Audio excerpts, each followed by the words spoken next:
Obunu gini kama chozunu Imana chukwa kosi womo Onyele miu Nyelu yumi What am I looking for? See my God, he don't bless me, yo. He give you me, give me you. Obunu kife la chasha so Obunu kife me chasha me. My baby, you know, say you go love for me. Hey, yeah. I do go. I could go. When I call your name, Shakara for me. Oh, Roma. I will be your Romeo. You go be my Julie.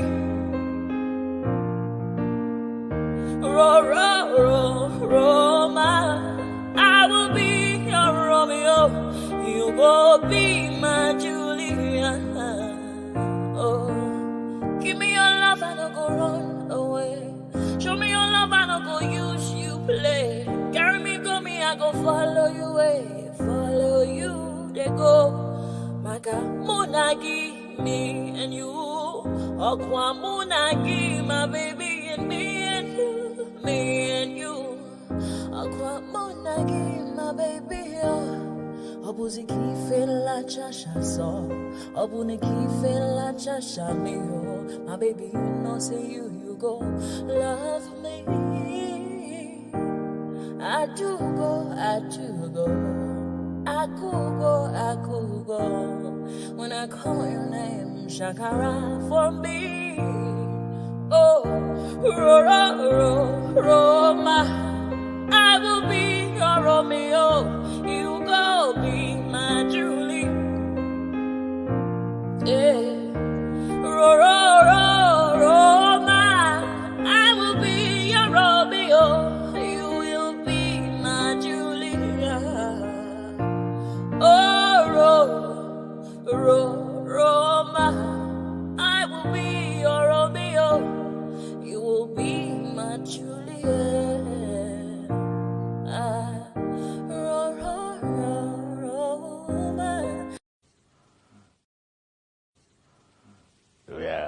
We are one and one Nigeria, and we should be proud of our green back. That is the passport. In fact, if I have my way, I will bring back our old first national anthem. That describes us much, much better. I don't know why we change it. It's about service. It's about diversity. It's about commitment, the value and nation building. So that is my message. To the Nigerian national anthem, Mr. Albert Congo raises the flag of the new... Okay, now.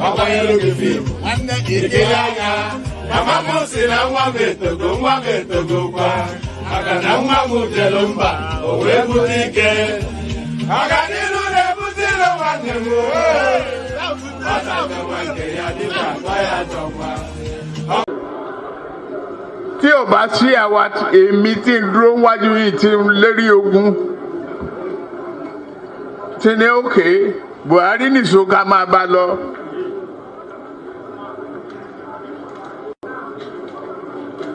Kò lè di president. Ó ṣe kìíní olùlẹ̀. Ó ṣe kejì olùlẹ̀. Ó ṣe kẹta olùlẹ̀. Ó tiẹ̀ sunkún lórí tẹlifíṣàn pé láyé òun ò tún rán mọ́. Mo dẹ̀ lọ bá ń Kaduna wa rán ọ̀rọ̀ ẹkún kọ́ lélẹ̀. Àdúró tiẹ̀ wà á dẹ̀ wọlé. Nǹkan kan ní pé o ò ní fọ̀rọ̀ orílẹ̀-èdè Yorùbá ṣeré. Ó dẹ̀ gbà. Àtijọ́ tó yẹ ti débẹ̀ mi ò gba mínísítà, mi ò gba contract,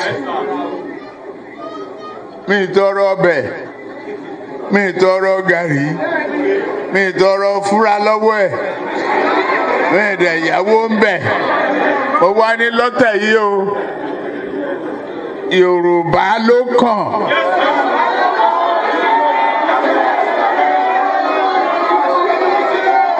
tá a bá dẹ̀ sa Yorùbá náà èmi ló kàn.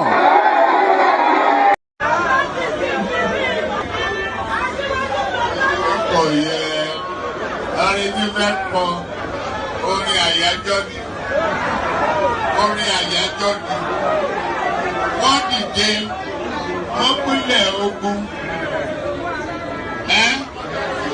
oyin tí mo rí ká bá mi wá yẹn dà ká ní kó bá mi wá.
ẹ̀jẹ̀ mi ní ẹ̀kí gbọ́ àkànbí ewé ayò ewé tún léje ìtún ló ní ọtún ẹ̀ ṣe ìfà ló ní kan fà ẹ̀ mọ́ra àìbínú gbogbo àtàrẹ gbogbo méjì ọkà bàbà gbogbo mẹ́ta ọkà wáṣẹ́ orí ló túmọ̀ ẹ̀dùn gbogbo ọ̀nà ní túmọ̀ ẹsẹ̀. Akọni ìmọ̀ tú ìmọ̀ ọjọ́ ìmọ̀ èmi ni wọn kì í dálẹ̀ wọ́n bá lọ mẹ́lẹ́mọ́ wọ́n á fi jó ẹlẹ́mọ́ akọni wọ́n bá lọ gbé fèrè wọ́n á fi jó ẹlòkò bọ́ọ̀wọ̀ wọn bá tẹ̀lé wọ́n á fi jó aláre àwọn mẹ́tẹ̀ẹ̀ta parapọ̀ wọ́n wá jọ ń pẹ́ mọ́ ẹ̀ẹ́mọ́ olóko jẹ wọ́n ń pa Akíntọ́lá ọmọ Ògún wọ́n ń pàdé Ìyọ̀dà ọmọ Àtàràbọ̀bà Àkànbí wọ́n ń pàdé Ṣàtàdàdẹ ọmọ ọba Ìjẹ̀bú Mèrè Aṣíwájú odò gbólùkẹrẹ Ajagun lólòdì ọ̀run tó bá ṣe pé tìyẹ tó bá ṣe pé tìyẹ tó bá ń darí jọ wí àpérò ní kún gbọ́wọ́ ọ̀bọ ti ṣìgìdì máa gbé àgétì ló máa ń gbé àyàn tí ìlàyàn ewúrẹ́ ọlọ́run dákun má padà lẹ́yìn ẹ kó má gbàgbé ọ̀rọ̀ tẹ́ aṣíwájú ọlọ́run dákun má padà lẹ́yìn ẹ kó má gbàgbé ọ̀rọ̀ tẹ́ àkọ́bí ọlọ́run dákun má padà lẹ́yìn ẹ kó má gbàgbé ọ̀rọ̀ tẹ́ ọkọ̀ olúrẹ̀mí ọlọ́run dákun má padà lẹ́yìn ẹ kó má gbàgbé ọ̀rọ̀ tẹ́ òdòlé sọ bẹ́ẹ̀ gómìnà sọ bẹ́ẹ̀ dẹ́pútì sọ bẹ́ẹ̀ ọ̀túnba sọ bẹ́ẹ̀ spíkà sọ bẹ́ẹ̀ bàbá ìjẹ̀bú. And there it is right there, Baba Ijebu. So Baba Ijebu, there it is right there. Pardon me. Good day to you. Good to be your company. And how are you? So we go again. We do that thing that we do every single day. But today, as somewhat of an important day, marks the first anniversary of the Tinubu administration. So how has it fared? So we'll put that under the microscope, hopefully in the course of this session. The usual protocol, click on the like button just as soon as you come in. Subscribe if you haven't done that already. If you want to come and join me on the screen, this hyperlink right here, I'm going to resend it. Let me remove the let me remove that. So I'm going to resend the hyperlink so it's immediate to hand. So the hyperlink that says StreamYard, that invites you into the studio space. So if you click on this hyperlink that says StreamYard, it puts you into somewhat of a green room. And then as soon as I finish reading out the body of the talking points, I'll let you onto the screen and engage you in conversation. So it's nothing complex, nothing complicated. It's an open microphone session. The open microphone, that hyperlink that says StreamYard. So if you want to be an active participant, because it is a participatory sport, if you want to be an active participant, click on that hyperlink that says StreamYard and then come join the gang. So all those nice and funky stuff. Click on like. Do that now if you haven't done that. Just as I'm saying it now, click on like. Click on subscribe if you're not already subscribed. If you want to come and join me on the on the screen, click on that hyperlink that says StreamYard, and then super chat to the stream by clicking on the $ at the bottom of the YouTube space. So we would like to see new names actually doing that. We only ever see 1 or 2 consistent names, and they cannot be paying the bills for everyone. So click on that $ that says there. Click on the $ and then super chat or super whatever it is. Make a donation towards the stream. So that's how that works. That $ at the bottom of the YouTube stream. If you haven't done that ever before, then the invitation is exactly to you. So do all those nice stuff. Like, share, subscribe. Click on the hyperlink that says StreamYard and click on the $ for the super chat. So all those nice and lovely stuff. So all that. So of course, today marks exactly a year since Tinubu has been the president of Nigeria, and what an eventful year it has been. I think that statement. There's no equivocation there. There's no disagreeability. There is nothing to rail against there. So because I've not given it a coloration, but I think we can all coalesce around that statement. It has been an eventful year. So we can say that. But how eventful, positive, negative, I'm sure that is where the chasm is. That is where the disagreement will be. But it has been an eventful year. So 1 down, 3 to go. 3 more years of this character, the looter from Baudelaire. But how has that year gone? So we spent a bit of time. So the first readout is going to be somewhat laborious. It's going to be a heavy lift readout because it is trying to condense somewhat the achievement of this or lack thereof. So we come to the conclusions, of course, after the end of everything, once we've had conversations around it. So it seeks to present the achievement or lack. There has been achievement, by the way. We can't say or lack thereof because there patently has been achievement. I can even reel off quite a few of them. Hold on. I'm feeling an itch somewhat. I can even reel off quite a few of them off the top of my head, and so can you. the students' loan, the consumer credit, the Lagos Calabar Road, the removal of subsidies, whatnot. A lot of achievements to list.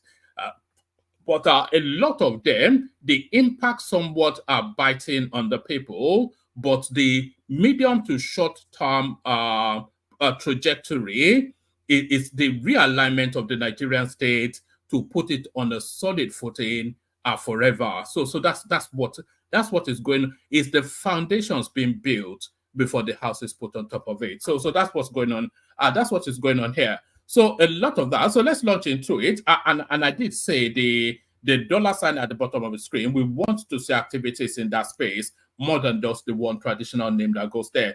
So let's go into it immediately. Like I said, this one a long and winding one. I'll try and be as quick as I can, but we might well have to interrogate a point or two. 1 year in office, how Tinubu administration is building a better Nigeria. So from that headline, you can already tell that this is a positive spin on how the year has gone. So it says executive summary. President Bola Tinubu's historic victory and assumption of office on May the 29th, 2023 marked a significant turning point in Nigeria's democratic journey. He committed his commitment to democracy and visionary leadership. So this is from Premium Times. I'm not quite sure if this is actually owned by Tinubu, but there it is. We take it from here. But we can agree, disagree later. But let's take it from here. So 1 year in office, how Tinubu administration is building a better Nigeria. Executive summary. President Bola Tinubu's historic victory and assumption of office on the 29th of May 2023 marked a significant turning point in Nigeria's democratic journey. His commitment to democracy and visionary leadership, encapsulated in the 8-point renewed hope agenda, have inspired confidence and trust amongst Nigerians. What was that? Hold on.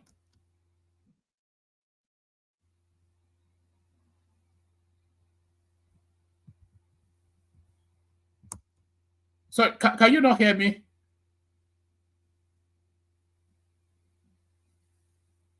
Sorry. Sorry, Choma. Yes, sorry. So there it is on the screen. Yes, 1 year in office, how Tinubu's administration is building a better Nigeria. So this is from Premium Times. So let me whiz, like I said, it's a very long, winding one. So let me just whiz through it. President Bola Tinubu's historic victory and assumption of office on May the 29th, 2023 marked a significant turning point in Nigeria's democratic journey. His commitment to democracy and visionary leadership, encapsulated in the 8-point renewed hope agenda, have inspired confidence and trust amongst Nigeria. Let me do that again. President Bola Tinubu's historic victory and assumption of office on May the 29th, 2023 marked a significant turning point in Nigeria's democratic journey. His commitment to democracy and visionary leadership, encapsulated in the 8-point renewed hope agenda, have inspired confidence and trust amongst Nigerians, promising a new era of hope and transformation. So these are the subheadings now. Economic rebirth. Facing economic turmoil. So if we just pause there for a moment, I think if there's anything we can coalesce behind as well, is that's the truism of that statement. So the administration came in facing economic turmoil. I think everybody knew that. Even the most ardent obedient must concede that. Economic rebirth. Facing economic turmoil, widespread poverty, and rising unemployment, President Tinubu implemented bold reforms to stabilize the economy. With the withdrawal of the unsustainable fuel subsidy and the unification of the forex market were pivotal steps redirecting. So we can pause there. So I think that is probably the two most controversial policy positions that Tinubu has adopted so far. And I think those are the two most impactful policy positions that Tinubu has also adapted so far. And I also think that those are the two bravest policy positions that Tinubu has adopted. And I also think that those are the most important two policy positions that has been adopted in Nigeria for the last 40 years. You know, the unsustainable fuel subsidy, even all of the political parties outside of Shore said it was not sustainable and they will remove it. And of course, the round stripping in the forex, you don't even have to be a financial guy to know that that had to be removed. So there is very little equivocation that those two spaces had to happen. Whether you can quibble about how it was done, it's a bit like yanking the band-aid off and just letting the wound dry out. So if you do it in bits, you will never do it. So he did it exactly how he should do it. So the two most important steps are taken by Nigeria in the last 40 years. Economic rebirth, facing economic turmoil, widespread poverty, and rising unemployment, President Tinubu implemented bold reforms to stabilize the economy. The withdrawal of the unsustainable fuel subsidy and the unification of the forex market were pivotal steps, redirecting funds to critical sectors like healthcare, education, infrastructure, etc. So let's go on to the next subheading: strengthening national security. So there is no equivocation as well that there's been somewhat of getting to grips with the insecurity in Nigeria. That is not to say, because a lot of people come running in, oh, did you not hear about how 150 million people were kidnapped in Okitipupa, this, that, and the other, That's not, nobody said that insecurity has been resolved or solved, but we can see a significant petering down in incidents of insecurity. And Nuhu Ribadu, he has been paying all of the head honchos of that insecurity space one by one. So he's been liquidating them, and we're seeing the impact. Strengthening national security. President Tinubu has prioritized national security, leading to significant investment in modernizing and equipping the nation's security forces. Over 4,600 hostages have been, etc., etc.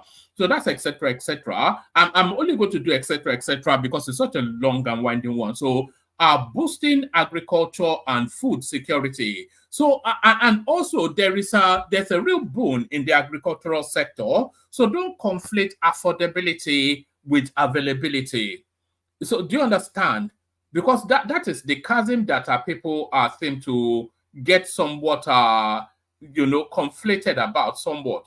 So don't conflate affordability. Don't confuse affordability with availability. Food is available sufficiently, if not in abundance, in Nigeria, but the capacity to buy them is not in place. So those are two different spaces. It's not that there is no food, it's just that people cannot afford it. So those are two different spaces. Boosting agriculture and food security, unlocking energy, and this is the next subheading. So I'm not going to, let me just give you a sentence or two from that. Boosting agriculture and food security. Boosting agriculture and food security. To tackle food security, the administration declared a state of emergency and launched the National Agricultural Development Fund with 100 billion naira. So 100 billion naira initiative right there. And also there's a synergizing with the Ministry of Water Resources and the Agriculture Ministry, because what they are trying to achieve, and that process is already very much in the works, what they are trying to achieve is an all year round farming. So there will be no farming season or off season. So if they can synergize the water resources ministry with the Ministry of Agriculture, then that's easily attainable. Unlocking energy and natural resources. So that's the second, another subheading. The Renewed Hope agenda focuses on developing renewable energy sources and enhancing the efficiency of the oil and gas sector. So we all know that with all of the drum beating that Tinubu has been beating around lithium and alternative sources of energy. Transforming infrastructure and transportation. I don't think anybody can argue with this. The whole of Abuja has been remapped in terms of the road network. Lagos-Ibadan Expressway complete, Benin already halfway, 80-90% complete. Lagos-Calabar Expressway, CNG buses all over. So the transformation of infrastructure and transportation is immediately impacting already in Nigeria, improving education, health, and social investment. So the improvement in the education, of course, the students' loan portal, accelerated diversification through youth-driven industrialization. So I don't even know what that means. So I wouldn't even. Improved governance for effective service deliverance. So we're seeing a lot of that taking shape as well with the implementation of the Onosoye report and all of that. So yes, so this is its 8-point agenda, the 8-point renewed hope agenda, reforming the economy for inclusive growth. We're seeing that. Strengthening national security, we are seeing that. Boosting agriculture for food security, we are seeing that. Unlocking energy and natural resources, we are certainly seeing that. Enhancing infrastructure and transportation, everybody can see that. Focus on education, we are all seeing that. Accelerating diversification through industrialization. I don't even know what that means. So there it is. So that's Tinubu right there. So those were his mission statements. So how close to it did he get? That's where the question is. So I think that's sufficient enough of that. Tinubu makes U-turn, addresses lawmakers for 7 minutes out of respect. So it looked for a moment that he wasn't going to make any form of speech, but it looks as though he did make some form of a speech. After several confusing statements and signals, President Bola Tinubu briefly addressed the joint session of the National Assembly after initially declining to do so. The president addressed the session for about 7 minutes, touching on the newly signed national anthem law. So that's the second significant thing that actually happened today. And they played that, by the way, when Tinubu, I think I've actually got a clip. They played that when Tinubu turned up at Parliament to commemorate his first year anniversary. So this is now your new national anthem. So get used.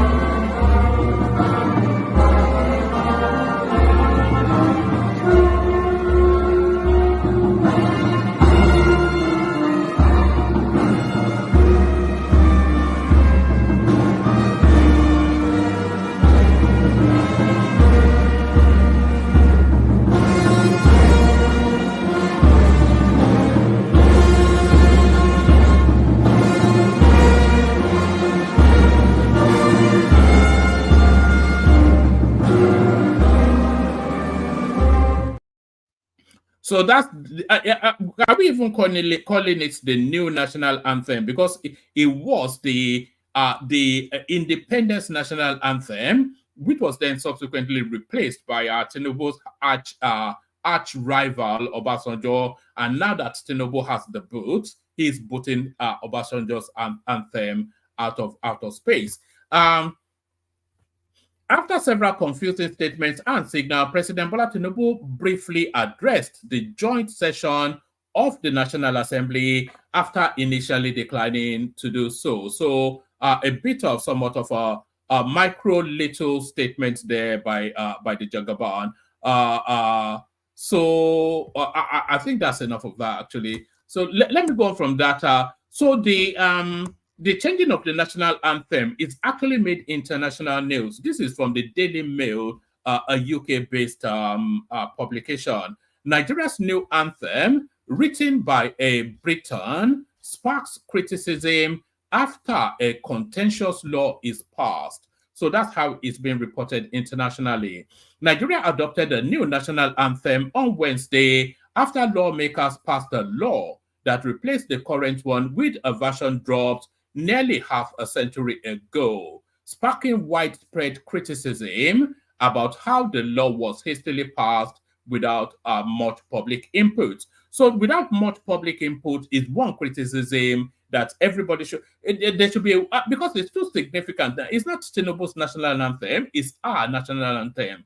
And the way they just, we never even knew it was coming. And very, very quickly, it went through the parliament at record speed. And then suddenly they reversed it back to the independent. So if people liked it or not, that's not the point. There should be a wider consultation, essentially. Nigeria adopted a new national anthem on Wednesday after lawmakers passed a law that replaced the current one with a version dropped nearly half a century ago, sparking widespread criticism about how the law was hastily passed without much public input. President Bola Tinubu's assent to the law comes a day after it was approved by both chambers of Nigeria's National Assembly, which is dominated by the governing party. The federal lawmakers introduced and passed the bill in less than a week, an unusually fast process for important bills that usually takes weeks or months to be considered. The Arise, O Compatriot anthem, being replaced, had been in use since 1978 when it was introduced by the military government. The anthem was composed at a time when the country was reeling from a deadly civil war and calls on Nigerians to serve our fatherland with love, strength, and faith. The new version that takes immediate effect was first introduced in 1960 when Nigeria gained independence from Britain before it was dropped by the military. Titled Nigeria We Hail Thee, it was written by Lillian Jean Williams, a British expatriate who was living in Nigeria at the time. The new anthem was played publicly for the first time at a legislative session attended by Tinubu, who marked his 1 year in office as president of Nigeria on Wednesday. Many Nigerians, however, took to social media to say they won't be singing the new national anthem, amongst them or IPOB Ezekwesili, a former education minister and presidential aspirant who said the new law shows that the country's political class does not care about the public interest. So that's how it's being reported internationally. I'm not quite sure what the big deal is. I write to compatriot Nigeria, we hail the whatever it is.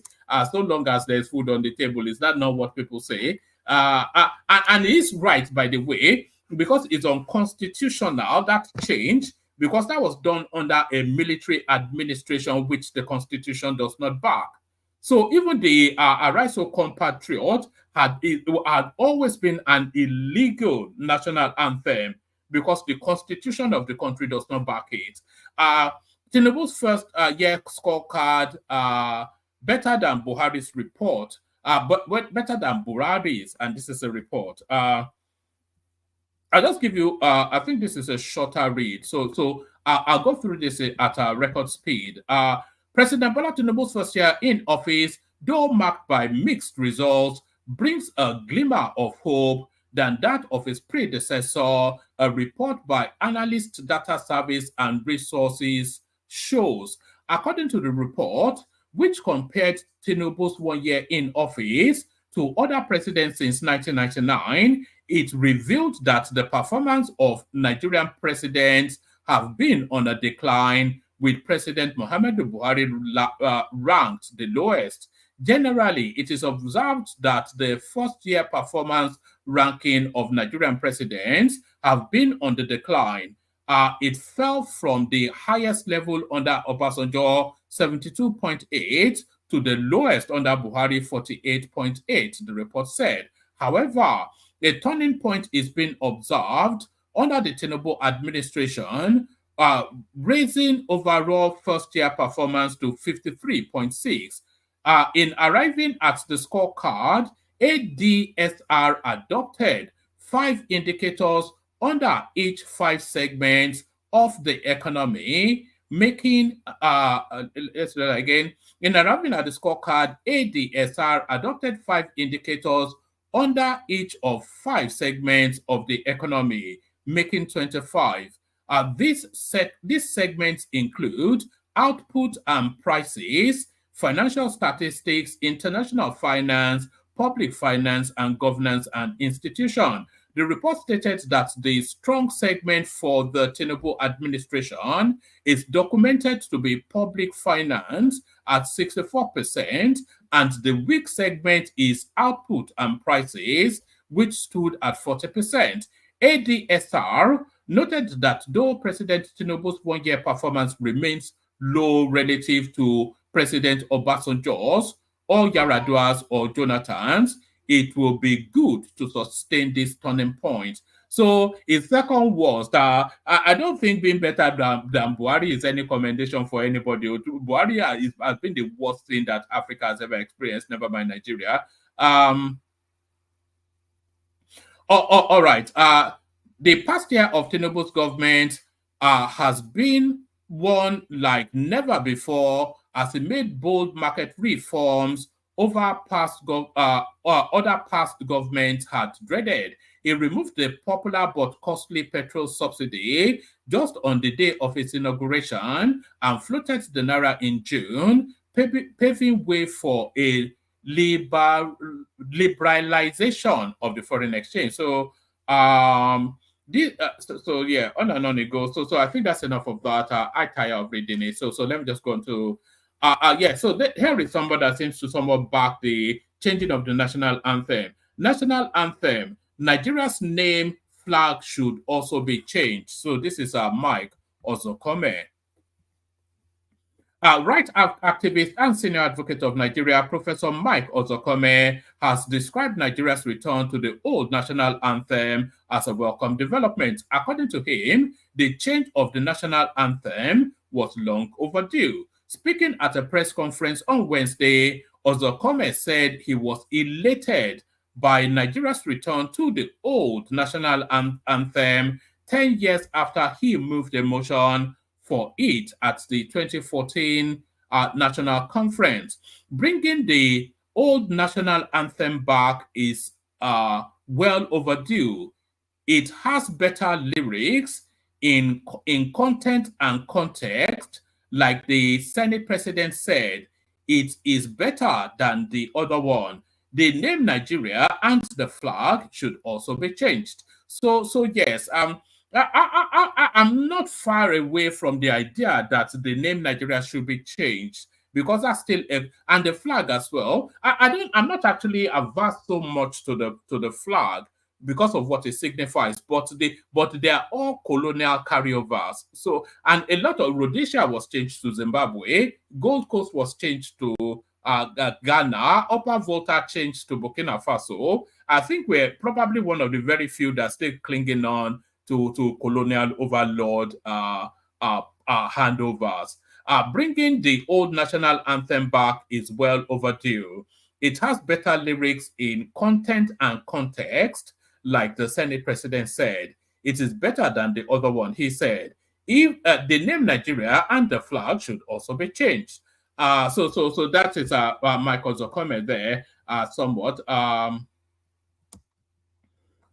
Tinubu bans. This is you know that this is an obedient leaning sort of news outlet. Tinubu bans a right to compatriots, changes national anthem to 1960s Nigeria we hailed it. What's the meaning of ban? It didn't ban anything. It changed the national anthem, and by that very action makes the one in place redundant. So I'm not quite.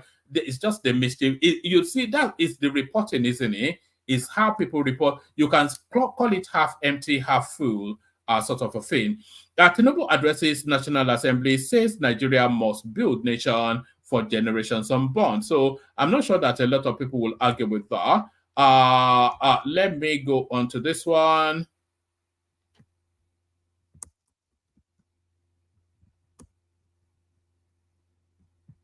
All right. So these are key achievements of President Tinubu's 1 year in office. So this is an achievement. We all know what his achievements are. We may or may not read that at some point in the course of the session.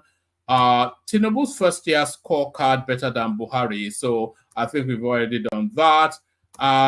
And Nigeria we hail thee. I'll never sing new national anthem. So this is IPOB is the Kwesele. So there it is right there.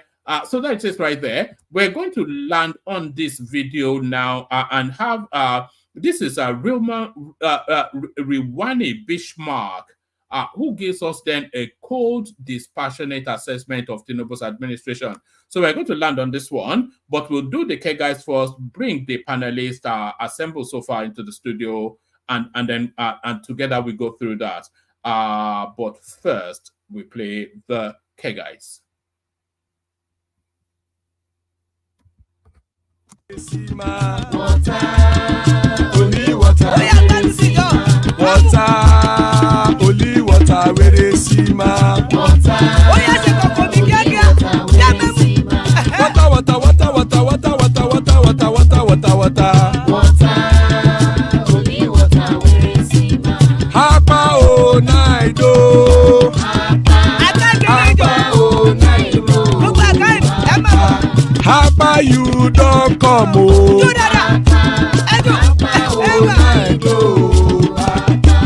Hapa o naido.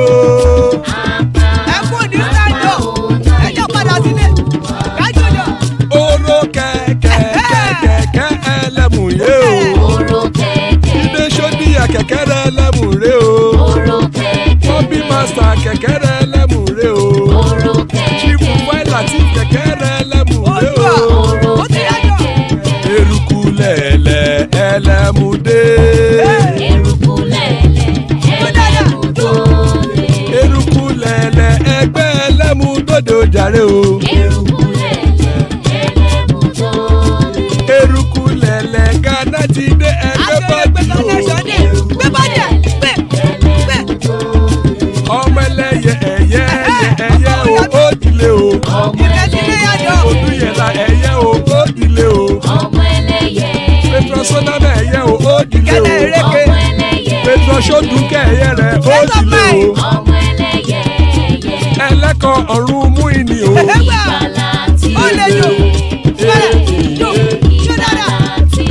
Àkùkọ ọ̀run mẹ́kọ̀.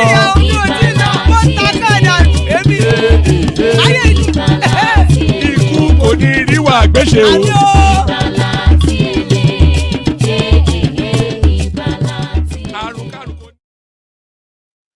And there it is right there. May death have nothing to do with us. So amen to that on behalf of myself and you, my friends.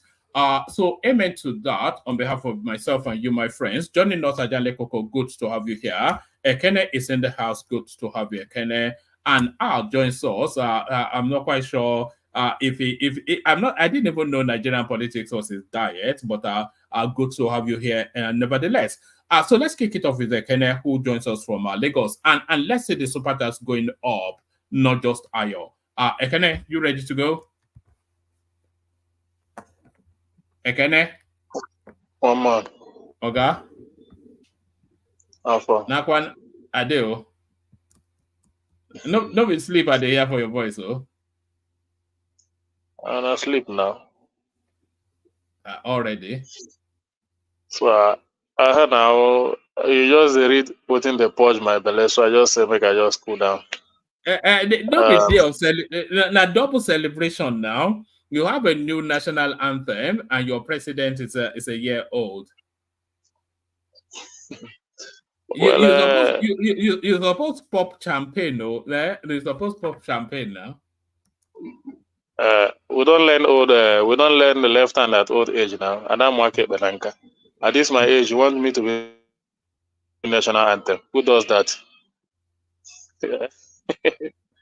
One man.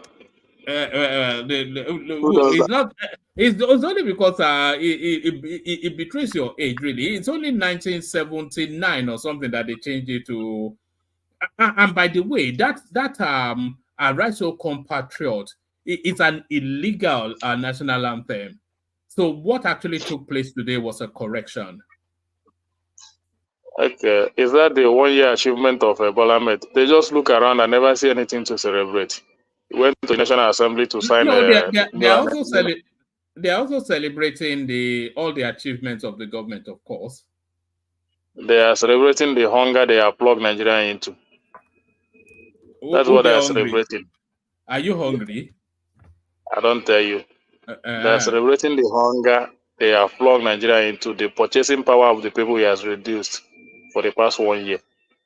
This is for me, I don't know what to say, but Tinubu administration has come to be a cancer and to the people, to the masses.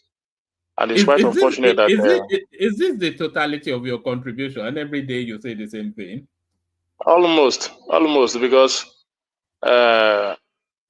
you don't know what it means that today most of the things we enjoy as a privileged Nigerians has now become a luxury. Tomato is a luxury, yam is a luxury, onions is a luxury. Just name them. Even gari is a luxury. Rice now is a luxury. All these things, just tell me what is at the reach of common man. And when Buhari was doing it, we think he was joking. Then Tinubu came and doubled it. So this is just 1 year. We don't know how the next year will be. Exchange rate double. Ekene, it has to be a little bit more sophisticated than this. Every day, yam is yam, egg is egg, and this, that, and the other. There's nuance even in the bad news, if it is bad news. Which bad news? No, all this the yam is now 10,000 naira, Indomie is now something. There's nuance in it. There's a story behind it.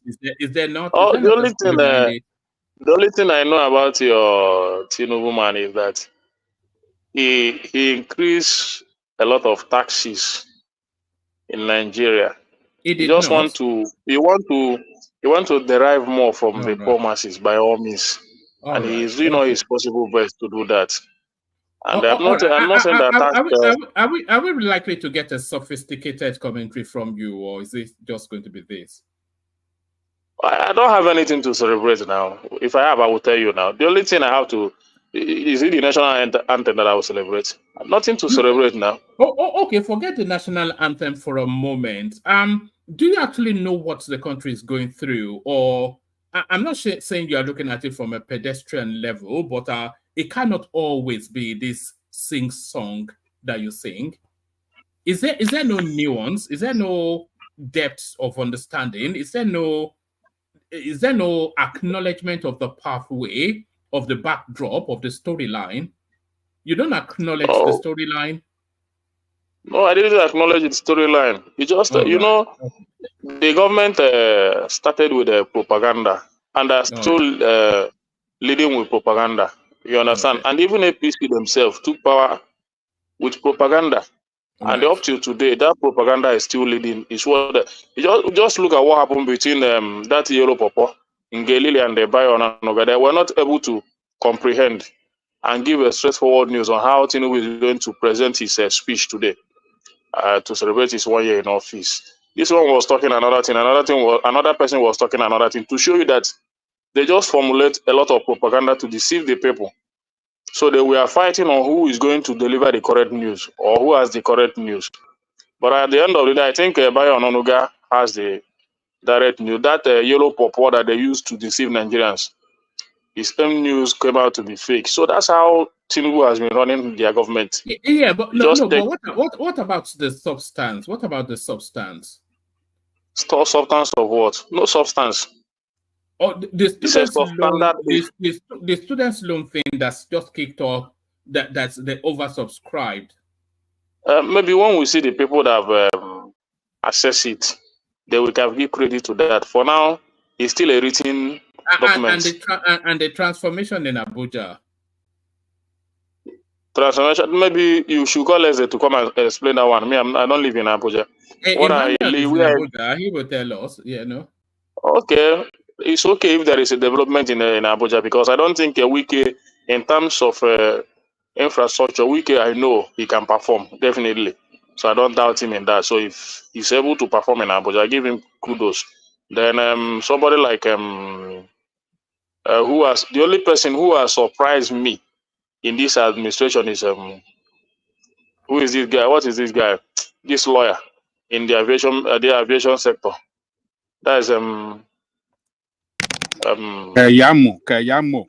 Yes. Honestly, he surprised me, and I will give him kudos. He really did well. What did he do? What did he do? And also, what about insecurity? Have you noticed or have you not that there's been somewhat of a significant reduction in reports of insecurity? Not to say, you don't have to cite the example that Niger State, etc. I didn't say it has stopped, but there's been significant reduction in incidents of insecurity compared to the last 8 years we went through.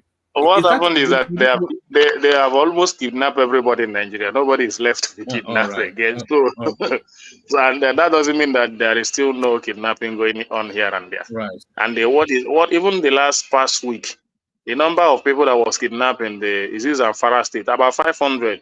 The only thing is that Nigeria is used to. That's not true. But carry on. That's not true. Okay, but the news came out to be that news came out. The state governor said it is not true. But okay, whatever they say. But the only thing I know is that Nigerian has become comfortable with such story because Chibok's girl is about 200. But you can't tell me that in this administration, I know the number of people that have been kidnapped in quantum in the past 1 year. So you are not acknowledging any improvements in that space. No, I'm not acknowledging any improvement. Everybody's aware that the incidents have reduced drastically. So you must be the only person on the planet that thinks otherwise. Maybe when that has started to improve, I will tell you. It has already started to improve. Are you hearing it as much as you used to over the last 8 years? Be honest. I used to hear it. I used to hear it because the last one that happened in Enugu, as much as you used to over the last 8 years. No, you don't expect them to be kidnapping people everywhere. The last one that happened in Enugu State. They were kidnapping people every single day and killing every single day under Buhari relentlessly for 8 years solid. Do you not remember all those white covered bodies that we see every day in the middle belt? One man, don't praise what you don't know. If you feel that Nigeria is secured, I've told you time without number. As a supporter of this government, come back home. Come back home. Relax in your father's compound. Don't just stay there and be teaching us what we know. You understand? You just have to come back home. Then just relax. You understand? Don't come and be telling us this and this. You just stay there and be reading newspaper for us. So failure is failure. Tinubu'S administration has failed. They have not improved in any sector. Apart from that interior minister and this Kayamo, that not only Kayamo just surprised me, honestly speaking. That guy just surprised me. I never knew that what did he do? What has he done that is so surprising? Tell us. It's because he got earpiece. Because it's not only that. It's not, and he's still fighting to keep that tribalism. No, it's not about tribalism. Because it don't do wait now. That the way you are presenting it. Because of earpiece got this thing. Now he do that is so surprising because he fought for it. It's not only because of earpiece. At least this Nigerian air that we have been telling you people that this is a scam. This is a scam. He has come out to declare it a scam. And when that thing came out, one man was promoting it in his platform. Now Nigeria now has an airline, but somebody like David Uday was the one that exposed that. No, one man did not promote it. I called it. We all called it a scam. Okay, let me say one man did not do, but a lot of APC supporters, maybe not in this platform, promoted it, trying to justify it. Look, no, nobody promoted it. The guy came up with the idea about 2 weeks before the administration ended. So everybody knew it was just last-minute looting. You cannot launch Air Nigeria 2 weeks before you leave office. So everybody knew it was last-minute looting. Yeah. The only thing I know is that the people that supported it then were now being put to shame because nobody was able to thank Davido for being able to speak out against the scam that the government wanted what they did in that sector, in that Nigerian. It's a very big scam. That's the highest 419 the government has ever did to Nigeria. The highest 419. It's not the highest 419, no, but it is 419. At least this one is visible. This one is visible. The other ones, and the guy behind it is in custody. Hadi Sirika. Yeah. May I interject, Kenneth, please? And okay, Baba. Sorry, one man and panelists and people in the comment section and viewers.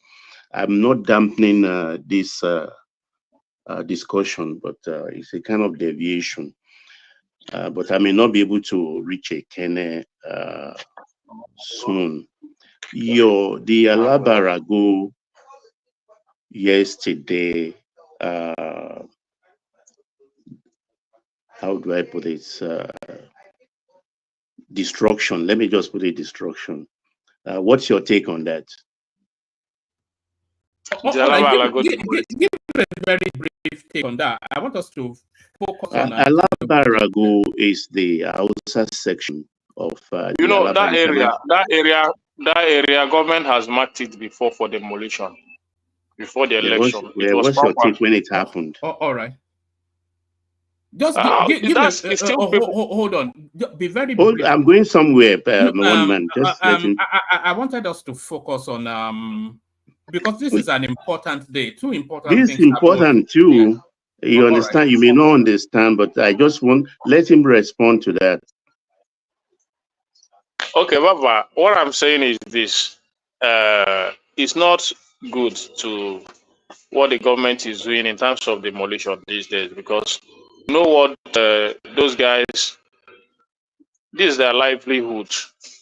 You understand? And the taking away people's business, I'll continue to say that in the kind of economic hardship that Nigerians are facing today, it's not proper. You understand? You don't just. Are you being sincere here? Yeah, I'm being sincere. You sure? I'm being sincere. Okay, let me give you my own. Let me give you my own take. If I'm wrong, you tell me. You understand? The people left the place. Sorry, Baba. I don't want us to stay there for too long. So have a moment with that. I want us to focus on Tinubu. Okay, this is what happened actually. The place was what's that word? I just woke up actually. Was demolished, and the people did not make any hue and cry about it. Who told you? Because is it? Who told you? They did not. They did not. It's a lie. It's a lie. Everywhere on the social media. It's a lie. We have a lot of. It's just that maybe you can say that they don't do all the social media stuff and all those stuff. We have. You know, the people that stayed there. Most of them are all these. They do all this. All right. Okay.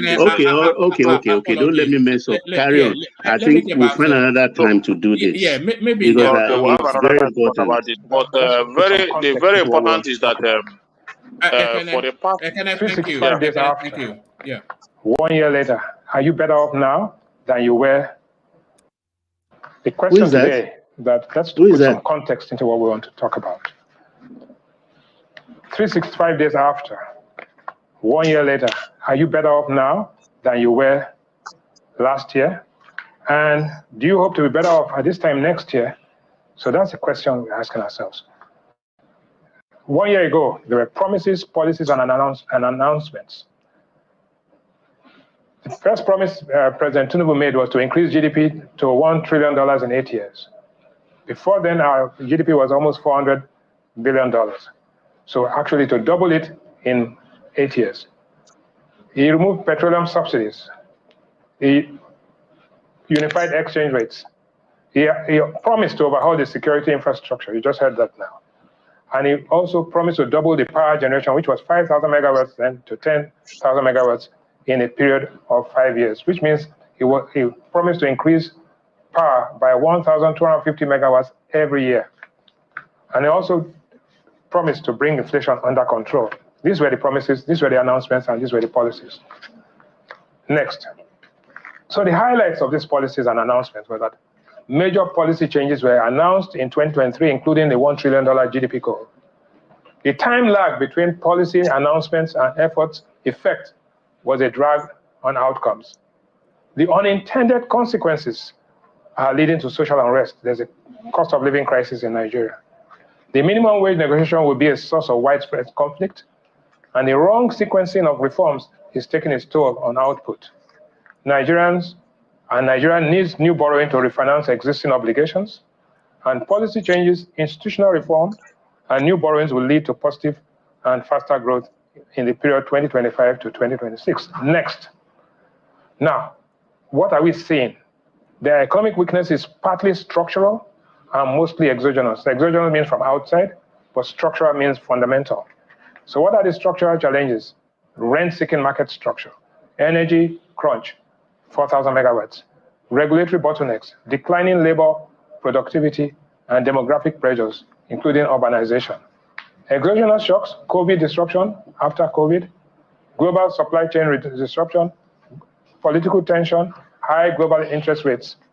Transitory developments, cost of living crisis, wage agitation, and social unrest. Next, please. Now, what really happened? This is very important. What happened in the last 1 year? Before, we're growing at 2.91%. That was last year. After, we are now growing at 2.87. So our growth has actually declined by 0.04. Headline inflation was 22.41 last year when Tinubu took office. It is now 33.69. So it has deteriorated by 11.28%. And this very food inflation was 24.82. It is now 40.53. It has deteriorated by 15.71%.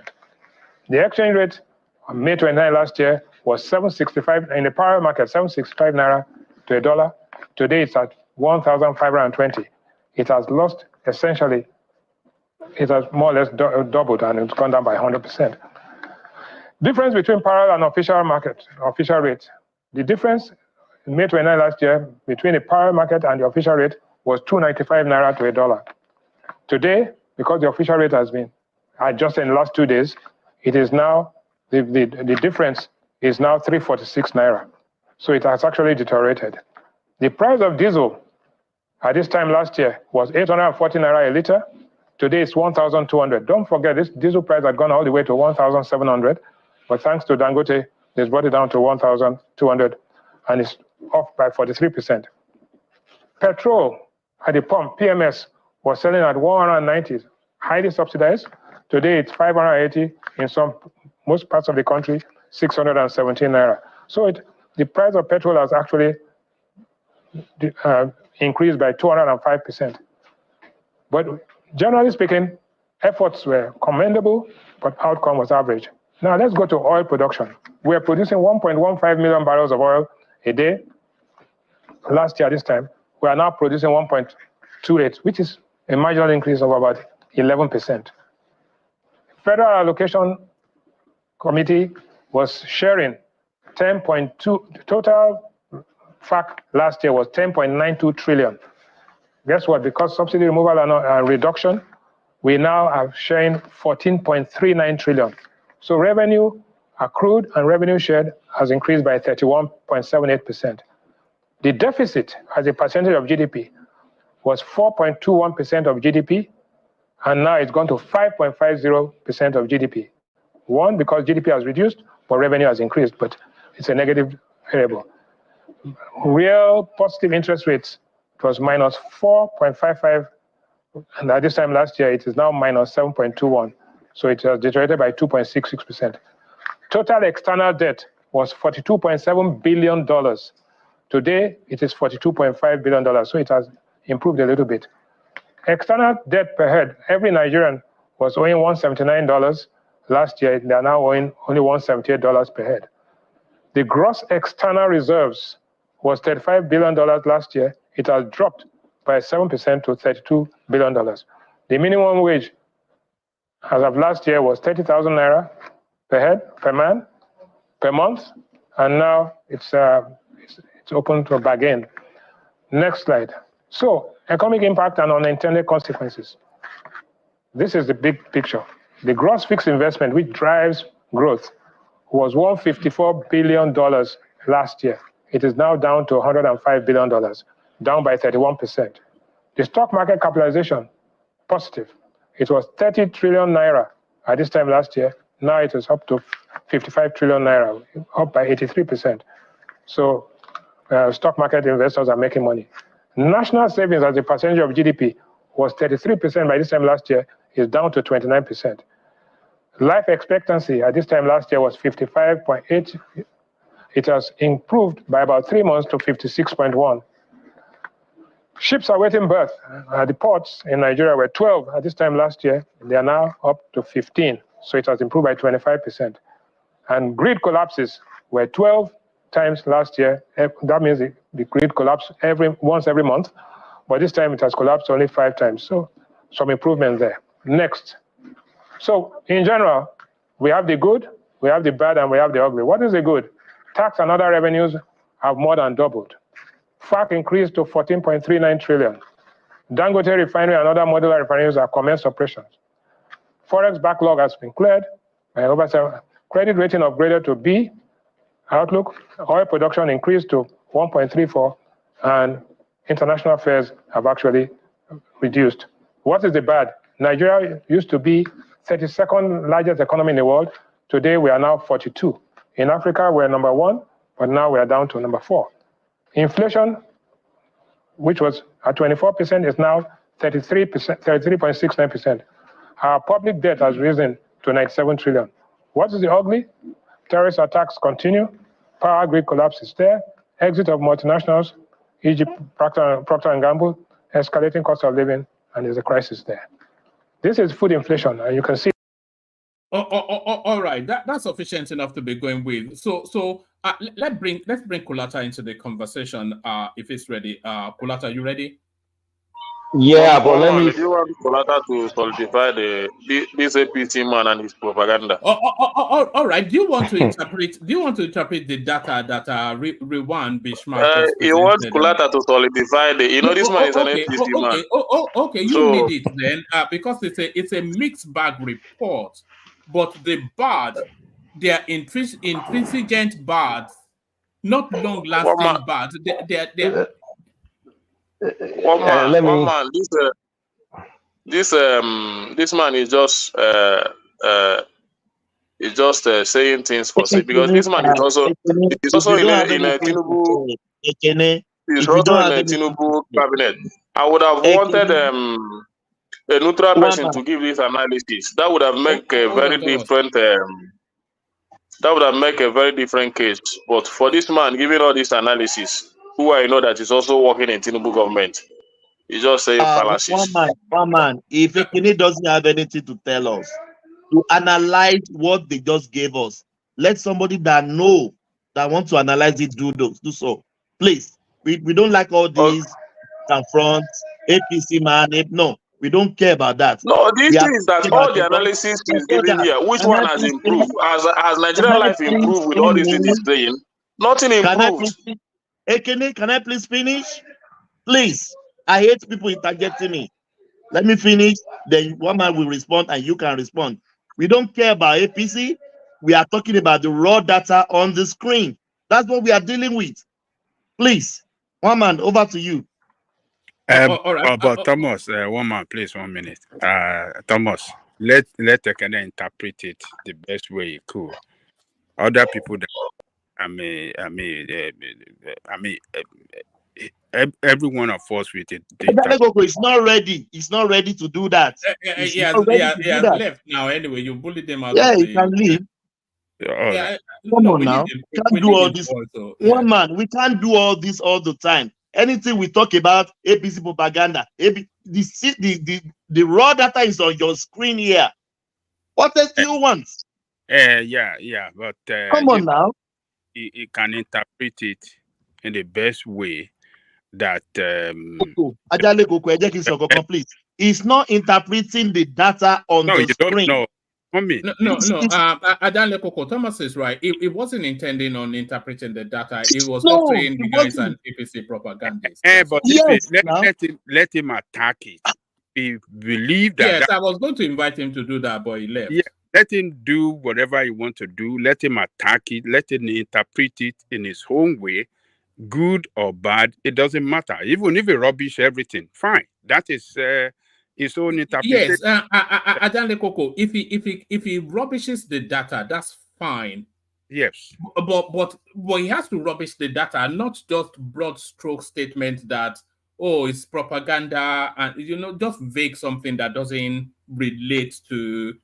That's what I've been inviting him to do since. One man, can I go next? One man, can I go next? All right. Go. Who left? All right. Do you want to speak to the data though? Let's start it with the data. I just want to, like Ajana Koko said, most of us are not data-led analysts, but one way or the other, we still understand based on our little statistics and the statistics we did in school, but we are not experts in that area. So Thomas was trying to force Ekele not to say based on how he understands his own. So everyone understands his own in different ways. You understand? Most of us might not be data-led analysts and stuff like that. So based on what this man illustrated here, so there are some indices that indicate positive and there are some that indicate negative. So, and I would like to speak to both, like our oil production. I think he mentioned oil production. Our oil production has increased. I don't really have all the data in my head. I say except we want to be showing it one after the other. But he mentioned that the oil production has increased. I think a little bit 0.1 increment to it, to what we're having before. So then which is a positive side of it. So, but in as much as this has increased, it's not. We can't criticize wholly that it's not enormous or it is not big. No, that's just a marginal increase. It's not. That's just a marginal increase. It's just 0 point something. Yes. Just a marginal something. Continue. Yeah, we can't use that because it's just 1 year into the office. So if he continues like this, so that is a positive sign on that aspect. So, and I will still want him to fight more the oil depth, that is, because that's what is another thing that is taking most of the production there. So if we're able to fight it more, so there will be more increase on that. That is a good sign from that aspect. So we give him credit to that. He's doing well on that aspect. That is good. Then another aspect that indicates good indices. This data is plenty. But that first one that has a the task and other revenue more than doubled. Okay. No, you don't have to address it verbatim, just in the broad strokes of it. So the sum total of what he told us was to land on these headlines: the good, the bad, and the ugly. So in the good, he's telling us tax and other revenues more than doubled. Federal allocation has increased to 14.4 trillion. Dangote refinery, other modular refineries commence operation. Forex backlog cleared. Credit rating up by the international spaces. All production increased and all that. So that's the good. The bad, they say Nigeria is now the 42nd in the world in terms of global economy, when we used to be 32. So we've dropped our 10 places in terms of the wealthiest countries in the world. Inflation at a 28-year high. and then public debt rose by 97 trillion naira. So that's the bad. Yes, And I then get I get the yeah, gist. Yeah, I get yeah. it, one man. So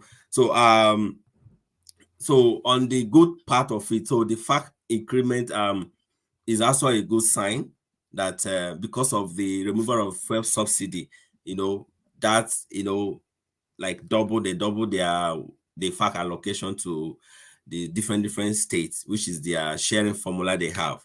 So that's a good sign to that, and that is where they are getting the money is from the revenue, is from the subsidy that they remove. So that's a good sign there. So the Dangote refinery, I wouldn't want to say that I'm happy that a private sector is what is giving us, but it's fine because we still have our own modular refinery that we're abandoning, focusing on refinery, Dangote's own. So it's also a good sign, but it's a one-man business. So another one is the foreign backlog. They were able to clear some of this backlog we have. I think Cardoso did well at that aspect too, where he was telling us that most of the money that were taken from our reserve is what they are using to do all those things. So that is that. And me, like I always tell you that I like to give kudos to where this man is doing well. And someone they even mentioned the educational aspect of it, where he was trying to, give what do they even call it? Loans to students. But I don't like the aspect of where that loan is only going for the federal.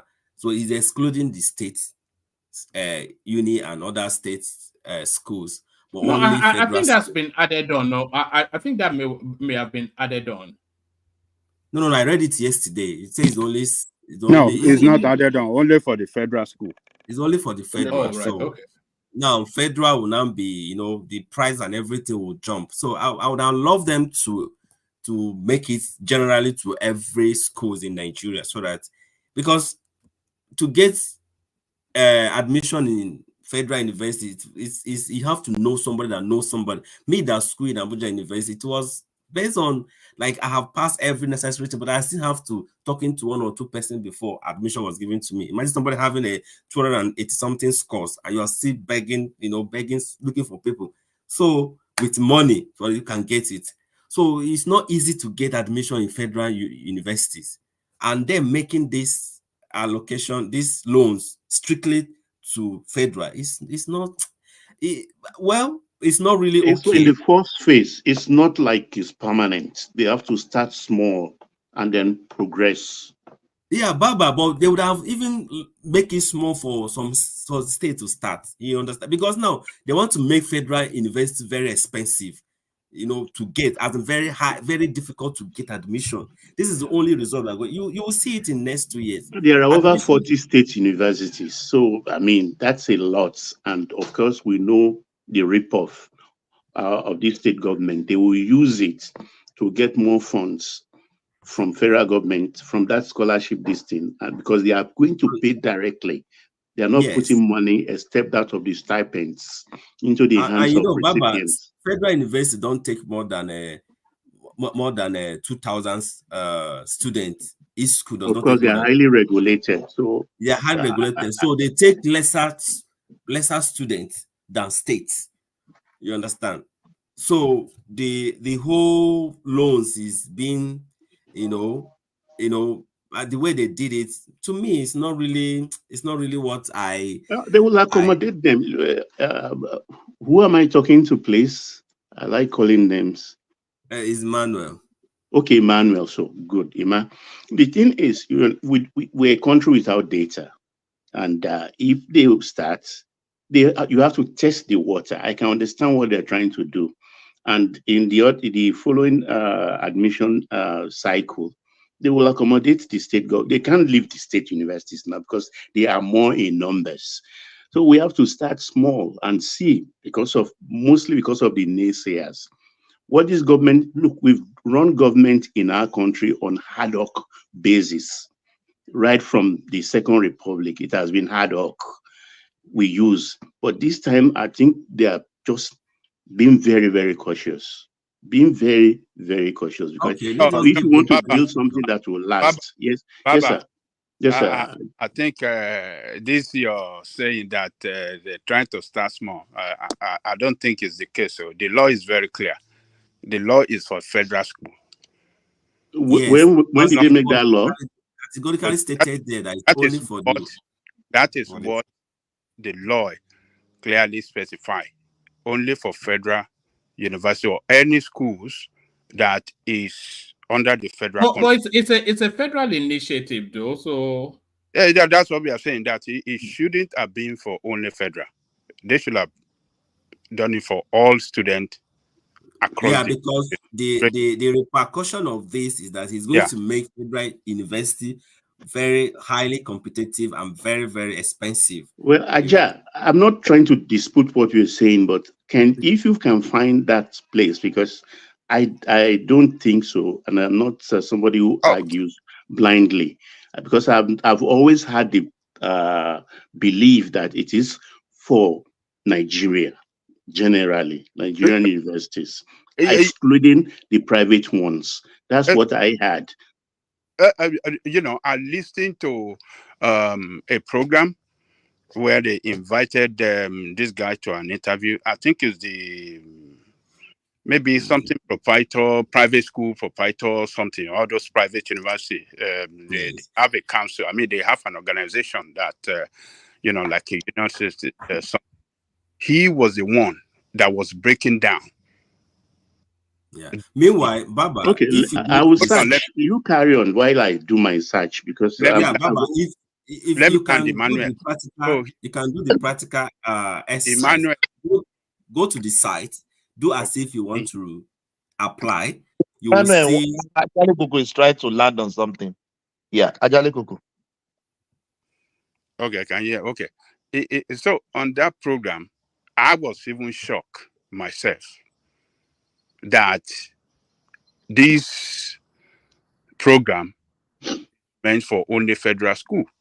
So that guy I was talking about, chairman of proprietorship for all the private university, something, he was the one that was breaking down the law that it only covers for only private school. For only federal schools. That they were they push for private school to be included. He said that even the state and state school are not going to benefit from the law. Only federal owned universities and institutions that under the control of the federal government. So I was shocked to even hear it. I have a publication here, Aja. It says only those from federal institutions will benefit student loans first. What does that mean? First. And then what after first? I mean, when they say first, that's exactly, I mean, it's into what I'm... Okay, Papa, you are the one that is... Okay, this is from Punch. I'll send it to one man. Let me send it to one man. All right, let Baba send it in. But Emmanuel, take us back to Tinubu's achievement, which is really what the focus is. What Bismarck said is just is a perspective, but give us your perspective of 1 year of Tinubu. Okay, one man in general. So let me go down to from where this man started from. So I have given him credit in other places that he's doing well, like this oil production, like the FAC allocation increment, like the student loans that he just started, which that's a caveat to it, where I will say that he would have made it generally to all the students in who across the nation. But regardless, we'll give him credit to that. Then also the credit rating upgrade and other stuff, which is a good sign. So I won't say that I won't really judge him because this is just 1 year, I'm always very objective. No. You are judging him on 1 year, not the so the year so far. So, there are spaces that you can have an objective opinion. Insecurity, the economy. Yes, one man, I'm coming. Yes, I'm still coming. But don't make it long though. So yes, I'm not condense it in making it long. coherent. Yeah. Okay, so I have given him the credit where he's doing well and where he's doing a little bit okay. You understand? So now when you come to production of, apart from the oil production, when you come to production generally outside oil, that is abysmal failure, because there is no sign that he's diversifying the economy, like trying to go into other production, like textile industry, like agriculture. What about the lithium that is opening up? Is that not and the gas? Is that not diversification? You can see that we'll see a sign where the production happening in the oil, where we are feeling it, and there's even an indication for that, and it is increased. So I'm telling you, there are already about 2 or 3 lithium factories built already for extraction and production. Okay. So like what I'm telling you, and the gas deals are already signed. One man, we have gas in quantum in Nigeria. You understand? It's not that we are building it afresh. We have gas, but the production has not started. They have not even doing anything quarter of what we have when it comes to gas. They are not even doing anything there. So it's just like agriculture. One of their ministers said they have invested 309 billion naira in agriculture in just 1 year. So that is a blasted lie. So you can't tell me that you didn't see the tractors being rolled out to the farmer. One man. Should I get you the clips? I need to feed the impact. Wait, one man. We need to feed it. You can't invest 309 billion naira in agriculture, and Nigeria will not feed the impact. One man, are we yes, is that not the road to the impact? The tractors, the fertilizers. He said in the last 1 year, that means there would have been a saturation of food in Nigeria if he invests 309. I think he made a mistake. The ministers were in place only 9 months ago. 100 days after. Don't cover up for this. We have. No, I'm not covering up. I'm just correcting the. You don't need to correct the minister. Properly. That's what he said. You don't need to. 9 months is not 1 year. Maybe the minister made a mistake. Whether it's 9 months or he said in the last 1 year they have invested 309 billion naira in agriculture. And then I'm not asking myself and other people, how can you invest such amount of money in agriculture and there is no impact in Nigeria? Do you have the clip? Because I don't think the budget of that department is up to that. It's not even up to 10%. I saw it. He tweeted it, and I saw it on Twitter, where everybody are lambasting. Send it to me. 390 what? Million or billion? No, it's million, not billion. Million. All right. Okay. One man. Is this one man? Who is eating? Are you eating now, Emmanuel? No, I'm not eating. All right, carry on. So I can tell you that one too is they are trying to run propaganda in that aspect. So which we have noticed, we are looking into it, carefully, because most this APC, you can't just believe everything they are saying, You just have to be just like this one now. They say they have increased this one. We saw it, we witnessed it, because they remove subsidy, they increase one. Government are even saying, okay, they have increased this and that for them in the state. We are saying that one. You can't tell me that to invest such amount of money in agriculture and I'm not seeing it. It's a lie. You have lied. So other aspect of production, like I mentioned, textile industry, shoemaking, and all those things that we have in this country that he told me that. Emmanuel, can I push you back, please? One man just told us, and he brought it here. Fleets of tractors, mechanized farming that was introduced. And do you think in 9 months, what do you think they can use that tractor to produce? Are you not thinking you are too fast? Thomas, you are in Nigeria. You can't tell me you invested 300 something billion naira in 9 months. What agricultural production that spend 9 months in the process of growing our growth? Can you tell me, is it a yam? Yam is 6 months, 8 months. Or is it rice? Rice is 6 months. So tell me which one that is going to spend 9 months without the end result. So when they lie, you're supposed to know they are lying. You don't need to pretend. You don't need to defend them. So are you saying they don't invest, or what are you saying? I say that we did not see the evidence of what they are saying. Go on, my brother. What do you mean the evidence? Is there food shortage in Nigeria? One man, if there's no food shortage in Nigeria, there would have been food inflation reduction in Nigeria. Because you can't tell me that they invested that such amount of money in agriculture and they push it to the market. That Less than a billion. How much is that in real money? That's not even up to $1 million, I don't think. One man, 309 billion naira. Yeah, how much is that in real money? What do you mean by in real money? Billion or million? They can't invest 309 billion. You said million before. Now you are changing it to billion. No, what are you talking about?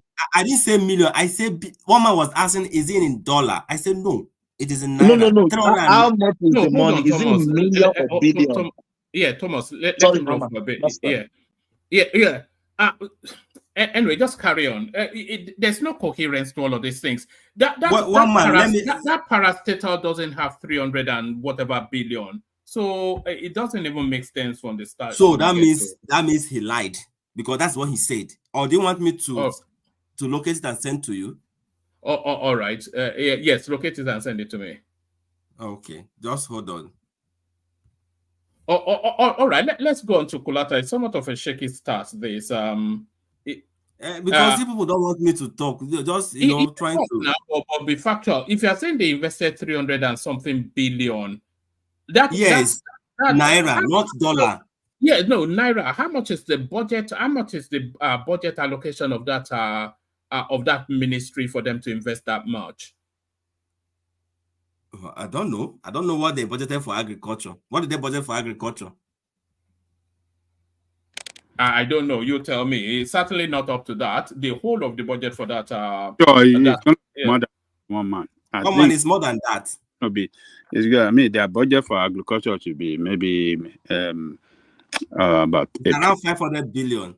Yeah, or something, almost 1 trillion or even more. I don't know, but it's going to be surely more than 300 and something billion. Yeah. One man, I screenshot that. But meanwhile, let me send you the screenshot on your WhatsApp. So I think I screenshot. I didn't even read much about that. Just check your WhatsApp. One man, at least you can calm down now. No, I'm calm, but I just. Calm down. Yes, because one man only thinks that. You remember that clip? Mommy, calm down. Let's go back a few years, isn't it? Yes, you always think that we'll come here to be talking debate. Check your WhatsApp. You can even put it on the screen. They will see it. He said federal government spent over 309 billion naira to cultivate 500,000 hectares. Yeah, the amount appropriated to the agricultural sector in 2024 is 362.9 billion. Okay, broken down into capital budget of 257.7 billion, 102.1 for personnel, and 8.1 billion for overhead costs. So they cannot have a total budget facility of 362 and budgeted, what did you say? Yeah, 359. That's not possible. Yeah. That doesn't make sense, Emmanuel. That could be propaganda. What you are, that could be propaganda. So this platform is for but the headline is there because they sent it in. So maybe it's a mistype from the. This is from 1924 budget for agriculture. All right, carry on, Emmanuel.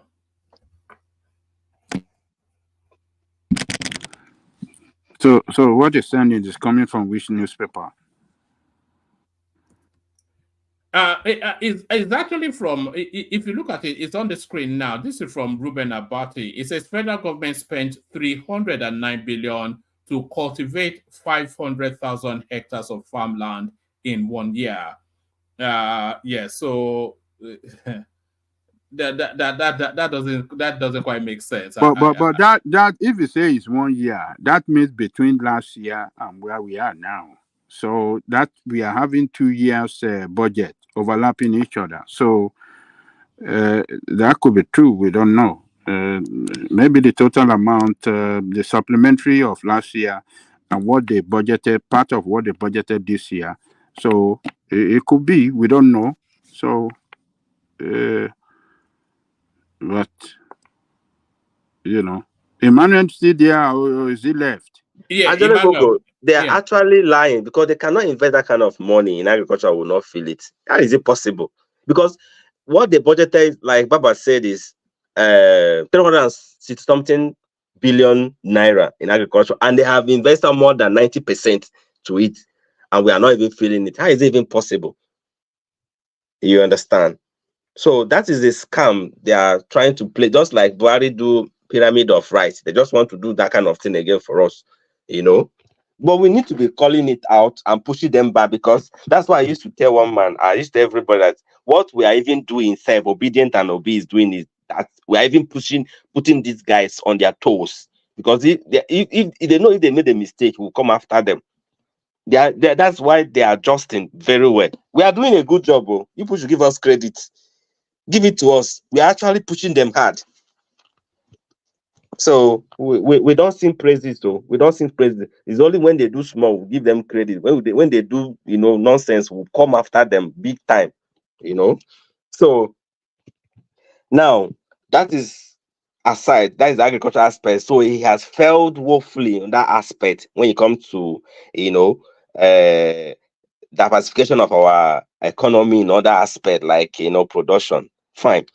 Then when you come to insecurity, to rate him in insecurity, I can't be in a good position to rate him in insecurity, because under his regime, I witnessed something that I can't get it off my mind for many years to come now. So there's no way I'll be in a good position to rate him.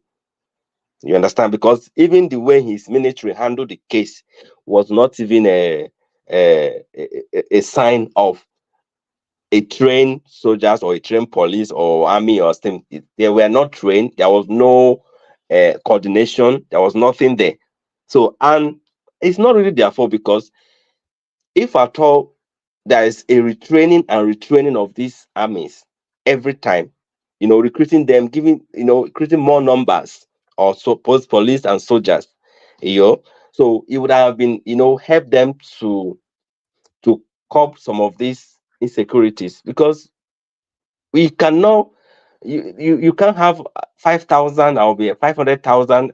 You see how many police do we have? It's up to 80,000. Overseeing 200 million people in Nigeria. It's not possible. So it's supposed to be increasing the number of personnel, at least 1 million police across the nation. In every 5-minute drive, we're supposed to have police checkpoint every 5 minutes drive in Nigeria. Whether you're driving between Sambisa forest or some bushes, they're supposed to be 5 minutes. After your 5 minutes drive, you're supposed to have a police checkpoint or whatever checkpoint, at least 5 minutes. You understand? So I know we are still coming up, but all this excuse that we are still growing, this is 60 years old. Well, this is 60 years. It's not that we're just yesterday. It's 60 years into this mess we are. So, but the issue that we are not even growing, we are going back. Like we are retrogressing. Like we are going back to as if we just got independent yesterday. By now, we're supposed to be above of what we are today, much better than what we are, where we are today. Yeah, there's no sign of that we are making progress. Somebody come and tell we are not making any single progress. I can tell you that the time of Obasanjo, we are even much better. Obasanjo were even much better. Economy was so strong. But Were now, you even born then? Look at this guy. Were you even born then? You were not even born then. one man, how old do you think I am? 15. One man, I was born in 1991. You understand? So I know I was in SS. I think I was in the SS1 or SS2 when this man finished his tenure, Obasanjo. So I know. Don't tell me I don't know. So I can tell you that then the only one I don't know is pro Obasanjo. I don't know much about, but I read. I know that things were much better. There was even a time that naira was bigger than the dollar. Naira was bigger than dollar, rate. So, but today we are not moving. We are not progressing. If you're telling me that we are progressing, come and give me the sign that we are progressing based on where we started and where we are today. We are not. Oh, there's no progress. We just that we are trying to do some propaganda and run it through over, like one man came out and said that the only thing they will come out and say propaganda is if there's nothing is going, nothing. You understand? So insecurity, like one man said, he said there is a reduction in kidnapping and everything. Oh, to me, there is no sign that he's copying anything, that he's treating anything. There's no sign. No. As of yesterday, was it on Monday? This Monday, a man leaving his office, my office, NMP Tower, was kidnapped in the heart of Abuja. Then another colleague, that is husband, from Kogi to here, was kidnapped just within Abuja. It's because we are not hearing it. That is why, if I didn't tell you about my boss one, you will not hear it. A lot of kidnapping going on here in Abuja, here in Abuja. But people are trying to find a way to hide their family members, not to be given information. That's what is happening now. If you finish work, just hide yourself, go home, because nowhere is safe. You understand? So when it comes to security, I rate him 0. Agriculture, I rate him 0. All right, just give us a flavor on the changed national anthem, and then we go on to Kulata. I don't know. I did not see any importance of the change. You understand? So for me, I believe that the one we have before was better than this one. Why are you even changing it in the first place? Is it that these NAS people, these National Assembly people, they don't know what to do? They were just there doing nonsense. The only thing they can think of is just to go and change our national anthem to the old one that the British craft for us. That's what they, yeah. One man, it's not necessary. It's not necessary. So to rate him generally, Tinubu, from 1 to 10, I'll give him 1. And the reason why I'm giving him 1 over 10 is because of this area, that the sign of improvement, which is this oil production, fact allocation, that he's, the sharing formula they are doing, which I'm not seeing any sign result, and the little loans that he's giving students to only federal students. That's where he's taking that 1%. Yeah, that one score from me. So you might say I'm hard. I'm not hard. I'm just being generous. I would have given him -0. But I don't give score like that. Yeah. All right, Brilliant. Stay there. Let's see if Kulata is ready to go. Kulata, you're up next. Hey, one man. Well, you sound like you've had a long day. Yeah, I've had a tough day. I feel beat. But Tinubu's first year anniversary. Well, it will be unfair of me as someone that doesn't live in Nigeria, kind of like rating things that I'm pretty much shielded from. But if we have to look at the numbers, we have to look at the numbers, and the numbers are not good. Let me put it this way. Um, from a macro standpoint, we're now at the point where the GDP per capita of Ghana is double the GDP per capita of Nigeria. Meaning the average Ghanaian earns $2,200 or something like that per year. But the average Nigerian earns 1,100 or something like that. Our economy has moved from the 32nd biggest economy to the 42nd biggest economy. That is based on GDP. But people shouldn't focus much on GDP because we're going to rebase our GDP. And when they rebase the GDP, all these numbers will be put in the toilet. But if they rebase it, the GDP will grow. But as of today, based on what is being recorded without a rebase, it's in tatters. It's essentially it's bad. So when you look at, are we heading in the right direction? When you look at today's numbers, I'm not talking about 2 years times number, but today's number, we're not. I mean, we've decelerated, we're in reverse mode. Now, there's argument that says, okay, maybe reverse mode gives you time to actually fix the vehicle and then you can have a long, steady journey. But when you look at where we are today, one man is bad, very bad.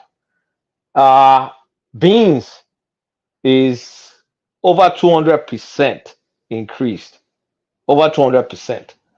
That really hit me because I'm like, now if people like, if you have to spend like triple the price you used to pay before to buy beans, that will not be easy, man. And yam is like 425% increase. Tomato, I understand there's some tomato disease. We always get that every once in a while. Either there's onion disease or tomato disease. But beans, that's kind of like the cheap food when I was growing up. Nobody wanted to eat beans. Like that was like beans, like yuck. But that's like over 200%. So protein, how much is meat going to cost if beans has gone up by 200%? So it's real, man. We can talk about reforms on paper, right?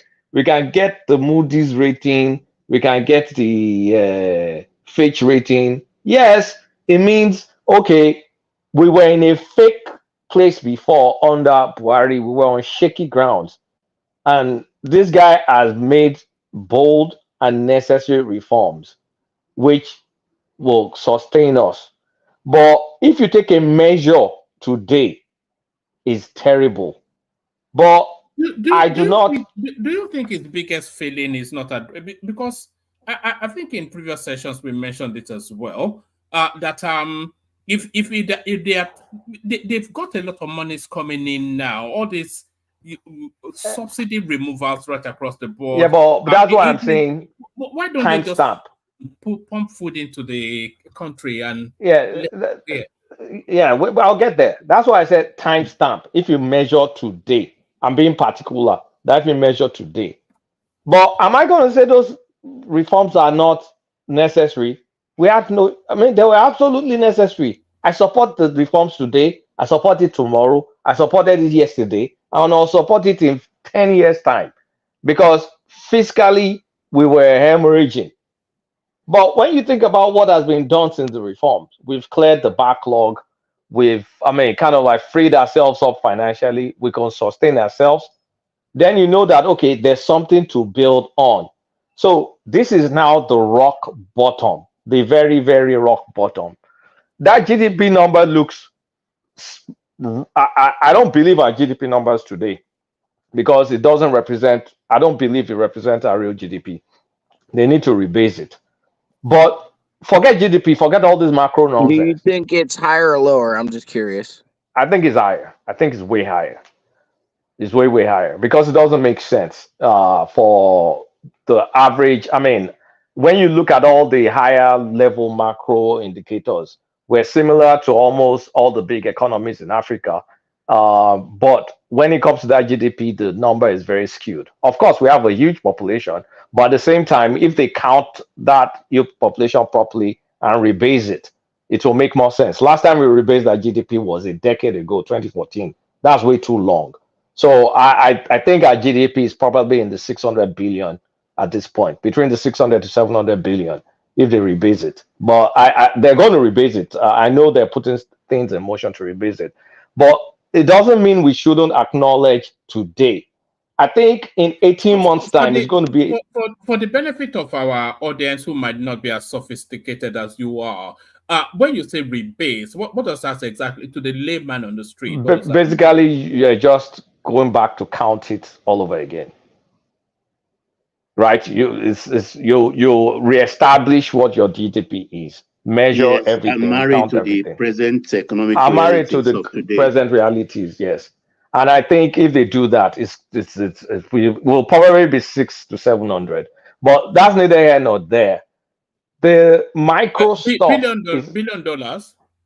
No, not 600. I believe will be around 600 billion. I have no basis, but if you tell me to guess, that's what I'm going to guess. Putting into consideration the devaluation of our currency, you think it's not drop? Why, if what you are saying is right, why did we drop in the best performing this thing in Africa, best economy, the number 1 to number 4? That number one thing wasn't really to number 4, from number 1 to... Because first things first, it's problematic to convert GDP from naira to dollar. That is not accurate. And besides that, Kulata, the oil production dropped. There are many things I want to talk about, so you guys are pulling it small by small. So to answer Baba Ajan Lekoko, yeah. So it's not accurate to just convert GDP from naira to dollar and all that stuff like that. Is even for a back of napkin math is wrong, is inaccurate. Not until we really rebase where we are, until we really know what the GDP is. And simple mathematics of dividing devaluation is not telling the true story. So it's just people, lazy journalism, people just putting stuff together and saying we're number 4, we're number this, we're number that. It's not really accurate. It's not accurate economics. But now going to about our story is very, very simple. Nigeria is a very simple country. When we're producing 2 million barrels per day, our economy is tearing. But Jonathan was producing 2.4 million barrels per day. But now we're producing 1.3 or 1.2, which is like half of what Jonathan was producing. And that's not the story of our GDP, but that's the story of our Forex. And that's the story of our Forex stability. And that's why, we're struggling right now to maintain a true value for the Naira. Because I don't even know if Cardoso is kind of like giving up to almost peg the damn thing again.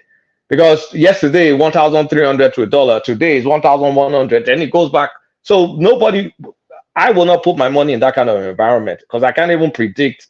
I can't predict what is going to happen to whether it's going up or it's going down. It's too unstable.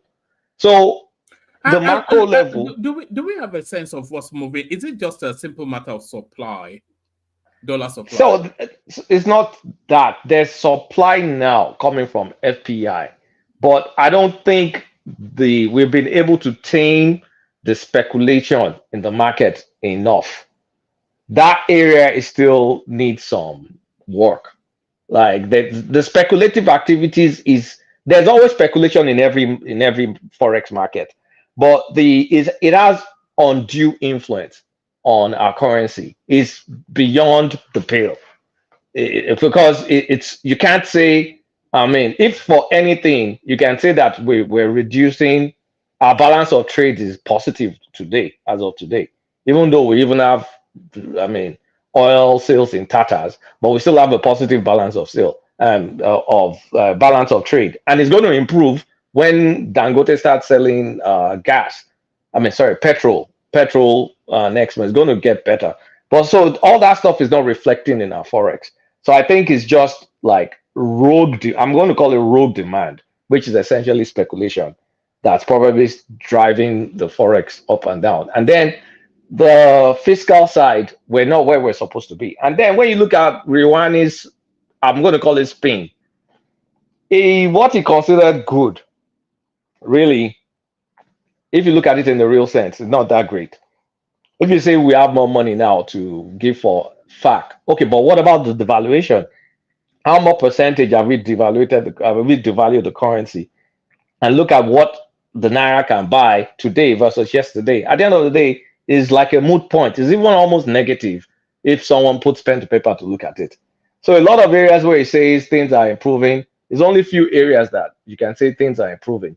And they're marginal. When revenue collection is a marginal increase, but the real revenue, the real currency, when you look at it, factor in devaluation, it's next to nothing. It's just more Naira, but less value. The what else did they call out that's so positive? Well, school loan is good. I think that's always a good thing. More people can get access to education, the better. So security to some improvements there. Some improvements there. But the main thing is the runaway inflation. That is what is killing everybody, because the way they sequence those two huge reforms, the timing, the way they sequence it, they didn't execute it well, and they didn't really do their full homework. So you have two major hits to the pocketbooks, and then no shock absorber. So the masses, I'm even surprised the masses, people are not going to the streets. Nigerians are very resilient. But you have a situation where everybody, every single Nigerian, including Dangote, they've lost a huge chunk of their net worth. And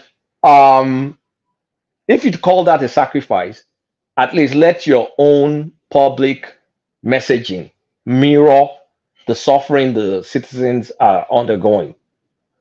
But the Tinubu administration they've been tone deaf in the way they're messaging, in the way they're living. They're not calibrating based on what is going on. And they're even not acknowledging some of the mistakes and the pitfalls of how they implemented the policies. Because the reforms are good. I will support the reforms forever.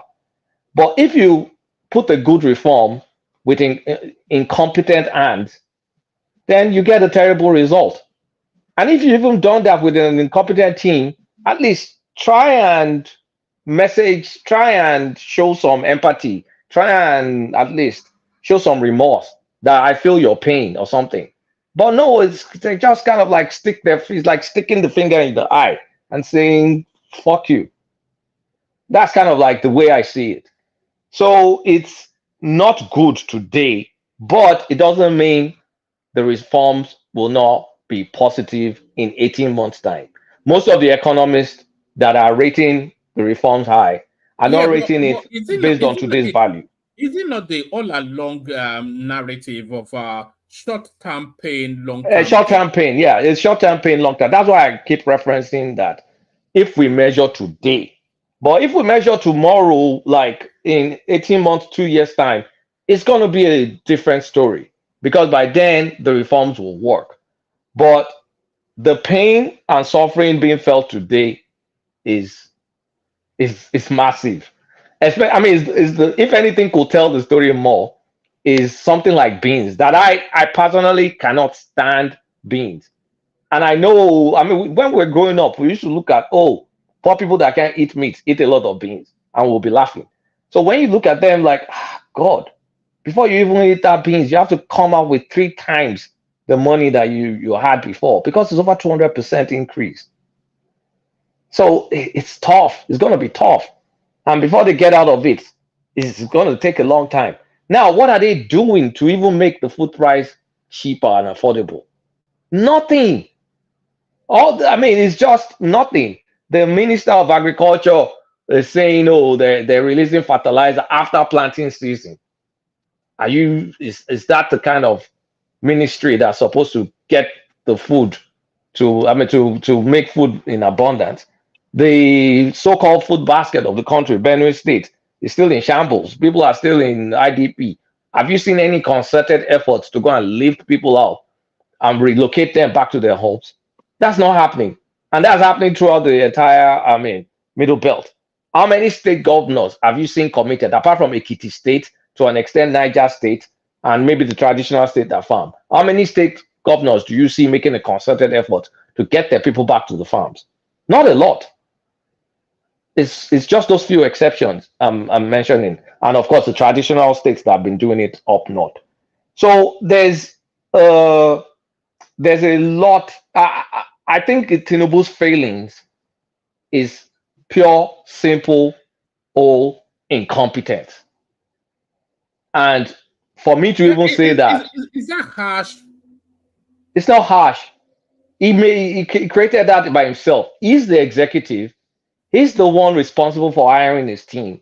I did not force him to hire such mediocre people. Right? You are the executive. You set the vision. You have the North Star. You show everybody the North Star.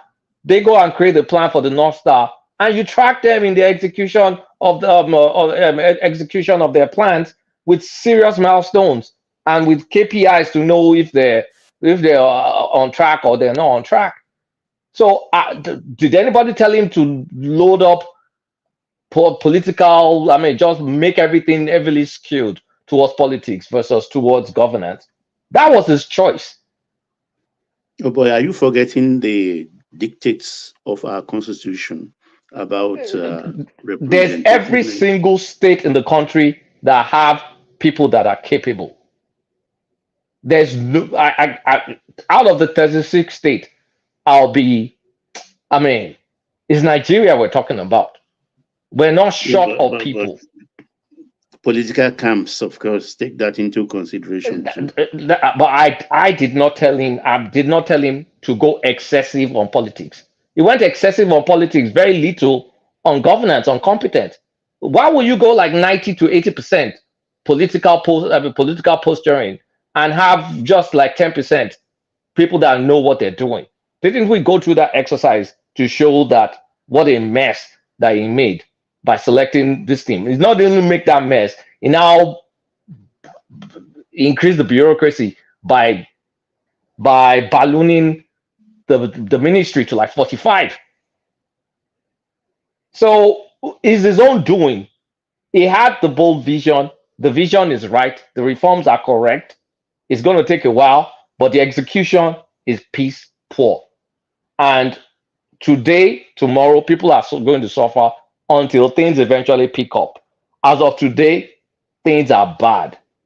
And is that across all parastatals that piss poor? Well, the majority of parastatals, like where it touches people the most, is bad. Am I going to say because Wike is performing in Abuja, then that makes the guy in Elisha happy? No. Am I going to say because they're building they're going to build a road, which is kind of like is coming today? Does that make the guy in Kafanchan prosperous? No, because people can get passports faster now. How many people can get passport? What does that matter to people's ordinary lives? Who cares? Let's put things into perspective. If they're not making concerted effort to do the barest minimum, get cheap food into people's living rooms, then you're a failure. If you can't eat, if you can't afford food, Maslow's hierarchy of needs. That's that's the basic need. Okay, Kulata, you said he should be blamed for selecting a shambolic team. Incompetent, yeah, you say incompetent. So, which can you mention positions that are so strategic that if he has appointed competent hands, maybe they will have turned things around? You mention. I will mention. I'll say agriculture. I'll say security, defense, agriculture, defense, health. Three basic ones, and then of course from the economic perspective, Cardoso needs more lieutenants. If you took those 3 or 4 seriously, things will not be as pathetic. And if we know we simply can't afford to get food cheaper, why effing around with agricultural policy that has no teeth to it? Why don't you just simply go and import cheap food and let people eat? At some point in time, you have to hands up that this shit is not working.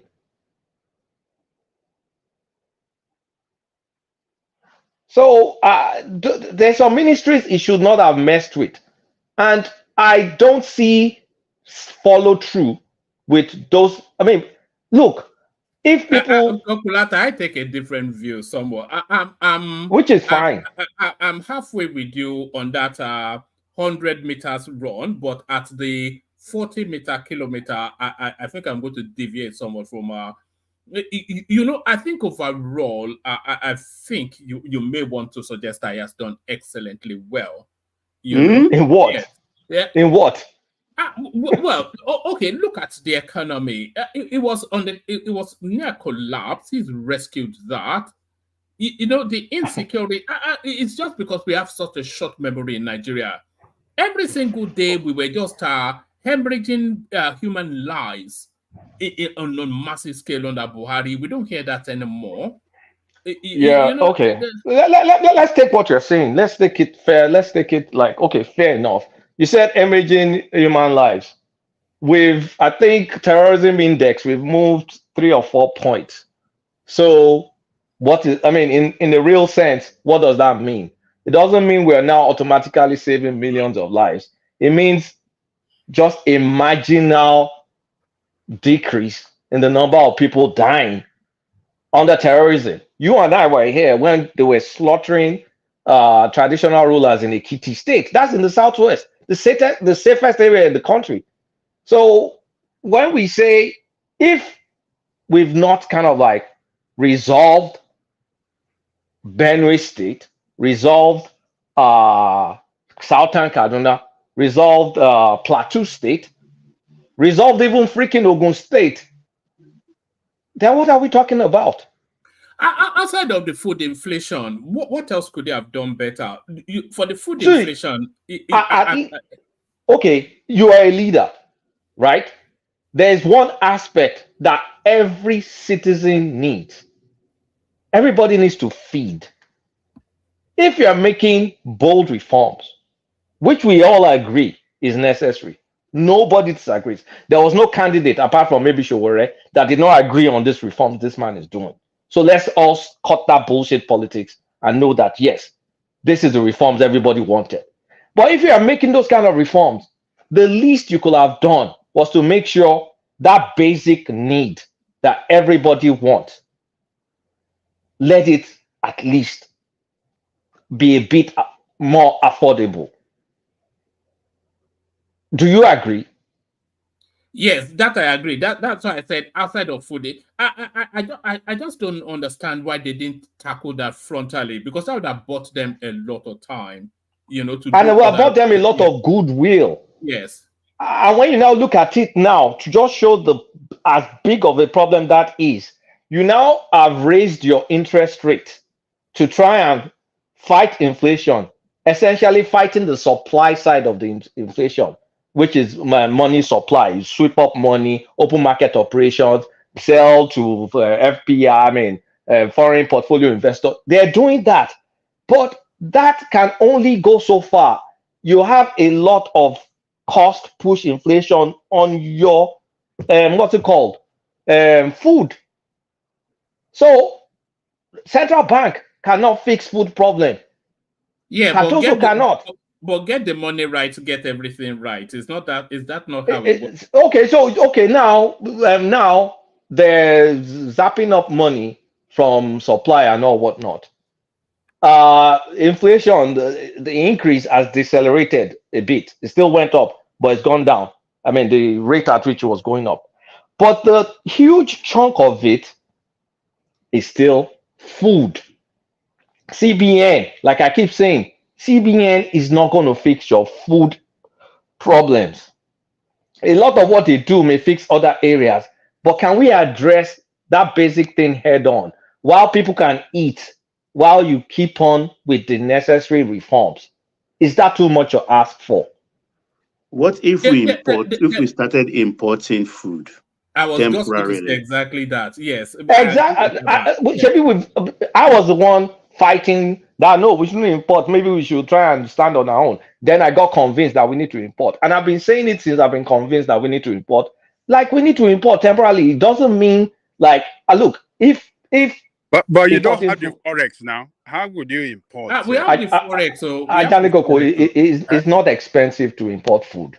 It's not expensive. And again, This is by what next month, it's not that expensive to import food. And again, by next month, when we stop importing petrol, then on paper, there's more than enough dollar to bring in food. We could also use our neighbors, Benin Republic, as a buffer to import food. Why are we doing that? At least the economy is backed by France. The inflation is 1.5%. 1.5. how much would you estimate for importation of this food when and at the same time you want to put into consideration the hard-earned dollar that is not forex? If they used 500 million as 700 million, even $1 billion naira to import food as a buffer for agriculture to catch up and the economy to settle down, I think that's what they should do. And what are the food specifically that should be It's right now. Rice, flour, anything just to get people eating. But that not kill homegrown rice. If homegrown is too expensive, it's temporary. If homegrown is too expensive to keep, then maybe it deserves to die. Yeah, if we can figure out, how to. Can I? I really would like to, not to change the subject or, get off of what you guys are talking about, but I really do want to know part of especially the ugly part of the list that he has up, because I want to become better informed as a Black American. The electrical grid or the power grid and stuff like that. Can you tell me like kind of what the status of it is, and is it getting better or worse? Or can you give me kind of like a quick rundown if you don't mind? It's not getting better. Let me put it that way. Not to suggest that it's getting worse, but it's not getting one, we're not producing enough electricity, and then we don't have sufficient enough grids to evacuate the ones that we are producing to end users.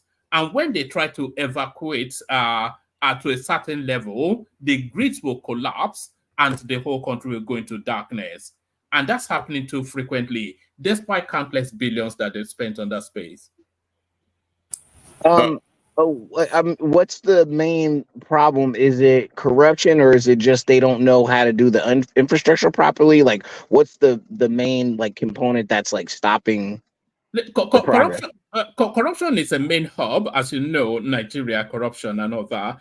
But I think we have a somewhat of a moribund, outdated system, and there's a process of rebuild going on now. But it's not happening at a pace that that the people would like it to happen. So let's just put it that way. If I may add too, for the benefit of the person doing the ask, American Rifleman is the man doing the ask. The fact is the electricity supply has been removed from the exclusive list. So every state in Nigeria is now free to have their own power grid.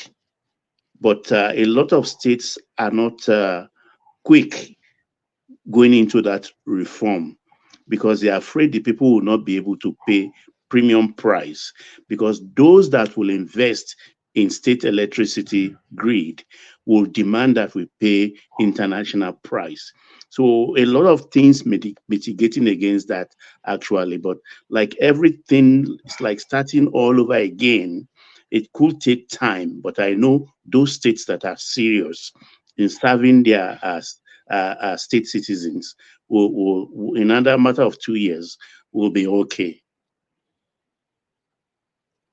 I think from a power issue, there are a few things you guys have touched upon some of them, but there are some areas when we think I about do have one.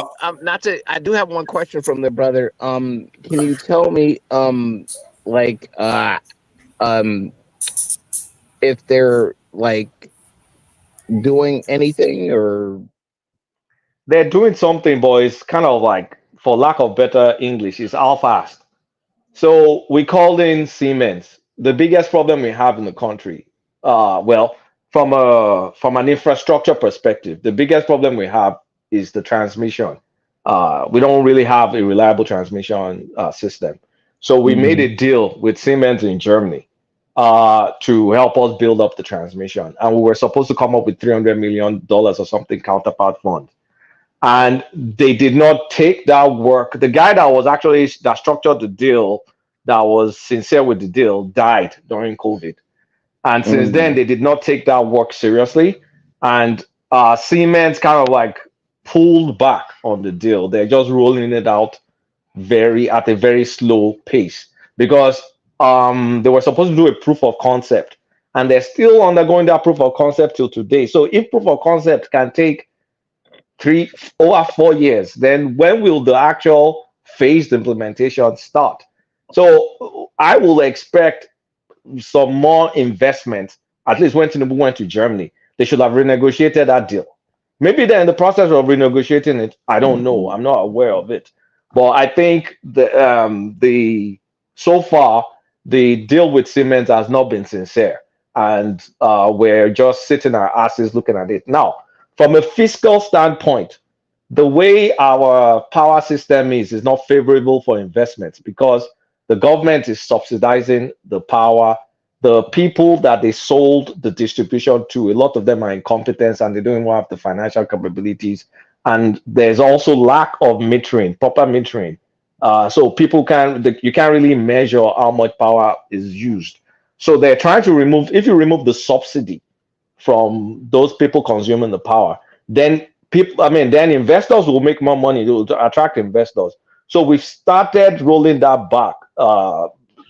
Small by small. The people that get the most power, they've removed the subsidy from them, but they need to roll it out fully to attract more investors to that sector. So there are many problems, and then of course now in that mess, you also have the decentralization, but only 2 or 3 states have come up with any sort of policy to be able to take advantage of decentralized power. So power is still going to be a mess for a long time. Thank you. Yeah. All right. Feel free to interject every now and then. American Rifleman is an actual real American, unlike you American sort of. We adopted American. Yeah. So, but he's quite keen on the Nigerian narrative, and he always wants to show interest whenever it's a conversation going on. But Kulata, I wanted us to focus. Kulata. Hello. Mongboy, enigmatic. Yeah, you are receiving a lot of love from the headless mob tonight. So it's pandering to them. As I'm not. It's pandering to them. Anytime I'm talking like this, to them, it's putting everything in its true perspective. There is no doubt about that. I want the country to improve, right? Okay. And I can't get the country to improve by not speaking the truth as I see it. It doesn't mean I'm right. Issues. So if we have to give, there's time for politics, and there's also time for constructive feedback. I believe I'm giving feedback based on my own limited perspective. So if anybody is listening and takes the feedback and they act on the feedback, then the Nigeria will improve. I don't give a rat's ass about some obedience, some nonsense, headless mob. That's not why I'm speaking. I'm speaking because I feel it needs to be said based on my own limited understanding. So it's not about pandering to anybody. Who cares about that? I was only joking. But Let's focus on this what Rewan Bishmark has put up. I know you somewhat criticized him, but let me just rattle through it. Tax and other revenues are more than doubled. FAC allocation increased 14.4 trillion. Dangote refinery, other modular refineries commence operation. Forex backlogs cleared. Credit rating improved globally, oil production up. So those are the positives that brings to the The table. only three solid positives out there that I think is concrete enough.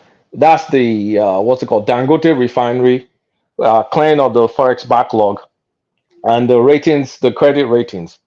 The rest, when you look at FAC improving, tax connection or whatever, what is the real value of FAC that has improved when you devalue the currency?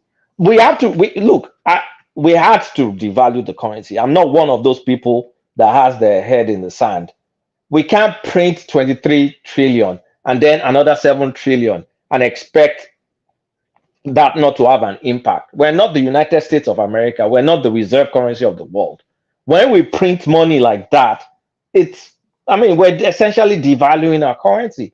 So I'm not blaming them for devaluing our currency. No, I'm not. Those are hard policies we had to make. All I'm saying is there's no sincere effort to ameliorate the impact on the people. And it comes down to food. If people can eat, they'll bear with you. That's my criticism. Like, I'm not stupid. That injecting massive liquidity naira into the economy, what did we think we were Until it doing? reflects on the dining table, there will always be complaint. Yeah, people will complain, but I understand that these are things that were there before and we were running away from, and we had to face it. Yeah. So facing it is the unintended consequences that we have to deal with. So, I mean, you cannot. I mean, everything cause and effect. That's just it. If you print money, expect it to come from somewhere. So that's what's going on. I just blame an incompetent team and lack of focus on food. You keep hammering on that incompetence thing, but we'll land there on a moment because I'm not sure that all right, maybe you are right actually, because we put them under the microscope just the other day, didn't we? But let me take you to the bad, because I feel that the bad and the ugly, they are temporary phases that will easily address soon enough. Nigeria from 32nd largest economy in the world to 42nd. So that you've already addressed that. That's bullshit. Yeah. So when the rebating starts and the economy kicks in, it will take its space and then probably go up a bit more. Inflation at an all-time high and public debt. So those ones not really anything of Public debt is nothing. Inflation is something. Right. Out of all the bad, the inflation is the real bad. The public debt, everybody owes. That's no. I mean, we have the ability to pay our debt. Ghana doesn't even pay its own debt. Not like not that I'm trying to diss Ghana or something, but we have the ability to pay our debt. So please, I don't want that debt. I don't care. It's what you do with the debt that matters. But the inflation is very, very, very problematic. Very, very problematic. Because you have to that's why I'm now advocating for food importation. We did a session on that inflation. It's the food inflation that actually drives that number more than anything else. More than anything else. That's why I'm saying, well, why don't we just import? Give some time. Look, if you want to save our farmers, you said you were going to do, what did they call that program again? That thing that Awolowo did back in the 60s. Operation Feed the Nation. No, food. Is this not food silo? Food. Yeah. Commodity board. Commodity board. All right. Yeah. Okay. So if you look at do it this way, it's an idea. Someone can go and test it.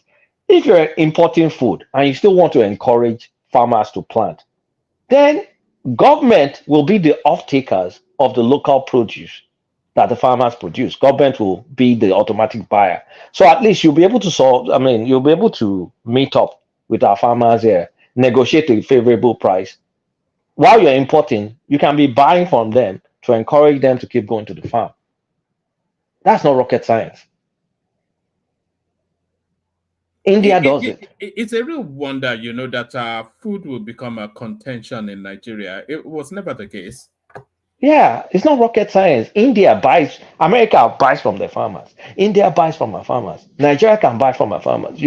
You have this commodity board in your manifesto. When you read your manifesto, you had all these great plans. Then why will you now bring in competent people to execute a good plan? What did you think was going to happen?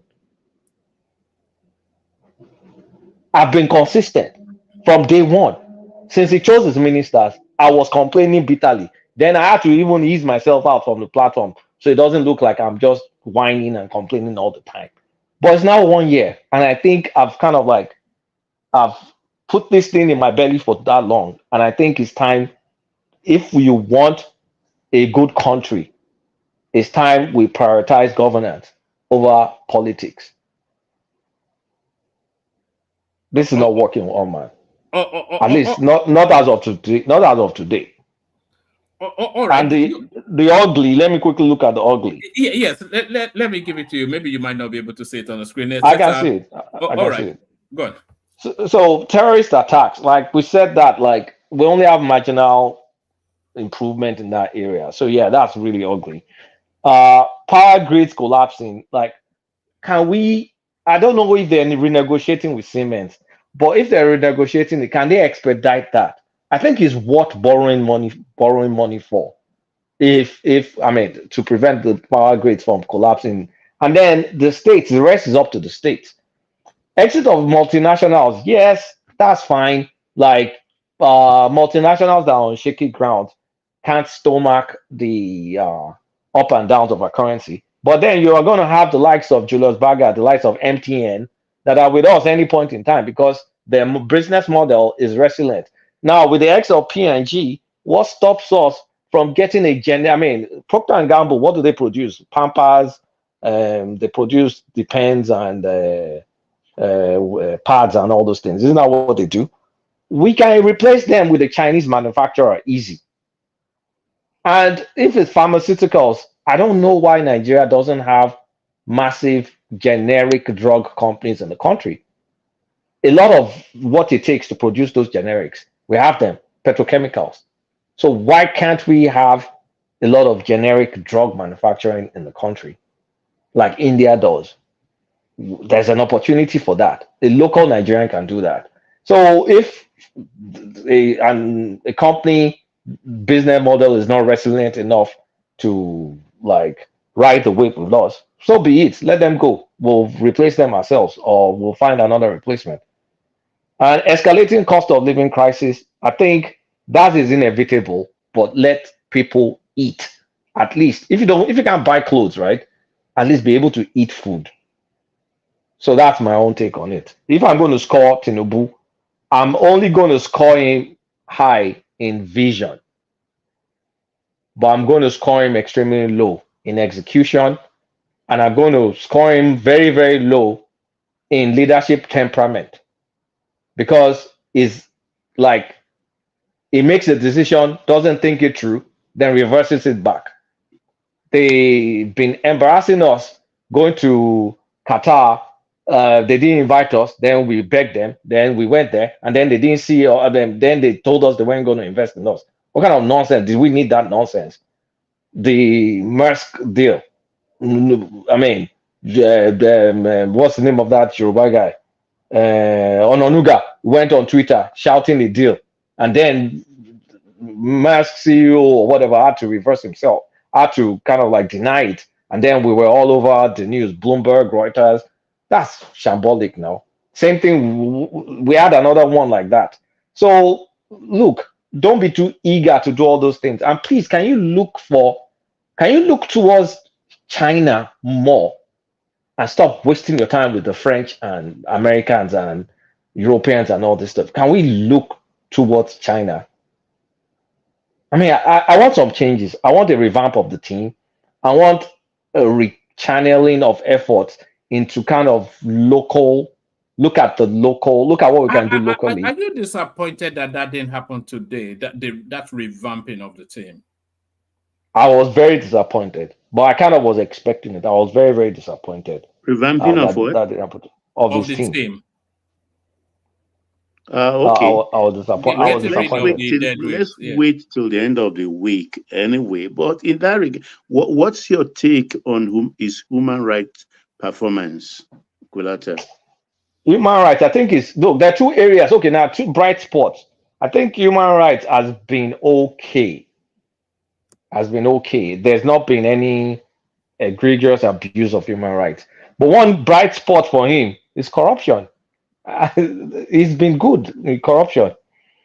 Actually, he's been very solid in corruption because he removed the two areas where we had the biggest corruption, and he had zero tolerance for one of his ministers being corrupt. And he's like going after the past CPN governor, going after ex-ministers. So I think corruption is called high in my own books. I mean, from Nigerian standard in corruption. So that's how I read it. I don't want to grade him because we're in a transition. I'm not going to give a score, but at least I kind of like shared how I personally feel. But I know we're transitioning. In 2 years' time, things will kick in. But as of today, 1 year, there's pain. There's a lot of pain. That sounds like a 40. That sounds like a 40% overall. Well, maybe 30 to 35. That's F9. Yeah, it's called an F. The only area that I like is it was bold. It's bold with his vision. A lot of decisions that everybody has been running away from, he took it. So that gets all the marks. But when it comes to the execution and the leadership style, like when you talk about foreign policy, that's terrible. That's low. In the ECOWAS thing, God Almighty, he messed up. He really did mess up. You think he messed up? Are you talking about the Niger Republic? The Niger thing, it was mess up. You think that was a mess up? I thought that was a qualified success. Okay, No, Kulata, we're Nigeria to be a nation. He had his balls and the North is not part of that nation. Will you still count it that he messed up? We can't do those kind of hypotheticals because the North is part of the nations. That hypothetical is not going to help you. It's not going to help me.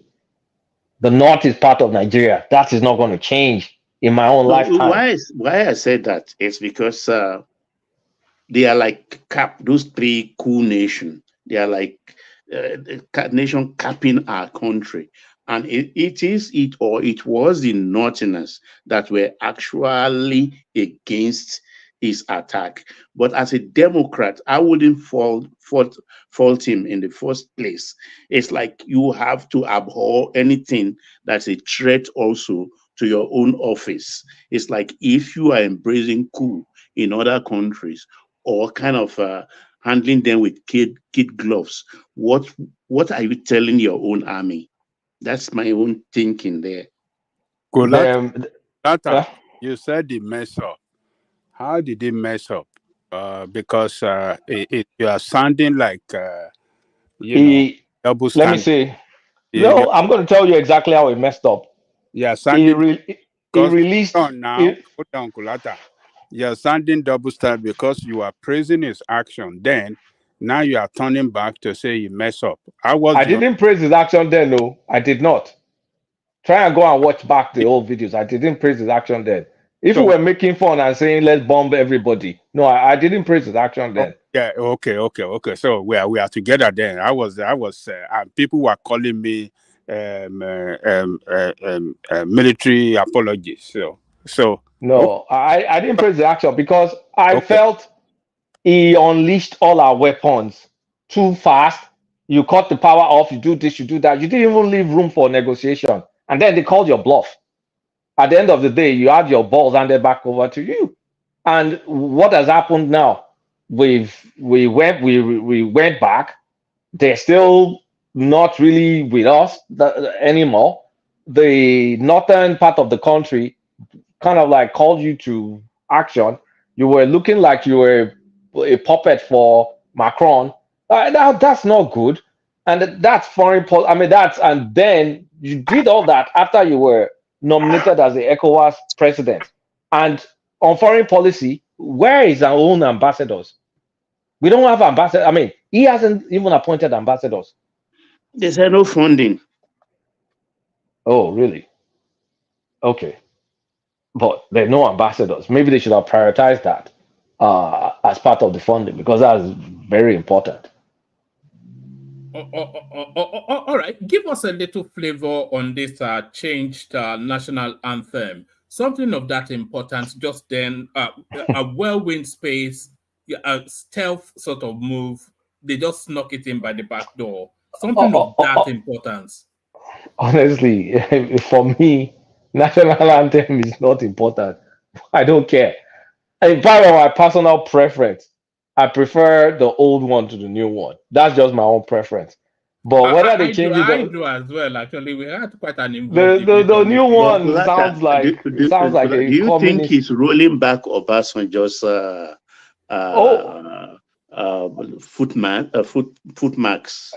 That's exactly what I WhatsApp to one man today. That I think is about when you think about Obasanjo's leadership, right? He kind of like had success in economy and everything. But when you look about like what are Obasanjo's tangible legacies, they're few and far between. When you think about tangible, like some massive infrastructure that you can say, that's Obasanjo infrastructure, or some massive initiative that you say, oh, that's Obasanjo's initiative. This is one of the few ones that is left. Baba, you are way older than me. So do you agree with that statement? Of course, for a man that's had 2 lifetimes pumped or squeezed into one, I think he performed abysmally. I'm sorry to say. From a lasting legacy, it did not do well. Yeah. It didn't put anything that you can look at that symbol or that thing and say that's Obasanjo. The anthem is one of the few ones left. Now he built Lagos Ibadan Expressway. Did he? Did he? He did. Did he not? Hold on. Wait. Let me rack my brain now. I think he did. 70. Yeah, he built it. I mean, well, he started doing go on, but Muritala Mohammed, Muritala, and he. Because I knew that road started right from Gowon's era. Yeah. So, so you really can't attribute it to him, like per se, like that. No, anybody better can anybody farati. Okay, but okay. So Ajanle Koko, if for example, Tinubu completes Kano Maradi rail line, are you going to call that a Tinubu project or a Buhari project? We're not going to call it Buhari project because he completed it. No, it depends on the percentage of input now. If he did 80%, I'm not even. We don't need to go quantitative. I'm just saying from your gut. Will you say Buhari is the person who actually initiated or completed it? Second Anabi has his own nuance. But what I'm asking for is from your own gut, from your gut. Don't look at details or data or whatever. Just from your gut. Kano Maradi project. That's the Buhari project now. It is totally. There's no doubt. Buhari project. There's no doubt about it. That's why I'm saying Lagos Ibadan. You cannot just say it's Obasanjo. That's one mistake he made. Maybe he's realized it, but it didn't go away to build like a shining legacy. Yeah, economy was excellent on that time. It the National Stadium now, National Abuja National Stadium. I mean Abuja Stadium. Did he build that one? Yeah. Okay. So those the civil servant, most of the civil servant quarters there, he built them. He did a lot of stuff. In Abuja, where? Yeah. Yes. It did a lot of things. If it did National Stadium, then that's probably one of the only ones. In Abuja. He built a lot of roads too across the country. But we focus more on Ibadan National because that is at our own end here that it didn't do well enough. But in some other part of the country in the east, maybe Owerri, Aba, or what did you call it? He built it. He built some other roads in the north. So it becomes that Ibadan expressway that he started. No, what happened during that time? Yeah. You know, several coup, counter coup, so we can't really put it in its proper perspective. Because I'm just even look at the Bini, Port Harcourt road that went through today's Bielsa and all the rest. Those were good roads in the mid 80s, actually. But I think he started that project. Okulata, there are a lot of things we can give to Obasanjo that we can say this is Obasanjo. NDDC is Obasanjo legacy. Yeah, but that means we're now starting to scratch to look at, like, we're using microscope now. There's no the big. I mean, I'm talking about big legacy. The big ones. Tinubu has attacked one of the biggest ones left. I think there can be no comparison with anybody, even though Bata just with Yakubu Gowon. He did everything we still enjoy today. But most of the thing that Yakubu Gowon did, he started, and it was just little percentage that he even did before he was overthrown. Greater part of those infrastructure, the Solo, Apapa, I mean, what do you call it? Obasanjo built it. Tinkan Island, they built it. National, I mean, what do you call it? What do you call that? National Theater, they built it. No, he completed theater because that was the Enago project. Yakubu Gowon, the National Theater, the stadium, and all the rest. Trade fair, and the military barracks all over the country too. The first act, 77. We know what the first act 77 represents. You know, invited. It was Gowon's project, though. Remember? He hosted it. He did everything. Built that place, you know, to what it is today. So you cannot say that we didn't see anything there, but he did a lot. But history, it's been, you know, a long time history. So we are not. A lot of us cannot even remember a lot of those things that he did. He did well enough. The Tinkan Island, the Ibadan Expressway, Oshodi Solo Expressway. There are a lot of roads. No, I think he completed most of them. But if I remember Tinkan Island and everything, all those are 70s, early 70s, during Yakubu Gowon time, but at least he did well and completed everything because he was still in the army and supervising the Gufanti Bridge at Ojo Elegba. If you remember, it's not Julius Baja that did that Ojo Elegba road. It was Gufanti. Gufanti is and the rest. Hear them again. Yeah. So don't let us rubbish Obasanjo. That man. No, I'm not rubbishing him. We are just talking about. We are just talking about history. Tinubu chipping away at his legacy. Not like I'm rubbishing. I'm not rubbishing him. Okay. Like his big legacy stuff is getting like eroded. Yeah. So there was this clip. So this change of national anthem. This because Tinubu had a lot of plans that when he becomes president, he would implement them. So it'd been long talking about. Watch this. This was circulating all over social media earlier on. We are one and one Nigeria, and we should be proud of our greenback. That is the passport. In fact, if I have my way, I will bring back our old first national anthem. That describes us much, much better. I don't know why we change it. It's about service. It's about diversity. It's about commitment, the value and nation building. So that is my message. So he's long wanted to do that. Yeah, but we said it here yesterday, one man. I said that if the president doesn't have hand in this, it's not going to move. He has hands. So, okay, he has hand. That's his priority. This is why I also criticize him. Look at the speed that thing passed to both houses. 2 days. And got signed. Signed on the 3rd day in the morning. Okay. So are there not other priorities? And they sang it today at the National Assembly. Kulata. You can't blame him. It's the executive. So if the legislative chambers, if they have to be at the beck and call, at the mercy of the executive, as we just seen in the last 2 days, and that's what we actually see in all the states. So it means the executive can actually, run enigmatic. Use the word harmony, I beg, between executive and legislation. Harmony. So we can you can always make 1,000,001 1,000,001 request as an executive. Then it behooves the legislative chamber. Look at the one in the US. Before they will even pass something, they to take them years. But the one we have in Nigeria, they have the harmonious understanding of having to do their things.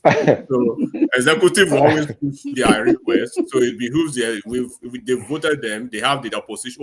What are the oppositions doing? They have PDP, they have Labour Party, they have YPP, right? So it is a collective effort from one of them.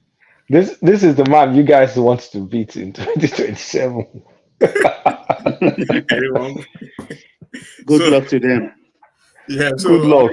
When you talk politics, right? The way we play our politics in Nigeria people should start learning. If it takes the executive to get what they want from the legislative chamber within 2 days, then you people should understand that how many of them has gone back to say, okay, I'm going back to my constituency, I'm going to return this SUV. They've started crying about the SUV now. They are still collecting their money, they are collecting their allowances and everything. Everybody is there doing their own thing.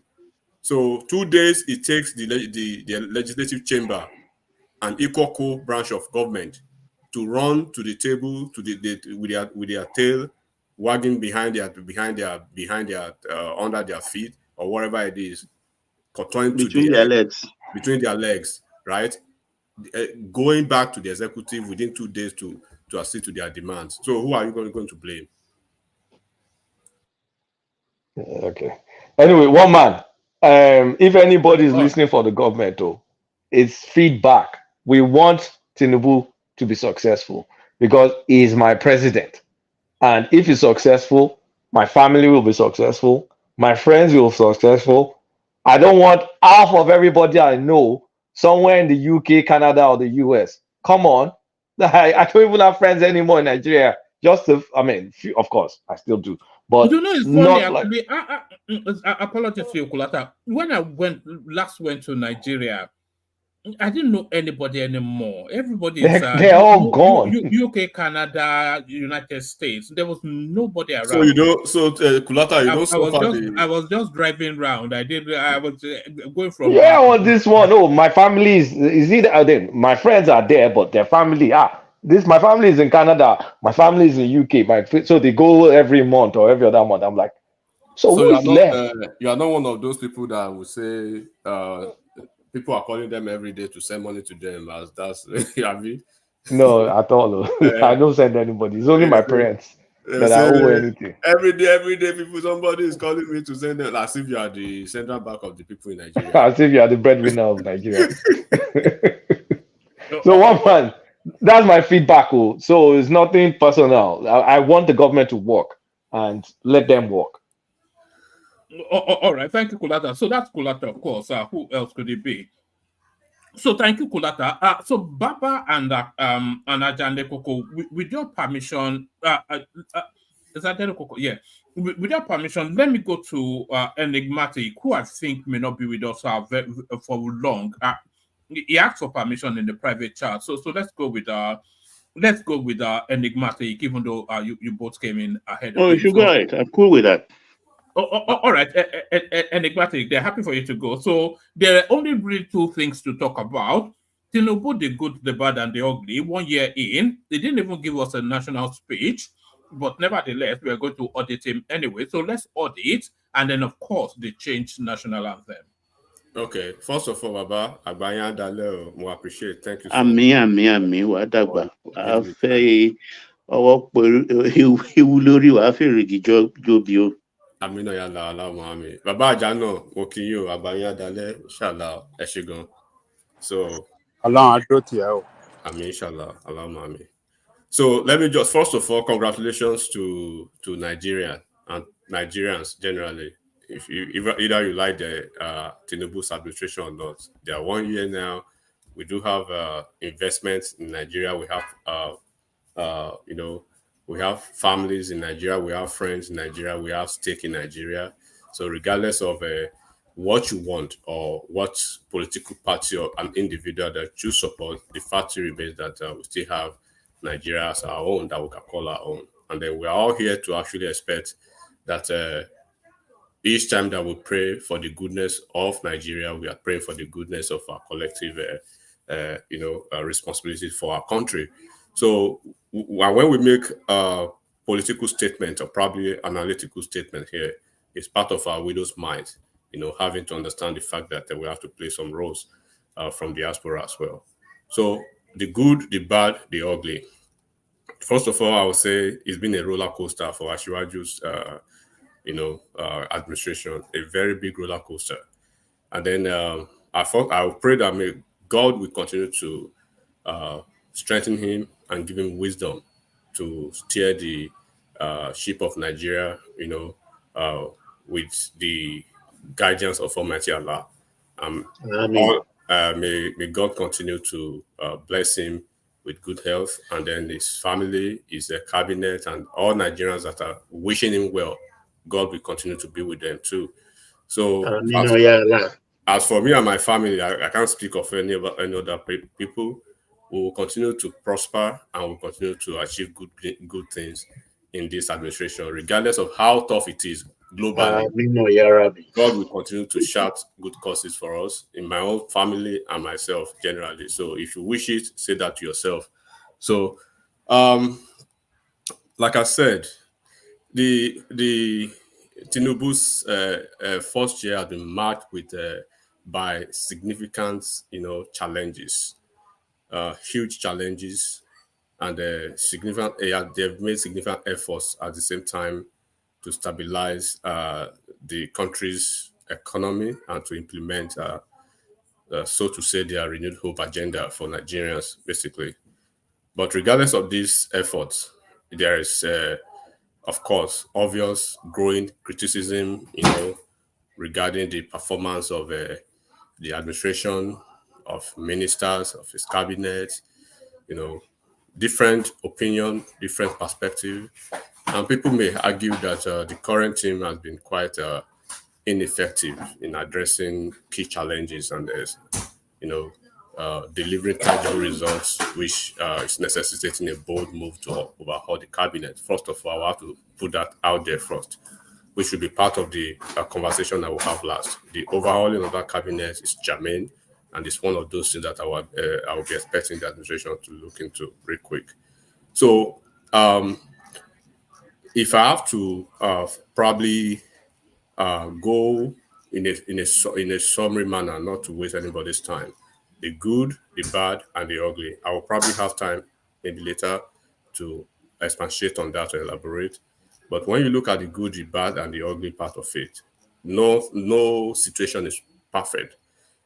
Just like every human, all human, we are all subject of imperfection, and nobody will be expecting a president who is equally a human to be 100% perfect.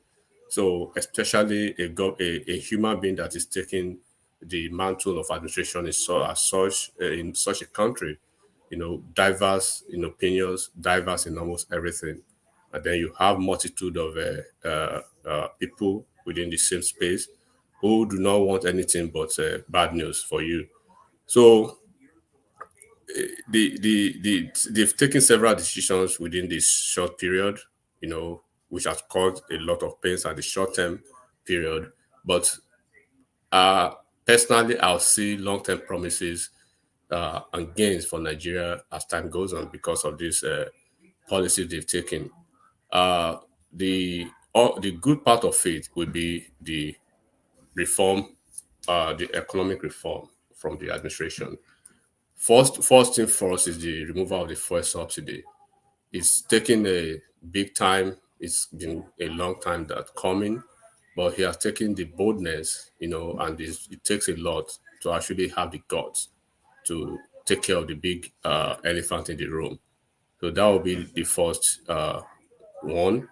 And then that courageous decision, of course, caused immediate shock, to the country, economy, and to people of Nigerians generally. But when you look at the other side of it, the flip side of that is that it has basically reduced our fuel importation by 54%. So when we talk about the bad side of this, we have to talk about the good side of it. The fuel subsidy on one hand, the policy causing wave shock, and then a lot of economic challenges. But on the flip side of it too, reduction by 54% on our fuel importation. And then the local refinery has increased by 20%. And of course, part of the economic reform is the Naira flotation. So the Naira flotation, of course, comes with its own pain as expected, because it's going to bring a lasting benefit as well. It will encourage domestic production, which will make imports more expensive as it is now. Those are the things that are expected.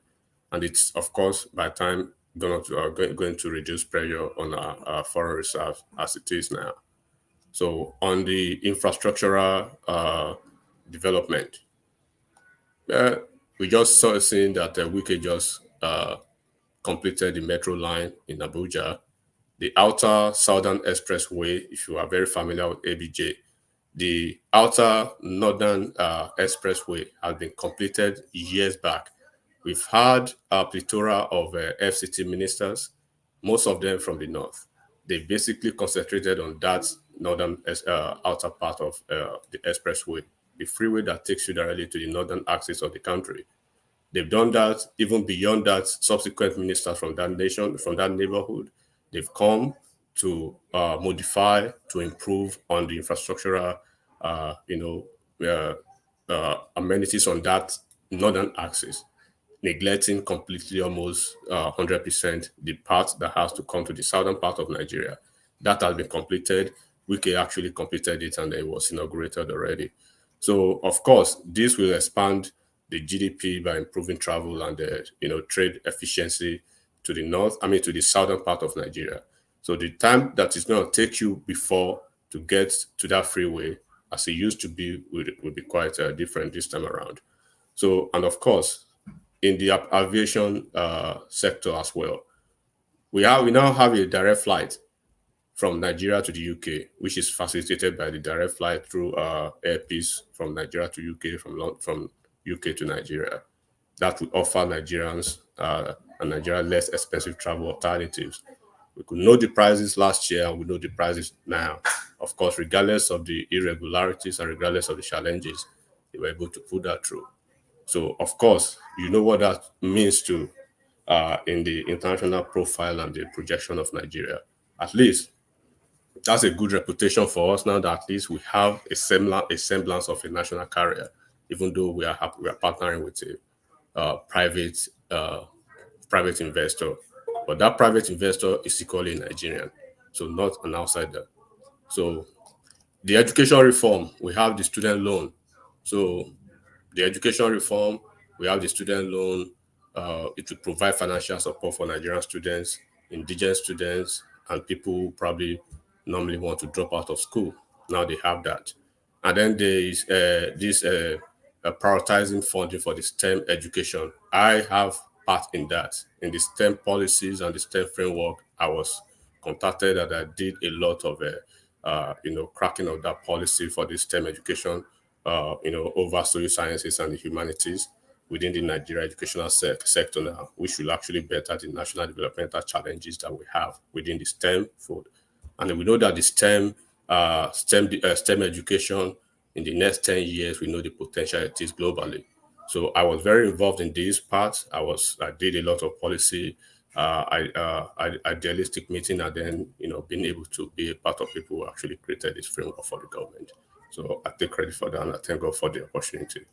So on the security part, you can't actually curb security 100%, but except we just want to be economical with the truth. The insecurity is still a big challenge. But regardless of that challenge, we've seen significant reduction in bandit activities. And then the notorious leaders of most of these terrorist organizations, they have been eliminated. We have safe travel now, at least on the Abuja Kaduna road and the railway system. I mean, they've been quite really relatively secured to an extent. And the northeast region is quite regaining is a normalcy now when it comes to security. We may speak about the personalities of the security ministers, which is a different conversation that we may probably have the opportunity to speak about later. And on the global terror index, Nigeria isn't doing bad. In fact, from last year to this year, almost a year now, we were at 8.06, while now it is improved just a little bit, slightly down to 7.57. So we can take that in 2024, less than a year. So that's a good one, and that has been the highest score that we've had in 8 years. So best score so far in 8 years, regardless of that, that's insignificant margin, but it's a take and it's a win. We take it that way. So, and the governance and the anti-corruption crusade of the administration, they can do better. I will expect better. Personally, I expect better in that capacity, but I have strong conviction and I have strong confidence in the Attorney General of the Federation, because when you look at the agencies under the Ministry of Justice, you understand the reform that is going on within that capacity, and then the quick action against officials that are accused of corruption, even within the cabinet, within the ministers. We can see the way they swept into action, and they're probably doing things to curtail the murky waters of corruption within the cabinet and within the administration itself. So, which actually is a signal that this man you have to find a way to do your thing the normal way you should, without having to circumvent the processes, or without having to trying to violate certain processes, or else you're going to be dinged like they did to Better Edu. The entire Ministry of Humanitarian whatever now is still under a massive investigation, and a couple of other ministries too. So there's swift response to that. We see I think people who forget this. The swift response to the cash for degree scandal too.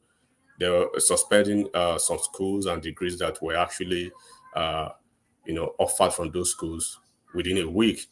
That happened through EFCC, some schools in Benin Republic, and there's some part of the people in administration. I could remember that this lady in Lagos State, the Director General of one of the agencies that was actually fingered. It was concluded during the investigation that she had the 2 masters that she claimed to have were fake.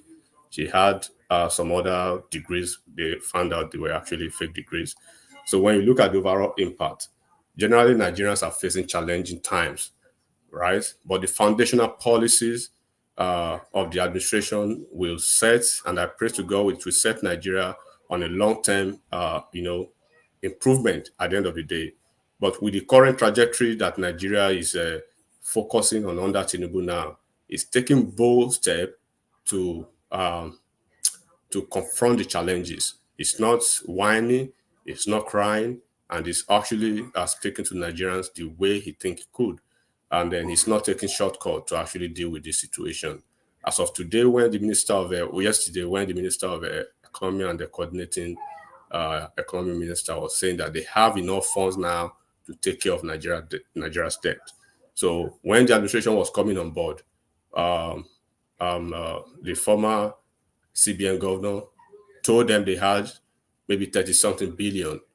At the end of the day, they found out he was lying. They found much less than that. And that was one of those things that actually set Nigeria on this precipice of almost a disaster. But from what it is now, when we have to aggregate the good and the bad and the ugly. So we could say the good part of it is the economic reform, the Naira flotation, the infrastructural development that we've seen so far, the aviation improvement, the education reforms, the security enhancement, the global terror, index and anti-corruption. But the hard part of it, the bad part of it, will be the economic hardship to Nigerians. It will be so uncharitable to say Nigerians are not suffering, are not going through pains. But if you are very close to the corporate system, you understand even within your corporate entity, right? It takes time. There's always a germination period for policies that are maybe being worked on. Probably when your company is going through an entire change management process, it takes time to actually have that policy ideas, bring fruitful results at the end of the day. It takes time. So it will have to go through the entire ecosystem of that policy maturity period before you can see results within the operational corporate world. So when you come to a country that is almost grounded to a halt, you can't do any magic except you have to go through that route. So the bad part of it is Nigerians, the economic reform is killing Nigerians. Nigerians are biting hard through that, right? So part of the practical example of that is the immediate increase in fuel prices, which leads to higher transportation and living expenses for Nigerians, basically. At least we are all Nigerians. We can speak to the impact of all this, these. So one of those impacts is the hardship for the population, and especially for low-income earners. Those people, we don't really have a middle class in Nigeria. It's either you are down or you are up.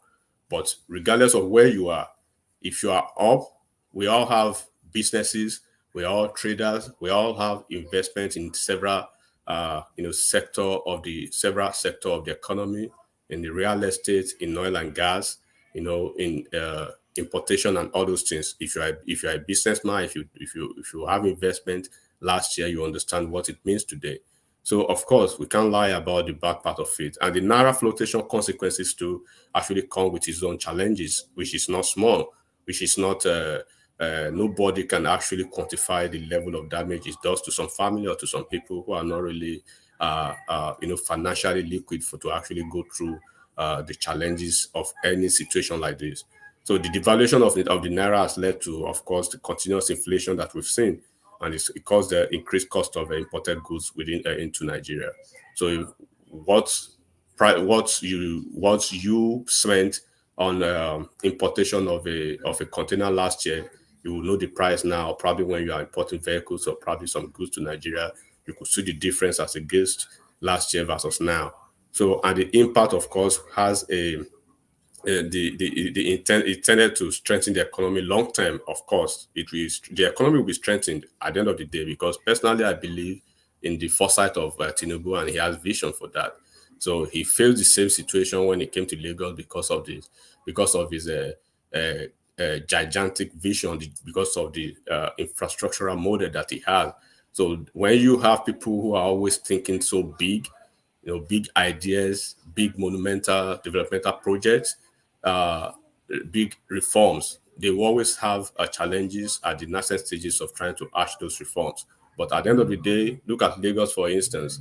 When he came into law, people are very aware of, familiar with what he did in Lagos. He faced almost similar situation in Lagos.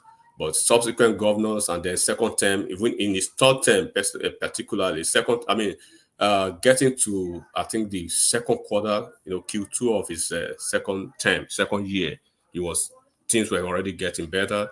And then by his 4th year, he was flying seriously. So second term, and then when Fashola came, he built on what he was able to, the infrastructure, the reforms that he had. When Fashola left, Ambode, Sanwo-Olu, as we can see now. So whoever is going to be succeeding this man after 8 years, inshallah, will be having to fly like they did in Lagos.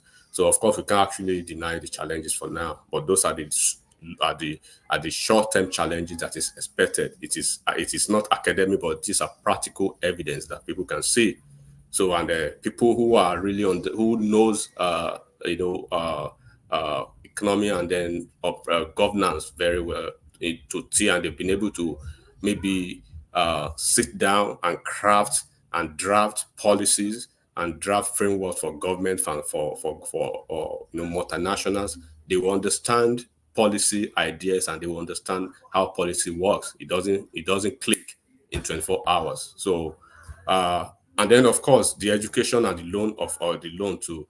When you look at the concern I have for that, which I will say is one of the challenges, is the funds.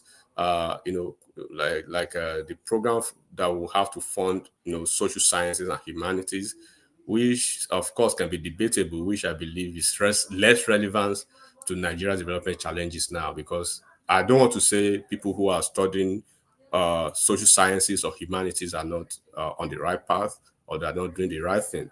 But I would have preferred if the loan is actually channeled toward more STEM focused, education, so that Nigeria can actually tap into the global, the global paradigm shift that we are seeing within the STEM world. So the ugly part at the end of the day, hold on one man, the ugly part, which I want to speak, is the economic discomfort and this content of having to have some policy somersault or proclamation of policies, and then they have to reverse, like Kulata said the other time. So take it or leave it. His first year has been marked by the bold reforms and infrastructural advancement, but at the same time, it's causing pain and public discontent within Nigerians and among Nigerians. But of course, the long-term success of these policies will depend on the ability to deliver on the promises and the benefits of this. How will this happen?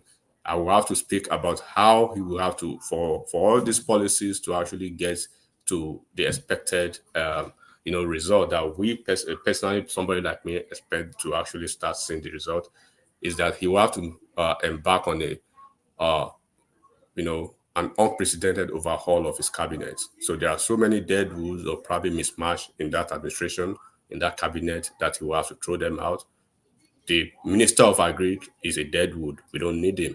When the country is going through inflation, you turn to the agricultural sector, right, to revamp or probably to nourish the economy for you. We don't have that. So I will stop here so that I don't complete. I don't have to take over the platform. But the fact remains that as we speak about the ugly, as we speak about the good, and there are some areas that we can still celebrate. So, and I pray once again that Nigeria will continue to survive and succeed. Inshallah. Yeah, give him an overall score out of 10 for the year. So for a year in office. Well, it will be quite. Let me say, it won't be wise to score an administration that is just coming on board in a year, because it will have to be an all-encompassing, analysis of what is happening. You have to look at even to the subnational. You have to look at the coordination of the subnational leaders, the governors, what they are doing in their various states. Because when you look at the concurrent list and the one that goes to the governors, so it may be very, very 2 years. You can say, okay, maybe at 50%.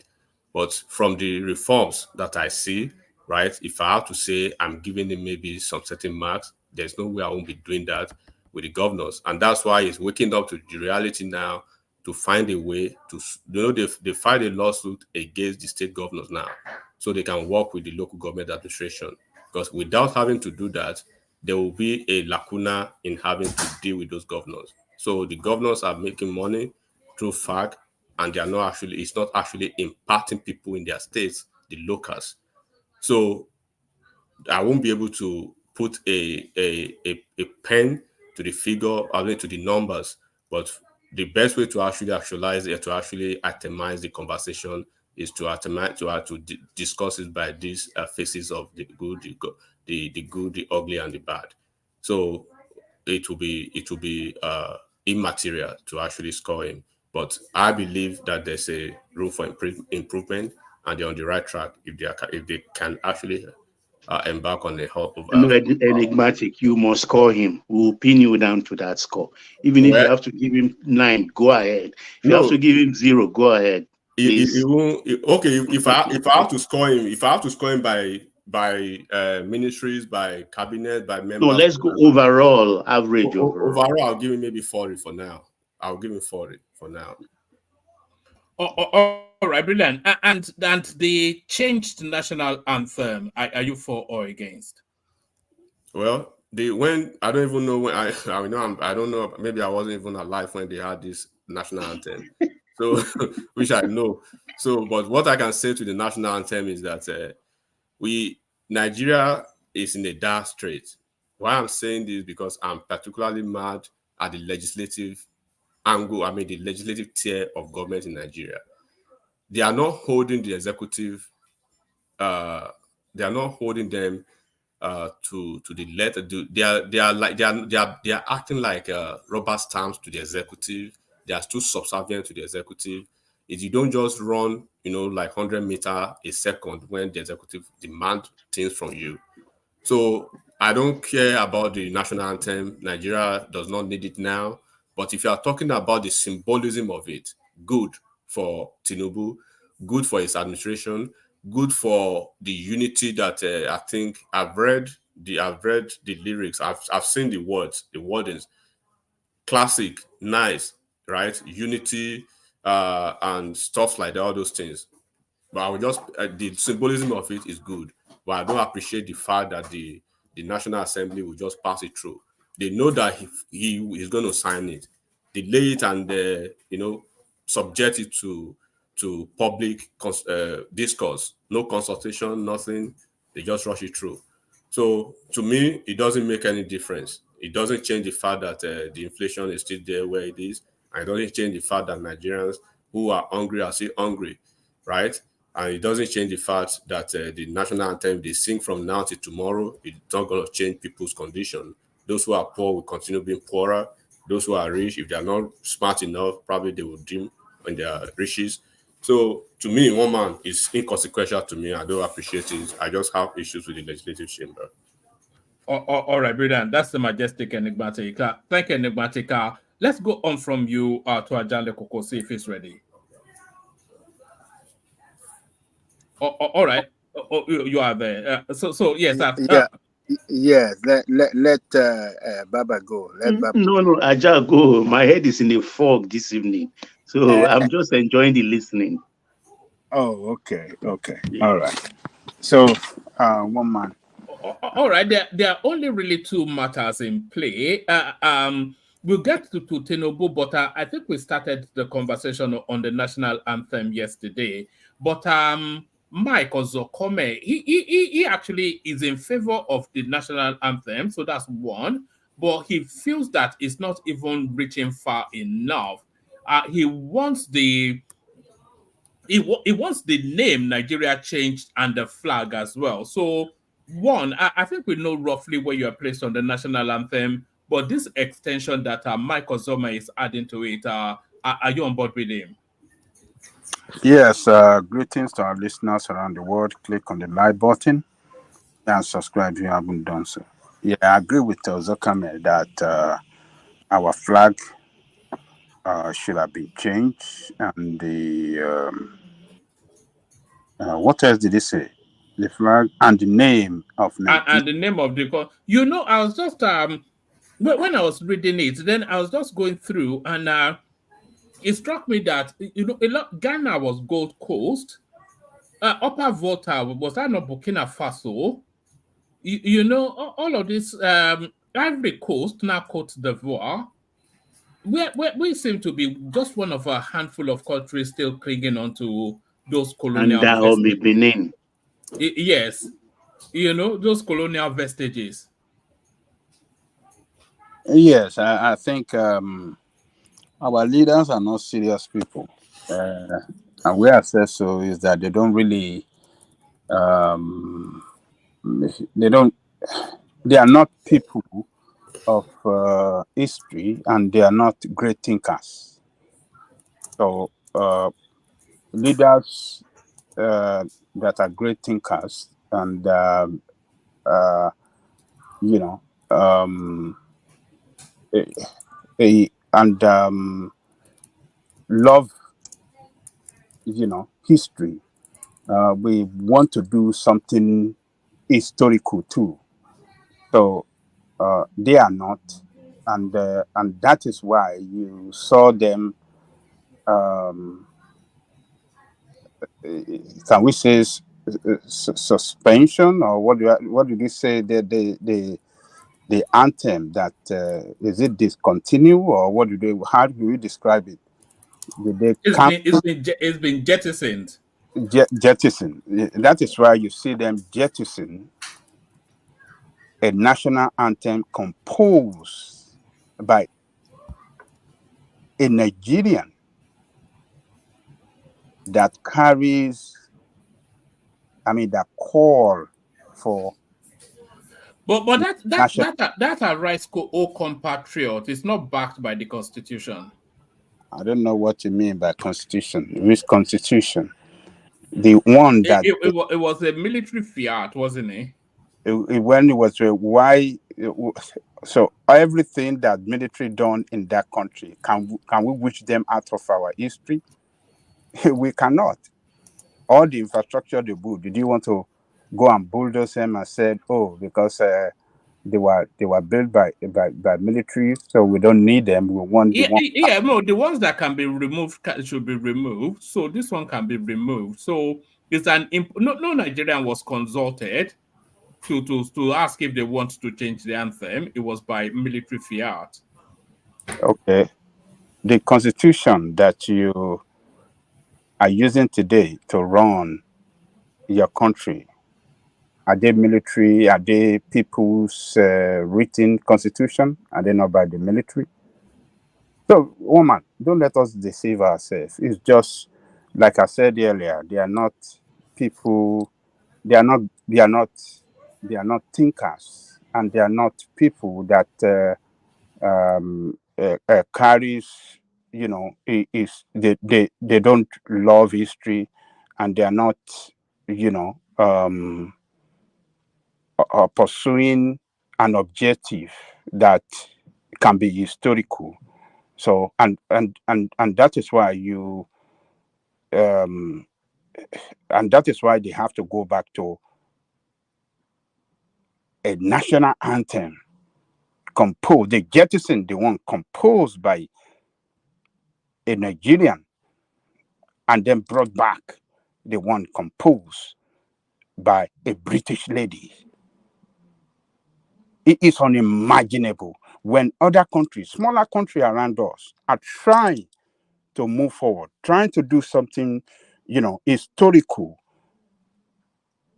like those one you mentioned now. Ghana, they jettison the name, the Gold Coast. They give themselves a new name called Ghana, and they've been known as Ghana around the world. Ouagadougou, I said Ouagadougou. Burkina Faso, Upper Volta. It was very popular name, Upper Volta, but when this guy called Burkina Faso, we were all saying, what kind of name is this? What is Burkina Faso? Does people not know Burkina Faso today? Look at, Dahomey, Dato Benin. You see, all those great countries, all those smaller countries around us are doing something to that can be identified, that is very identical with them, with their indigenous, to them as indigenous people.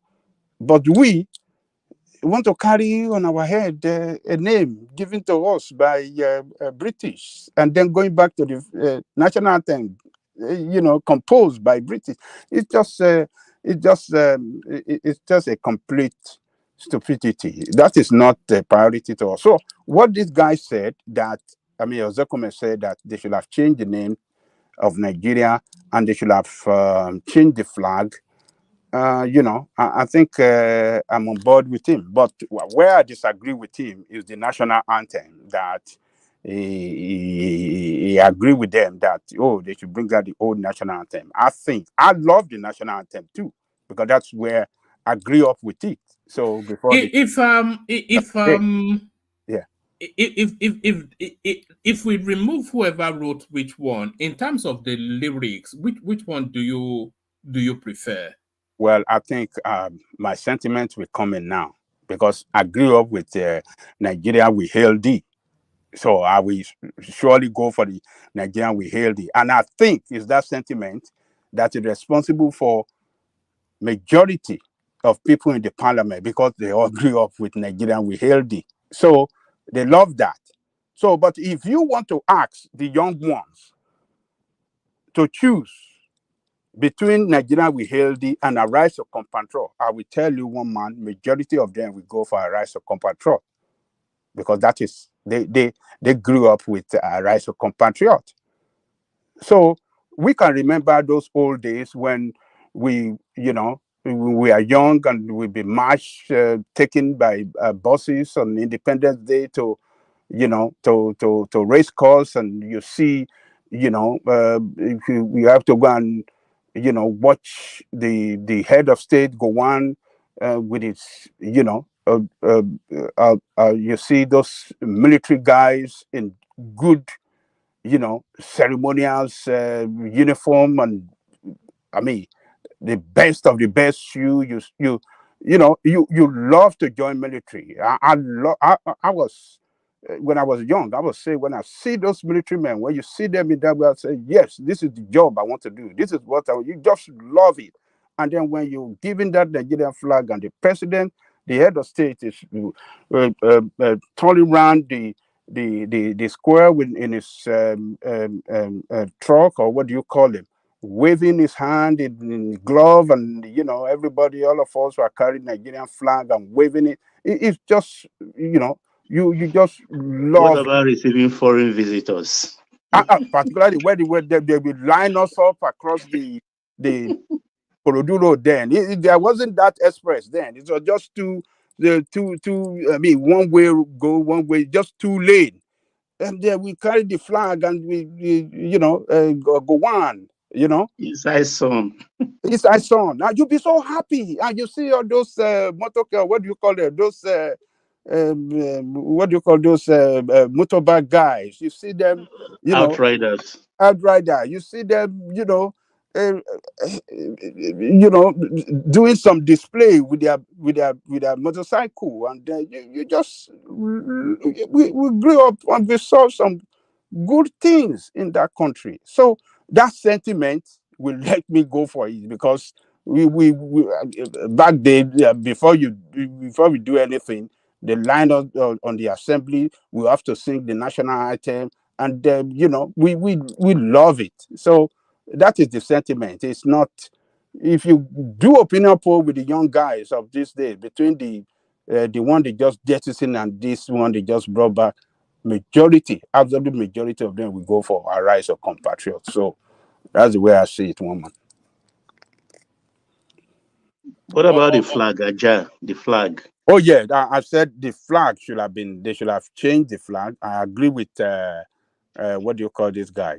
Don't you think that flag should depict a color additionally to depict the 30-month civil war? I mean, let our flag tell our history. We can't run away from our history. So that, I mean, at a goal, when you start asking what is the green for, what is the black for, what is the white for, we don't have it black. will come It's green, white. It's green, white, green. We don't have black. No, I'm just saying if they add black to it, or a Oh certain color to depict yeah.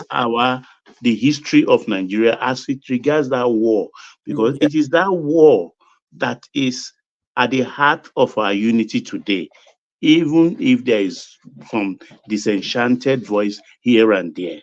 Oh yes, I agree. They should have added some things to it to make it look more colorful, the better design and stuff like that. So, but well, I told you they are not great thinkers. They are not thinkers at all. They don't read. They don't do. They just go there. do whatever they think that. What name would you give Nigeria if you were to pick a name for? Would it be Wazobia country, Wazobia nation, or? The minorities will kick. They will tell you it's not Wazobia country. You see the way. You see the way there. What's the name of this guy in Finland? What's the name? That Midwest. You see the way Midwest people. people. You see the way he's kicking against Wazobia. That we majority, we don't want the minority to have a say in Nigeria. We just think that only Wazobia can be. Why can we say Wazobia? We always want to describe that nation as a Wazobia country because we are Wazobia. What of them? It's impossible to pick a name for Nigeria outside of Nigeria because well, they could do it. They could do it. You see, it will have to be an indigenous name, but who will get the pick? Yes. The North will say they have the numbers.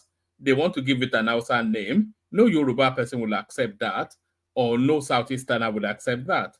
Well, I think we if they compose, a team of people that can really do a very diligent job, I think they can come out with a very, very nice name that will be acceptable to everybody. Every ethnic group, how do I describe it? Maybe a nation for their name cannot be represented, but we can. What about United States of West Africa? Maybe something like that. Maybe something like that. Yeah, we can come out with something unique. Now, look, Nigerians are very smart people.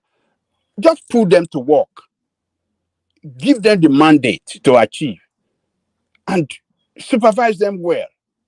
That would be OSWA, USWA, right? we come out with something unique. Nigeria, this a name given by a girlfriend of a colonial criminal. I mean, we just have to look. They have not. I agree with Ozakame. Name change, new flag, and the new national anthem. That is what we do. Or they just new. Does the new? Do we need a new national? I don't think so because this. And by the implication is that we will have new coat of arms too. Something like that. We can come up with something new, and that we set a beginning of a new beginning of a country that we can start to build. It's like we are starting to. We want to start at a new beginning of a country that can work for everybody. So new name. In fact, the youth will be very proud of it. Put them to work. Bring the youth into the team of people that can come up with a new name. They will come up with fantastic name for Nigeria. These young guys, you see, they're smart. They can do things very well, better than a lot of this old crap that doesn't know how things work. Just give them an assignment, supervise them, give them everything to make it work, and they will deliver. But Aja, curiously, at times I wonder at what point in our journey of nationhood, did we become so disagreeable? Because I remember when we started this Naira and Kobo thing, it went on without nobody was talking about. Look at the way we came out, Baba. Look at the way we came out with Naira. And nobody questioned anything. It's only today people are talking of Naira meaning something else. Is it not a unique name? Which language is it, Naira? We didn't even ask that time. We didn't question it. Who questioned it? But some people did a very good job. Why did they cancel that? It was military that changed it. It was General Gowon that did it. The Naira Kobo. We were using pounds and shillings and pence. That is what we were using. Look at the way they changed it to Naira. Where did they get the name for? Is it not a unique name? Is it not a, with no argument, come on, nothing. I nothing, just nothing. For these days, too much nothing? argument. Is it not a fantastic? Who doesn't know Naira around the world back then?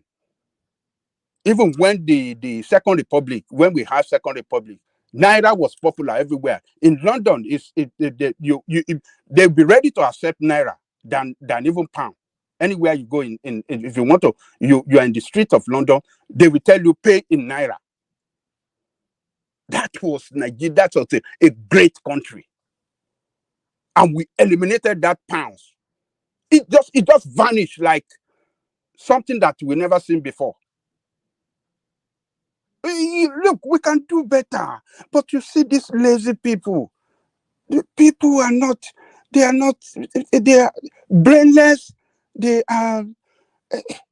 They are not historical oriented people. They don't want to do anything. So I agree with Azema, but I don't agree with the comment. I like it better than both of them are good, but one carries, they carry different messages. The old one, like I said yesterday, it called for the one that just introduced. It called for patriotism. Why the rise of compatriot was more nationalistic and revolutionaristic. So both of them have their own good side and bad side. But let's do away with colonial master identity. We have to do away with it. So why are we going back to colonial master identity? National anthem. I mean, it's just disgraceful. And look at the speed they did it. When it comes to, providing healthcare or something good for Nigerian people, they will never do it at that speed that they get this thing done. They will never do it. It's just ridiculous leadership that we have everywhere. We have them federal, state, everywhere. It's just unfortunate, woman. So let me leave. All right, take us to the big topic then. Tinubu 1 year administration, the good, the bad, and the ugly. Which I suspect more ugly than good.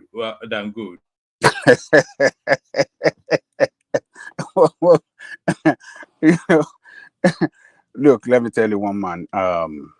All the economic indices show that Tinubu failed. Look at the exchange rate; it's terrible. Look at the interest rate; it's terrible. Look at the inflation rate; terrible.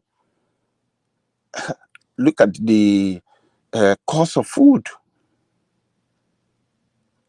I mean, okay. Look at the cost of gas. I mean, petrol.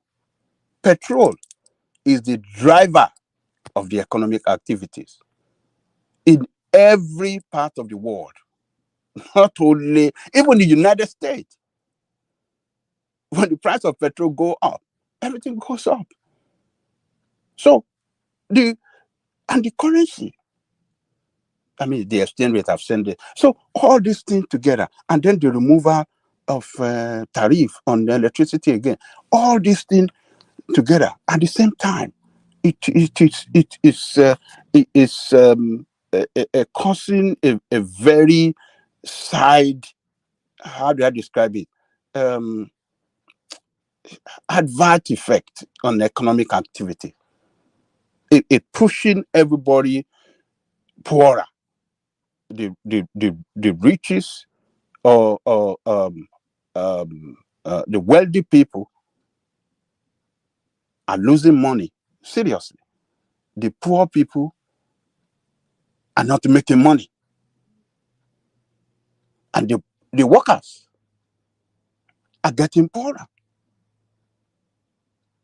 So when we say when the workers are demanding for, look, with the economic reality in Nigeria, this is how much you can pay us for us to be for us to even breathe. And people say, "Oh, is the NFC asking too much? Why are these people asking for?" This is what, when we look at those analyses and the breakdown and the data that Risbok, or what do you call this guy that you show the video, Bismarck, Rwani, when you look at all those data, it shows that we are not in good shape economically. And on top of it, insecurity. Insecurity, by its own judgment, is under the worst. Is it good, bad, worst? Is that the way you classify them? So insecurity. So, and I wonder, one man several times say, "Oh, insecurity has, I mean, we are bad.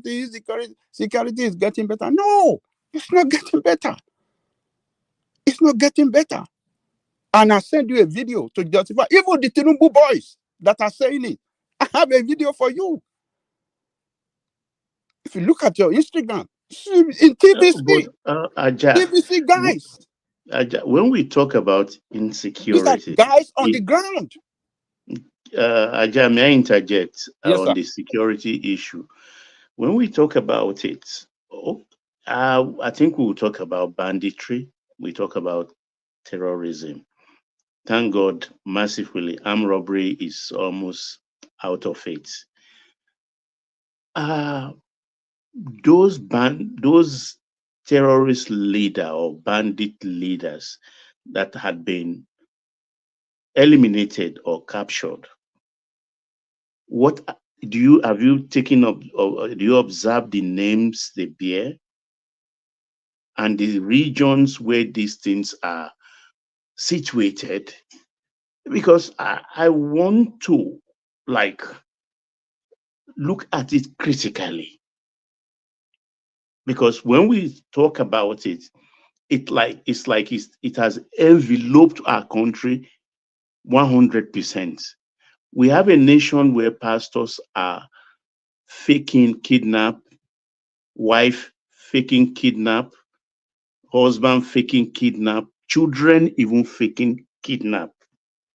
Equally also, a lot of true kidnappings were or are not being reported. I will admit that. But I want to say that those who have terrorism in their domain, let them check themselves. Since 2009, that makes it 15 years forward. Let them check themselves. They are giving us problem. That's my own contribution. What do you think about it? Well, it is the responsibility of the government to secure life and property and to fight insecurity. If security remain unchecked and is getting up by this classification of this thing, security is ugly, and we know the meaning of ugly. Worse off, very bad, very bad. And that's, like I said, I told one man, I sent a video to him on TVC. This Tinubu guys, Babatunde Ojuteju, you know that guy is good when it comes to security matters. He's an all-rounder. Yeah, the video you sent, it was actually from Channels TV, and it was on no, there was one sent maybe 2 weeks ago. I sent it. Oh, 2 weeks ago. Oh, okay. Yes, I forgot. You should see it. If you look at it, you will see. So the guy, these guys were very honest. They are Tinubu guys. But they came out clean. That insecurity is worst. They're calling on the government that he must do something. I said, this is what I've been telling one man. This insecurity is responsible for scarcity of food in our country. A lot of farmers cannot go to farm. So the little that they brought They pay heavily. There are many places in the north that they have to pay levy to bandit before they are allowed to farm. And when it comes to the time of harvest, they pay before they can clear up their farm because they can harvest.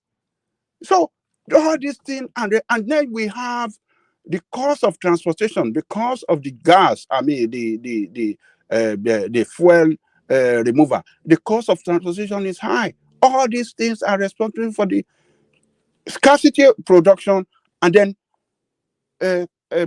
high cost of transportation. All these are responsible for food. I mean, price and of food, high price and of food in our country. So if the government fail, if they don't do something on this insecurity ravaging our country, they cannot achieve anything. It's just going to be just the same way that Buhari did. It just do 8 years of total mess. They will regard it as total mess. Immediately he left. Just as Buhari, when Buhari was there, a lot of people, even our people, were praising him. Oh, he's trying here, he's doing here. But what happened after he left? He said, if I may ask one man, can I please push Ajale Koko back, please?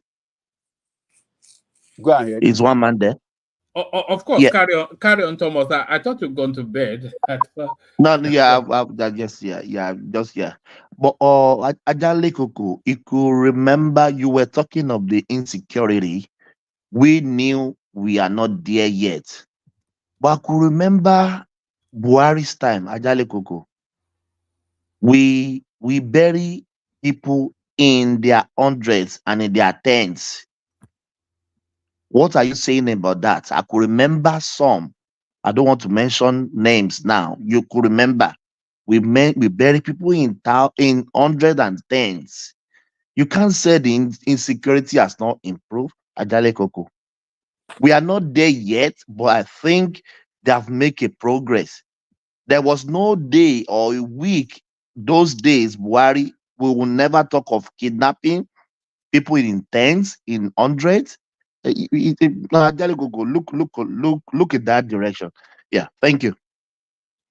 Thomas, check your phone, Thomas. Yeah. Well, I don't know when people on the ground, and I told one man, if you can play that people, when people on the ground are telling us that insecurity, including Bismarck, are saying security, do you think they don't know what they are saying? They are the one on the ground. They are the one in Nigeria. We are all outside Nigeria. It is not good. Insecurity. Look, go and ask people in Benue State now, when about 15 local governments are under the control of terrorists or banditry. Go and ask them. They will tell you. Go and look at people inside. Even in Borno State, how many people have been relocated to their home? Even the Borno State. Look, we shouldn't deceive ourselves. And those are the places that they produce our food. Do you know the reason why we have so much insecurity? Yes, you can go ahead. Can you make a guess, because we are not looking critically at the heart of the matter. I've not even all those talk held, or what do they call them on TV? We just talk about it.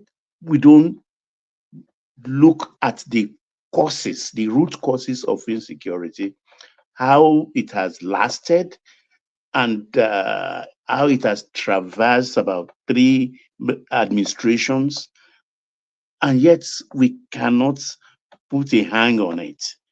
So what exactly is the problem? Because we just say insecurity. What can we do about it? In your own opinion, what do you think we can do about it? Well, I think the way I see it, I think we lack intelligent gathering capacity. Our intelligent gathering capacity is very poor.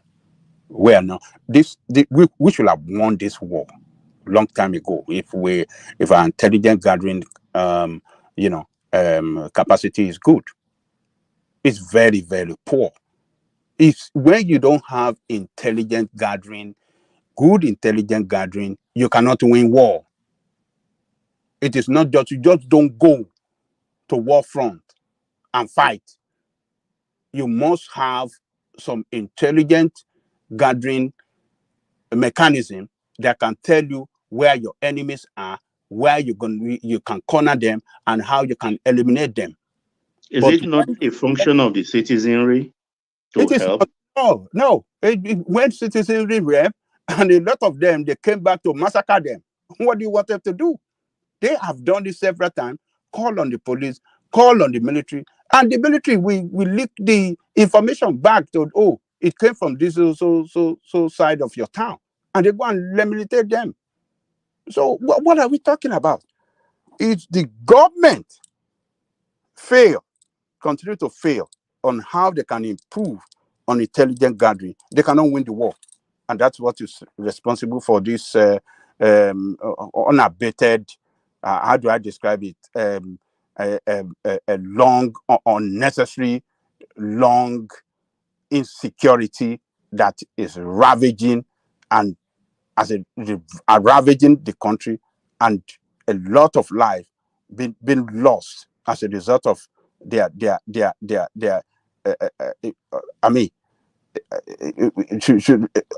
lack of capacity to do anything for their people.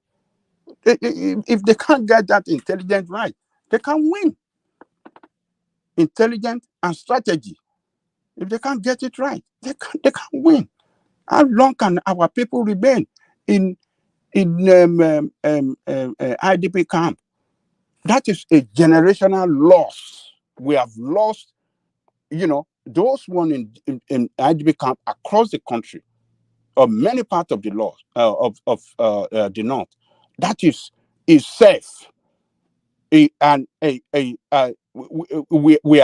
that is safe is another way of building insecurity for the future, because all these children growing up in IDP camp are not seeing good things. What they are exposed to Okay, see. Aja. Let me bring another angle. I think Nwanchuku just prompted me now. I don't want to speak with all my mouths, but I'm being forced because it's like getting it that terrorism and banditry, there is a thin line that separates them. We know where these things are coming from. That was why I asked those that are captured, those terrorists, those bandits, the kind of name they bear. They are all names of Northerners. And there is no denying it that amongst them, there are sponsors. Because I listened to a Major General Tafa this morning and said, look, in Buhari's time, what they were doing was trying to go after the sponsors. But unfortunately, Tinubu is not doing that at the moment. He's not seeing them following up. They have to go to the heart of it, because that was how America was able to contain terrorism in the Arab countries. If you go to the source, the sponsors, when you starve them of funds and funding, I think you debilitate them. Because when they don't have money to buy weapons and cartridges and bombs, they will tone down, or you can easily decimate them. These people in the north, there is an economy around this kidnapping and banditry. We can't deny it. There is an economy.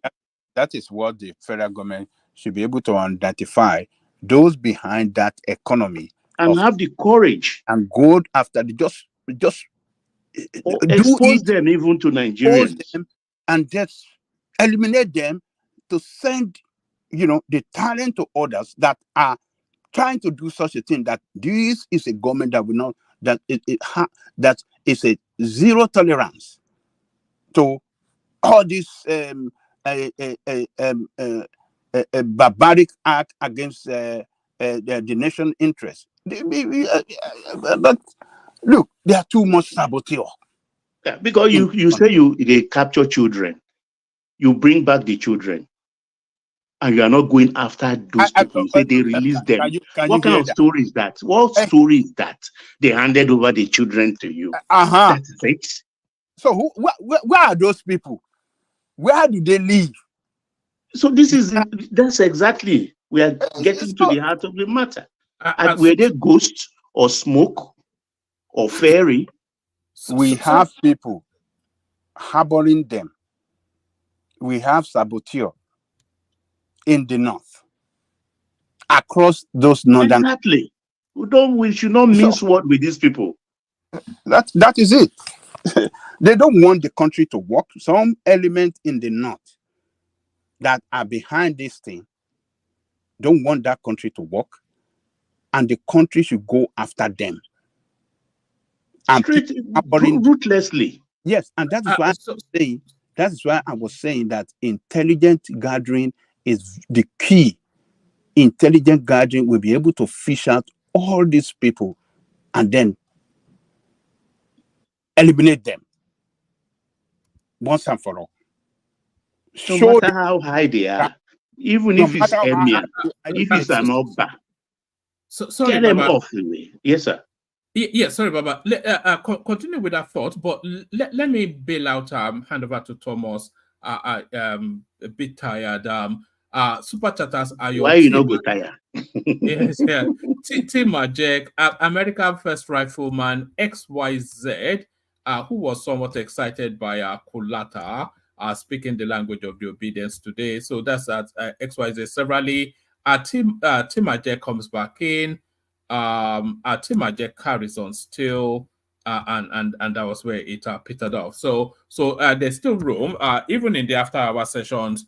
You can still super chat. But Baba and Ajan Lekoko, let me flash up what Dupsy will be presenting on Sunday. So this is Dupsy on Sunday. It says, can a married black man be friends with his ex? So that's the question Dupsy is asking, and she'll be providing the answers on Sunday. So I'll send a link to Dupsy's session into the comment section. Anybody that wants to join her, click on that link and bookmark it. So let me bail out and then continue with that thought, Baba. Thank everyone. See you tomorrow. Sleep tight, yeah, woman. thank you, woman. Yeah, thank you. Yeah, go on, Ajali Koko, Baba. So Tinubu will have to do something to this insecurity if we really want to. But Ajali Koko, let's talk about the insecurity in the north. I think that's one is the most it's important. All Nigerians are important, but I mean that's where the arts of the insecurities are. Don't you think if Tinubu wants to be brutal, they may turn it to ethnic? You know what I mean? If Buhari as a northerner, of course, they've been turning into ethnic something. If you remember, Thomas, Jonathan became desperate and even hired mercenaries. They said, "Oh, mercenaries are killing their people." These bandits and terrorist mercenaries were killing. You say they are killing your people. Even Buhari opposed Jonathan then. Say they are killing their people. America was to come in, or British, and they don't want it. So why are they troubling us with this terrorism? Because Gumi now said, I think it will be. Gumi said they can handle them. We should pay them the way they pay the Niger Delta boys. And what kind of? You can see where they are leading to with this. So we should bring billions again and settle terrorists. The Niger Delta guys, we are about resource control, not terrorism. They are two different things. But when they talk, even their professors, when they talk as if they don't know what exactly is going on. And you remember Sheikh Gumi now, he was backing them that they Of course, should he do said, the oh, they should give him authority to go amnesty. and negotiate with them. How can you negotiate with terrorists? I mean, let's situate it well, because security.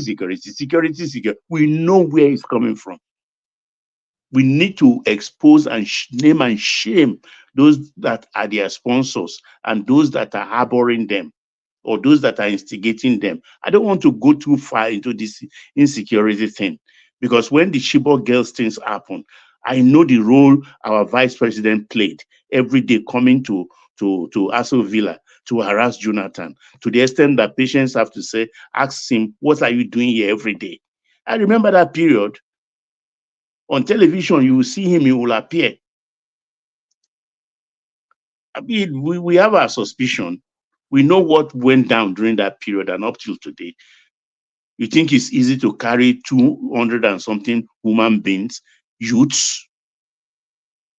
It's not easy. Just When they are hide not them into the bush. fish, when they are not fish. Why don't they come to the south and take ordinary 80 children and see how they will react? You see, Baba, you see, it is good that we are analyzing this thing and we are pointing fingers at the north, at the people in the north. Look, and Thomas just said now that if Tinubu have to go all out against them, they can use against him politically that, oh, look at the way he's killing people in the north. What does that tell you about that country? We have a long way to go. What does that Not a nation tell about yet. the country? It tells me it's a country that all the composition, all the nation that compose that country cannot work together. And with what you just mentioned now, Baba, when they are asking, oh, you have to give us because you give Niger data. Look, if Tinubu particularly, if when politicians are running the country politically, only politics, when it's only politics that they consider as, most important, The yardstick, they are the, yardstick. the most important yardstick to run the country, then they will not achieve anything for the country. Because of the next election now. Because It's of the about the next next election. election. But Always. anybody that doesn't care about the next election, that really want to work for the country and go all out against these people, yes. I think Ajaleko, do we need somebody like that will just came once and just because he won't think of next election, he won't think of anything, he won't think of one Baba Saleh. He needs to go and beg for second time and just clear this, just clear everything. let Just me do tell it. you, look, let me tell you, the Northerners,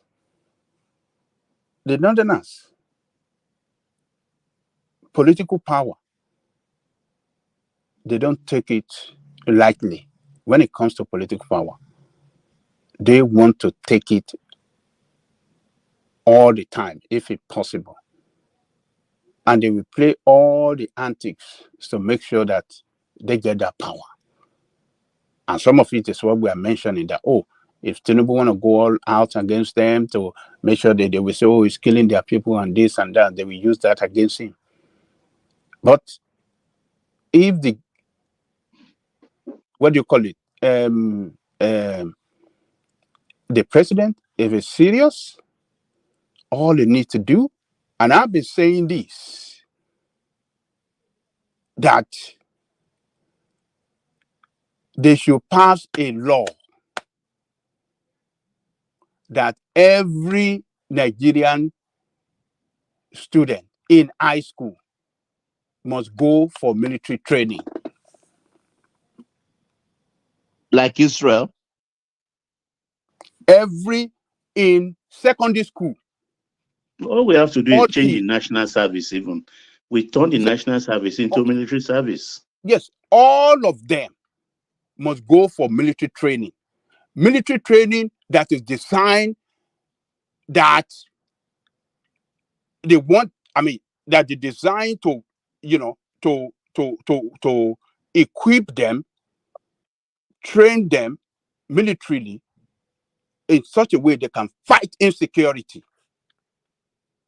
in their own state, every state. And the It's state, even better than state police. In every state, because this is the only thing that they can do now, and they must be well paid. You have to raise them from they must have military training, and by the time you train them from class, what do you call it, maybe JSS to secondary school, you will see a lot of them will be recruited into military, because you will come out with a lot of good packages that will attract them to come and serve in the military. The way that country is, let me tell you, the way that country is, the way it is structured, particularly the military structure of that country is not balanced. The military power is in the north. Every military, base that matter, that can be described as the military might of Nigeria, all are located in the north. What does that tell you? Angelico, was that the case before? Did that used to be the case that the military apparatus was in the north? Oh yeah, that has been the case, and that has been the case. That's the way that the the British. Well, in terms of the personnel, are you saying that the Northerners they've always dominated the military? Oh yes, or up to today, they are still the majority. Okay. No, the officers' corps as of 1966, over 60% are from the southeast. The officers' corps of the Nigerian Army. Oh yeah, that back then, but where are they today?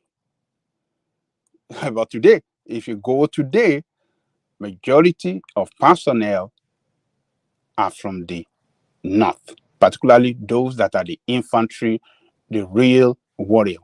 Majority of them are from the north. But yeah, Angelico, you have to bring you have to bring the context of what happened historically to the reason why the composition changed. Okay, there's a reason why the Northerners are more dominant in the military than before. Okay, so there's a story behind it. It just didn't happen overnight. Even before that, it happened. Before the military struck in 1966, before the January 1966 coup, they had it in the constitution then that the president Nnamdi Azikiwe can give order to the military, and the prime minister can give order. But the military back then said that they will not follow the order of the president. They said because it's ceremonial, the head of the government is the prime minister, it's him that they will follow his order. So look, Nigeria has been badly structured from the beginning, and that is what we have practiced all till today. Still badly structured. So when you're talking about the military power, and in Africa, it's gone. Who can carry the gun? Who have the majority of this thing? That you can't have all the military structure sectionalized, and other parts of the country have nothing. They just have what do you have? You just have all this thing that doesn't carry that Yes, strong. I think cantonment. It just carry cantonment that doesn't have the real power of the military. So it's and yet you see this insecurity ravaging even the Kaduna where where a place that we can describe as, you know, the heartbeat of our military might. How can it happen in a country like that? Do we not smell anything that something is going on? People that want to describe this as something else, do you want to say that, you know, they are not right? Ajali Koko, if you could remember some soldier that was waylaid that time that was kidnapped, they told us when they came out, they said they were airing their, what they call it, the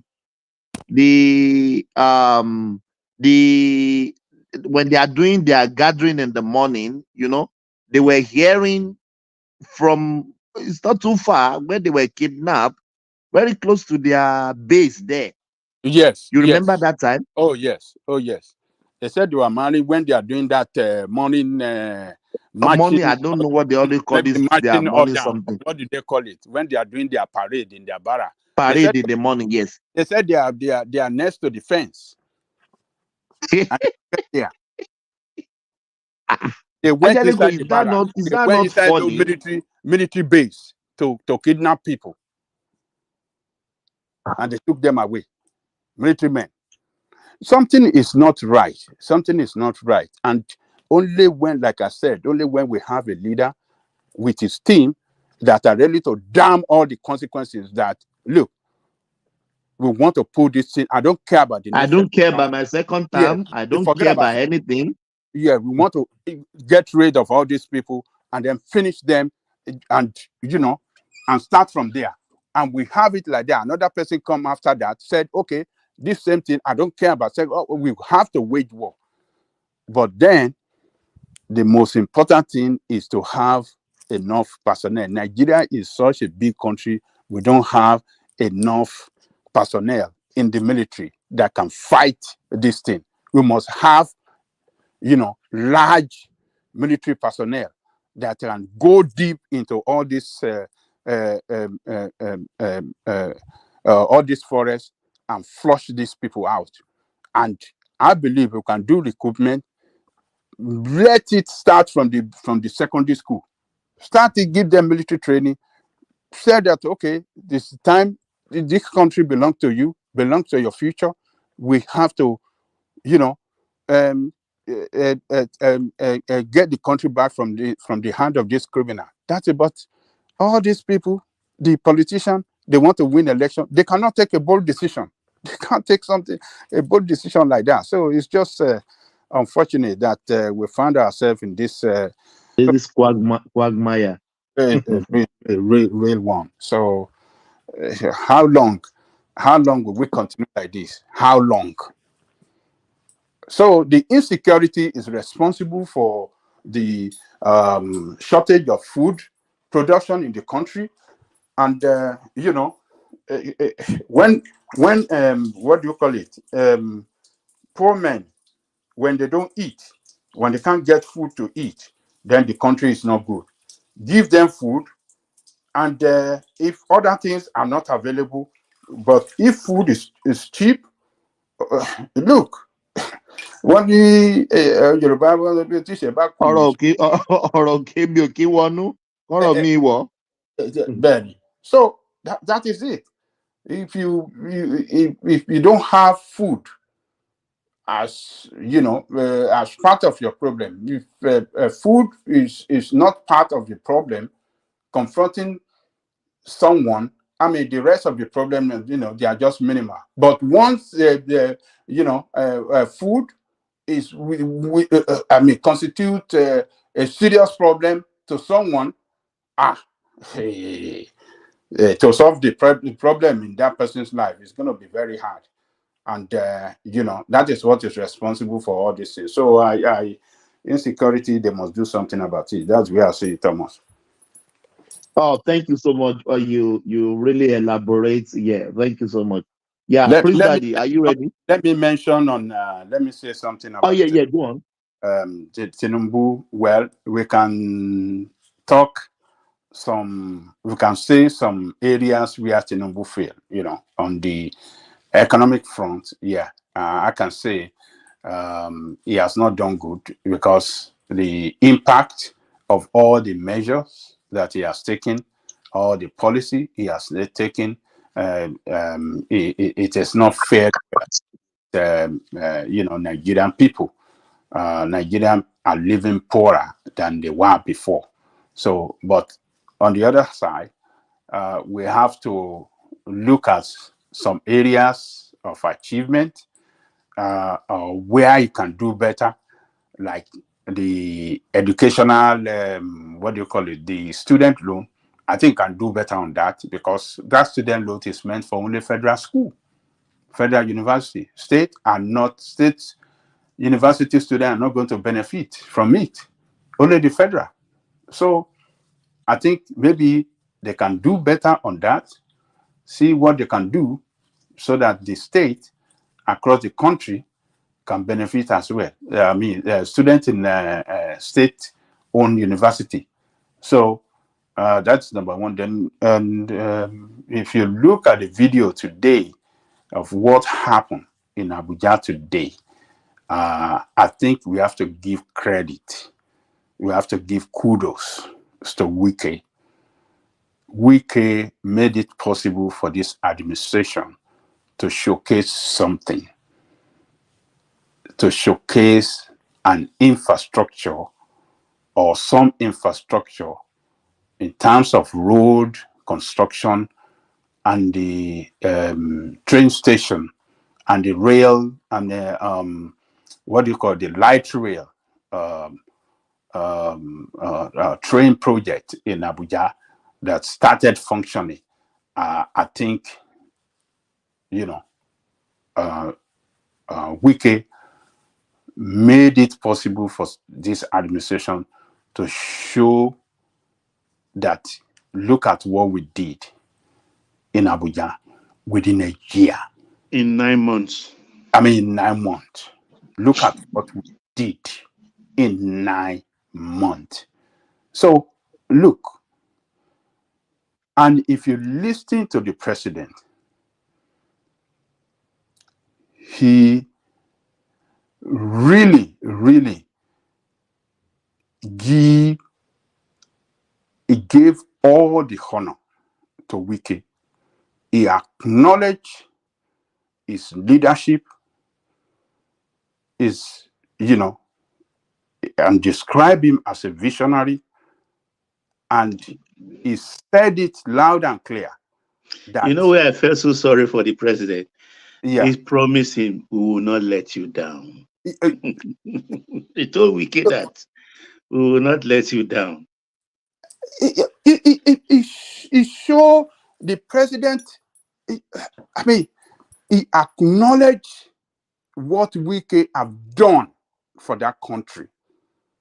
And he called on others to emulate Wike leadership,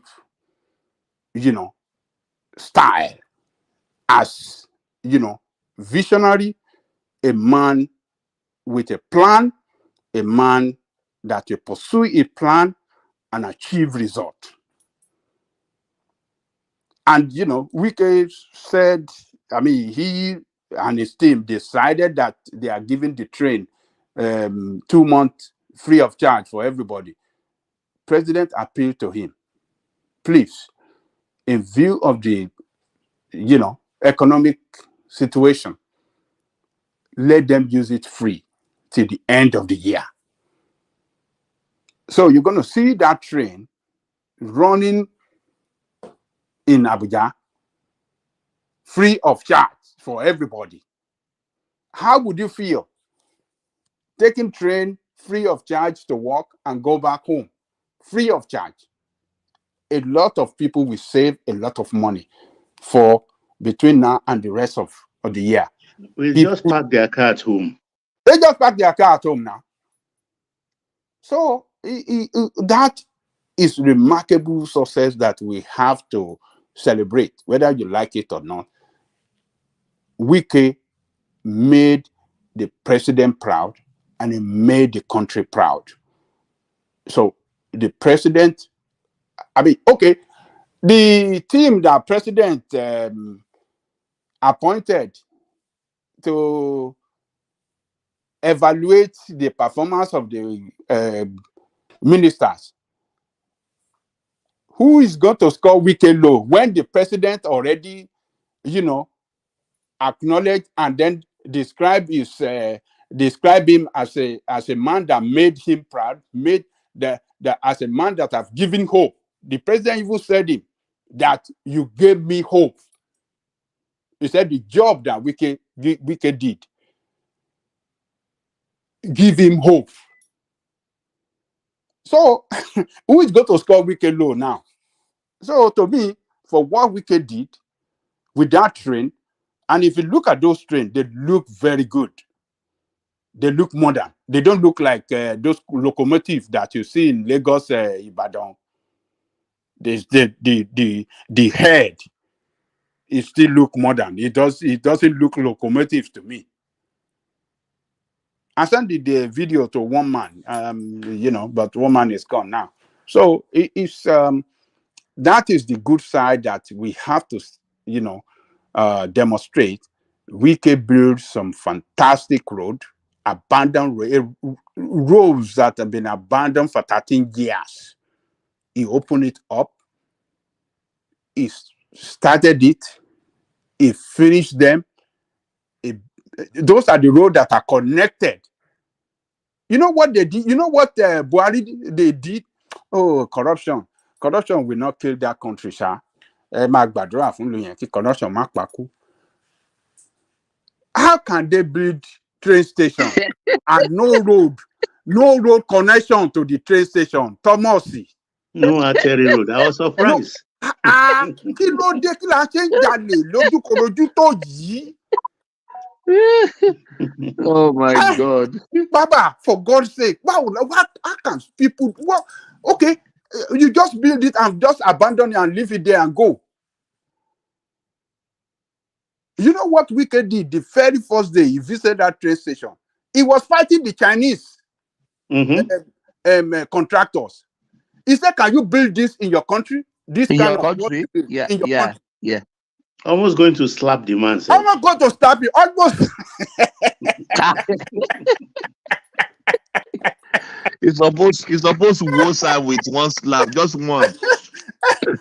He looked at him. He looked at that man with angry face, and Wike was just shaking his head, almost slapping. Who is this? He said, can you build this in your country? Can you build this kind of stuff in your own country? And the guy was speaking one kind of kangaroo Australia English. And say you will train our people for $129 million. So look at what Wike done. A build road connected to that rail station, and the train is working perfectly. Now it will open up the trade of the train. It will open it more now. More people can access it now. So what do we think that we bring in terms of economic activity? Economic activities, yeah. So very enough. Those areas that train is connected with,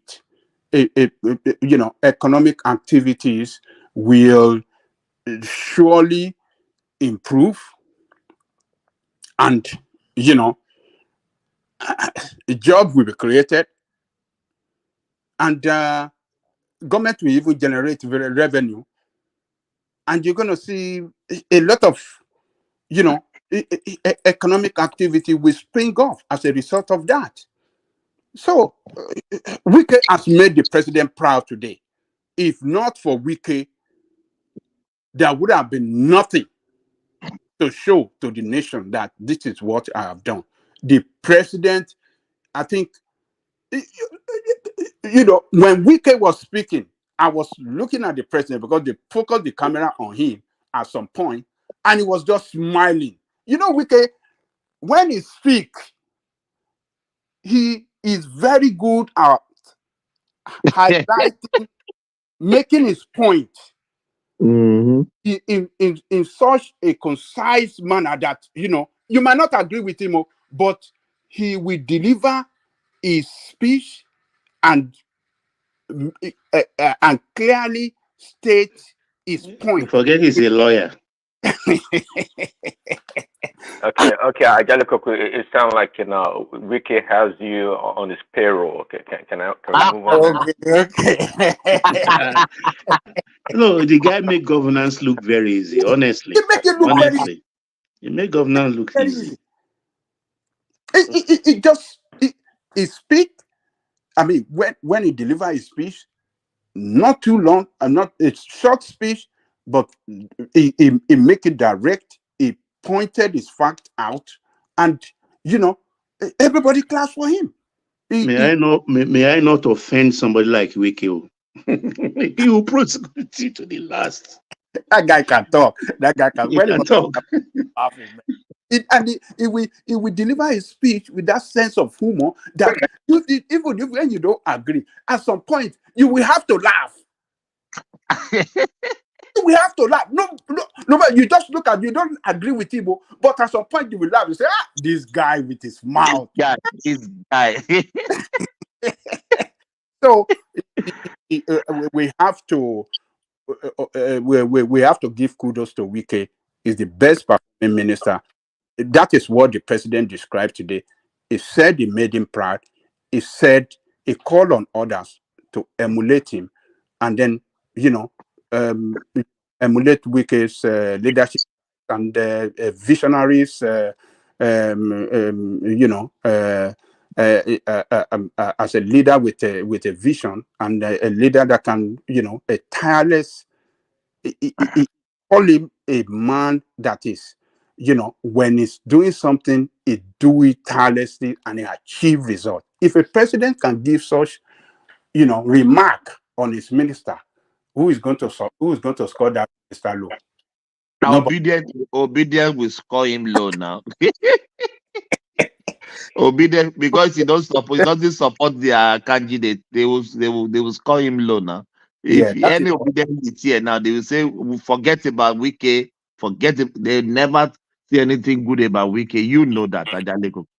Yeah, so Wike is the man of the day. He really make the day good for the president and the government in Abuja. So let me leave it there. Wike is the man. If not for him, there won't be anything for Tinubu to showcase today as areas of achievement.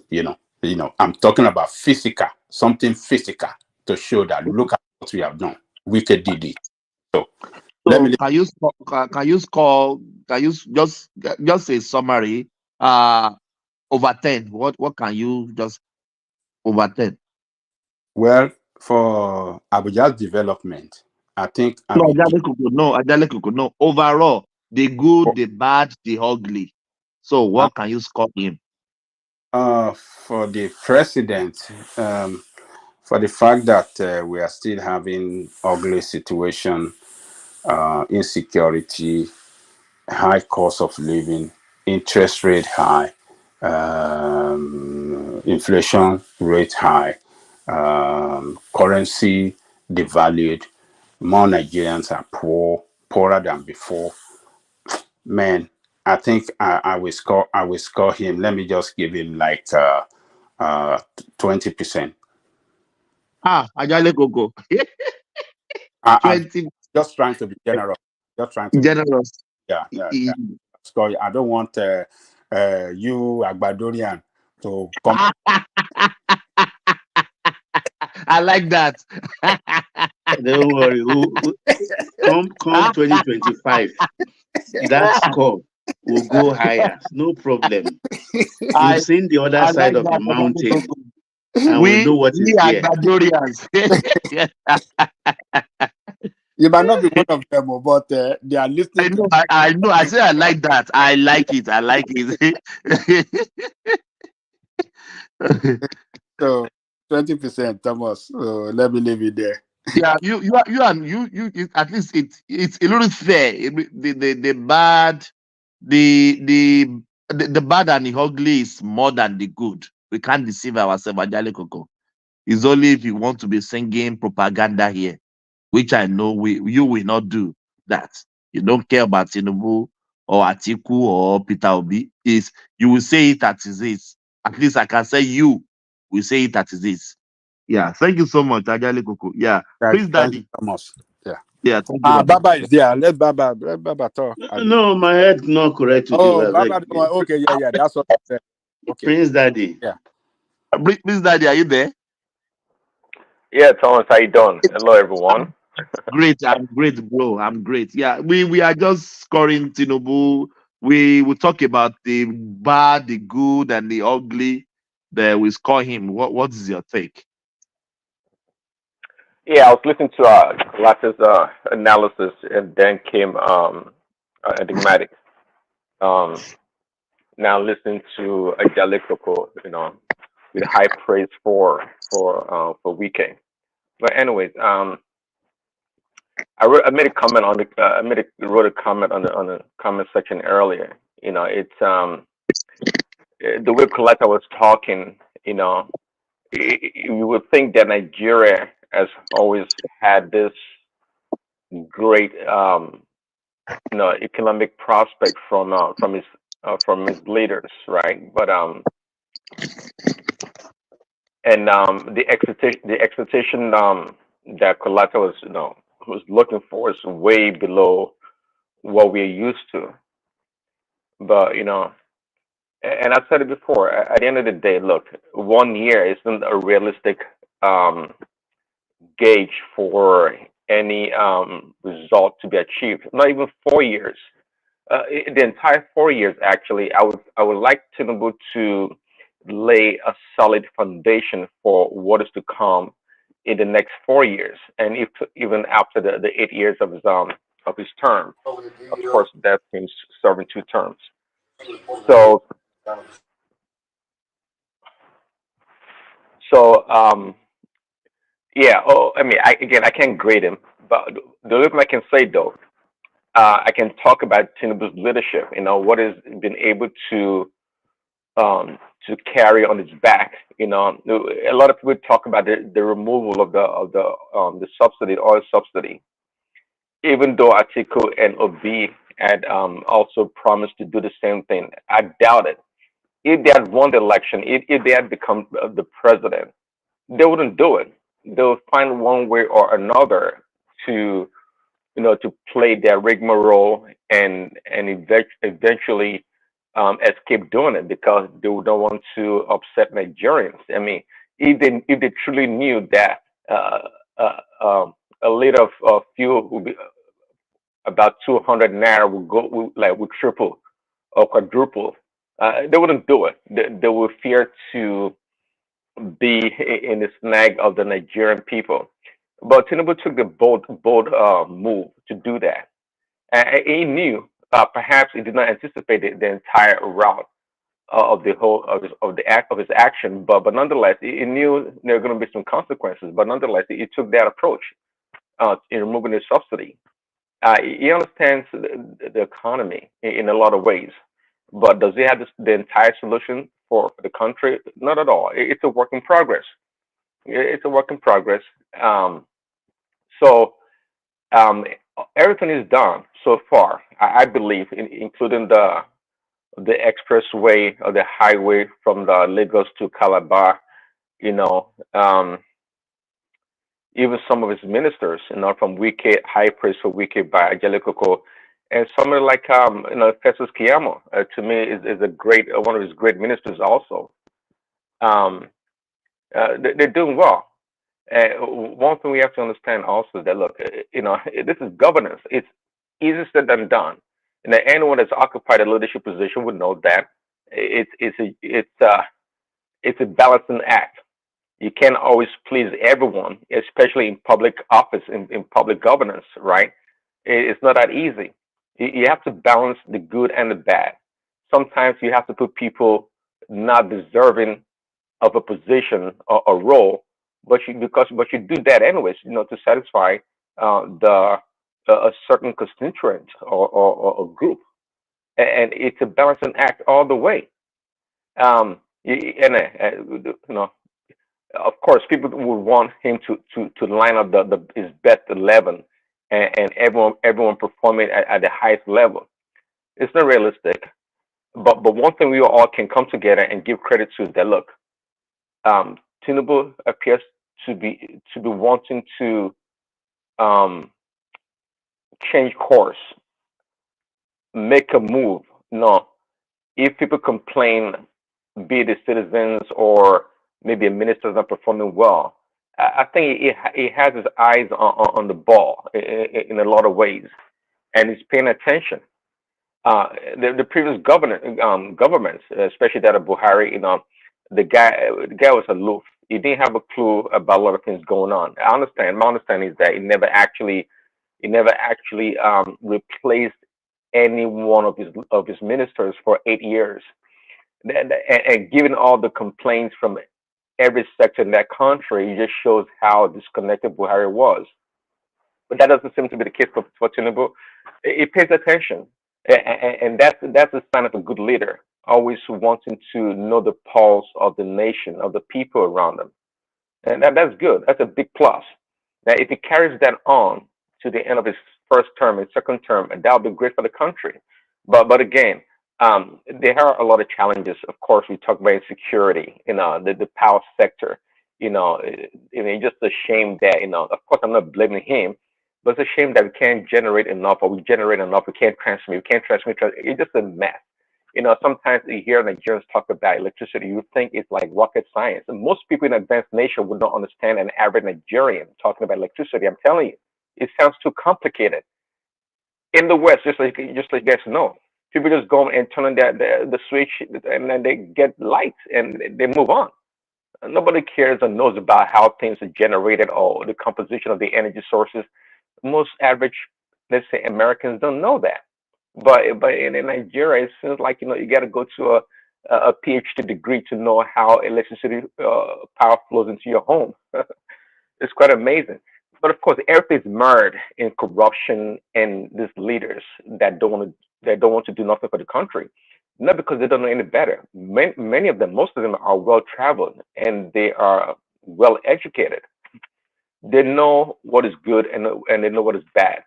But just like the Bible says, wisdom has two sides, the good side and the bad side. They have wisdom. They just have wisdom to do evil. They can care less about the average Nigerian, because they don't see the average Nigerians as a reflection of themselves. They don't.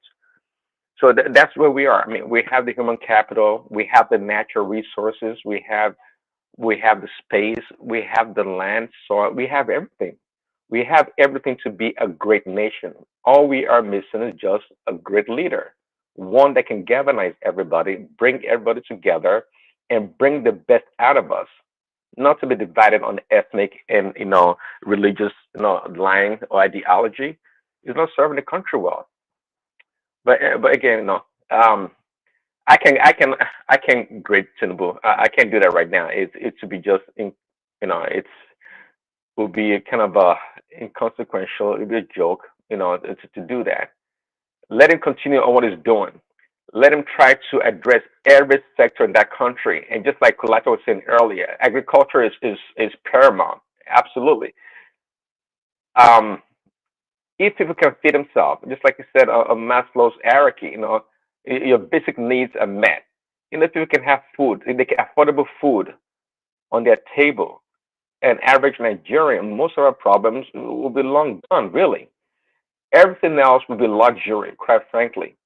If people can afford food, basic stuff, have power to power the refrigerator, and safety, people will be fine.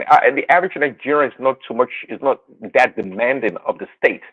And I said it before, the West is more like a welfare state. Many people in the West depend on their government for their daily survival, for their daily needs, but not so much Nigerians. Yeah, we talk about subsidy here and there for different things, but an average Nigerian does not really enjoy the full benefit of the subsidies we're talking about, or any welfare program from the government. We talk about the palliatives, right? During the COVID and whatnot, we saw what happened. The way they're trying to disperse this palliatives was embarrassing. These people don't get nothing from the government. So it is the people, hard work, that industriousness that drive the country, that drive Nigeria. The government's not doing much for the country because, I mean, although if you ask me, I say we're a wealthy nation, but we're not living up to our capacity to be able to call ourselves a wealthy nation. We have, again, all the resources, but we're not, we don't have that, like say, the brain power to tap into our resources, be it human capital or natural resources, to bring the best out of a country. We're not doing that, and that's what we're always begging. Is that is Tinubu in the right direction? Even though we think he fails, to me, he is a failure. But is he in the direction of, like a ship that's already drowning? Now they are trying to pull it back, then redirect again. So is he in the right direction? If you ask, yeah, just like I said, I think he is in the right direction. The right direction in trying to address the many years of failure by other past governments. Since forever, probably since the time of Obasanjo, they've been kicking the can down the road. No one wants to take the real tough decision of removing subsidy or addressing major parts of our economy, of the country. At this point in time, yeah, we talk about insecurity everywhere, right? Especially in the north. And Collector mentioned the bread basket of Nigeria, Benue State. They can't plant. The agriculture is doomed in that state. Well, that is true to a lot of to many to a great extent. But I tell you, at the same time, that in itself is an excuse. I think if the government is serious, they should be able to secure Benue State. If truly that's a bread basket, it's a joke. You said we cannot summon all our security apparatus and everything we have in our power in that country to secure the land, the bread basket of the country, so we can have food in that country. It's a joke. It's a failure. It's a failure in leadership. It's not true. I'm not trying to undermine insecurity. Of course, we see all the kidnapping and all these other things that go on. But at the same time, we are able as a nation to secure a certain part of the country to be able to produce food in the right amounts, plentiful for the entire country, even to the point of export. We can secure, I don't know, Benue State, Niger State. I think these are two big, large landmass states that have great agricultural potential for the country. Yeah, We can do that. they are like the food baskets. Yeah. Yeah, those two places are great. We can do better, but we're not doing it. But anyways, I guess to wrap it up, it's I'm not grading Tinubu. I think he's on the right track. I think it's just a farce to want to grade him after 1 year. It's not even. No. We have to allow him to implement his policies. And to me, quite frankly, is about building institutions, building a solid foundation for the country for many years to come, because the country has been in a shambles for such a long time. So, But please, that people were quoting him. You remember when the inauguration, he said, "I'm eating the ground running." So, please, Daddy, to be honest with you, I told some of my family members, I said, Tinubu is not 2 or 3 years is not going to be rosy. No, it's not going to be rosy. Because, you know, somebody that is dying, that they are resuscitating, that is Nigeria. That is what is going on in that country. There is no miracle anywhere that will just change everything in a year. I don't think so. No, if it's only we are deceiving ourselves. So I Yeah, we told are them, deceiving ourselves. We're deceiving prepare for ourselves. a better hard time. Because Buhari has bastardized that country. I don't think maybe you are thinking in the same direction I'm thinking now. Yeah. Yeah, exactly that to your point. That's exactly where I'm thinking. So that's why, you know, not to be insensitive. I'm not. People are suffering, no doubt. I mean, the government, especially the local. Well, I guess the local government is non-existent, but especially the states should be able to do a whole lot more for their people, right? And they should be. And but the notion that, oh, in 1 year, just like you said, Thomas, you know, there's been a lot of damages done during Buhari's time for 8 years, that we can't expect anything of meaningful impact to occur in just 1 year. It's just a joke. I mean, people that think that way, I just, they're not. Are you serious? Come on now. What can he possibly do? Not even in the West. I mean, especially in a country where we're highly dependent on foreign, you know, investment aid or the currency, international currencies, and we have poor, very low export. I mean, we are so handicapped in so many ways that it's almost strange why people would think there should be any drastic, you know, miraculous change in 1 year. Stop. People that think that way, just stop. We should look at Tinubu. Is it doing the right thing? Is it making the right moves right now for the country? Okay. I know the narrative should be strengthened. I mean, I would be disappointed at the end of 4, maybe 8 years, where if we're still highly dependent on import of basic things. If our agriculture sector is still poor, and we're not exporting to the rest of Africa, if not the world, and that's when I'll become disappointed. But I know very well, I guess as a serious person, that these things, they take time. There's time for planting. What Tinubu is doing right now is planting the seeds, okay? And hopefully we have a good fertile land. And you know, between the planting and the harvest take time. It takes time. Hopefully, you know, you know, in its 1 or 2 terms, we are able to reap the harvest, really. But again, if you continue to sow the right seeds in the right sectors, and you continue to revamp its cabinet and pursue the right goals for the nation, I believe he wants to do that. I don't doubt it. I mean, I don't know why he would want to do that to be successful. But at the same time, I also know that it's a big challenge. You know, it's a public sector. It's not a dictator. You know, like, you know, Angelico would want. He can't just go there and wave his magic wand and get things done his way. It doesn't happen that way. And no matter, he is the president, but he still has to appeal to a lot of people. What seed? What can describe that kind of seed that is planting? Seed. What can decide it? Seed that you said is planting seed. Seed that is causing hardship on the people in the country. You're calling that seed. What kind of seed is he planting? Well, just like, you know, Angelico, you know, if you put a seed in the ground, it doesn't just grow overnight and produce fruits for the people. It takes time. That's what I was saying. What he's doing right now is painful for a lot of people, but for us to reap the benefit of what is planting right now, it takes time. I know we don't have the patience when people are suffering. But that is not what he promised us. That is, he said, well, Angelico, owó do epo you tó lọ think? sókè àgbè wálẹ̀ àsọlé ayédèrú fún yín àsọlé ayédèrú fún ẹ lọ fọkàn balẹ̀ ẹ fọkàn balẹ̀ Eh?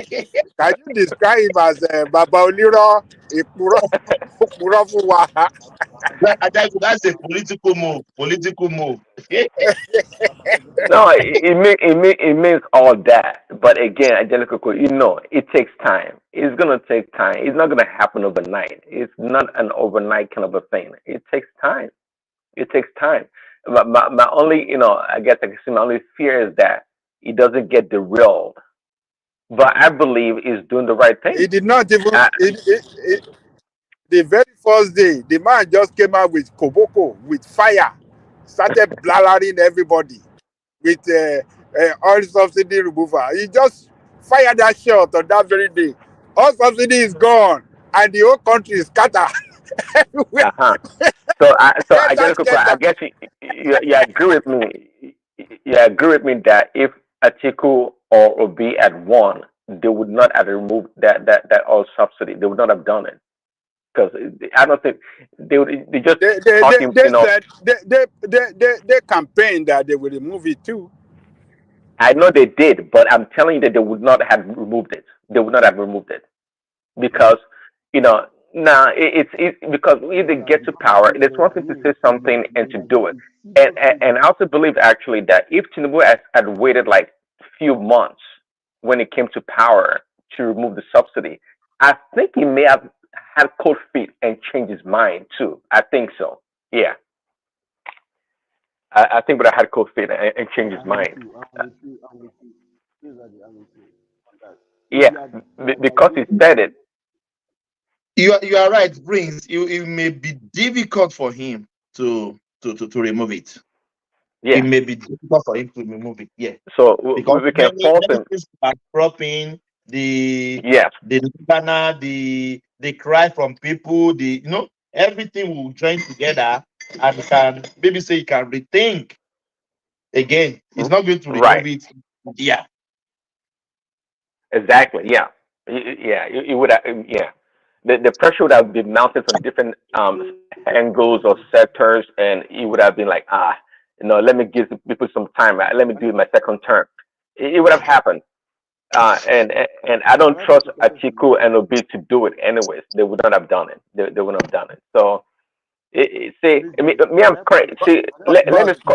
But Prince Daddy, you know that that oil subsidy, the reason behind it, the reason for that oil subsidy is just to is to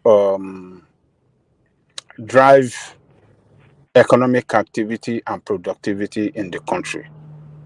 You understand? So the total removal of it is not good.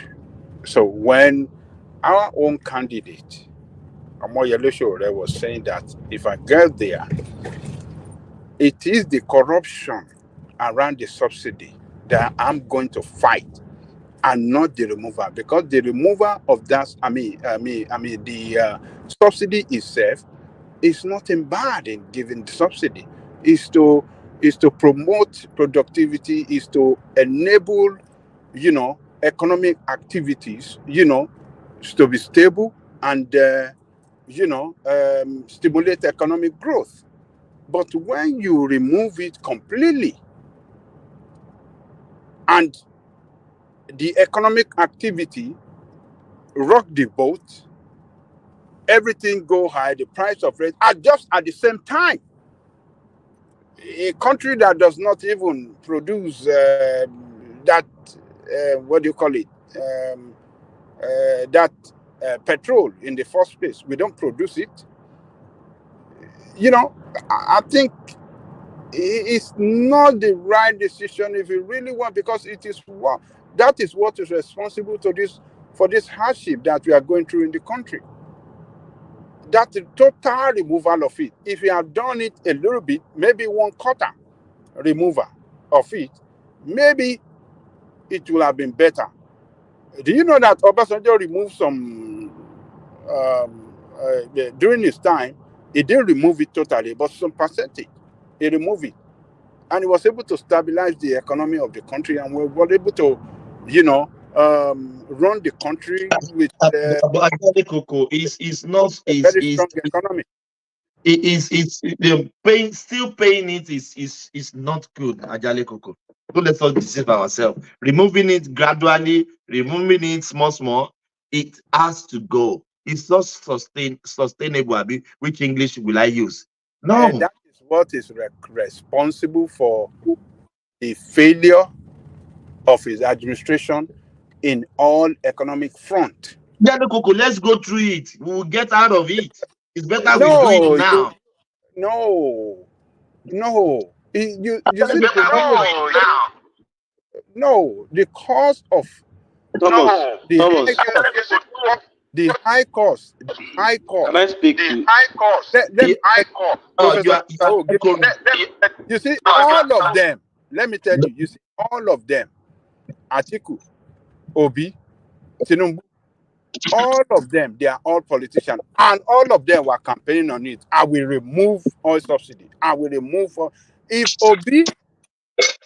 Obi were to be the president today and he removed that oil subsidy the same way that Tinubu did it, is the same problem that we have. And even Atiku, if they had done it, total remover, is the same problem that they will have. The same problem that we have today under Tinubu is the same problem we'll be going through economically. So you can't just it drives that petrol is the driver of all economic activity. Anything happen to it, that's it. That's it. The economic activity will suffer. And that is what we're having today. But is it not better we suffer for it now we or never? suffer, you suffer. Why do you want to suffer? For what? Are you the creator of the problem? How can some people be enjoying and they want to tell you to suffer? We suffer for what? When they don't even pay for Babaja, petrol. They're getting free. They don't pay for it. Dorothy, do you have two devices on your side? You are echoing. You immediately you unmute yourself. There's a big echo coming from your side. Maybe stream on the StreamYard alone. Maybe do you have your YouTube on as well? We can't even hear you. Yeah. Back to Prince Daddy. Yeah, Thomas. Yeah, no, I hear Ajila Coco, but you know, it's Do you buy the idea of Ajale Coco? Do you buy it at all? no, I don't buy it. I don't buy it. It's again, it's one thing. I was just thinking earlier when I guess Ajila Coco was talking. I would have loved Tinubu to have during his inauguration or subsequently to have highlighted these governors, bring them to the stage so Nigerians can see all these 6 governors and see their face and let each governor carry their own slate, showing the state that they come from. Um, so to highlight the importance of these governors at the same time their ineffectiveness in the country. It's quite clear that the federal government can't do it all by itself. And these governors, they have a big role to play in the country. Now, if these governors have been more supportive. Dorothy, no, you have to let me kick you out. Come back again. You are echoing. It's very crazy, man. Yeah, go on, Prince Daddy. No, maybe you tell him to go out and come back in. That's what I'm saying. Yeah, you can go out and come back in. We can't enjoy you at all. Yeah. Yeah, go on, Prince Daddy. Yeah, I was saying that. I wish Tinubu had highlighted his governors during his inauguration. Each governor carrying their own slate to show the state that they represent. Because these governors, looking at the likes of Yahaya Bello, and the other cohorts, they're not very helpful to the country. They can do a whole lot more. And at the same time, we have some governors, that they don't take care of their own states because many of the citizens, they migrate to other places for better economic opportunity or for whatever other reason that they leave their home states. This government should be held accountable. No. And So, they have a lot of power and reason. well, Prince Daddy, look, the governors cannot be blamed for anything. You know why? They don't have they don't have you see, resource control is not under their control. I mean, it's not under it's not within the Jare Koko, what of the one they collected every month? hello. What of the revenue they collect every month? Because you see, resource control, we are talking about gas. I mean, sorry, I said gas, petrol. Federal government determines the price. The governor doesn't have. No, sorry. Let's not go there. Let's not talk about resource control. Let's talk about their leadership. Let's talk about their leadership. We know resource control is not within their reach, but let's talk about their leadership, their innovativeness. Let's talk about that. Hold on. Resource control, power, they don't have it. The exchange rate is not under their control. Inflation rate is not under their control. All these things affect. So, it sounds like you're calling these governors useless. Is that what you're saying?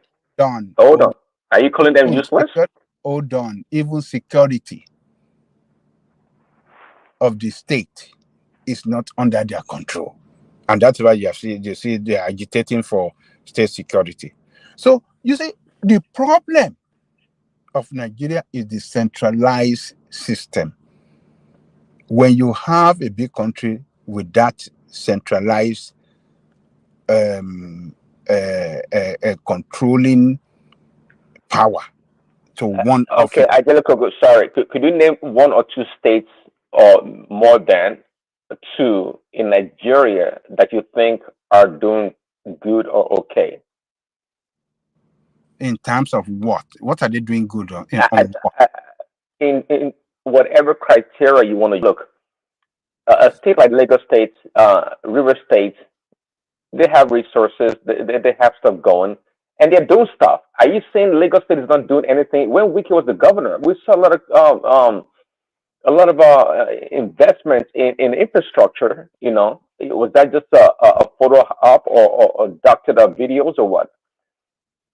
See, look, that doesn't solve building infrastructure, building this, building that doesn't solve the inflation rate. Does not solve the exchange rate. Does not solve the problem of inflation rate. The problem is the federal government in charge of the land agriculture in each state? And at the same time, the minimum wage, is is under the control of the federal too. The federal is the determine the minimum. So look, Nigeria is a system that is so centralized, and the instruction, I mean the driving power of the state, of the whole country, is assigned to one office.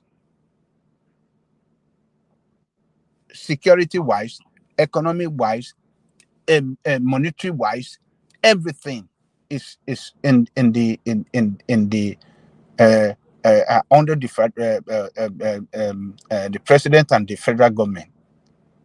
A lot of things we have to restructure that. No, wait, look.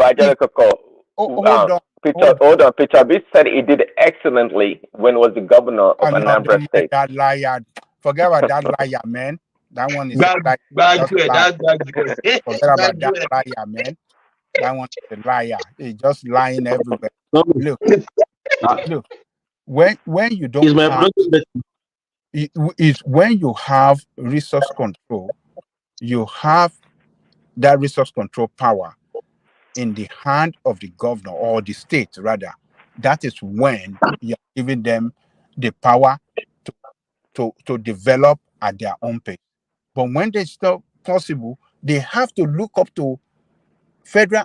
Do you know a lot of states cannot survive on their own without federal allocation? A lot of Nigerian states cannot survive on their own without federal allocation. A lot of, this power devolution, we have to make sure that it happen in Nigeria, where the state and local government, particularly local government, can have. I want to agree with you, Prince Daddy. You see, if they don't do something, if that country don't do something against the governors, total control over the local government chairman, if they don't do something on it, if we want to leave it alone for the governor to continue to ride over the local government in that country, you will not see good governance. We will never see it. Exactly. Until local government can function on their own without under the control of the governor. If we continue like this, you will never see good governance in that. Never. It's never going to happen. So let me stop there. It's just horrible. Can I say something? Yeah, okay, right. Yeah. You sound better. We can hear you now. Yeah, you can hear you better now. Yeah. Dorothy, how are you, my brother? Okay. I'm fine. Well done. How's everybody doing? Oh, we thank God. We are still breathing. Yes, it's a pity that we find ourselves in this quagmire. Just like Papa just said, the local government guys, the local government autonomy is very, very much important. And we even before Tinubu came on board, we already said it. If there is no further devolution of power, there will be serious issue. We saw how the state governors manage the resources given to them under this government. And I want to believe that's one of the reasons why they are trying to tinker with the word constitution. Do you also know that Buhari also tried it? Do you know that these guys were the one that shut it down? These same governors that Babaja probably we are trying to defend. They are evil guys. Now, if you look at it today, Niger State Governor, I sent it to one man. Niger State Governor commissioned 250 buses, 200 that are being run on compressed natural gas. 50 of them are operational vehicles for security, fire trucks that are all CNG. All of them are CNGs. So what that means is that whenever Nigeria have problem, Africa generally, one thing I know about us is that, and it's not only Nigeria, African people, when we see a problem, we chicken out easily. We are not strong-willed.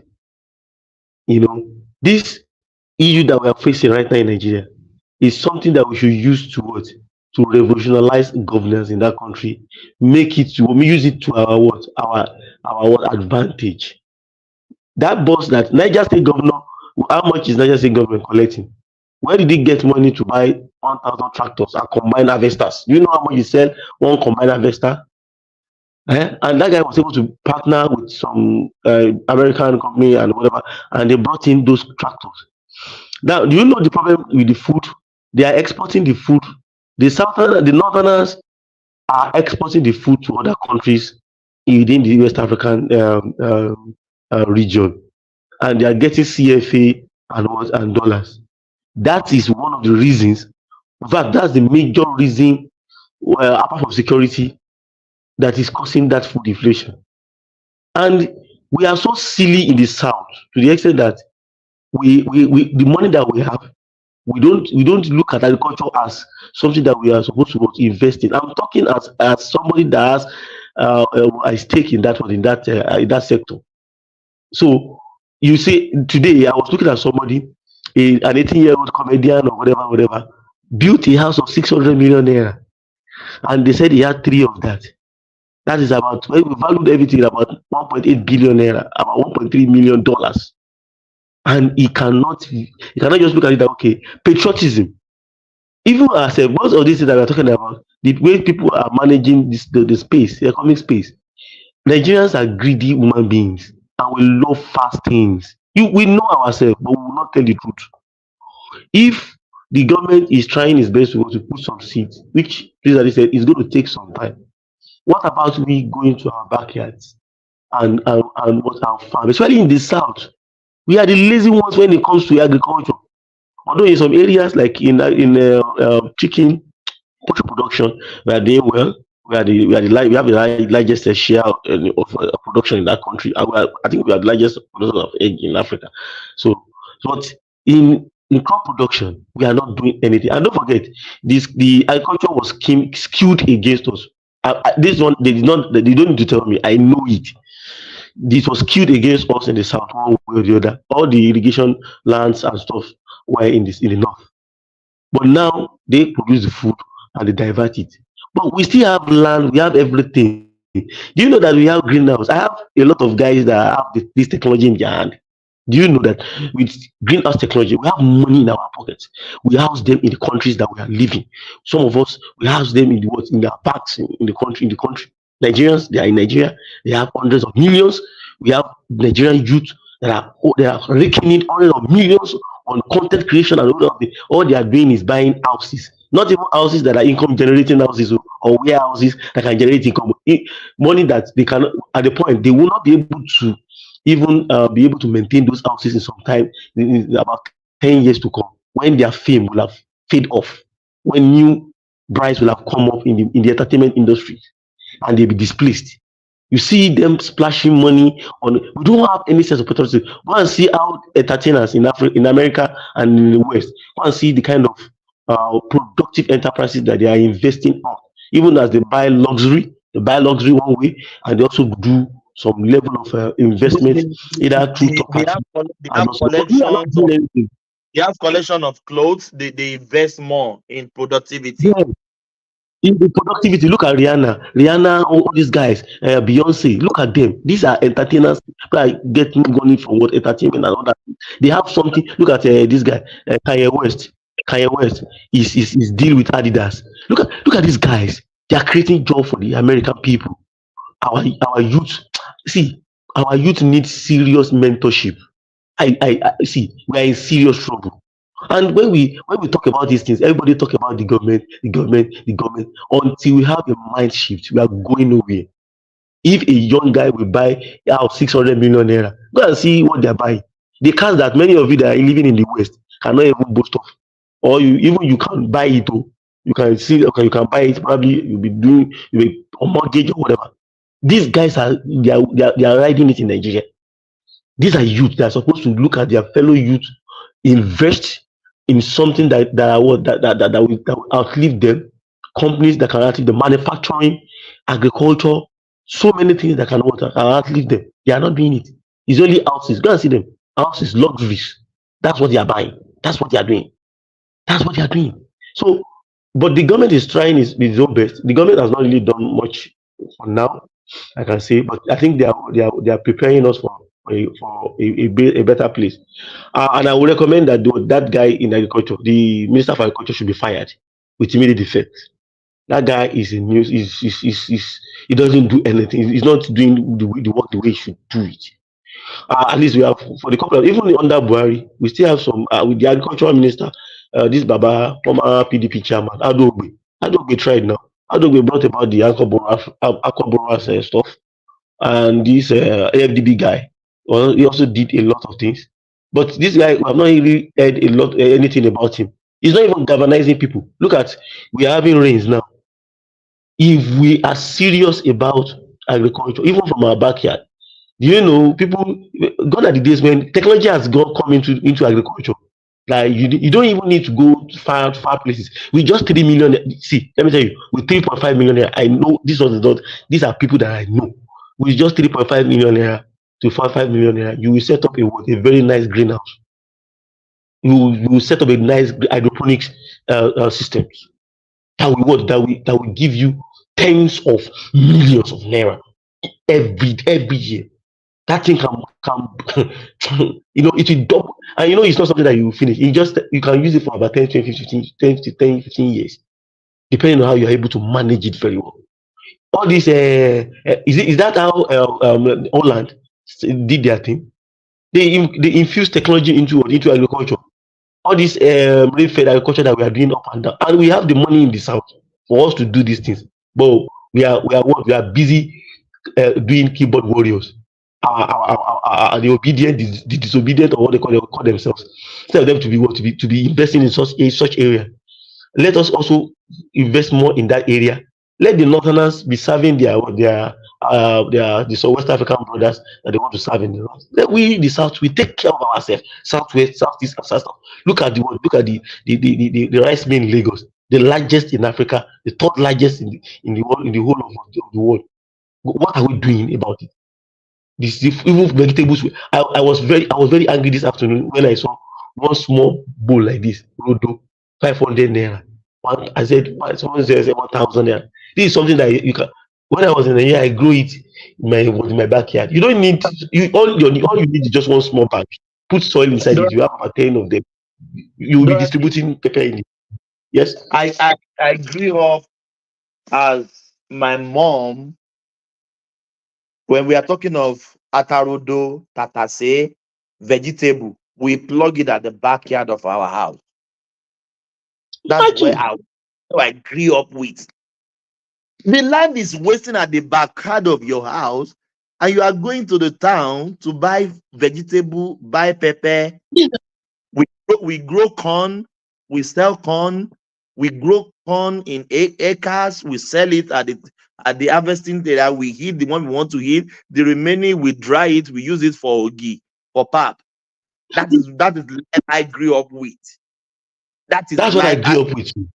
I can take care of our own mouth. Vegetables are there. Mention it at the backyard of my mom till now, my brother. Till now, as I'm speaking to you till now. Do you know that even myself, for the love I have for agriculture, you know that where I have about two birds that are laying at the backyard of my house. They live for my kids just to eat. That one is just for them to just have daily egg. I mean, just for them. So it's just as if that I'm living in another man's land where there's no land, like now you don't have the fluidity, you don't have that freedom like that to just do anyhow like that. You get it? So you are doing a small thing. If I'm at home, what would I be? I'll be a multi-millionaire. In fact, because of what is happening in Nigeria, my highest everything is in Nigeria as I speak to you. Because I'm seeing gold mine that I'm supposed to go. I'm like as this is just a natural land, a natural space for me to just make money, and not even in the excess, because of the fear of God. Many of these things that you see, people buy it cheap at the market, at the Berico. They will come and triple or quadruple it. If you know, Nigerians are not righteous. See, we just go to church. We are just religious. That's one thing. But the government needs to also be proactive with that. They need to sensitize people. Do you know that Nigeria has the capacity to do 2 or 3 seasons? Because I heard that the rain started a bit early in some areas, except for some areas, some parts. If you're able to take out that food, everything will at least come down. And now the governors, look at this. If Niger State can buy 250 buses that is using gas, how much is the liter of that gas? Do you know that Tinubu commissioned 2 gas plants? Those gas plants I think one in Delta, the other one in probably Rivers or something. So those gas plants are the ones that will supply the CNG. I remember then we planned 2 seasons of corn. Conveniently then. 2 seasons of corn. Moronti that I remember. It's still in my brain now. 2 season of corn. The first one will come out very good, and the second one will not be too good because there is no more rain. But we always planted twice corn that time. If we're able to sensitize our people, see me, I've seen some of my friends, some of my people back home going back to the farm. When I spoke about it on my timeline, that come when hunger wire you people very well, you will go back to the farm. When I say to the farm, I'm not talking about a farm of 50 kilometers. I'm talking about few farms. Do you know that Benin Republic people, they come to Nigeria to come and borrow land from us? I remember, I'm farming our land. They farm. Do you know what? These guys farmed. When they are going, they will go with a lot of Okada, with money stashed in their pocket, in their pants, everywhere. That's what they are going to take to Benin Republic, to Togo. We gave them the land free of charge. This is not something that they told me. This is what happened to even me. And my family bought a particular land like that. That we said, okay, and using it, they are on it. They said, okay, just use it. It's been a long time now. I'm talking about. They just use it for some time. Just use it. And that's what these guys go from one place to another, borrow land, plant pepper, and move. These are things that we all can also do. We can also, if you don't, it's not compulsory that you must use your hand to do it. There are a lot of platforms where people can even invest in Nigeria right now. Yeah, you can put your money, people will invest the money for you, and you get some returns. But it's like people are not, like, they just want everything free. You want to live the same we like fast lane now. We like fast lane. They like fast lane. So we are looking at government to come and do everything. We can crash the price of pepper. We can crash it even in the south, especially in the south. You know, we in the south, the northerners, they don't really laugh at us. They just laugh at us sometimes. Like these guys, they don't know what they are doing. The security situation has improved a bit now. It has improved now. You were talking that time. We know how they were killing people during Buhari time now. Now, I was thinking back to Ajalegogo. Ajalegogo doesn't want to admit with me. By people that went to see, let me tell you, there was one of my colleague at work. This one is an IPOP guy. He's from the southeast. You see, he went home not too long, about 3 months ago. Do you know when he came back? You know what he said? He said, no. He said, that thing is overrated. He used to be the one that normally carried bad information about the country all the time on their WhatsApp fake propaganda platform. You know what he said? He said, it's not like that. That is not as worse as what people are painted. Do you know that he said he's going back to Nigeria again anytime soon? That in the next 2 months, I'm talking about 2, 3, 4 months, that he's going back again. He wants to go and do something. He already saw an opportunity. This is somebody that was saying, no, he saw this that I will not go. He even came because he has some things to come and quickly fix. That was why he came using about a month ago, and he came back. And now he's saying that he's going back. He said there is money. If you know what to do, just put your things there, and the money will be coming in. But you see, people that are living in Nigeria, they'll be telling you this. But they can't. I kept on telling them, this is an opportunity for our governors to revolutionalize things. Do you know that we can have a robust transport system? If Niger State can buy 200 buses,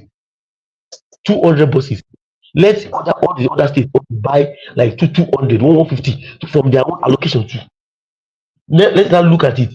If the cost of transportation will not come down drastically, it will crash. It's going to crash. Yeah.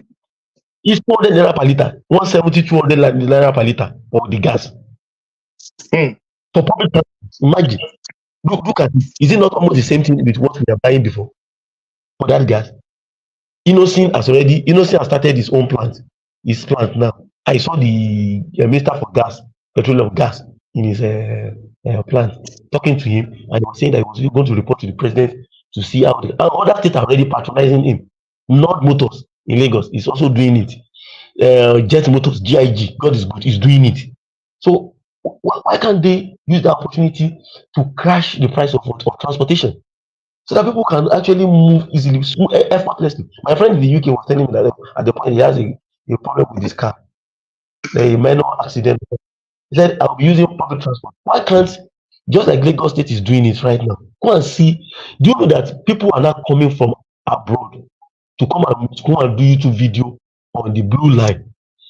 Look at what the Yeah, blue line is I doing. saw a couple of videos. Yeah, yeah. Kenyans, other Africans, Ghanaians coming to Nigeria to come and film our work because of the brain that somebody was able to sit down and think out of the box.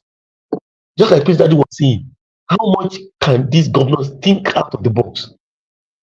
No, if they you will do never. something, They always wait for the allocation at the end of the month. yes. There was one of our brother from the southeast that was living in Kenya. He said, did you know what? He was humbled when he got to Nigeria. He was humbled. He said he never knew he had this kind of. He taught all the transport system in Lagos, all the trimodal transport system in Lagos, rail, what do you call it? What do you call it? Water and bus. He used everything. He was just traveling all over the country, and the guy was enjoying himself. He was saying he never knew that.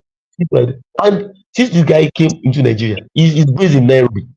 There have not been anybody disturbing him or kidnapping him to say, as in. So he started from the south and gradually moving towards the north to go and do his video. And people are watching his video. He's making good money from YouTube. Why do we always want to downplay the success of the country? Look at the subject today in Abuja. So and our people need to be motivated how to use infrastructure to better their life. Use infrastructure that the government build. That's the reason why they build infrastructure. Use it to better your life. They build infrastructure for me along the arterial corridor. I will be looking at how can I put grip on that corridor that will transfer from Kapapa to Aba, from Aba to Port Harcourt, from Ibadan to Lagos. As in from what's it called Abuja to Kaduna, so that I can make ends meet. And the government is doing so many grants. You know, Nigerians, when they get opportunity, they will not even tell you. You don't want it bad thing about them. I know presently they are doing a particular grant. They are doing Smedan loan. They are giving a lot of loans and grants. Don't mind them. A lot of loans and grants are being given to them, ranging from 50,000 up from the smallest level, 50K, 50 to millions. But they will not talk about that. They will One guy not use even it for. told us here that his own wife has put on for a loan over $1 million, 2 million naira. That government is doing now. They are giving loans. Yes. Yeah, for small media, for small scale businesses. Smedan. Yes, Smedan. BOI, Smedan. What's called? They are doing one grant also. There are a lot of things that this government is actually doing. That but because it's not once you give people money, they will not even let you know anything. During COVID-19, that are shouting about Buhari, me, I have people that collected up to $500,000 in grants. They know nobody. These are my family members. They know nobody. I just told them like this. They say, see, it doesn't concern you. You are still a youth. Put in for these things. You have what you are doing. Put it there. Let the government help you out to give you grants in some of these things. And they were able to get it. I didn't pray. We didn't pray anybody, then nothing. All this na lie. All because you did not get it. Nigeria is a big country. People should also know that. And the earlier we know that we don't have that structure, the earlier we know that we don't have that structure, that all these countries that we normally like UK, this hello, now sir, you want to compare Nigeria education with UK education. UK that Nigerians, our own money is one of the money that they are using to fund their education, the education of their own children there. Are we not thinking right?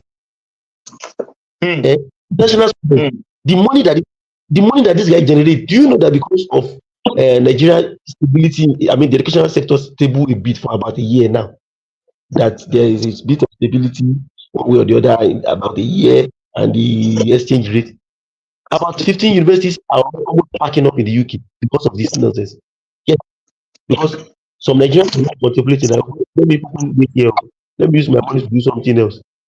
So we are the ones that they are eating, and we continue to compare ourselves with them.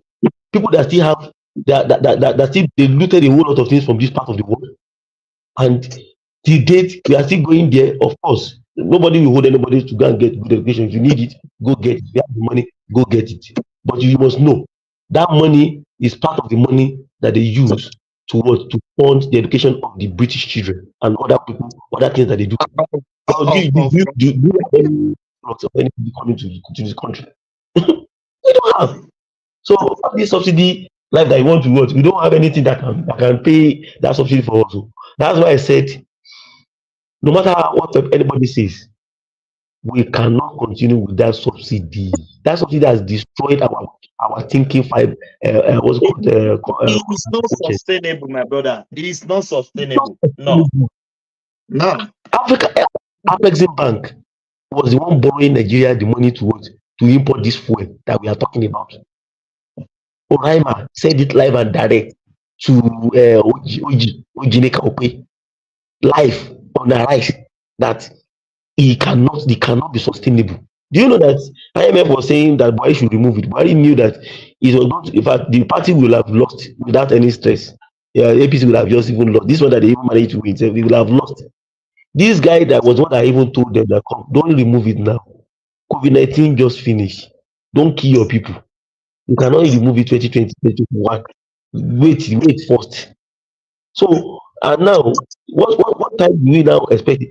If what's it called, Atiku or Obi had waited, or they were the ones that won, and they said they were not going to remove it. Oh my God! What happened to Buhari will be a child's play. What happened to Buhari will be a child's play, because at the end of the day, we will be the way we'll be borrowing. If I normally tell people that they say what do you call it, Peter Obi does not have. I don't think he has the willpower that matches that of Buhari. If the power that be can humble Buhari, you will know that he will not be able to do anything. He will just be paying that money again.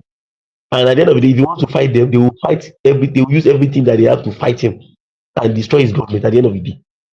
So the best way is just to remove it and provide succor. But the governors are not allowing that program to yield the desired effect. But if the governors are ready, just like I mentioned Niger State, if other state governments are also doing that with time, and they are also pumping money into agriculture, galvanize your people. By now, do you know what? It's only Niger State I saw. I probably few Oyo a bit that I saw that they are doing this. I mean in the south, galvanizing our people to move into agriculture, giving them correct support. The governments are not doing these things. And Lagos, I can see Lagos also doing it, trying to help and kind of do a kind of linkage to make sure that they're able to cross-fertilize ideas, bring in money, these resources to make these things work. All other states in the south, they're not doing anything.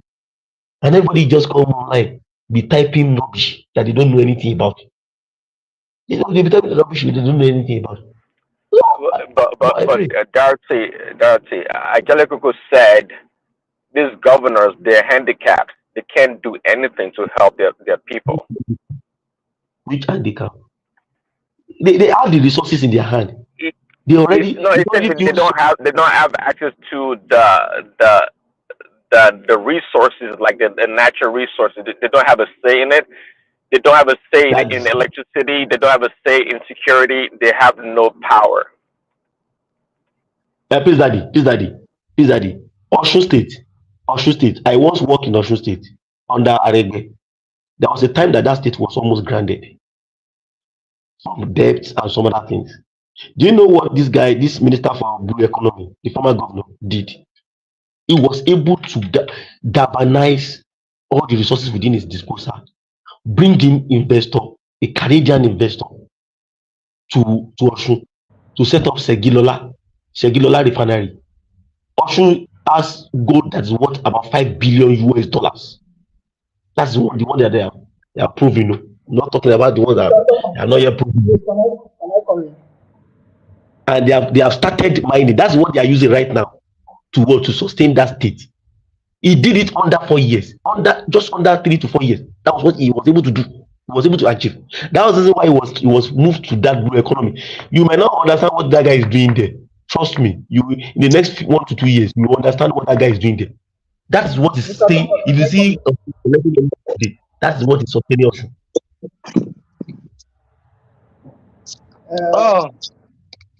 Yeah, want to say something? Somebody was saying something. Yeah, I Yeah. just want to contribute a little. Yeah, Israel. Yeah, go on. Yeah. Okay, first of all, I want to greet everybody on the platform. And Yeah, Mr. Thomas, I came in because of you. Most time, when I drop comments on the comment section, you always put me on mute. No, And what did I do? If you don't go, I don't attack anybody, I don't insult anybody. I just make my opinion. But I'm not the only one. I'm not the only one there. We have a couple of moderators. So it may not be myself. Okay. It may be other moderators. We have 4 or 5 moderators here. Okay, no problem. About what Mr. Dat is saying, I think Ajale Koko is right. If you see what is happening in Kano State now, you will know that most times the governors are handicapped. They are just there to bow to the federal. The only way forward for Nigeria as a country is to restructure that country. The basic step, let me say, just the first little step that the government can take to help the country is to separate the local government from the state government.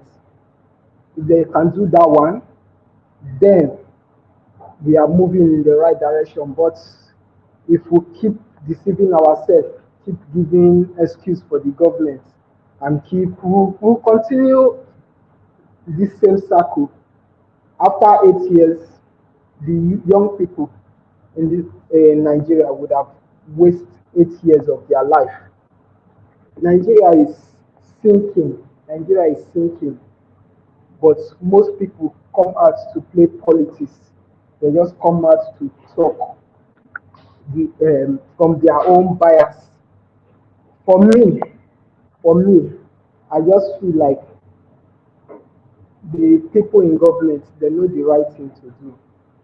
But when they have people like Prince Daddy that will come here to always give excuse for the government, they will feel reluctant to do the rightful things. But if they have people like, who will I use for example, like, okay, let me say rational mind. They have people like that, Ajale Koko sometimes is a little bit straight. If they have people like that putting up pressure on them, I believe the country will move forward. But most times, we keep on giving excuse. That's same thing we do with Buhari. Excuse upon excuse. 4 years is not enough. Let's give 8 years. Buhari used 8 years, and we have started the same cycle with Tinubu. 1 year is not enough to judge Tinubu. Let's give him more time. After 4 years now, you say, oh, 4 years is too small for him to accomplish what he wants to accomplish. Let's give him 8 years. My man, sometimes I get frustrated with the situation of Nigeria. Like most of us that are outside of Nigeria, it's like we are trapped. You cannot go forward with your plan in life because most of us living outside Nigeria, our plan is to go back to Nigeria, settle down, get something for ourselves. But the situation in the country is making it very difficult for people to make plans. Because today you wake up, the naira is 1,001. Tomorrow you wake up, naira is 1,005. everything is just like, man. Anyway, I will just keep mute for now and hear anybody who wants to talk. But Israel, Israel, Mr. Israel, Yes, I can hear I you. want I to can hear you. ask: do you also believe that like we have the money for all these free all these okay subsidies that are riddled with what with corruption that we are doing, because during the COVID-19 time they gave us some amount of money. They gave us some amount of money from the World Bank, Abacha loot. I think from Switzerland. Is that from New Jersey or something? One Yeah, country, yeah. sha. I You understand. remember? The Yes, people I were saying remember. they should distribute it. Do you know that Nigeria is broke? Many Uh, Nigerians do not know. Mr. Nafi, can I ask you a question? Yeah, Can yes, I ask you a question? Are you working with yes, the yes, yes. government? Are you working with the I government? don't, I don't work with the So government, but how can you tell that Nigeria is broke when the ministers, the senators, they are living large? How can you tell? I See, the understand. thing we do is that we always assume that the government is broke, but the people in power, they are not living like the country is broke. You Of understand course, me? they are very. If Not that about that. if the politicians cannot do the job, there is no need for them to take the job. You already into the job as the president or the senator or governor. There's no time for giving excuse. If you cannot do the job, move aside. Let somebody else take over. It's as simple as that. We are tired of excuse, excuse, excuse. You get me? I'm not attacking any person. Personally, I don't have any beef with anybody. I just have beef with people who keep giving excuse on behalf of the government. And when they are speaking, they are not even working with the government. They are just speaking out of assumption, out of the little information they get here and there. The government should communicate with the people. If the government cannot do the job, they step down and let another person handle. Sometimes I hear you people say that if Atiku or P2B become the president, he will do the same thing. But P2B and Atiku, they are not in that seat. Tinubu is there. So let him fix the country. You understand me? I don't have any beef with him. I don't have any beef with anybody. My problem is let Nigeria work. If Nigeria work, see, I will tell you with my full heart, I support P2B. And if Tinubu can make Nigeria work, I will not have any problem with him. But I am tired of giving excuse. I am tired of listening to excuse. You keep giving excuse. The next 4 years will pass and we have wasted 4 years of our life. Most of us are getting close to our grave. You will say that 4 years, 4 years. Let's give them more time. Do you know if we will stay up to that 4 years? If we will be alive for the next 4 years to see if the government will do what they have to do. People are going through hell in Nigeria. Is most of us on this place now, I believe most of us are outside Nigeria. So the little we earn, we can at least support our immediate family and some friends. But what about people that don't have those to support them? So my point is this: is my point is very simple. If the government, if the president don't have plan to move the country forward, he should step aside. We the people should Can stop I come in giving now? them. No, can I ask you a question, Sukuru? Yes, Can I Mr. come What in now? exactly? Hold on. Sorry, Madam President. Sukuru, can you define move the country forward? And secondly, can you tell us exactly what you want from your country? Yeah, So we want your country to do exactly. for you. Tell us. Exactly. Okay. Moving the country forward. You I remember once I came to this place, I asked Mr. Thomas that Tinubu is removing subsidy totally, Hello. and is also trying to the currency. I've forgotten what they normally use. See, moving the country forward is putting the basic things that we need for the country to move forward, like security and electricity. Those two alone is even much better. If Tinubu can fix those two, the country will move forward. Take example, like look, for example now, the changing of the national anthem. It took them not, I think, not less than 2 days. They already done that, but state police is still taking them forever. Like this is 1 year now, and we don't know where we are heading with the state police. Okay, answer the second one. What do you want the country to do for you? Like, yeah, for you to for Am your I life. speaking? Am I speaking French or what? No, for If you as an those, if, individual, for you to build your life, for you brother, to I'm become. not concerned about me. I'm concerned about the country. If the country have steady electricity and security, do you think that most of us living outside of Nigeria will live outside? We move What back are you home. country? Okay. Let me ask you. Outside where you live, do you pay for electricity? Yes, How because much I do you have pay? the. How much do you pay per month? Well, you I can't say don't know. people that are paying the night. Okay, go ahead. Mr. Thomas, Mr. Mike, listen. See, I'm not here to attack anybody. I'm just stating my opinion. You understand me? If the government provides steady electricity and security and steady electricity is not my responsibility to provide, it's the government's So the responsibility to police and provide. the army and the security forces we have, that's not government What are you providing talking security. about police? We have the police for how many years now? What have they done to the security of the country? I'm talking about state police. Let every governor take care of the security of each state, and then you will see drastic improvements in the life of Nigerians. Really? But when the federal keep controlling everything, my brother, we are not moving anywhere. We'll still keep moving in cycle. That's just my opinion. Yes, I think I share your ideas with yeah, as regards that restructuring thing. That restructuring thing, Tinubu must pursue it. If he doesn't pursue it, we already said it here that if he doesn't do something, it's going to be difficult for him. Clearly, and I think he should also prioritize what he wants to do for the country and not his own political survival.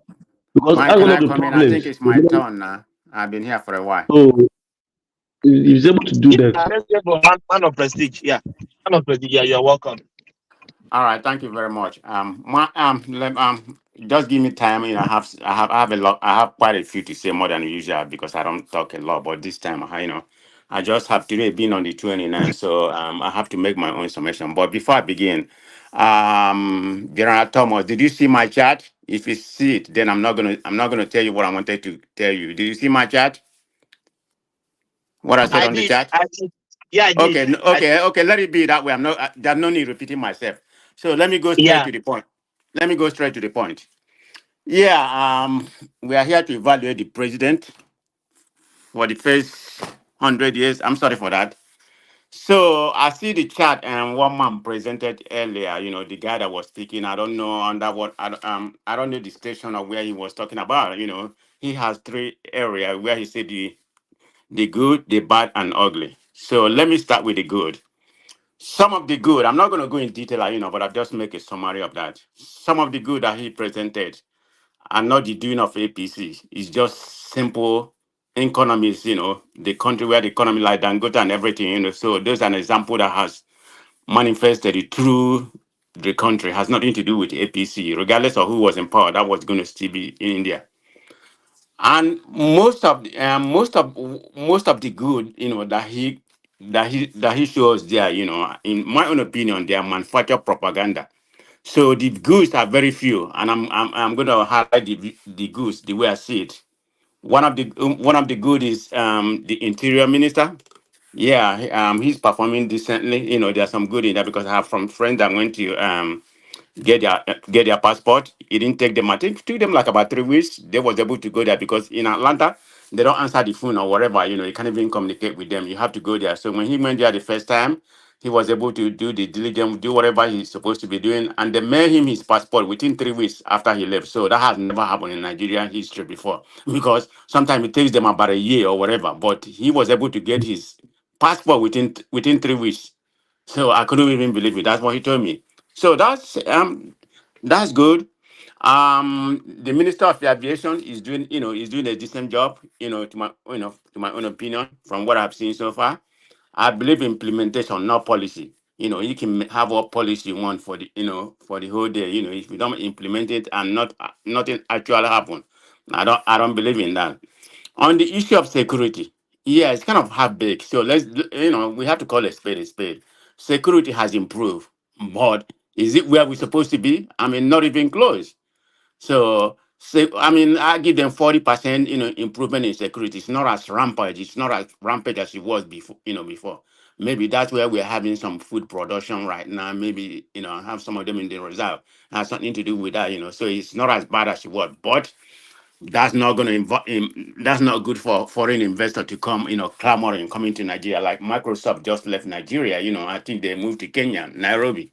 So that's not a good thing for the country. So that's the good part of it. There's not a lot of good there's not a lot of good to talk about. I mean, people talk about Umahi, whatever he's doing, until actually something happened. Everything right now is just policy. I've not seen what Umahi has done. I mean, it's sub policy. The policy is all good right now. There's nothing wrong with that. I mean, I saw Tinubu commission the mainland bridge. That's a refurbished bridge. So you can't give him credit for refurbishing the bridge. And one thing that happened today where people don't realize, this is where I see something wrong with Nigeria. Because when Tinubu was going, there was an ambulance was carrying somebody. We don't know the status of the person, but this is an ambulance emergency. I mean, the whole motor care that he has, the ambulance has to stop. I don't know for how many hours or or how many minutes. That's not good, because that's not going to happen in this country. I mean, because of president passing, ambulance take a president over that. It doesn't matter who it is. So that happened today in Lagos. I mean, yesterday. I'm sorry. So I don't know how long or what happened, what kind of situation the person in the ambulance was, but the ambulance has to wait at least 30 minutes, if not more than. you know. So I'm just saying that to say where the government is, it's not a good thing. So that's the good for me. For the bad, I mean, for what he just said about the bad part of it, the bad is what it is. I mean, it's quite glaring, you know. I mean, for the ugly, the ugly is real ugly. I mean, I can't even go in detail. I'm talking about I mean, the ugly is very insurmountable. Let's be real. So I have a list of data. I mean, I'm not making up the data that I got from some of the newspaper in Nigeria about the inflation rate of different kind of things. I will just give a little bit. I'm not going to go in detail. I'm not going to start from the naira or wherever. Everybody know what's going on with the naira or something like that. So, okay, let's begin with a basket of pepper was 5,500 when Tinubu took office. Now it's 2,200. Spaghetti cattle was 1,700. Now it's 2,800. Tomato was 3,600. Now it's 5,800. You see the increase? It's not like 100%, 200%. Something is wrong. I mean, something is wrong. So I have a lot of lists, but I'm not going to boil every. Even common Gary, the poor man person food in Nigeria is so expensive. So that's another thing. So nothing is really good. They have to do something. I'm not here to bash Trumbu, I mean, I'm P2B supporter. I'm not obedience because I don't follow their airs or that kind of thing. But I supported him. I saw him when he came here, and I support him. So I'm not saying he was going to save the country because he's not in power. So I don't know what could have happened. Could he have saved the country? I would say definitely not. But would he have done better? I don't know. So I'm not going to come here and sugarcoat what I don't know. But anyway, because of the system we have, in that country, it's terrible. I mean, there's nobody that's going to come. It doesn't matter how brainy they are. It's not about brainy. It's the system that we have. So that needs to be, dismantled. I don't know how it's going to be dismantled. Hello, somebody saying something? No. I'm following you. You are making a Okay. serious point there. Okay, I don't know how that. I don't know how that's gonna. I don't know how that's gonna dismantle. The system is. We have a terrible system. I don't know how it's gonna happen from the 1999 Constitution up to date. Even at all, it has been amended. The system is just porous, corrupt. To the highest level. I mean, we don't even have no local government. Where I'm right, where I'm in California, the part of California that I live. I mean, the government is, the governor is not answerable to us. We don't even talk to the governor. The person that we hold accountable is our local, chairman and mayor, particularly our mayor. I mean, this place that I live, if you see my road, you hardly see a bump on the road. My road is very impeccable. Why is that so? Because anytime we see a little bit of hole, not even not even a large hole or whatever, we're going to be calling our local people, and the next it's not going to take them more than a week. They're going to send somebody. That's what. But in Nigeria, there's no local government. You know, there's no local government. Everything is pretty much centralized. It's not just about the federal government. The federal government have enormous power. There's no doubt about it. But the governor, they're even worse. Let's call a spade a spade. They have increased the money they normally give them. What have they done? The situation has gotten worse.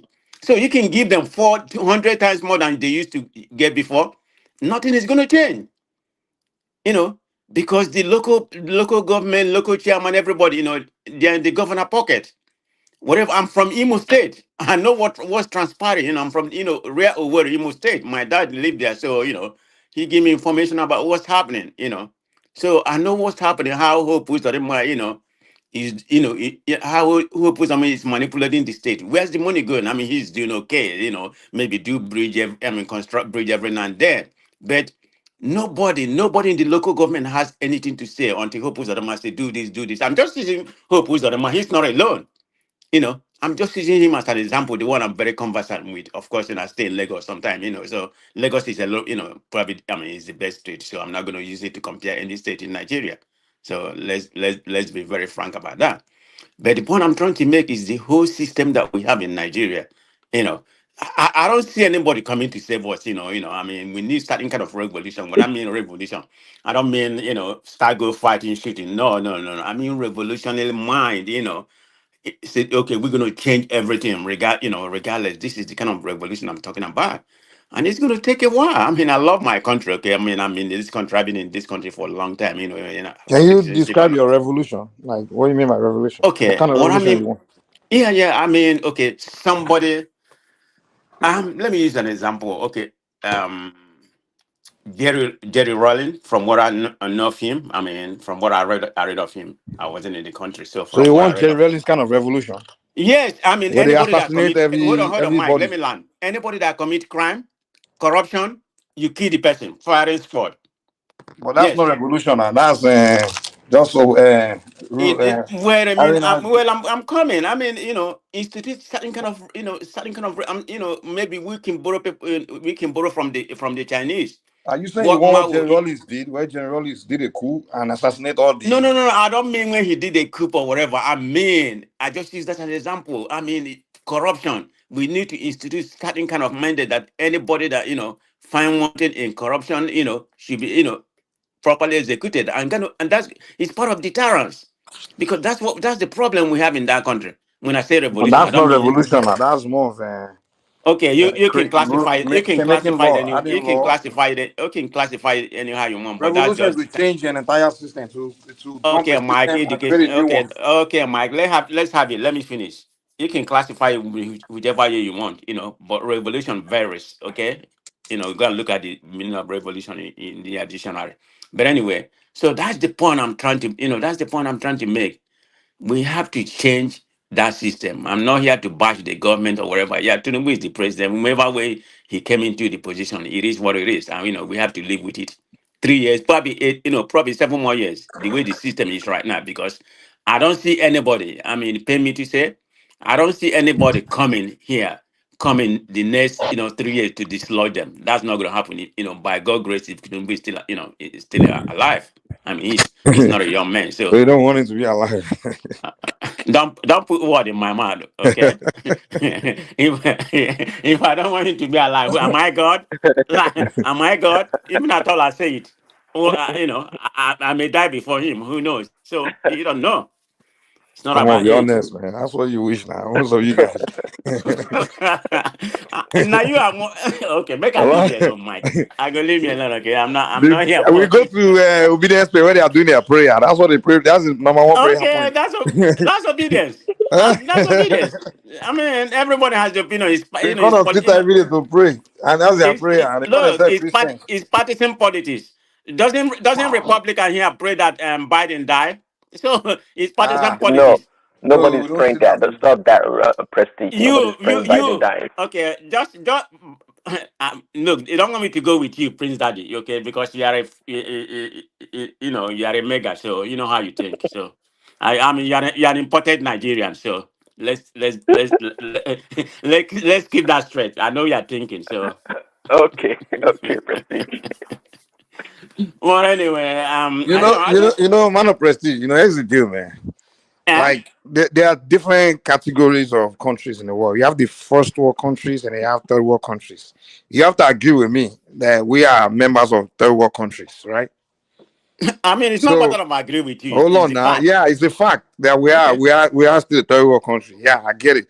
So what I can say is this: like when you guys talk as if in Nigeria, there are no Nigerians doing good at all, or people making it or doing. I mean, at least so every third world country is struggling. That's the fact. Every third world country, that's why they call it developing country. They are still growing. They are developing, but the way you guys are so negative. Like most people, even like people are even asking, non-Nigerians are asking, like, Nigeria is that bad? To the point where people where their country is even 10 times worse than Nigeria are telling us how bad we are. And some of them, I've debated some of them on social media often. They have to go and dig their country and bring numbers, put their country side by side with our country, just to show them how terrible their own country is. But And Mike, they say, hold on, wait. If you go look at the numbers, the country that produces the most millionaires in Africa is Nigeria. The country that produces the most successful people, where they graduate most people, is Nigeria. Mike, Mr. Mike, you are not what has Hold that got on. to The what country has that that got to do with the masses? they are talking wait, Does about that put wait. a food in common man? Who cares Come on, about man. millionaires? So is it? Wait. If I'm a millionaire, that's my own millionaire. Hold on now. Hold What on. about the rest of 200 and something? The common man in all You're those. missing the point. Wait. The common man in all these other poor countries, are they not going through the same thing the common man in Nigeria is going through? Why are It's you the same making that thing now. comparison? You need to What be do you mean? Are comparing they not? yourself. We You are need to be member comparing yourself to to United who? States, the one that has Okay. developed. We are Stop. third world country. We should be comparing ourselves with first world country. No, That's what you're telling me. stop dwelling. This Do is it's like Mike. United States comparing themselves with third world countries. They can't do that now. Mike, Oh no, you have to compare your haven't you grown when you first came to this country? Are you what you are today? Haven't you grown, man of become whatever prestige. you are right now? Man of prestige. That's the reason why they call America first world country. America pretty much control the planet. They control the global resources. They dictate to every country in the world. They dictate trade. They dictate global policies. I'm not saying you I'm definitely trying have to to show you. obtain where America Hold is, on. but Wait. Let me learn now. maintain the right trajectory. Let me learn now. Mike, hold on, Mike, Okay, You are taking talk. my time. Mike, are you better after 1 year of this government than you are, Will you allow me during Buhari? to? Will you allow me to No. respond? Just answer the question. Will Are you you? better this 100 years You are doing than a strong year man before? fallacy. You are not. That's not what I'm No, talking it's about. not a follow Is it's a that proper? fact. Are you responding to Are what I'm you saying, better or you today just? than you are 1 year ago?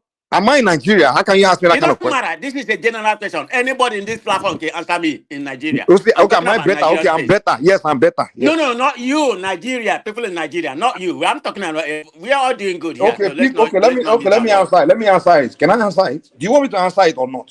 The day Is you ask Nigeria question, then better? you're not I'm allowed the not. person to answer it. Go ahead. Okay. From people I know in Nigeria, there are some Nigerians that have made it, and there's some Nigerians that haven't made it. There are people that their life improved. There are people that are alive,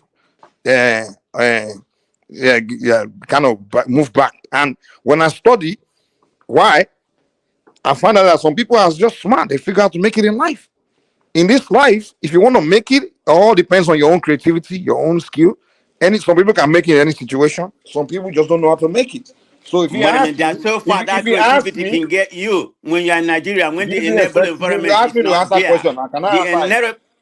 So some people, in fact, I have a friend that just became, they just made millions. He just got Okay, so wealthy. what? There's a lot of Okay, people good. making millions Okay, in and then there Nigeria. are other But people. how many There's another one. percentage is that? I'm answering your question now. So why you upset now? I mean, Believe me, why are you okay? mad at my answer? I'm If not you gonna didn't want die in my their answer, why did shege. you ask me the question? I don't get upset. I don't die in their shege, okay? Go ahead. There are people that are making it in life because due to their own ingenuity, their own innovative mindset. There are people that understand in this world that if I have to make it, I just have to be smart. Now, let me tell you something. If you really understand what they call, if you really know business, if you go to business school, I tell you something, they say, and problem equals opportunity. You understand? There are some people that are so smart, and then like, whenever there's a problem, all they have to do is create solution, they become rich. So people like that in Nigeria, yeah, people that have that Exactly. That's what we are mindset, yeah, to do. I you think, say, That's what we are Mike, I think you are just beating around the bush because hold on now, can you everybody allow doesn't me? have the same IQ. Even some people with the same IQ, but the environment and where But they find themselves give me, did not allow them to progress. So how many Man of percentage is President, that?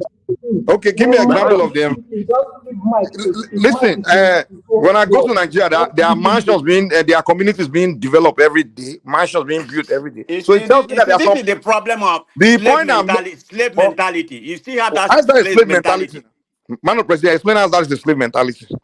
Because I mean, you are seeing something, that is not there. You just have few people. So because Few people. you What do you have mean few just few people? people that.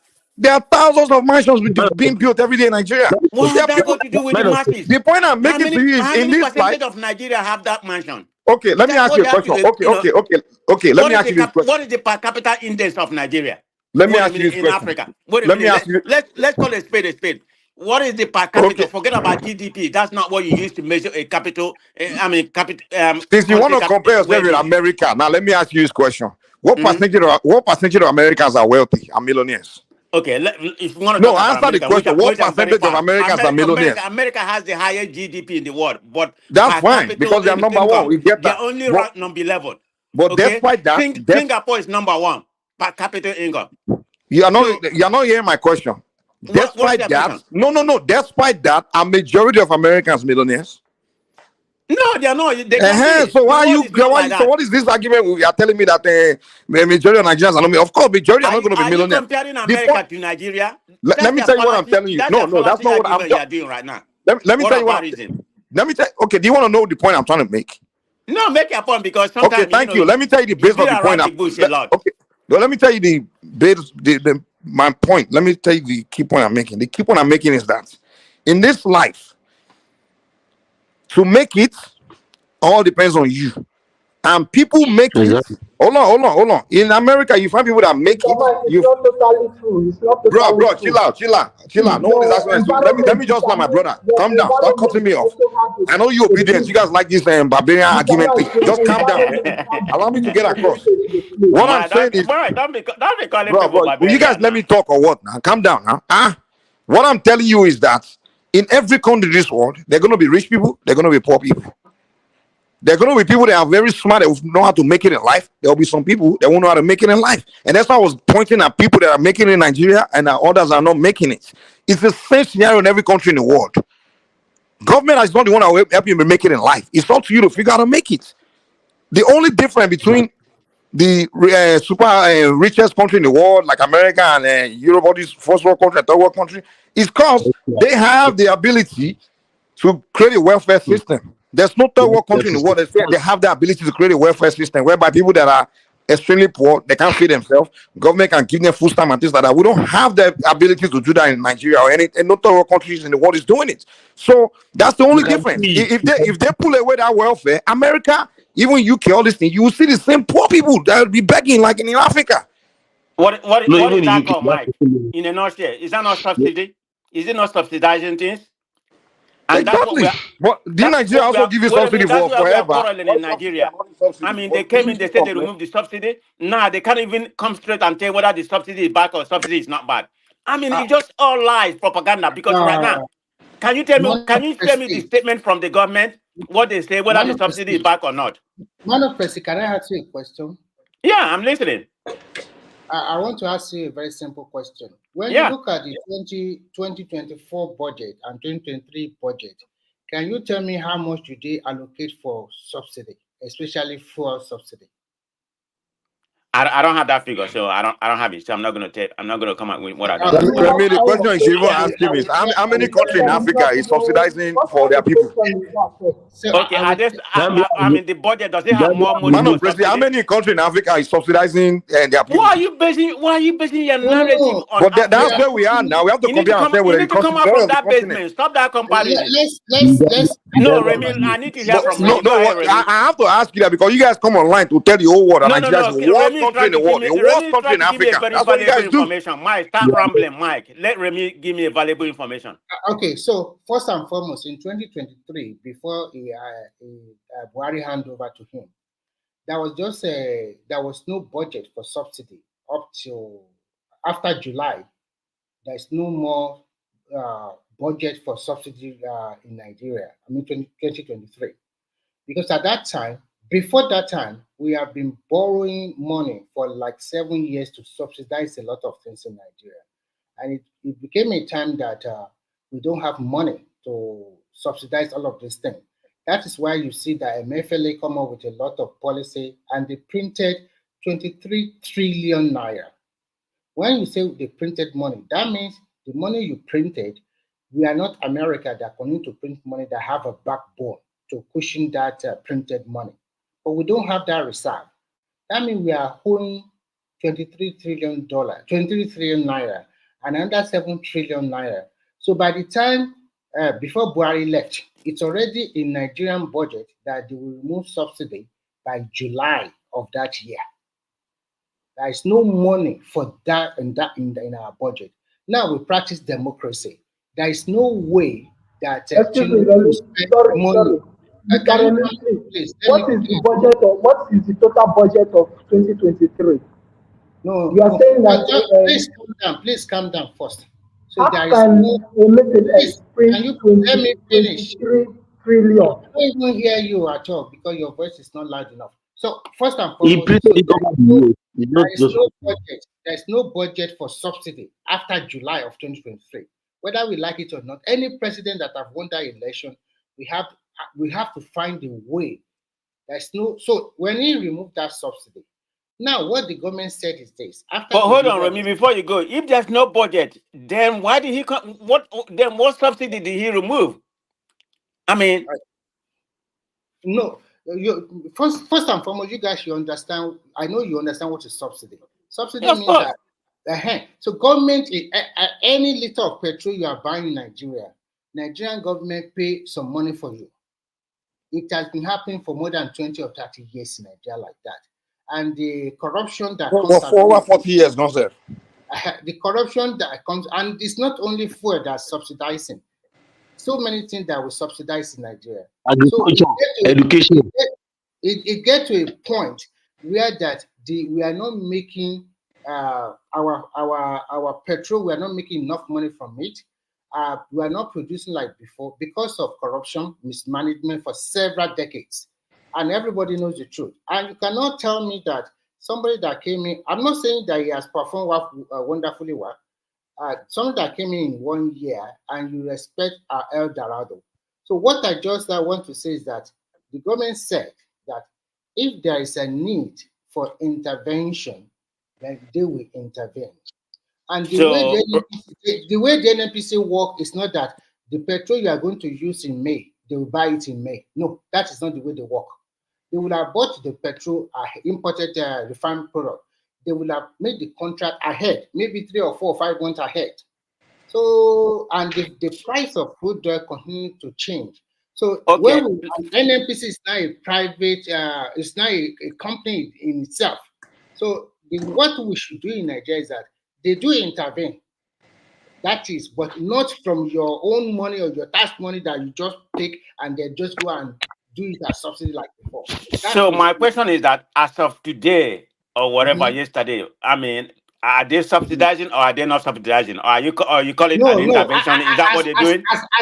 As of today, the Nigerian government is not subsidizing anything anymore. But so what are they doing? Intervention? Listen. Listen to this next statement. Intervention.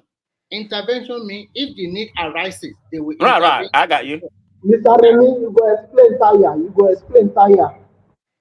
So who is talking? It's not matter of explain that. We're here for to make to have it, to make it conversational. So whether you I agree don't or you want don't, to whether I hear agree your or I don't same agree, it doesn't thing. matter. Man of So prestige. if the government, Yeah. if the need arises, government will intervene. First thing I want you people to understand is this.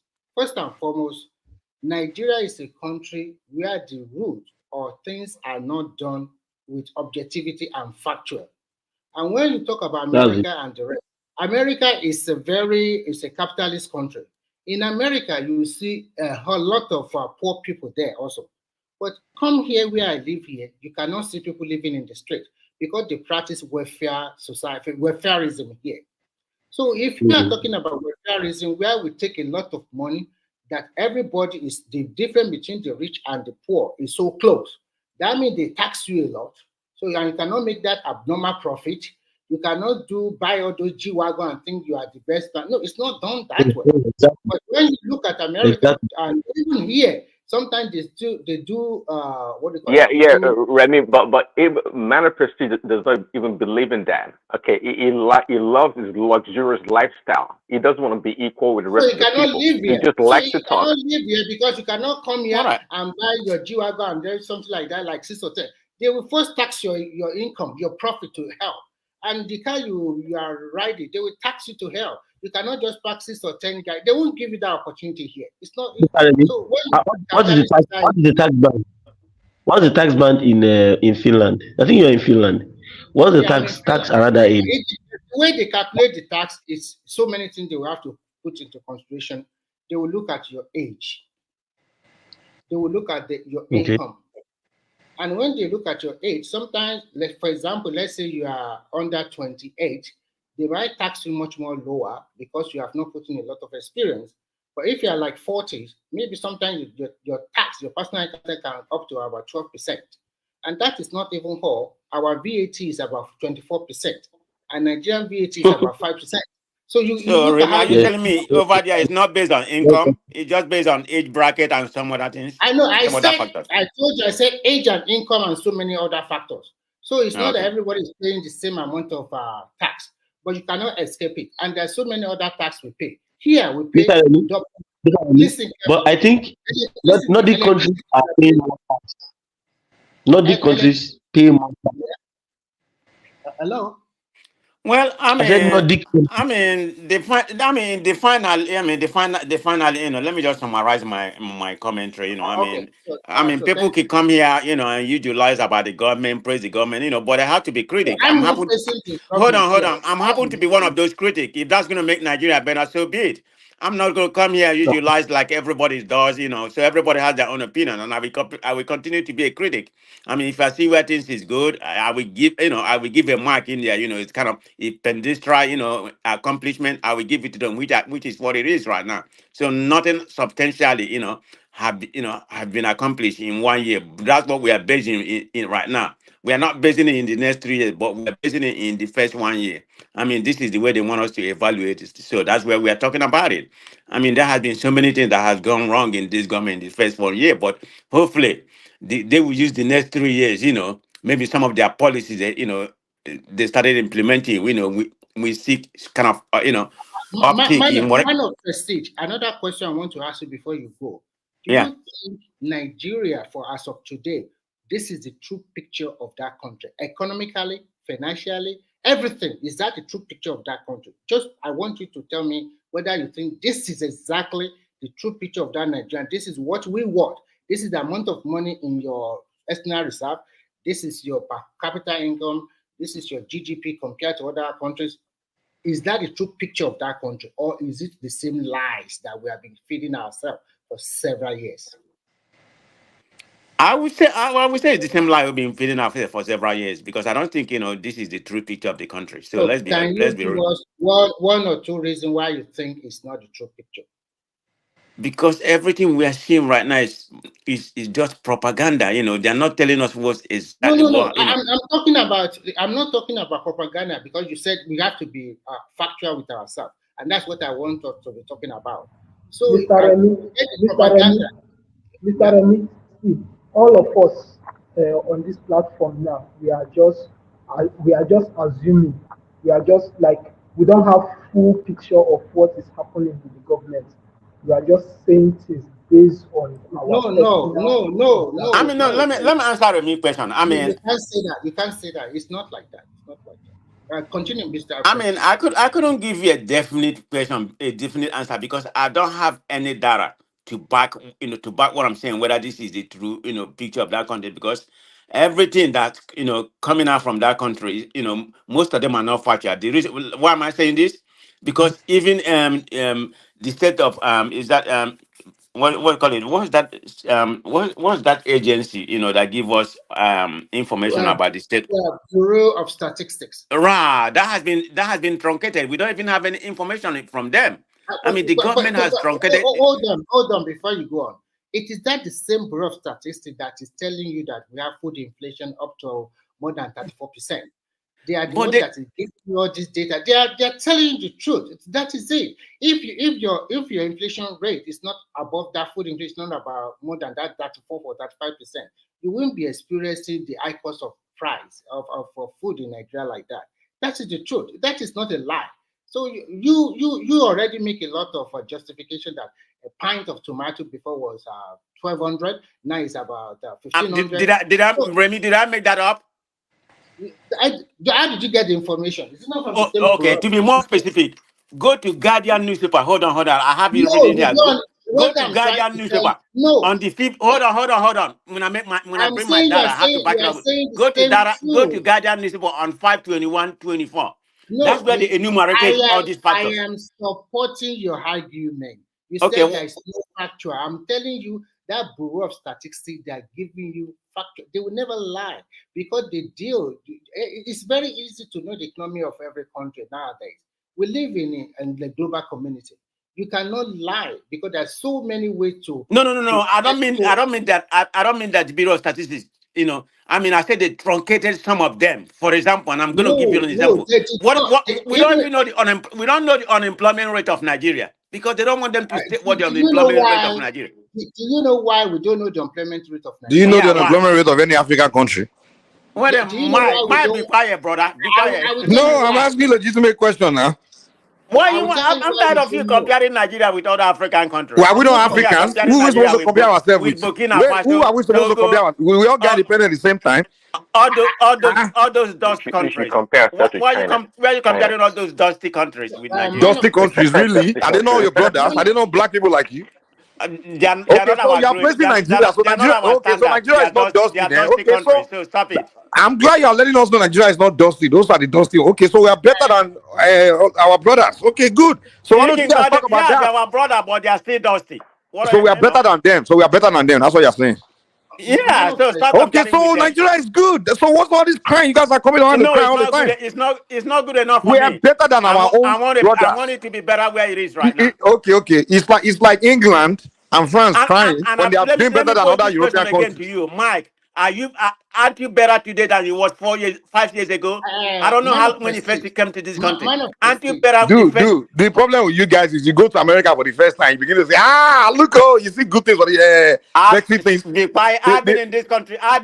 They begin to talk shit about their country. How come other people from third world countries that come to America, why come they don't do the same thing? It's only you obedient and all these how come people that come from other third world, even people that come from poorer white countries than America, they don't come to America and start bashing their own country because America is better. People that come from Eastern Europe, other part of Europe, America is better than most European countries now. But those Europeans, when they come to America, they don't see good things and start beginning to things better than their country and start bashing their country every day, saying their country is so bad. And when they ask them why, you guys come online. Hold on. Wait. You guys, hold on. You guys, I'm gonna be a critic. This is what you guys do. You come on the line to describe Nigeria as the worst place in the world. When we ask you, begin to say, look at America. I'm like, okay, yeah, fine. That's the fact. America is better than Nigeria. But America is better than most countries in the world. But everybody else is not bashing their country because America is better than their country. What is wrong with you guys now? I mean, you're the one something wrong with. No, something is wrong with you people. Because You are blind. the only Africans You are online living in every day. you know, you Name base other African. No, man, name other you base Africans your online point on every day. illusion. You base your No, point no, on illusion you guys don't that come to doesn't cause exist. solution. You just come to cry and bash your country every day. And no other Africans is doing it. And Nigeria is way better than most of these African countries. Even if Nigeria is better than most third world countries. When they are ranking countries, Nigeria is ahead of most third world countries in the world. And we are doing, we are out there even doing some good thing. We Wait a developing minute. Are you many about to industries. say are But you about to say we are you doing Southeasterners great? and Are you about some to use the South word people, great? you guys are the only one. You are a cancer to that country, to be honest. You are the Mike, are you only about one to use the dragging the word image of Nigeria in Mike? front of the whole Was world. you about to use the word great to define Nigeria? No, we are greater than most African countries. That's the fact. What I will say about Nigeria today, because I also talk to a lot of people in my country too. Truly, there is food inflation, but does that stop people? 44%? No, relax yourself. Everybody knows that. Relax. Why you want me to relax? What do you want to do? Sometimes I don't know why we argue. It's okay. You can get all emotional you want. I'm gonna say what I'm saying. Calm yourself.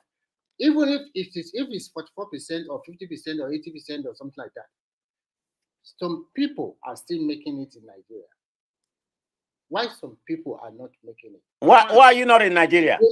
Relax yourself. Don't talk. I don't want you to talk. I just want us to have a conversation about it because I've been listening to you for a while. When you talk, any country in the world, any policy that come into effect, especially in a developing country like Nigeria, where people don't obey rules, why things have been mismanaged for several years, it will take a time. And unfortunately, you cannot say you want a military government to take over because you can never know what might come out of it. As we stand today, although Nigeria is in serious pain, especially about food, and food inflation, there's so many reasons for it. Mismanagement, corruption is there. There is also inflation all over the world. And in Nigeria today, some people that will make it because out of their creativity, they will still continue to make it. What I see about government is this: as an individual, government come in and come out, and they turn out a lot of policy. As an individual, if you want to examine your life, you look at the government policy, and then you look at what will benefit me, or what can I create from it. That is the difference between the rich and the poor. But I've seen that so many people in their life, they continue to complain. When you continue to complain year in, year out, you are getting older every day, every year. You will never make an amen. But as we are talking today, some Nigerians are getting rich because they look at the system and they think, what can I do to make money back for myself? But some people will still continue to lament and complain. That is the word. Well, if you close your eyes, by the time you open it, if Tinubu is going to spend 8 years, it's going to be gone, and another president will be there. So what we should do? Please permit me to respond to these guys' comments here. Yeah. So this is the same question. Why you know who? Why you got to kill in Nigeria? I have French neighbor. I have European neighbors here in America. They left European countries to migrate to America. And when I asked them why, they said because America is number one. But they didn't go online and say because America is better than their country.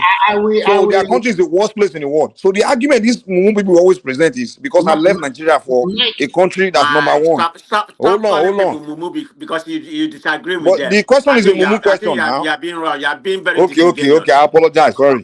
Okay, it's not mumu. Let me quickly put it. Let me just say. So because the country better than Nigeria doesn't mean Nigeria is just the worst thing in the world. People from even other countries also come to America. But they don't go online and say because of that, because America is better than their country, so they have to drag their country every day. It's the worst place in the world. They don't do that. Go ahead, Remy. Okay, so as we are talking today, there is state development that is taking place in Nigeria, attested to it by Nigerians. Every state governor, some of them are doing wonderful job constructing road, and when you construct road, you create employment for your people. Some of them are building infrastructures, and when you do that, you create employment and opportunity for people to thrive. So it's those people that look at the opportunity that they will get it. But those people that will complain will still complain. In short, what I'm trying to say is very simple. When you close your eyes, Tinubu will spend 8 years, another president will come. And if you continue to lament and complain, you still find yourself, you are still in the same place. As an individual, what I've learned from China is that they will tell you, how do you move your life ahead by yourself first? You move your life ahead. You work for it. It's not that everything government have to do it for you. Government will give you a neighboring environment. I went to France and Sweden just a few days ago, and what I saw there, it was terrible. So many people on the street begging money. It's so dirty. So many. So when you look at those, you also ask yourself, is it the same place that people used to shout about? So when you travel around the world, you will see that there are poor people. In terms of Nigeria, truly, you are right. Unfortunately for us, there's a lot of mess. Tinubu have not also performed optimally to what I expect. But as they laid the groundwork, yes, he has. He has. And for the first time in the history of that country, we actually know what we have. For us now, we are a poor country. Then it's like we start from ground zero again. So we must tell ourselves the truth. You can criticize him, you can bash him, you can call whatever you want to do, but do you offer solution? What do you think you should do? Because you complain there is food inflation. If you have a better solution, you might not know who is listening to you here. You might not know who can take up that idea, refine it, and make it better for the generality of the country. But if you are here just to banish him, bash him, are you telling me the same price for food you buy in America in 2023 is the same price today? It's different because there's inflation all over the world, including your so-called America. The question you're asking me, is he paying the same price for food that he's paying in America and Nigeria? The food is cheaper in Nigeria, but you won't look at that side. And when we even talk about food in Nigeria, you people forget one thing that people Can I answer you? You answer me now. So I want you also to look at it. Do you know the quantity of food from Nigeria to the diaspora all over the world? Look at the shipment of yam, gari, yam flour, fish, and everything. If I'm a farmer, do you think I would like to sell my product in Nigeria? Why I can make times 2 or 3 when I send it to you guys in America to continue to enjoy that Nigerian life, or maybe in Europe or in Asia or something like that. So go ahead and say whatever you want to say. Okay, you making that comparison between American, and Nigeria. Okay, I mean on a substandard level, and you talk about inflation. Inflation is only 3 point something here compared to Nigeria, where it started 3%. But it depends on how the inflation, increase. I mean, what is the percentage? How did it increase? How did a dramatic increase or that kind of things? Become a hyperinflation. At the end of the day, you still pay more in America than you pay in Nigeria. That's the fact. Yeah, but I'm making more. My life is better. Regardless of the inflation. Okay. Let's balance my it own like individual, I can only speak for myself. My resources is better than it was before. Are you making more than Dangote? Who's talking about Dangote? Did I tell you that I'm rich? Exactly. What are you talking about? But there are some Nigerians in Nigeria making more than you. Okay, that's them. Okay, so what's the argument? But they are still paying less in Nigeria than you are paying in America. I don't understand. I mean, America. What do you mean? Don't understand? I'm asking you the price of the things you pay in America. Do you pay more in America than in Nigeria? Yes, the answer is yes. You pay more for commodity in America. How much ordinary people make even in your food, even your food. 30,000 minimum wage. Out of that 30,000, do you know how forget many state people. government? That's not what we're arguing. Do you know how many there are some Americans that don't have paying jobs. that 30,000? There are some Americans that are home there. Only 14 states paying that 14,000. What about homeless? That's just a benchmark. 18,000. Some are still paying 18,000. So that's the point I'm trying to make. Even So when you make about the food comparison and how much you make, that's what you have to compare with. So I mean, on average person here that work in the factory make $25 an hour. The question you should ask yourself, but you are paid according to your production. How many percentage of Nigerians are civil servants? Can you answer that question? Because I don't have that. I don't have that data. You don't have it. So how many percentage? Is it up to 20%? Is it up to 10%? But man of prestige, you agree with me that you get paid as you produce, right? It's not up to 20%. Yeah. So when you are not producing, why are you demanding? The people that are civil servants are not even up to 20% of the total population. Okay. So even if they increase their salary, are they increasing people that are entrepreneurs or people that you're making individuals? So ordinary people. You're making my same point. That our per capita income is very, very low. One of the lowest in Africa. Where we rank? Don't we rank like about 15 or 20? Whose fault is that? Nigeria in Africa. Per capita income. Man of prestige, I would love a situation whereby the Supreme Court they came out with a very good judgment so that the money allocated to local government will go directly to them. I like that court case that the Attorney General institute against the 36 government. Remy, that's exactly what I said when I first come to this place. If we are following it up, Sanwo-Olu was talking yesterday that they should exclude Lagos State because the local government money is going directly to local government in Lagos State. Lagos State is not a benchmark to compare to any state because none of the states. Lagos State is on a different, different pedestal. What he is trying to say is that they shouldn't have included Lagos State when they go to Supreme Court because they know they are going to lose. This is the beauty of democracy. I hope the Supreme Court will come quickly and educate on that case, so that the money allocated to local government will go directly to local government. So Remy, so how are they going to do it? If the federal government allocate, they're going to give it to the local government straight instead of giving it to the governor? Let me tell you what has been happening for the last more than 15 or 20 years now. The money is supposed to go to the local government directly, but the governors of your 36 states, they said no, they should put the money in a joint account. So when they put the money in joint account to the state do whatever they want. The state governor do whatever they want with the money. But now with this court case that they take them to the Supreme Court, the Attorney General is asking for, first, the money should go directly to the local government. That is one. Two, any state that they don't have democratically elected local government chairman, at that particular moment, they should not send the money to that local government, to that state. They should hold on to that money, which is good to me. So if you don't, and any state that have caretaker chairman, they should not collect that kind of local government allocation.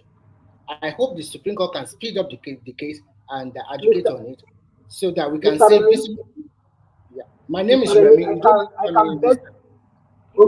can bet you that particular court case will not end till this year will finish. I don't think you should. Anything that will bring progress to Nigeria. No, I don't. Yeah, that guy made a very good point. No, the governors are going to fight against this. This is the problem with Nigeria. This is from the federal government. The beauty of but the governors are going to fight against them. Haven't they fight against many things and won? Man of prestige. Let's be factual here. From the beginning, the money is supposed to be going directly to the local government. That because we have 3 tiers of government. But I don't know how this state governor connive together and then they now said they have a joint account with the local government. Actually, what they're supposed to have done, according to the information we have now, is that when they receive the money in a joint account, they should immediately reimburse all the local government because but they are not doing that. So they are here in terms of law. So when they go to the Supreme Court, whether it takes them 1 year or 2 years, but I don't think it will take very long because this is a case from the federal government of Nigeria. I hope by the end of next year, the Supreme Court will judge on it and everything will go back to the normal something. I also what I want them to do is that they should have emphasized that any local government election should be conducted by INEC headquarters, not from the state INEC. So that one will see a very good resemblance of people voting for their candidate and their candidate will win. But if we are saying state INEC, the state governor, they will still hijack it. So they should also, maybe national... But which INEC? This INEC that's already baptized? No, please, don't have a biased mind. I will tell you why you should not have a biased mind. Where the antecedent is giving you I will tell you why you should not have a biased mind. What do you want me to do? I have to go with antecedent. Calm down. What I'm trying to say, I know where you are coming from. If today is your candidate that have won that election, me personally, I would have moved on. I don't care anymore. I will look at Nigeria as a whole. Because no matter what, when you throw your coin, when you have an election between 2 or 3 top candidates, one of them is going to win. Anybody that wins, we have a duty to support that person. If you are not supporting that person, you turn it around. And if your candidate wins and people are bashing your candidate, you also not feel very good about it. So for me, I don't want us to look at it from biased mind. It's already more than 1 year. Whether you like it or not, your candidate cannot be the president in the next 3 years. So if you are criticizing, it's high time we start criticizing objectively. It's high time we stop criticizing negatively. It's high time we should stop fighting among ourselves, because at the end of the day, none of these guys is your brother or your sister or your uncle. What you should do, if your country is better, you will also be relieved wherever you are living. But if you think you are happy with all negativity, or you want just to channel negativity every time, Wait a minute. you What won't do be you mean happy by that? wherever. In every content of objective criticism, there's a negativity component to that. So that's part of it. So what I'm trying to say, even if you channel your negativity, then you channel the solution too. That is the beauty of it. But you cannot just be churning out negativity day in, day out without any iota of, or without any ways of saying, oh, this is my own solution to this problem. Because you kept on hammering about the price of food. What is your own solution? What do you think the government should do? Or what do you think as an Mr. Remy, individual can do? Mr. Remy, do you think that the people in government don't know what to do? No. They I don't don't want us want to to be do the right thinking. thing? I don't want us to be thinking that way. Whether it's people in government or people in no government, we are all Nigerians. And they pick idea from, if you don't know, they also pick idea from other Nigerians too. And you as a Nigerian, who knows, maybe what you say here, people will pick it up and dust it. And so many things they are pick up from this platform that you don't know. Because I know, but I might not be able to tell you everything. They are pick up a lot of things from here that you don't know. The idea come from here. Because sometimes I'm close to some people over there. So you might not know when you say something. They might pick it up and rebrand it and make it better. So, but if you just continue to say, oh, it's in Nigeria, it's not going to be better. It's in Nigeria. Nigeria have a subway system, by subnational, just only by state. It's in Nigeria they commissioned the Abuja light rail. It's in Nigeria it's not working. You look at your capital city, look at your road network. Are you not proud of it? Even if you don't like Wiki, it's in Nigeria. Nigeria is not bad. Look at what they are doing. You guys talk about your Abia. Look at what they are doing in Ibadan, the circular ring road. Is it not Nigeria? Is that the same Ibadan 20 years ago or 30 years ago? Or is it the same Aba? Is it like that in 20 years ago? That is the beauty of democracy. When you criticize them and you offer solution, they will pick some of your solution. Some of them will work very well, and some of them will siphon money. So, and the best thing you can do is to continue to educate your people that, okay, this kind of candidate is your governor today, is not a good person. Why not vote for this person? And you do it in a more, how to say, you present your candidate in a more better way that people will reason and come along with you, not churning out insults, abuses, and that will not help. So what I'm just trying to say is, as a Nigerian, look at it as your country, and what can you really do to help your country? Because everything you go online, you are bashing your country. If you bash your country, you are bashing yourself. Because at the end of the day, what they will make out to you in abroad when you are there, the first thing they say, this country, Nigeria, is not a good country. And they will use that system to judge you. And how would you feel? And that is what Nigerians have done to themselves. They think they are bastardizing the government. Remy, is a society not a reflection of their leader? No, you cannot say totally. Are you telling me that all American leaders are good? Can't you see all the It's the other way around. The leaders are a reflection of their society. Can't you see that? Is what America is doing all over the world sometimes, is it good? Or is it what Russia is doing all over the world, is it good? Or some European countries, is it good? They also protest against their people, against their leader all over the world. Can't you say this protest in France every now and then? It's not only in your country. They also, do you think they are extremely happy? But you don't, but you never see French people on the internet telling the whole world that their country is the worst place. No, they deal with their issues within their country. They fight the issue within there, fix the problem, and move on. Only Nigerians, they have nothing to offer, but they just be online. Especially the one that live abroad, they are not even doing anything in Nigeria. They just sit online, blasting and describing their country, talking about all the worst and just negative. I mean, what kind of human beings are you guys, man? Are you kidding me? If you just want Biafra, just say one Biafra now. But there's no point of. Mike, don't bring Biafra there. Do you want to do the I don't even understand this. Do you want to do the what? So don't you bring that rubbish there now? What do you mean? If I want to do that, I will say I want to do that, but it's not like I will not be. It's not like I want to be about trying to describe Nigeria as the worst thing in Biafra. Did anybody here mention Biafra? No, I don't know why you always go. What I'm saying is you always go to the. I didn't mention your name. I didn't mention your name.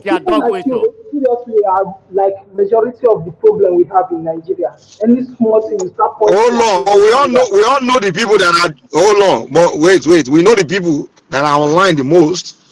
Always negative, just dragging Okay, Nigeria and Mike, trying to. Who name I'm a Nigeria zoo? Biafra. Mike, Who I'm a name Biafra. Nigeria zoo? I want You have Biafra. Wait, to prove what you are Mike, saying now. I want If you Biafra. are why? Let you have my to So people prove go. what you are Let saying. my answer people my go, question, Mike. man of blessing. Who named Nigeria zoo? Was it not So Mike, Biafrans? Let my people Mike, go, let Mike. Prestige people go. You must Mike, let them go.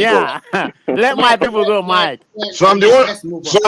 I'm the one that have the Yeah. power to let your people go. I mean, Yes, you do.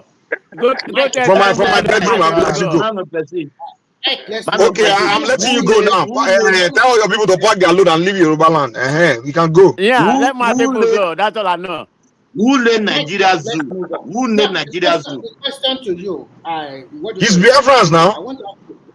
I want to ask you a question. When you look at the whole Federation of Nigeria, which region are they planting food or producing food in large quantity? Can you tell me?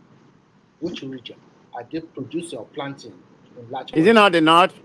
Thank you. What is the southern people? What are you guys doing? And when you said, it's Ongal, They you just don't import know now, how to. import.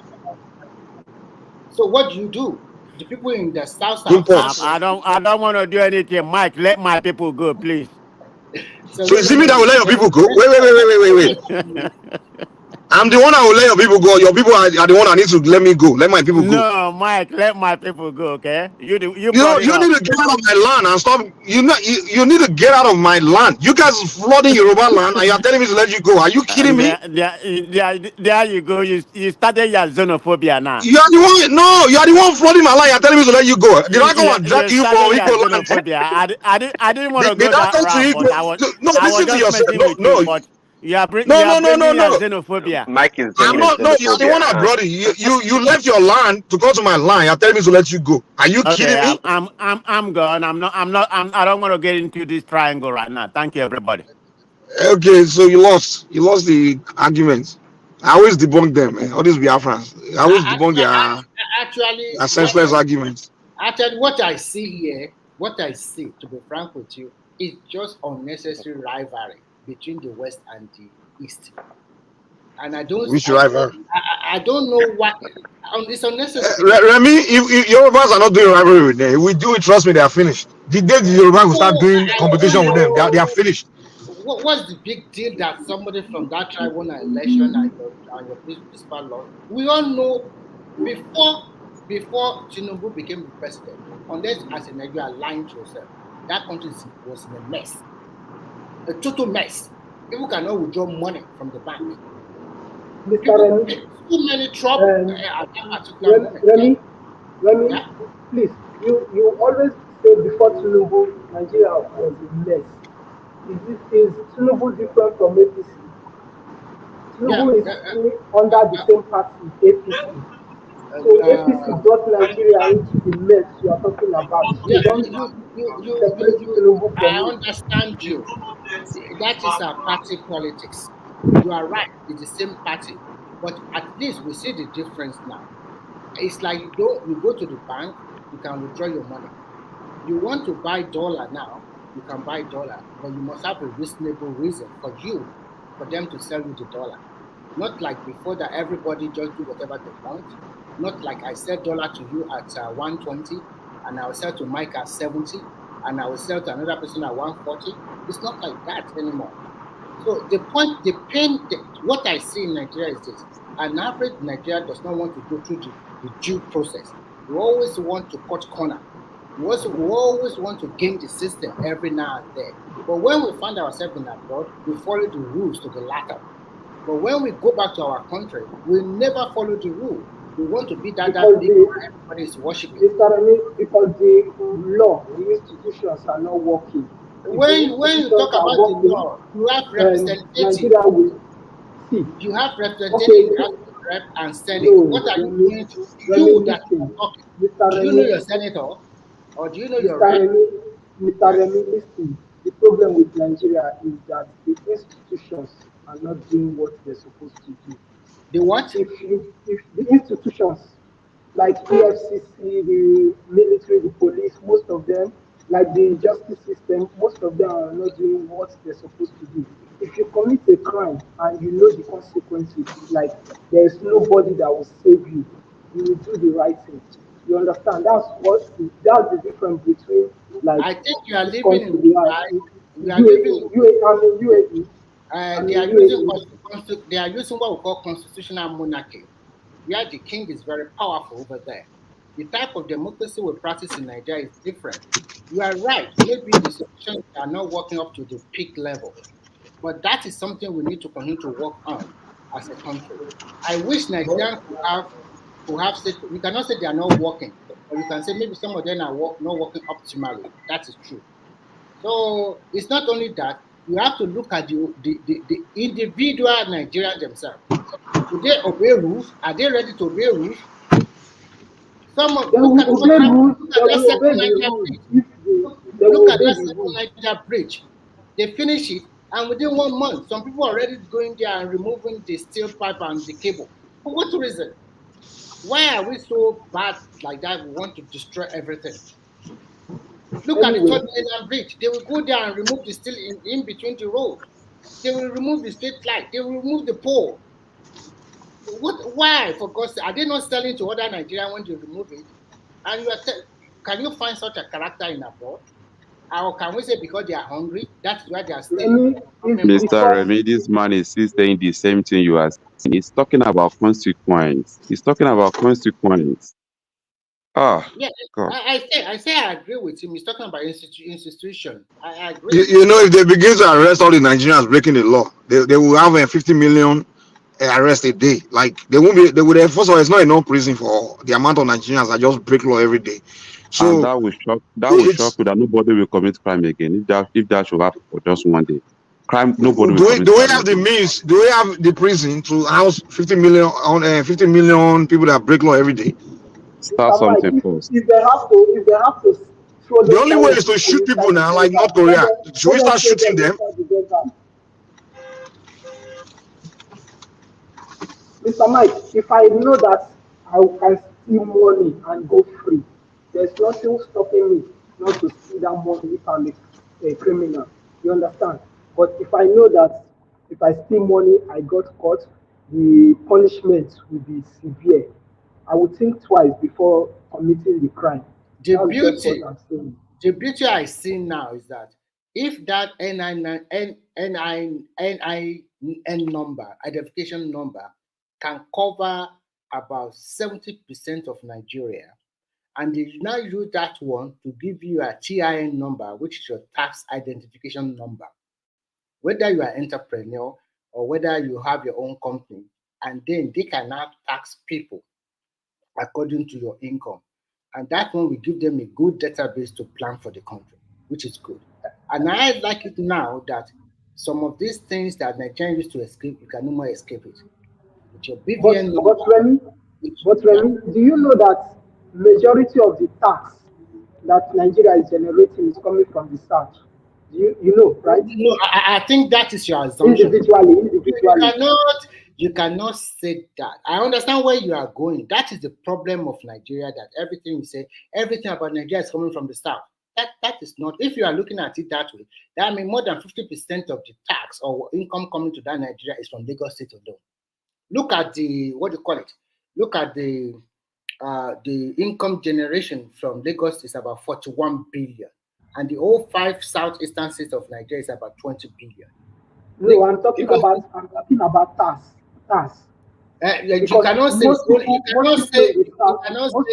south have data. See, no, Mr. Remy, most people in the south you we can't have say data for no, government to track you us. can't say that. All of the northern states, the people there also pay tax. They have civil servants like you also have civil servants, and they also have companies there.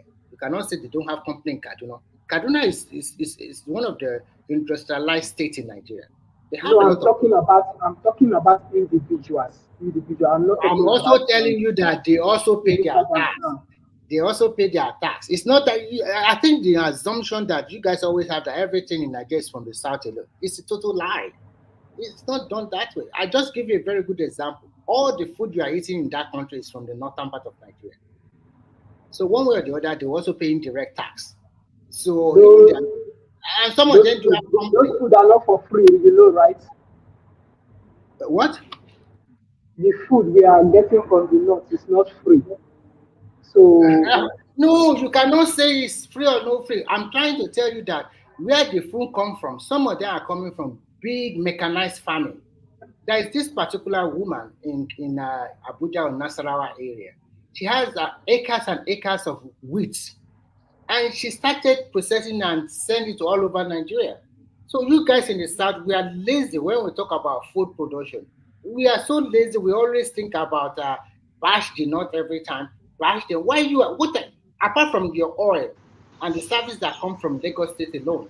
What are other states in the south? What are they? Remy, all they do is import, and they really won't complain about the currency being bad. When you over import, of course, you are killing your currency now. Yes, and what you do is just to import.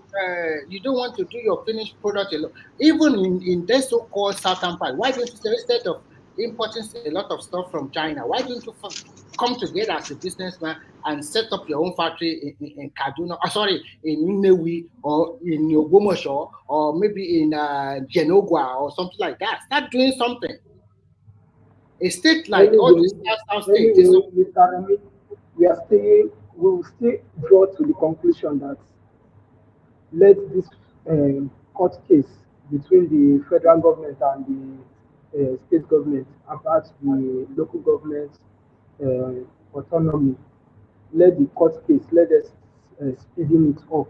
Because if the federal government could separate the state government from the local government in terms of their allocation, it will be a very big win for don't Nigeria. worry. I think I pray by before the end of next year, the Supreme Court will judge on it. Rest assured, federal government will win. I just Because pray they are not no, playing they will politics. win. The reason why they will win is because in the constitution, the money is supposed to go to the local government.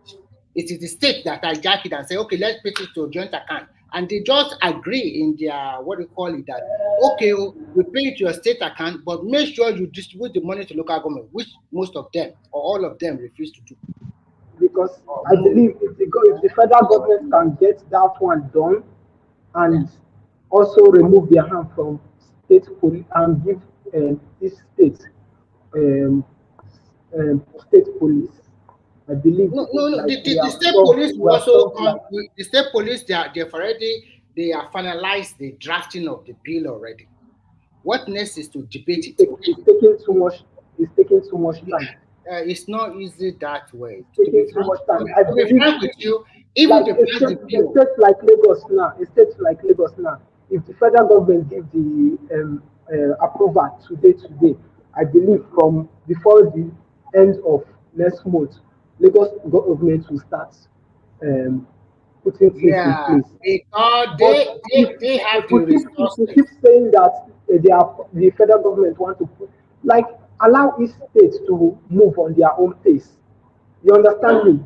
I understand, but there must be a law that will guide the whole principle because we it's not cannot get easy. we cannot get everything like perfectly right before That's I the think beauty. we should The start beauty and amend later. The beauty of the state police is that at least all the 36 state governors already accepted that they need state police. Even the northern governor need it more than the southern governor. So that one is a done deal. The only thing is that the bill they came up with, how do they tinker it so that we can see the difference between federal and state police? If that way, the beauty I like about it is because it's also a way of creating employment for the local people. Because when you have a state police, at least you have to create employment for the people. And then you have to now, federal government can give them a grant in the beginning. And then later, you take it over by yourself, state. By so doing, all those corrupt practices from the state governor will reduce to some extent because you have to pay your police officer. And things will I also think they should make provision for local government policing also. No, I don't think we should be in a rush for local government. Just let us start with state police first. Like After, we after, just after, after we don't have one for about 4 or 5 years, then we see, okay, any state that have the power, that one is within a state. It's not for federal government anymore. It's now the state assembly that will pass that kind of law that, okay, we are Lagos State, we are rich, we have the resources. Let us have local government police. not the problem of federal government anymore. Federal government put the right framework, the right checks and balances, and then go ahead with your state police if you have the resources or government help you. They can give you some grant, which they will remove the money later from your state allocation or whatever. I like what I call gradual resource control.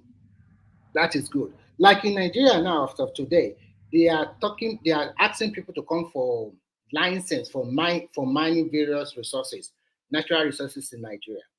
Now, we are here in abroad, but some Nigerians have already heard that news and they're smart enough, they can go to the bank, source for loan, and get the license. And next 10 years, if they become a millionaire or billionaire, people will be crying. And people that are complaining will still continue to complain. They bring power, we don't have food. But some of them that are smart enough, they take the opportunity immediately. And before you look at it, turn around and make the money. That is the essence of you being very smart and creative sometimes.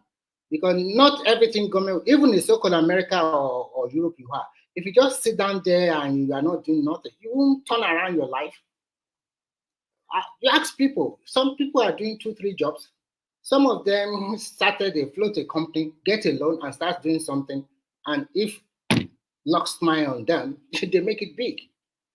Why some people, you ask a lot of people, some people are staying abroad for how many years? Nothing to show also. So the abroad we are talking about, it's not that you get there and you'll be plucking the money on the tree. As you are making the money, a lot of tax of money that the government will collect from you, they will collect it from you one way or the other. So I think Foley is here. Foley, you are not talking. And Prince Daddy, please pick it up. I think I love you guys talking now. Just want to be hearing what you guys are saying these days now. Yeah, I was engaging some guy on the chat, in the group chat or whatever. Anyway, Man of Prestige ran away. He didn't want to get into Mike's tribal war. I don't see any. I don't even see. No, the guy cannot debate me now. None of them can debate me. Once they start doing all their talking points. Mr. Mike, nobody gets your power. Nobody gets your power. Your own, any small thing, you don't go tribal. So, now waste of time. Nobody went tribal. We're debating you. It was clear debate. People have better things to do with their time than to go tribal with you. If they leave you, you keep continue for hours. They argue Biafra. I don't know whether Igbo person collect your girlfriend when you were young. I may just understand. You beat with Biafra people. So I can't talk about Biafra, eh? Yeah, Israel, what happened is this. It became so, how to say, that everything they are just thinking about their side alone. And they continue to fight with other regions of Nigeria unnecessarily. And all this one I call themselves outside, they will be side, they will join following them like puppets. I just wonder, you're supposed to have sense now. All these robots, those hotels we call themselves, I'm half like. Were you part of Ujuku's Biafra? Mr. Mike, focus on the Biafra. Leave we South alone because if we come for you, you guys are the one confusing the Igbos, man. Because if you want to do Biafra, do Biafra. It's not like you be following them, deceiving them, and you don't even know where you stand. Are you Biafra or you are Nigeria? Which one are Let you? me tell you something. The problem with Nigeria is because Nigeria is not working. I can guarantee you that if you give each state restructure, each state to control their resources, all this Biafra talk, all this talk will die out. Are you Biafra or you are not? Who tell you Biafra will die? All this stuff. Who told you that? What is the reason of the Biafra? Even okay, I have a question. So they are rich ones, they are successful ones, they are millionaires are doing Biafra. So what is their reason? Mr. Mike, I know the reason of Bro, the reason we all know the reason of Biafra. We all know. Are you saying that when they went to war it was because Nigeria was not working? Is it not the oil that they want to claim that Biafra is about oil now? I think you don't know, then I don't know. You're confused. Maybe you're too young. They don't brainwash. I think if they have rivers, delta, and if they are Igbo southeast area, they will have gone away. But unfortunately for them, they were surrounded by the south, and They were just on top of the South. So there's no way. Even they claim their own country is going to be a landlocked country. But my own problem is why can't these South people just join them and do Biafra with them instead of just They doing will this in never between? join them now. Because they will. So why are they always joining them They in this suffer. Nigerian bashing and all this No, bashing stuff? You know, they suffer in their hand in the 1960 to 1970 war. that's them we are talking about now. The thing what Mr. confused me is that hold on. This what wait, Sukuru, wait. This is what confused me about these South people.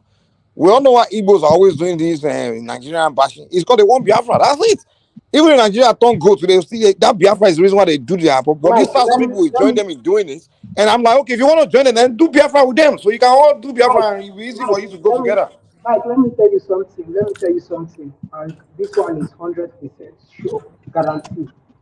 The moment Nigeria gives the Southeast Biafra, the South will automatically move their separate way also. You understand? Everybody will just want to be on their own. So don't think that this guy, you just talking. Listen. Your leaders, the desire of the leaders and the people. Oh, 1 second. The desire of the people. I'm from South. I'm telling you. I know you from there. See, your leaders don't think the way you're thinking. They're far from it. See, they know the value of Nigeria. You don't know. Okay, they're not stupid. They're smart. In fact, Prince Daddy, they are positioning themselves in the next 16 years to be the president. And if Southeast does not play their points very well, they will get it. South will get it again. Go and write it down. That's what they are playing. Look at what they have now. They have the Senate president. They have a lot of powerful ministers from their side. They still have their Niger Data Development. They have a lot of money too. They have a lot of money. So what are you talking about? Is Jonathan not from that side? Is Jonathan not from that side? Yeah, he's from that side now. And Did he not rule the country for Israel, Sukuru, you guys have a lot of money. So what is the problem? You have a lot of money. Yeah, but this South is not a monolith though. It's not like they are one ethnic group like that too. The South they are not. Some of them don't even relate to each other. You can't say the Shekiri and the Akwa Ibom man are the same. You know that. I know, but the states that have like what is it, Bayelsa? Is it River States? I mean, and Delta The States. ones They have a lot of money. probably behind the puppet behind the Igbo are usually the one I don't even expect to do like that, like the Yoruba, the Benin. I'm like, you guys are not even Biafrans. Like Ojuku Biafra, they include them. But they are the one that will be doing Biafra the most. The Yorubas, the Essence. Because of that election, some of them. Even before the election, they were always doing fighting. I'm like, dude, what is your own? Guy, Ikwere from Rivers. Have you ever met them? They will tell you that they are not Igbo. They don't have. Well, that's what I'm saying. Even the you don't hear what I'm telling you. Even the people that were under the Ojuku Biafra, the Queres, the Jos, those ones don't want nothing to do Biafra. But these ones like the Urobos, the Esan, Bini, all those ones, they were not even Biafra before. But they are the one that always align with Igbos with Biafra today. Well, because Mike, maybe because they share the same marginalization sentiment. No, they don't even cry marginalization. They don't. The thing is, they don't cry marginalization. They don't. Those and those Delta, they don't cry marginalization at all. They just always do. You see them in the same room with Southeast. They're championing Biafra with them, and like, I don't know they're championing Biafra or they are. I don't even know whether they are green or they're just confused. Like, Mike, there's a big gap. The generation gap is huge. So they don't know the history. They don't know where they're coming from. They just feel more aligned with the Southeasterners than they the just other. align blindly. Even when those ones are clearly telling them we are doing Biafra, but they'll still be aligned with them. And I'm like, dude, you guys are not. Are you blind that your agenda is not really the same? Don't assume that we don't know. Say what you know. Okay, they know. So they're just deceiving each other. See, let me tell you the thing with South, we just want Nigeria to work. You get me? Really? By joining the ethnic bashing. Mike. How can you say one Nigeria to work when you be in a room with the Southeast bashing the Yorubas and the North? I'm like, okay, what is this? If you guys want to unite and be bashing Yorubas and the North, then do Biafra together. So what the heck? You say you're not Biafra. They'll be in the same room, uniting in bashing the North and the Southwest. And then they are divided over Biafra. You do Biafra together. The reason the Southeast is bashing the North and the South is because they want Biafra. Well, if you don't want Biafra, then why are you joining them in bashing the North and the Southwest? Just join them and do Biafra so we know where you stand and you can figure a way. It's easier for you to, Mike, it's Samuel Ekpa in Finland that wants Biafra. Nobody wants Biafra. Well, a Nobody lot of wants some Biafra. Ekpa followers, they are Robo. Today they were doing one show like that in the Biafran referendum, and there were some Yoruba people there speaking Yoruba, doing everything concerned. Oh my God, man! I'm like, these people are so confused, man. Yoruba Biafra, it's local Biafra.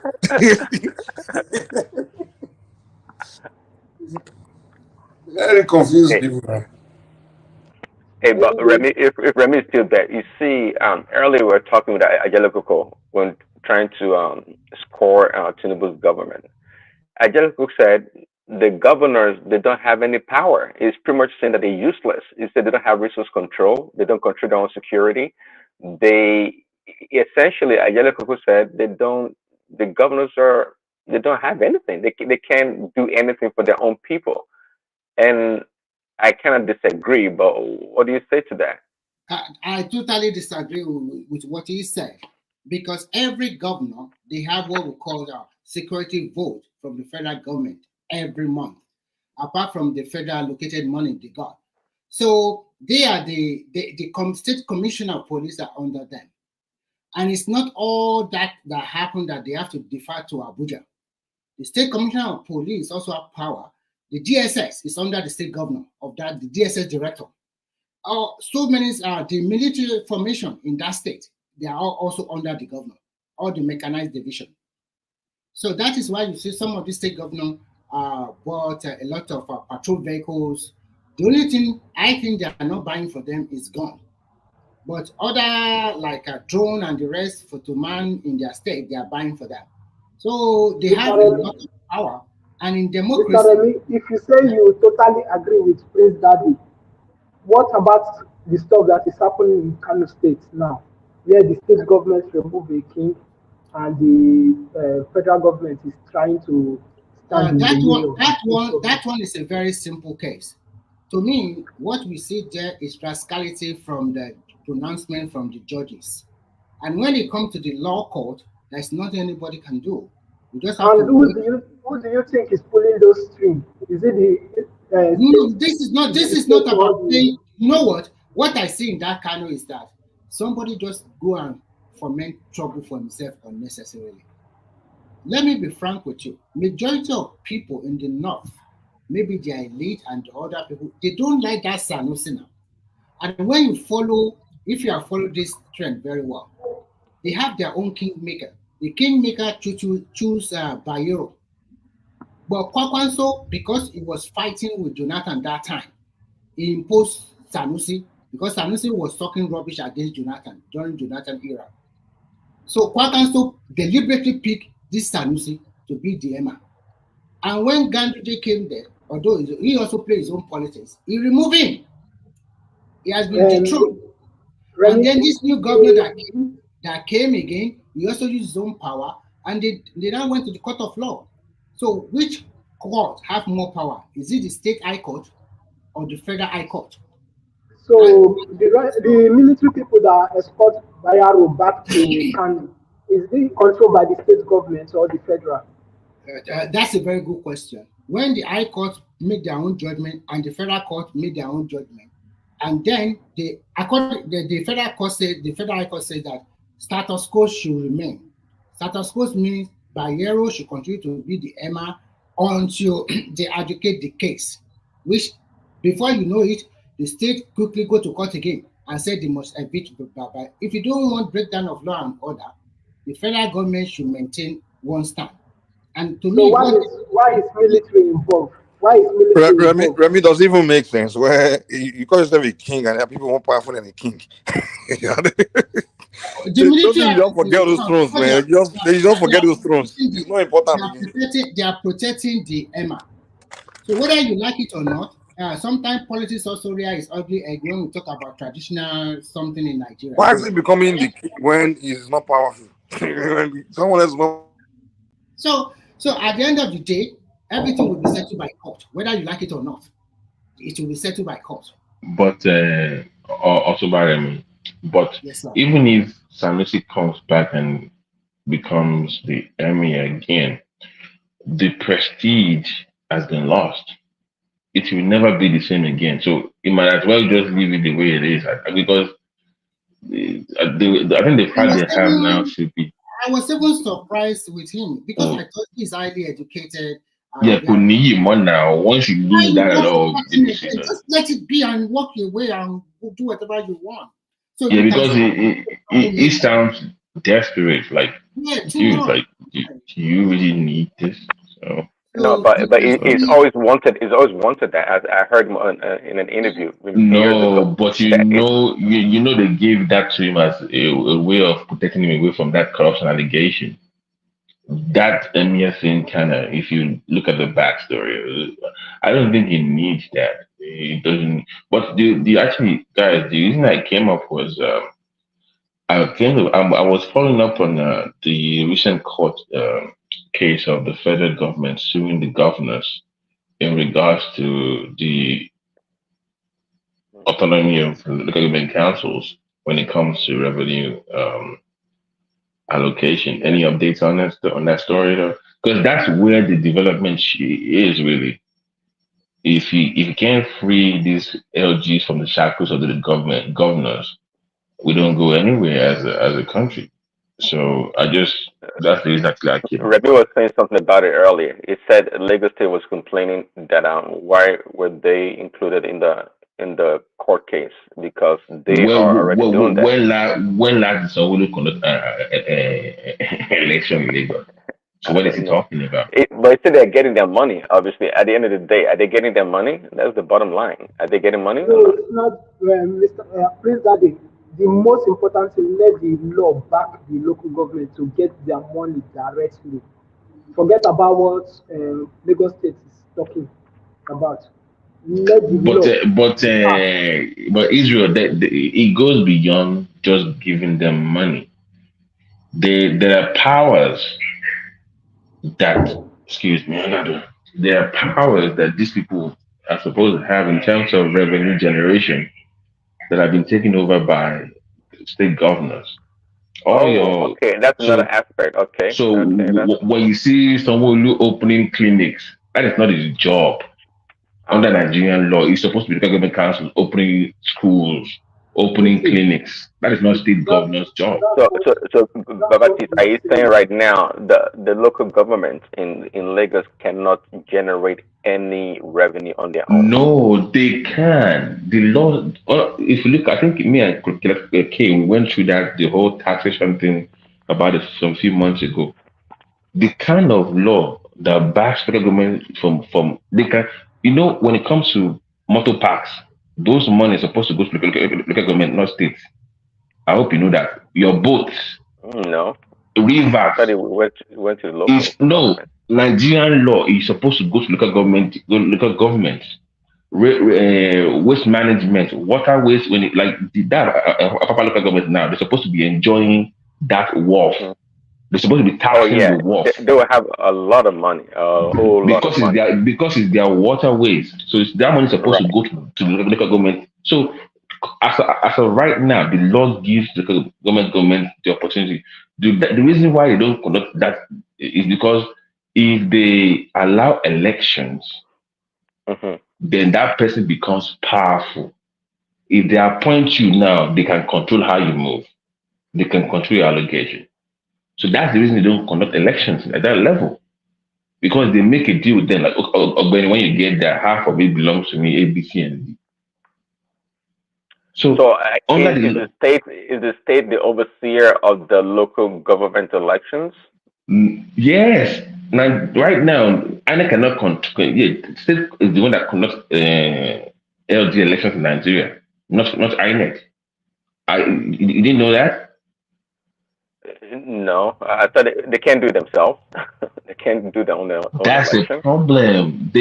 That's a problem. That's why if you notice, even when they conduct those stuff at the local level, the one party in that state will always win all the local government councils. If you notice, they always win everything because they are the one running the elections down there. So that law has to change. I think this court case it also have that provision for federal government to conduct election on at the local government level. Why? So the AG is leading the lawsuit. Who initiated the lawsuit? Was it the AG too, Yeah, you are or right. It is the Attorney General that initiated. It is the Attorney General of the Federation. That is that's what Tinubu interesting. wants. So they are going to win Okay. it, whether they like it by now. But actually, according to Nigerian law, the money is supposed to go to Did the you local. page me? That is You how paged me, right? What did you need? sorry, Babati.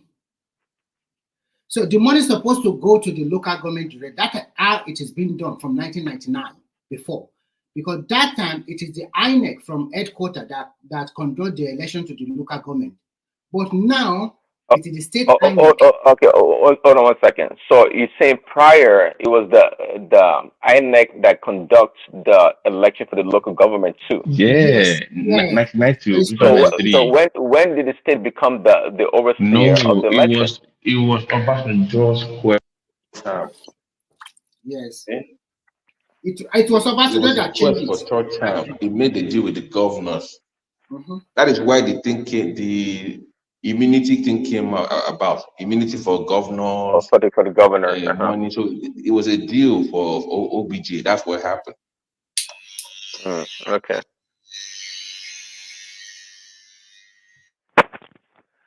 Interesting. Well, if the federal government is leading the charge in this case, I think that's a good sign that they may succeed. Obviously, because that's pretty good actually. Please, Daddy, Yeah. we should pray that we are not just playing politics with it, just to give Nigeria something to keep them talking, and they will continue doing what they are doing. We should just pray, because one thing I have come to understand with government these days, when there's tension, when the government perceive that the people are not happy, they try to give them something to talk about. And after that one, they will bring So, Israel, you have a very strong distrust for the government, don't you? seriously, Exactly. Nigeria government, I really have not, I can't even point out to what I've benefit from Nigeria government, because most of them, when they get into power, they do everything possible to keep the power inside their circle. Because I know most of them, like the Saraki, the Tinubu, and some of those northern governors and the southern governors, when they finish, they try to put their person or their relation in power, and they just keep the masses. They give us crumbs, and why their children and their relation, their friends. Like Nigeria is just a big cartel of. I really don't know what to classify Nigeria. Like But if we okay, do I mean, not. I don't disagree with you. But what would you say about a country like Cameroon or perhaps Togo or Benin? What about those countries? Even Zimbabwe, with Mugabe for 40 years. What would you say?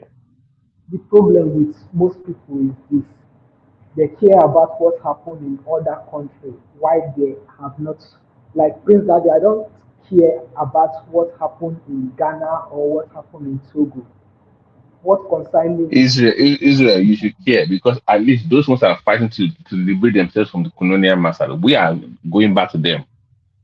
At least those ones are trying to liberate themselves. I have never I heard in the cannot, history. I cannot, I mean, how I do you cannot leave fight. the We military cannot fight in anthem every to battle. We go back just to have to. colonial anthem? I mean, what a Maybe bloody hell! They must. Wait, are I they don't really understand going you. back to that old national anthem? Yes, They now already tried to no, take no, Togo no, away no. Hold today. on, guys, hold on, please. The argument they made is that this one was written by the military. We don't want that one. So you not say okay, we don't want military. We want colonial one. That one is better That's than some dumb music. shit, man. Say power with our way. Say power with our way. Whose No, idea is that, no, sir? no, Babati, that is not the argument. If you Okay. listen to What is- what Baba, the one man played today, the argument was that first, the one Nigeria will hit you, resonated well with Nigeria. Who wrote it? How? Remy, hold on. Who No, wrote it? I no, This no, know, question. I understand No, you. who wrote it? Hold on. No. Remy, hold on. If that's your argument, then just write a brand new one. Exactly. That's Very the same simple. message. It's very simple. Just write a new one. Why do you have to go back to the Why do you colonial have to one? go back to what Oyinbo I person mean, wrote? who are these people? Dude, For that's me, the lowest. If Tinubu allow that shit, man, I'm sorry. for I can't me, support him on that one. generally speaking, Remy, that's indefensible. Sorry. let me say this. It's not about I'm trying to defend Tinubu or whatever. I asked myself several questions. If you said it is Urubo that wrote the blah blah blah for you, the name Nigeria, who gave it to you? That one, we are still fighting. We are still thinking how we can change that one. Go. So, so And you're trying Change to, what? the one we've already if you changed. want If to you want, change, if you want to change a lot of things about your colonial master, I bet you it will be more than 500 things you have to change.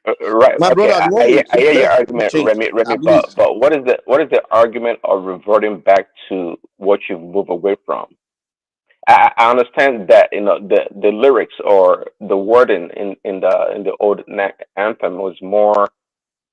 I mean, it's much better, I guess, according to So Ajala that Koko is and exactly Baba. the reason. That is exactly because you, as of today, Nigeria is in a total tribal or whatever you can call it, and you must bring a message of cohesion. I mean, message of cooperation, message of we are the same brothers, though we can speak the same language and we can speak different language. To be frank with ourselves, Nigeria as a country, we are totally different set of people. If you look at all the ethnic groups, the language are different, the way they do things are different. But I think probably maybe it's just a way to also curtail the. I'm not saying totally, at least just to preach that kind of message that oh come on, brothers, we are brothers. We don't need to be Okay, fighting. so I By mean, using a colonial this say, thing. Remy, that Kini colonial Remi so now. Kini Remi so. connotation is What's what. Remi This is saying? just a die-hard supporter of Tinubu. That's all. Come No, on, no, no. You see, our you guy has can't to talk put like this, man. Just that thing okay, is okay. Oh, to Remy, me, it's Remy, something very what ridiculous. You about can't if accept it. they had written another one, a and new it's one also for? fine with me. If they, You saw Bonner Boy, David, all these singers, they don't know how to write song for you. I mean, come on now. You have to let one Oyinbo get, his song Oyinbo get roots. The same way Oyinbo woman, Flora Shaw, start calling us Nigeria. Come on, man. That's some sense of shame now. we can as well write another one. So Exactly. So don't be trying to defend this going back to some rubbish. Come on. That thing is ridiculous, man. It's just. I think, frankly speaking, it's also have a political on that one. I think it's just a way of Tinubu getting back to Obasanjo, which I don't really like. But that's even more terrible because in the name of your own personal issue, you want to connect the old man. Also, Now, because although you want to give message, the rest of us some stupid national anthem. Come on now. Okay, at least we talk about national anthem. Is it even a requirement anymore to recite the national anthem in schools? yes, so if you are in the primary school, secondary school, you must be. And that I I know think it used to be, but I mean they remove history from the curriculum. So Babati, this Arise of Compatriot that we used to sing, is it not the second stanza of our national anthem before? This Arise of Compatriot, the one they just changed, is it not the second stanza of our national anthem before? I don't understand what you mean. My meaning is that before we used to sing Nigeria we healthy, and the national anthem always have is it the second one or is it the pledge? I don't know, I've forgotten. The pledge is I mean the national anthem, they have the second part. I say, oh God of creation, direct our noble cause, right? that one I know. There's no excuse. There's No, no, Mike, which one is that one? It's the same, man. It's still part of the Arise of Compatriot. It's just that we have a second No, that verse. Nigeria AG, the second stanza of it. It also have a second stanza before. That Nigeria you hear the I'd never sang down before. I don't know down. Babati will know that one. Remy, there's no reasonable excuse for what the federal government did with the national That is anthem. to you, yeah, and it's your Did they personal even opinion. Remy? Who did they consult within 1 week? Who did they consult? Did So they they even changed like it. anybody? What do you mean? They are signing into law. You say are they even changing? They already passed it Oh now. boy, I'm not voting for Tinubu next election. That's if Within it's the one 1 week. behind it. Within 1 week, Are you you pass the voting law in within 1 Nigeria? week. You that stay in America, are you voting in I'm not. I will not support him for that reason alone. I'm sorry. It doesn't mean I'll support Bill, but I'll go for someone else, maybe Conquest or something. It doesn't make sense, man. That's some dumb shit. I'm sorry. It's just dumb. I mean, let's call it spade a spade. How can you bring colonial? It's an insult now. Some colonial So shit. Are you kidding? when you talk about this thing, you also have to look at it from different parameters because people that No, no. are Remy, voting hold on. When Paramita exactly wo was that kini anthem Remy so written? now?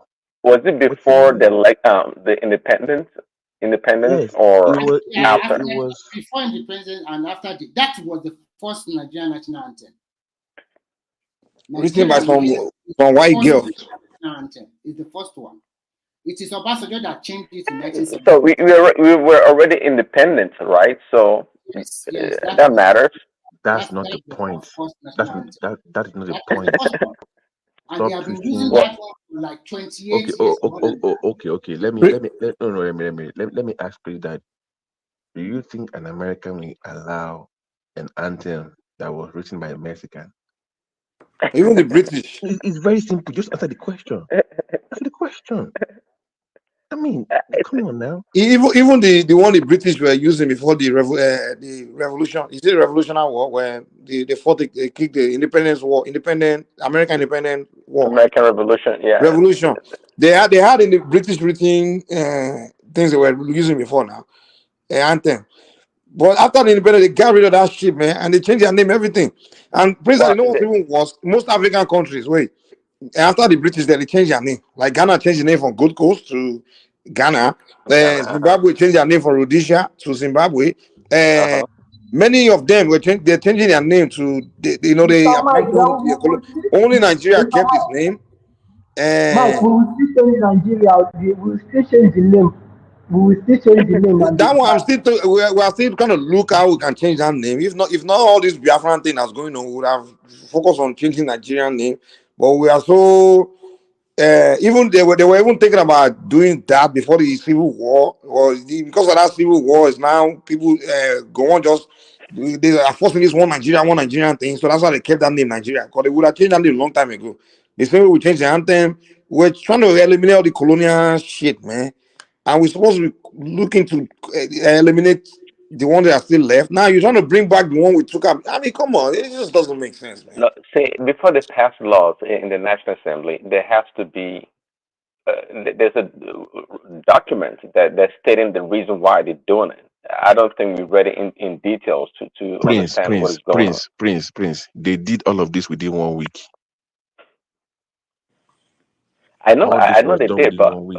but it's all documented. There has to be there's a document Can they even sing that anthem themselves? They couldn't even sing the anthem themselves in the house. And don't pass Really? go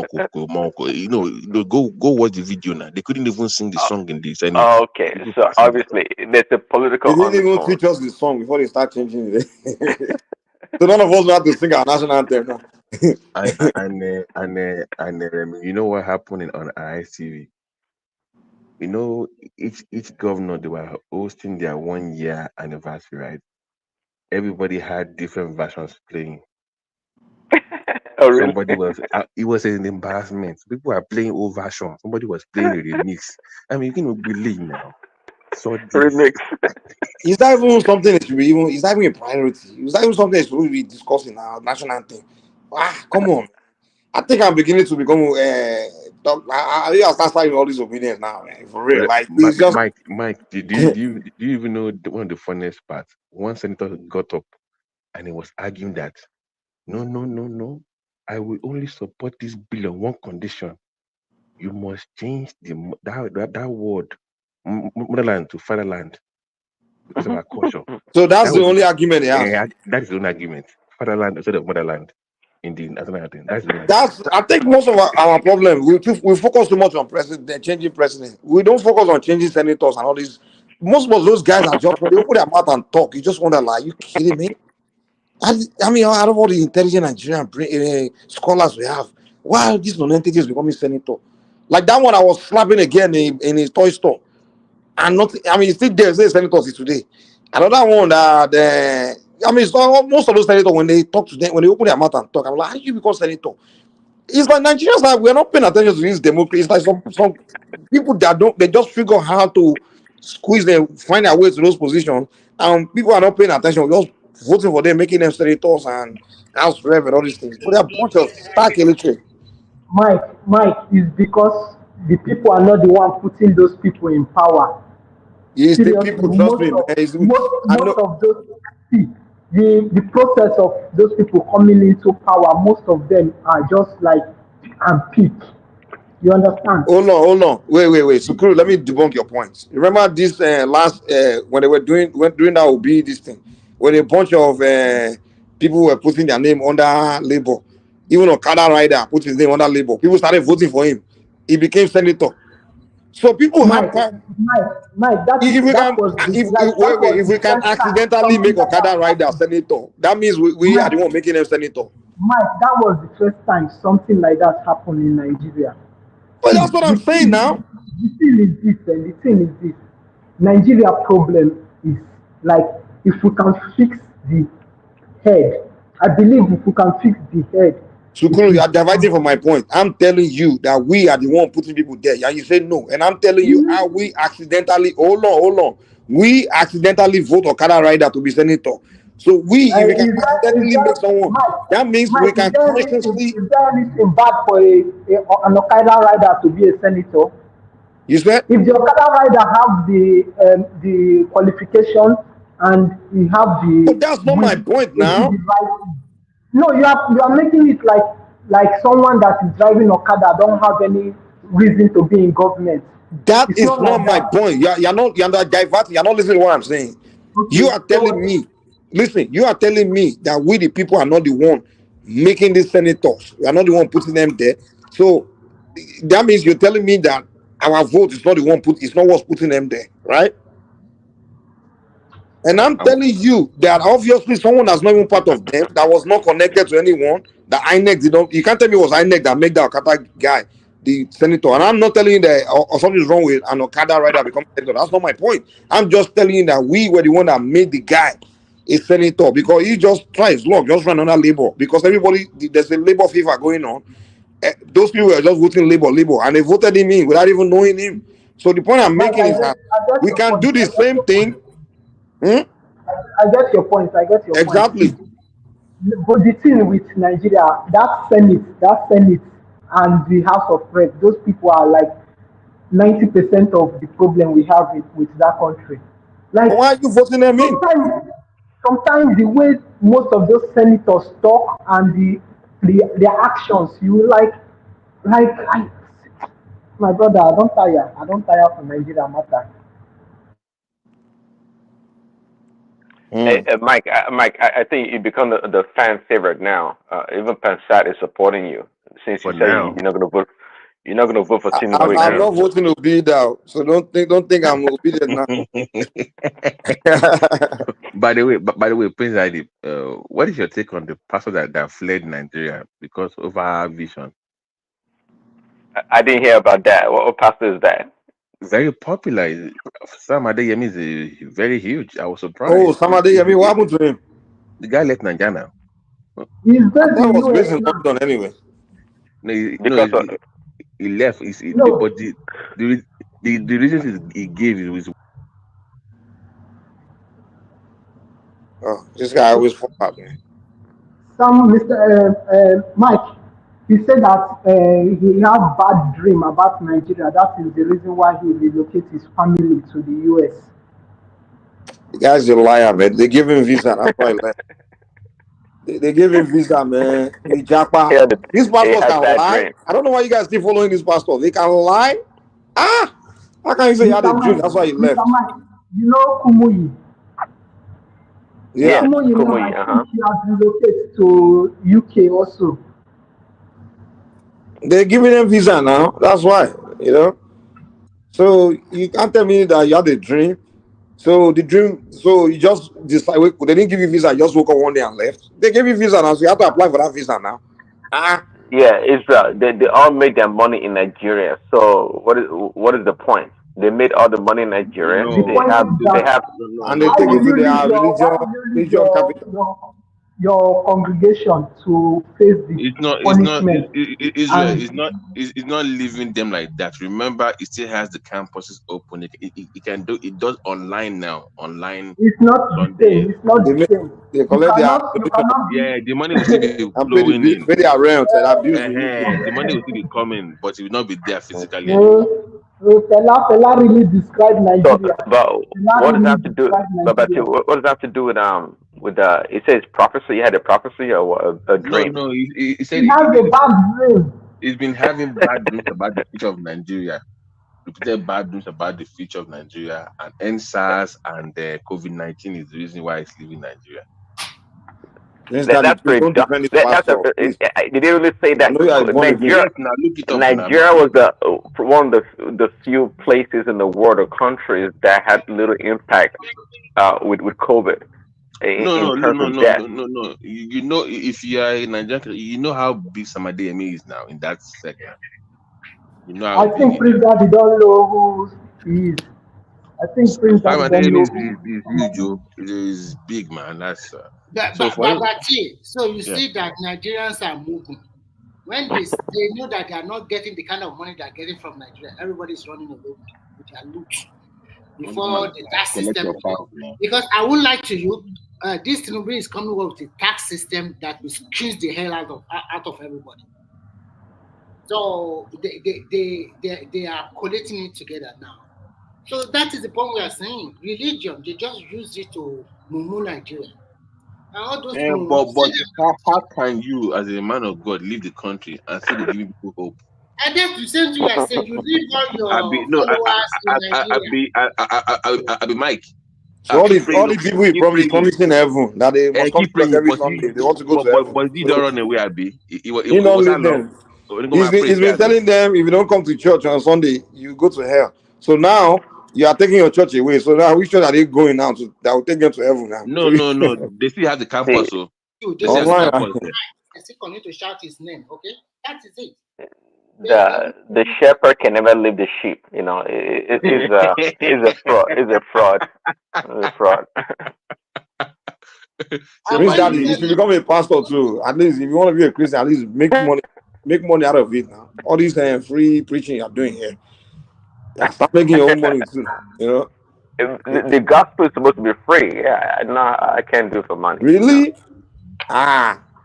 So you are the slave Christians. You're not the If you're in Nigeria, you're not the capitalist Christian. Church here, you will sell nothing. People will not go there. If there's no money involved in that religion, I don't think there will be. But this guy has been doing it for years now. Tunde Bakari, you know, his main church is in Atlanta, but he has campuses in Lagos, so he goes back and forth now. He's been doing it for years. Below the president, billionaire, Obama compete with Yeah, so that's a new thing for Nigerian pastors now. Just have some campuses in Nigeria, then move to Canada, UK, live in a better environment and still collect the money. Yeah, and be collecting the same amount, even more. Listen, but they've been doing it for quite a while now. They've been covering all this hard currencies, right? They have this pastors have churches all across the United States. I know Redeem, for example, is like in almost every state in America. They have places in London and in England. So they surely are after this dollar and pounds. They're not stupid. They're not stupid. The only person that I know that never expanded his church was TB Joshua. He never expanded there's no synagogue church that he oversees elsewhere He's the only outside one of that can do Nigeria. the magic now. The so-called he's known for doing magic. So if you go and open another branch, yeah, you want one pastor that can't do magic there. How will he make his money? It's not magic. Magic is not This magic. guy is only magician now. Mr. Mike, all those pastors now scam. Majority of them. All of them, no majority, all of them. No, Moku no be like say we dey too harsh. Majority of Nigeria pastors are just scammers. Mike, Simple. do you know? A few weeks ago, this guy was asking for forgiveness on live TV. This popular televangelist, one of the first, the guy from Odumeje. Israel, Oh, Benny Oyibo man. Hinn, Benny Hinn, Benny, Benny Hinn. really? That all these years he's been giving fake prophecies. Ah, Do you know? People were giving he's him the one money that mentor for our prophecy. Nigerian pastors. Yeah. Go look it up, oh, Prince Ade. I know it's one of your favorites. It's everybody. If you're a Christian, you No, no, know no. who he is. Benny is not my favorite, but what does it mean that he's giving fake prophecies? It doesn't make That sense. some of those when it talks about God told me to say this to you guys, it's not true, Uh and huh. he lies about it. Yeah, go And, look it up. and where was he getting that from? Oh, he just said it by his own volition. That's my but he's using God's name to start to lie that God told Oh, him something about ABC and D, and it's not true. wow. Okay. Yeah, no. If you have time, go on Better that YouTube. you don't find out your own pastor too. It's been deceiving you. I don't have a pastor. I mean, the Bible is there to be read. I can read the Bible. Of course, I can always fellowship with people, but it's not about that. But do you know how many lives they have ruined on TV? I mean, people with donating their money for chemo, for miracle, they be giving money to people because Oh one yeah, guy. yeah. I mean, And, come on and now. Benny Hinn did a lot of that. A lot of that. You know, I remember him doing one with this African American pastor. Well, he's not even he's a prophet. They use Bible verse to collect money. There was one man named Mark Murdoch. Who knows Mark Murdoch? That's the father of sowing seed now. Ah! That's One the Liberian guy was telling me, he said, man, he said you have to turn off Mark Murdoch. When Mark Murdoch come on TV, you have to turn it off. Look when Mark Murdoch start talking on TV. He say, man, next thing you know, you start reaching for his pocket. Be like, no. Ah! He said, man, the guy will make you reach for your pocket or your wallet and donate online or on TV. You will call that number and pay. That's how Mark Murdoch can that's the talk people. father of sowing seed. That's the Ah, father. that man approved, man. How about you, Mike? Do you remember Reverend Daosa? That one from Edo State. I follow my Always sister. wearing 10 rings like Baba. I Why follow my selling sister. khaki? I follow my sister. When it's time to donate money, I did not donate mine because I want to use my money to go and watch Oh movie. no, Remy, it's what Ben in that host. Is this fake also? I didn't think it was fake. About fake. Those are the All of one. them They are the fathers of the evangelism in Nigeria. No, no, no, no, no. No, I don't know about that. Maybe he changed. Maybe later in his life. I mean, I listened to. In fact, I didn't know him that well, but maybe last year or so, I listened to some of his sermons, and they were legit. No, I mean, let I me didn't see fake. Prince. Let me break it down to you. You see, when they first start, when they're still doing brother, they are hot. They are really genuine. But when that 30 came in, you Once they remember can't tell you, they were getting capture funded your mind, by so they will not rip you off. you know they were getting funded by, if you notice, that push came in the early 80s. That was funding from the West now to Yeah, the promote West. the Yeah, they are the gospel. one. They pump a lot of money into that So shit. they picked that the people that they wanted to promote. So it's saying like Jorda, Ashimolowo, Oyedepo. They were all sponsored. MFM, those movies that It was the watching. missionaries. They continue Yes, the work of the missionaries now. The missionaries they were that came during funding those colonial time. movements now. It was being funded by foreign organizations to promote the Yeah, gospel in Africa. even the Nigerian, the Catholic Church, they still answer to the Rome now. All these. So once they saw the money, it's when they derailed from what they were originally preaching, Prince. See, But at the beginning, no, they were yeah. that I can buy. See, just like you know the story about Balaam in the Bible that lost his way.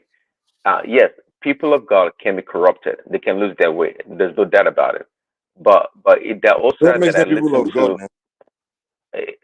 I mean the pastors or whatever, the teachers or whatever. But there also that I listen to his sermon. I can detect So Prince, a legitimate sermon. If you notice back then, each of these people, they will give them a mentor. They all have mentors, each of them. So you will see Ryan Bunke. You remember Ryan Mm-hmm. Bunke?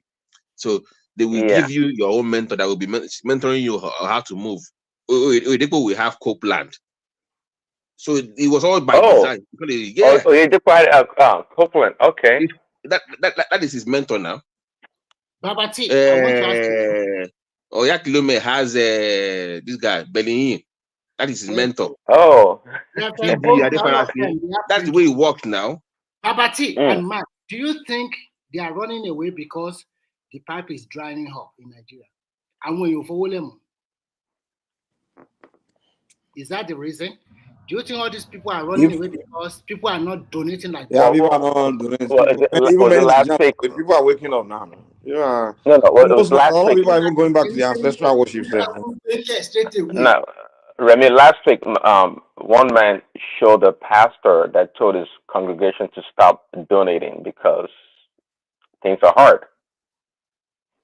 A pastor in Nigeria. So you think these people are smart? How come all of them are jackpot at the same time? That means they are working hand in hand. Exactly.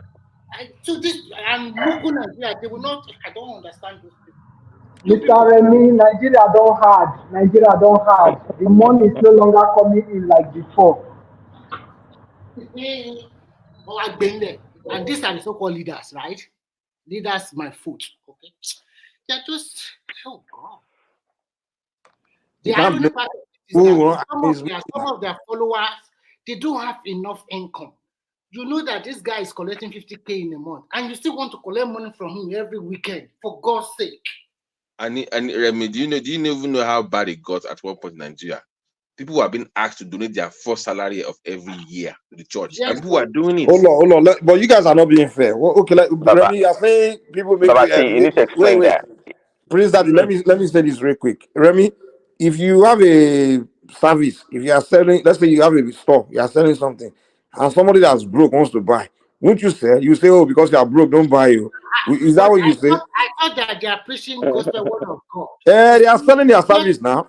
He come on Sunday to talk to you. Is he not selling? He's selling something to you now. He's selling his time for you. Venture or you are winning so. Which one are they doing? They are selling their time. They are there entertaining you. It's more of entertainment now. If I'm standing in front of you with a mic, what's the difference between a comedian on stage entertaining you? So they should entertain you for free. No, Mike, you have a wrong perception. Concert now, don't you pay for your concerts? What's the difference between a pastor in front of you or wait. The pastor in front of you talking for 2 hours and Burna Boy singing in front of you for 2 hours. You pay Burna Boy money, but you want to pay the pastor. Are you kidding me? Mike, you have a wrong perception of what it's true. Let me explain to Prince what it means. So your first salary in the year, according to the text, is called the first fruit, right? Yes. So they have found a way to manipulate that text to make them that first fruit is supposed to, normally. But I'm asking because hold on now. Normally in the text, when you first get a job or you get a first earning, you're supposed to go to your parents, right? Mm-hmm. But they have made it look like you're supposed to go to the man of God instead of the parents. I'm telling you, look now, look it up. The way I'm asking because in a black church and an African American church, they said the same thing. The first fruit, give the first fruit of the year, or I'm not even sure how to put it. It's called first fruit. Where is it in the Bible to give it? Where is it? Wait, Prince Daddy, do you give your first fruits, Prince Daddy? No, I don't give my first fruits. No. Then you're going to hell, then. No. I was trying to get where that first fruit came from. The way the guy explained to me, like I told you, like the Mike Mudos, all those people, it's all orchestrated. Okay, they all have mentors that they are assigned to that will mentor them. So you will see actually when he wears white, where do you think he gets it from? From his mentor. When you see that the father's person, like he's from CD Jakes.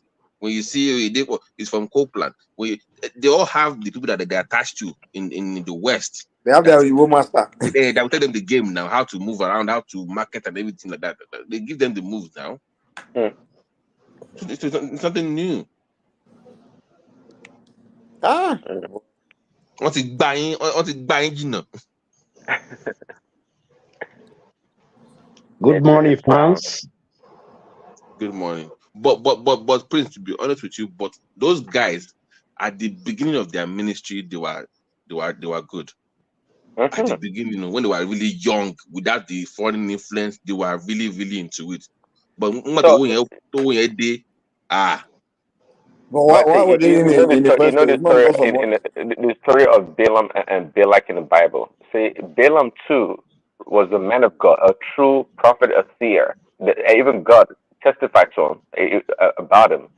But he lost his way because he was enticed by wealth, by money that was promised to him by the king, to try to deceive the people of God, the Israelites, in which he did actually. He actually went out of his way to conceive a plan that would work, and it did work to deceive the children of Israel, and they fell into sin.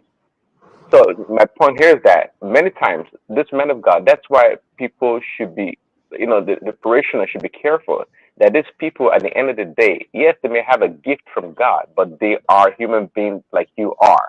They can lose their way. That's the problem. So people like they're taking what you call them this that the GOs, like they can't do wrong, and this is what I liken these people to. They're like an institution. Many times institutions, as we know them, they become corrupt. They become they become corrupt in the sense that when they get new leadership, what that institution stands for changes, and they begin to spread a different message and do other things. Well, the same thing happens to this man of God also. Just like you said, they started out right in the beginning. Then there comes the money, the fame, the wealth, and all the riches and the glitters, and all the women are flocking after them. They're human beings. They become like one of us. But the problem though is that they may still have the gift, because just like it says in the Bible, that God's gifts are without repentance. So you can be an adulterer. You can be sinning as a man of God, a prophet, and still be able to do your so called miracles, or your whatever your gift is. You know, but people become so blinded, they become so indoctrinated that they cannot free themselves, even though when they see their pastor do something wrong. The pastor will stand on the pulpit and preach against something. There's a formula to this thing. I learned Real. this very young from a man of God called Brother Paul. He used to pray naked back in the day. So I used to know all these guys when they were like brothers, so young in the. So this is the trick. All you have to do as a man of God, if you want to control people, is you have to make them believe that no matter how much they pray, no matter how much they fast, they can never be close to God like you are. In fact, you know God like he's your uncle. So they will not call God God anymore. They would start calling God my daddy. It's like they know God like. So once people believe that you know God more than them, and they cannot get to that level more than you, You're then right. even if you Those are, beat them, they will say it's because he knows God now. It's psychological exactly. manipulation. Yeah. Those are the people Let's hear from they this. call them the Prince Daddy. laity, the laity. Those people that think that some people have special power, or they are closer to God than they are. So that's the problem Yeah, with Prince Daddy. Let's hear from these new people here. I think so one of them wanted to come. I don't know if it was Abdul or Isaac Black. I wanted to say something. Isaac Black. Okay. Hey, good morning. I came in when I heard the name Archbishop Benson Idahosa. I think it was Remy that mentioned him. Have I been heard? Yeah, we can hear you. Yeah, loud and clear. Go ahead. Yeah. Okay. That was why I just popped in. I wanted to just drop something there. See, I attended All Nations for Christ Bible Institute. That is the Bible school for Archbishop Benson Idahosa. Then, when I was young, actually, what is it, Prince Daddy? What you said is actually what is playing. Then we believe these people were real. Somehow, I don't know how it got to us. We believe they were real, but like, hello, can you still hear me? Yes, Yeah, yes. good. Go ahead. Continue. Continue. Okay. You see, actually, these people, like you said, maybe when they started early, they were good, like doing the right things. But later, when money begin to come into the ministry, they change. That is the truth. They become fake. That's the thing I can. That's the word I can use. They become fake. Maybe when they started, they were real, but later, if you really look into it very well, you know that these people are fake. So that now begin to dispute the fact that were they real when they were coming up? Because I don't know how. If you look at the that ministry, Church of God Mission International, a lot of things happened there. Later, I discovered that guy, Archbishop Besinidaosa, was in. If you see the everyone he mentored, like this Oyedipo, a lot of them, you will see that they took the same style, and from what you can see, the fruit he left. From what you can see, you conclude that really, if a tree, the fruit that comes from the tree determines I don't know. I hope you understand what I'm trying to say. You see, that of Besinidaosa, the day I decided that, the day I became convinced that yes, it wasn't real, was when he died. Even though I had my doubt before his death, but after his death, then that was when I concluded. When somebody came from America to come and say that the Holy Spirit told him that the wife should be the one to take over the ministry. Till today, she's still the head of Church of God Mission International. I believe that is why that church, right now, you hear about other churches, you don't hear about that Church of God Mission because the wife took over. I knew it was a lie.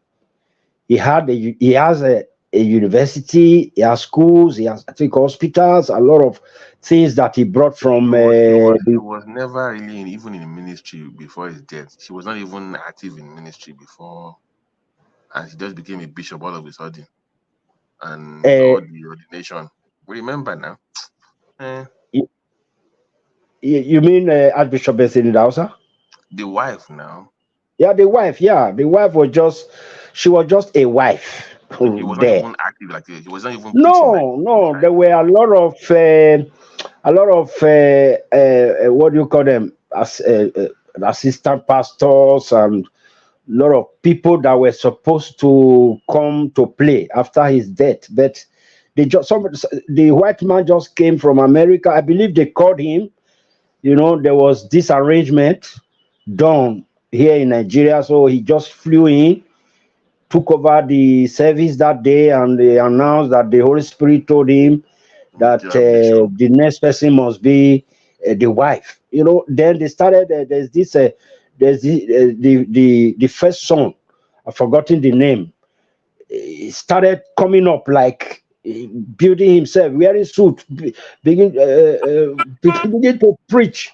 He wasn't in the ministry at all. No, you said a white man flew from America.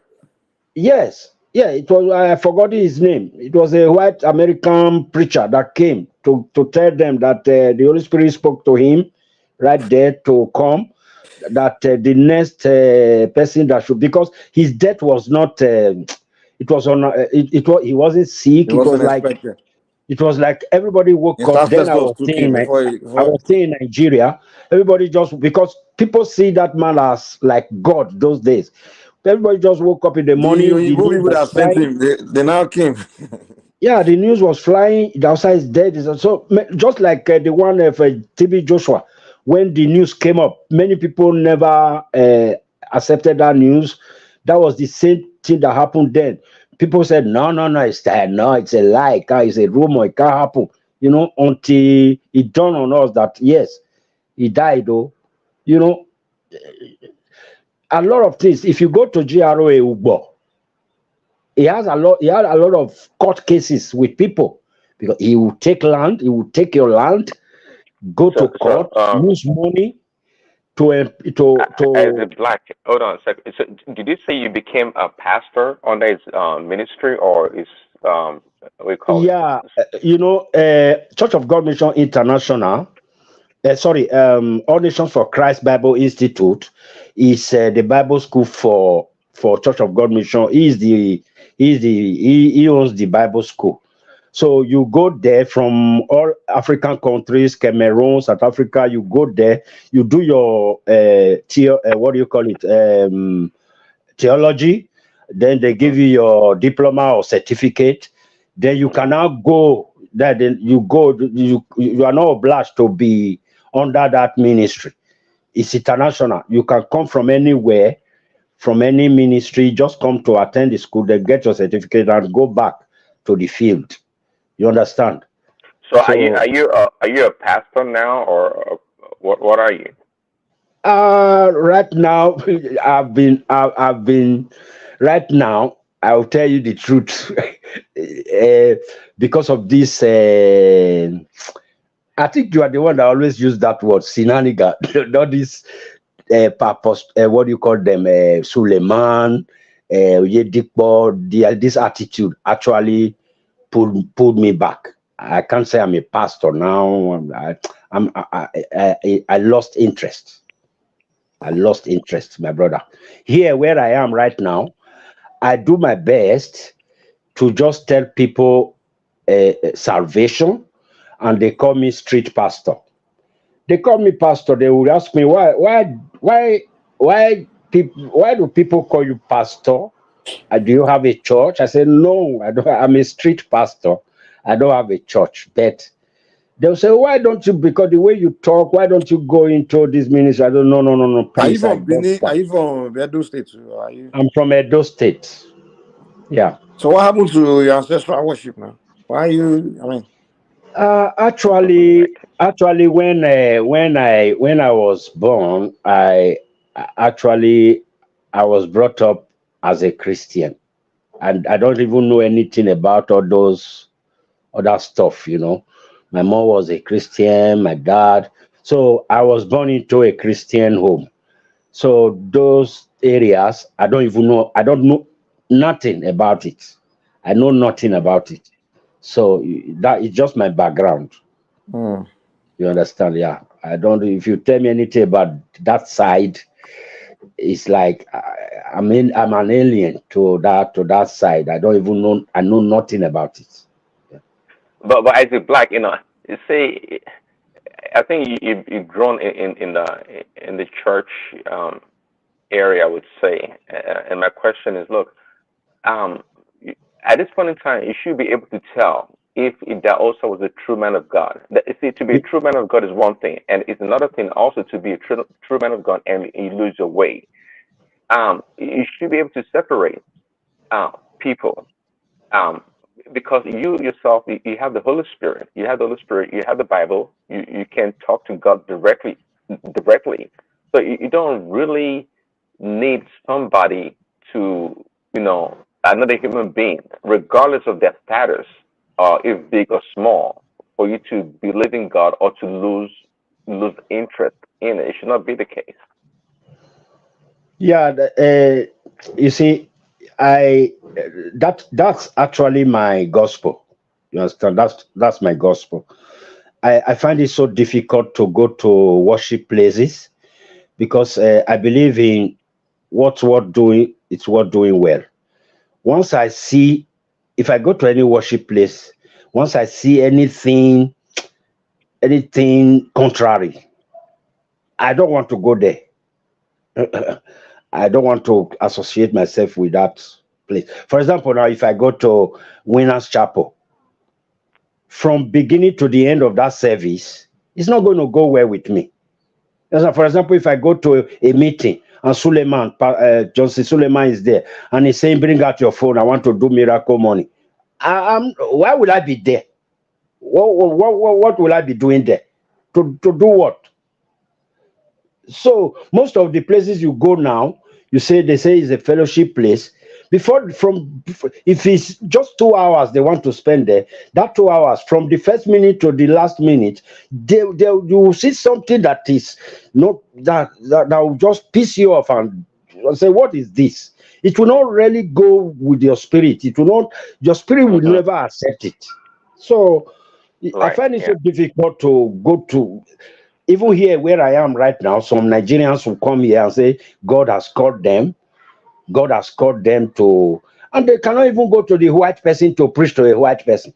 You will see this Nigerian man going to another family in their houses. Who knows that this family has already another black church that is going, want to convert them to his own. This one want to convert this one to his own. There are a lot of Spanish people that don't even know. If you tell them so anything like God, they will put their the middle finger up and say Toma. They don't go to them to try convince them. Those ones that came with their family from Nigeria, that is the one they target. They want to take them from this one's church to their own. This one want to take from this one's to their. You want me to go to that kind of place? We cannot agree. The main purpose they're trying to bring them is to collect their donation. That's it. Yeah, that's all. That's all. Somebody was here. He had a ministry here. He sold the church. He sold it and went to Canada. Hold on. Can you sell He a sold church? the house of God. Can you sell a church? He sold the church. I went to Canada, took the money, everything. I went to Canada. Can you imagine? Hello, Mike. I have a question. Yeah. Go on. This question is for everybody on the panel. Do you guys believe a God actually exists, or you guys just believe in the idea of a God? Well, I can go. I believe that God exists, and that God is the creator of everything as we know it through Christ. So it's not an idea or a fantasy. There's an actual creator that created everything. So there's a beginning. Okay, what is a God? Can you define a God?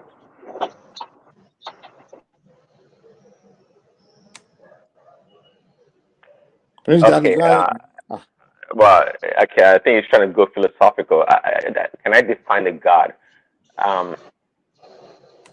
Well, God, just like he says, God is a spirit. Is a spirit being.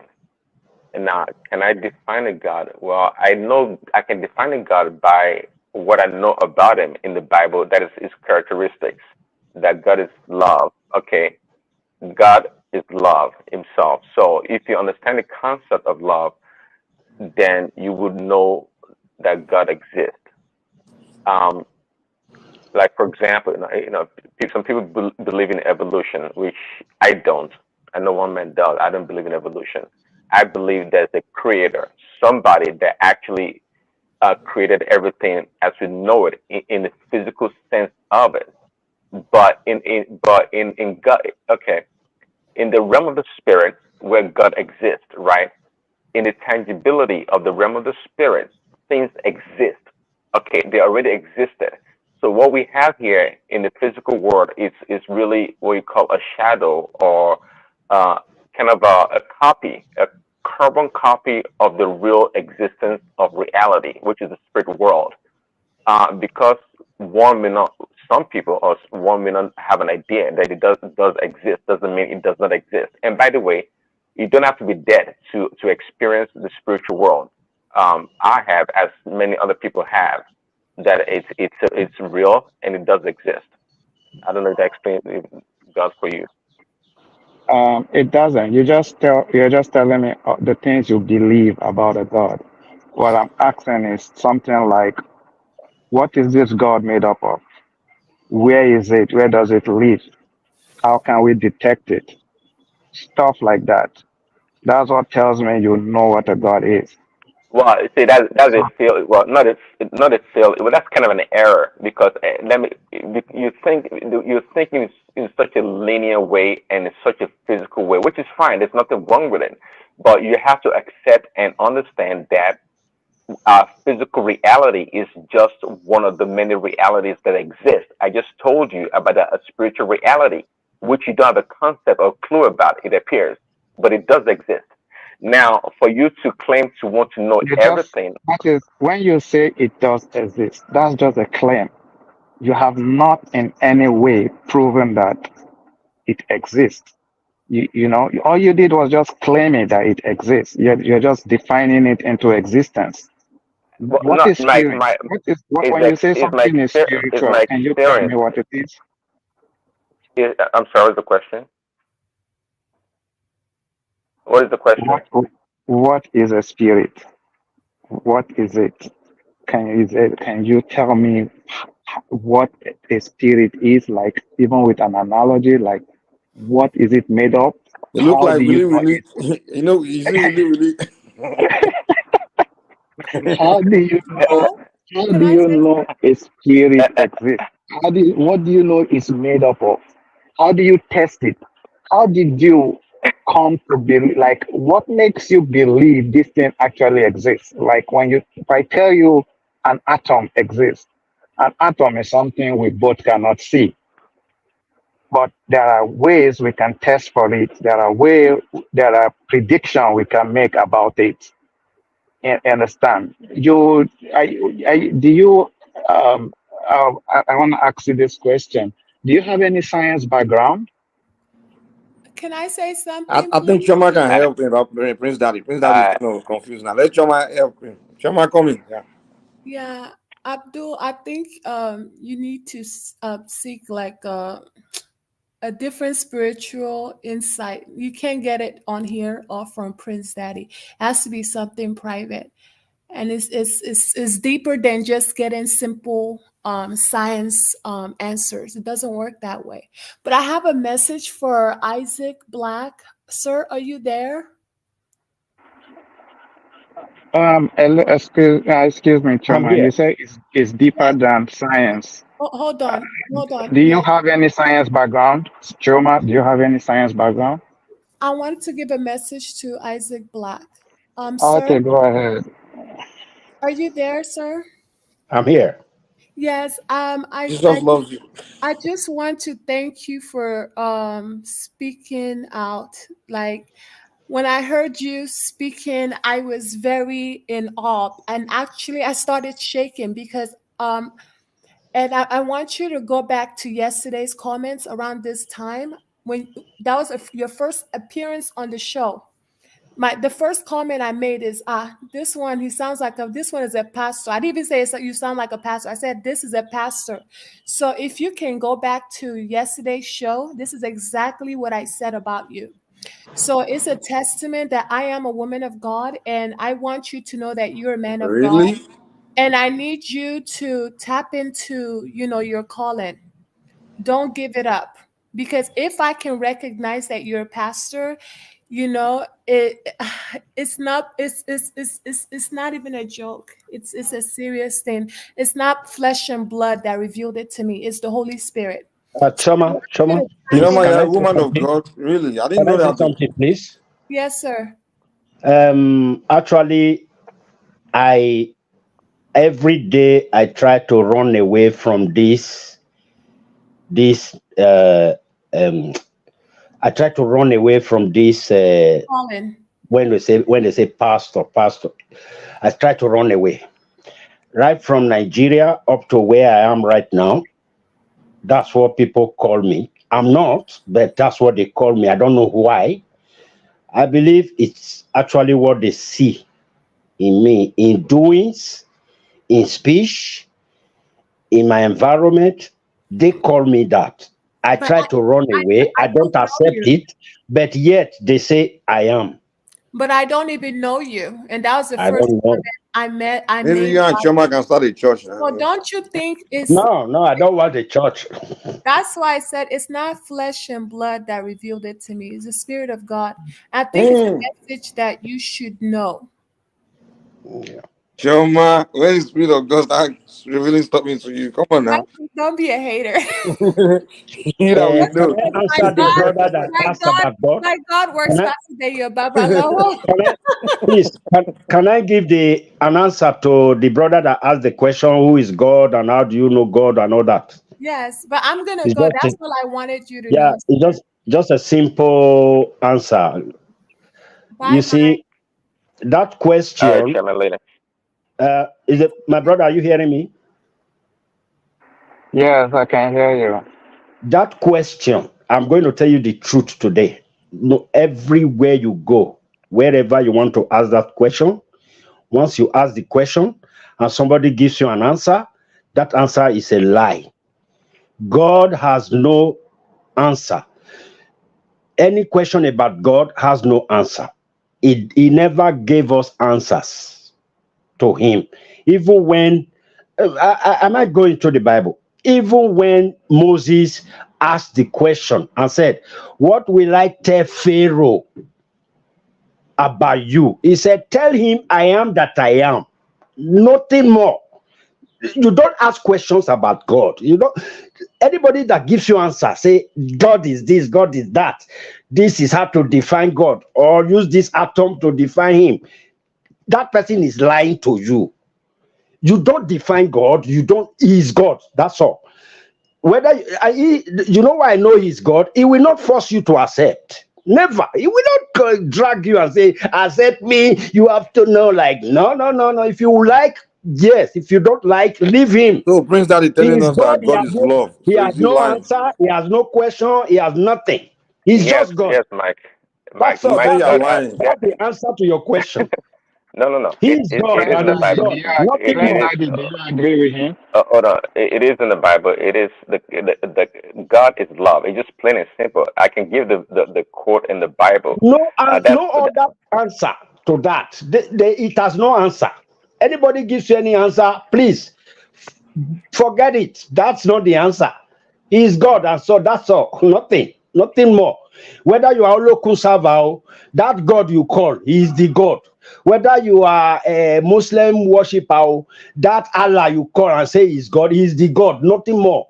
Whatever you want to call Him, you are very free. He's not. He's not like you. He's not man. God is not man to begin to argue Not with interested you. in people telling us He's about not him and what interested he in your wants, what he intelligence. thinks. Abi, I Yeah, think I he's agree not with you on that interested. one, man. He's not interested in He's what not you want sending to call anybody to him. come out and telling other people about him, you know. Yeah, Abi? what you want to, how you want to define him. He's not interested. Somebody who is not interested in how you want to define him, you want to define him. You are fooling yourself now. Well, so yeah. Well, Okay, to I have a to question Abdul for you to guys. Abdul's hold on. So Abdul's like him with limited knowledge that think they can explain everything out by science, and that's what he's asking me. What's my science background? Like someone like Dawkins, like Christopher Hitchens, like they have a clue about what God is, or even they with their science background, they can prove anything. There comes people that read textbook of science, never discovered anything. Even Isaac Newton himself was a man of God that believed in God, and there comes people that read science in the textbook, think they stand a chance to define God. They have a clue about God. So I'm not sure the reason why the question about my science background, but you can expatiate if you want to. Yeah, you should have just asked me why I asked that question. It's not to, I'm not saying scientists know everything about the world. As a matter of fact, it's the opposite. It is the fact that we're looking for answers to a lot of questions. That is the essence of doing science. So science actually admits we don't know everything. So it is you that are claiming you know, you're making extraordinary claim. You're going beyond the natural It's to not- it's tell it's us not to tell us extraordinary claim, but it is you can't limit the extraordinary. reality. Abdul, you can't limit the reality as we know it to the physical nature. That's Nobody is just asking you to limit it. What we're asking is that if you make a claim, you should prove it. You can't just say something exists and tell us just believe it without a proof. And the question I want to ask you, do you believe that things you believe in have consequences? Do you know that what you believe in has consequences? Because it is not a mistake that the whole of the black race, we don't make progress scientifically. We depend on the white people for everything. We don't have technology. We don't invest in technology, but we okay. invest in things that are not productive. As in, of what use is religion to the black race? No, no. Well, see, what does that have to do with religion or God? Actually, if we don't invent anything, unless you're making a claim that God is Yeah, is that's partial, yeah, God is that's a partial. good question. That's a good question. What it has to do with it is that things you believe in have effect on how you see the world. If you have a problem and you know that you have one father, one spiritual father that will come and help you solve it, you wouldn't be looking for a solution to it. If a white man have a problem, they sit down, they look up, they do research, they invest, they spend a lot of money in research to find solution to I that tend to problem. disagree with you. I tend to disagree with you. Let me tell you something. When a human being have a problem, the first he wants to do is to within himself find a solution. But whenever he doesn't have the tool or the means to find that solution, that's when he begin to go into to other person. I, Or I agree. I agree with so, you. That is so the that. idea What is that black man has a problem, he doesn't think of solution, just go to a pastor. And white man has a problem, he start thinking of solution. That's not true. Even Mr. white Mike? man that doesn't have the tools or the means to solve the problem within the, or he feel like he doesn't have the means, he also start looking for a spiritual alternative or something, or going to someone to just give him the sense of hopium, to give him hope. So No, it no. really has nothing to do with Mr. race. Mike. No, no. You got what I'm saying wrong. You see, I agree with you that our instinct, based on our instinct, when we're confronted with what we don't know, we tend to look for explanation. It's human nature. But the essence of education is to help you override your instinct. And that is why we, as a human being, develop the scientific process. The scientific process is meant to keep your bias away.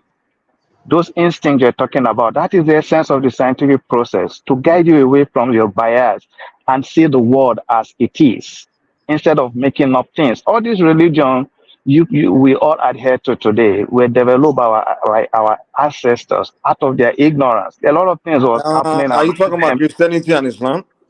Yes, a lot That of was things brought to us by were, Europeans, though. It wasn't developed by our ancestors. I'm sorry. of course, and they have outgrown it. They have outgrown it. Now they don't. If they No, have no, problem, they don't go to they've not pray. outgrown Our it. ancestors were not religious, though. That's Our ancestors were more Abdul. scientists, to be That's your honest. claim. That's your claim. You may say some Europeans or Americans may have grown it, but Christianity or the belief in Christ is very much well rooted in this country. Okay, so that's a false claim. Nobody's has grown anything, and I think I've mentioned this to you before. My No, no, understanding of the no, Bible. no. Tell me, you're just picking half of what I said. You're not listening to the whole thing I'm saying. I said when they have a problem to solve, when they have a problem to solve, they don't run to all these ancient beliefs. Rather, they use the scientific process because they know it works. I heard you loud and clear. And again, you making another So just if you heard me, wild claim, wild tell claim. me which problem tell me which problem they've solved with religion. See, religion and science, they're not really far apart. In fact, they are the same in the sense that science seeks to uncover what already exists, created by God. Okay, so there's nothing fanciful about that because, just like I said earlier, many past scientists like Newton and Galileo, and name the rest of them. They were strong believer in Christianity. They were Christians. Okay, they, in order to understand the environment and what God has already done, you know, science take, they delve into science, but they never abandon their religion. But just like a lot of things over the years, yes, a lot of people have moved away from religion, if you want to say that, or Christianity, and they've embraced science like yourself and think science can solve every problem. But again, we're talking about the foremost yeah, well, atheists, if you want to call them that, like Dawkins and Hitchens. They themselves, when they speak, you can see how great they are limited in their knowledge by explaining simple things. Trying to explain the beginning of the world by Big Bang theory, which in itself is not wrong because um, it makes sense, but they try to say that in exclusion of the existence of God, that is the maker of all things. So, which is kind of contradictory to science as part of the scientific. You're appealing to authority. It doesn't matter what Galileo believes in. It matters what he does. I'm sure you've read about the history of Galileo. You know what the church did to him, right? When he Well, contradicted. at the end of the day, they persecuted him. Well, because just like most, yeah, the church persecuted Galileo Why? because of his writings and his beliefs in science. There was kind of what do you call it? That's Come on, not Prince true. Dad, we all know It historic. wasn't. The church were always against science. They Thank you, prosecute Mike. even Socrates. They prosecuted him too. Whenever Thank you, and Mike. today, philosophy Not evolved all led the, to no, it's not scientific true. breakthroughs. They were Not all once you true. question. Listen, science is all about questioning. The word science means knowing. It's about questioning. You question, and then you stick the answer, and then you get discovery. But in religion, you don't question. And that's why they were prosecuting those Now, early scientists. The early Mike, philosophers. Hold on, hold on. you are wrong. You can't say It's okay. Maybe true. it's They were prosecuting them. Socrates okay. was sentenced to death. Come on Well, now. A you And can't simple say today, in philosophy religion is you don't one of the question. greatest It's not scientists. true. That's why he's regarded as one of the greatest philosophers in history. Come on now. Yes, Daddy, how can you say something that is well documented is not true? I That don't what? understand. Like what? That the church prosecuted all these scientists whenever they contradict the Bible. No, I didn't say it's not true. I say yes, yes. A sect of the church is not all is not okay. Some church people, if you want to put it that way, they were not anti science. They embrace science. Many of them do. But also there was a sect of the church of the church that persecuted the scientists. I'm not disputing that. No, your statement is not entirely true. The church is okay with science as long as it does not contradict the Bible. That's exactly how it works that time. The church was No, actually the people sponsoring. As a matter of fact, those days, the only way you can do science is when the church sponsors you. That's the only way you can get sponsorship. not But you true. get in Not trouble. true.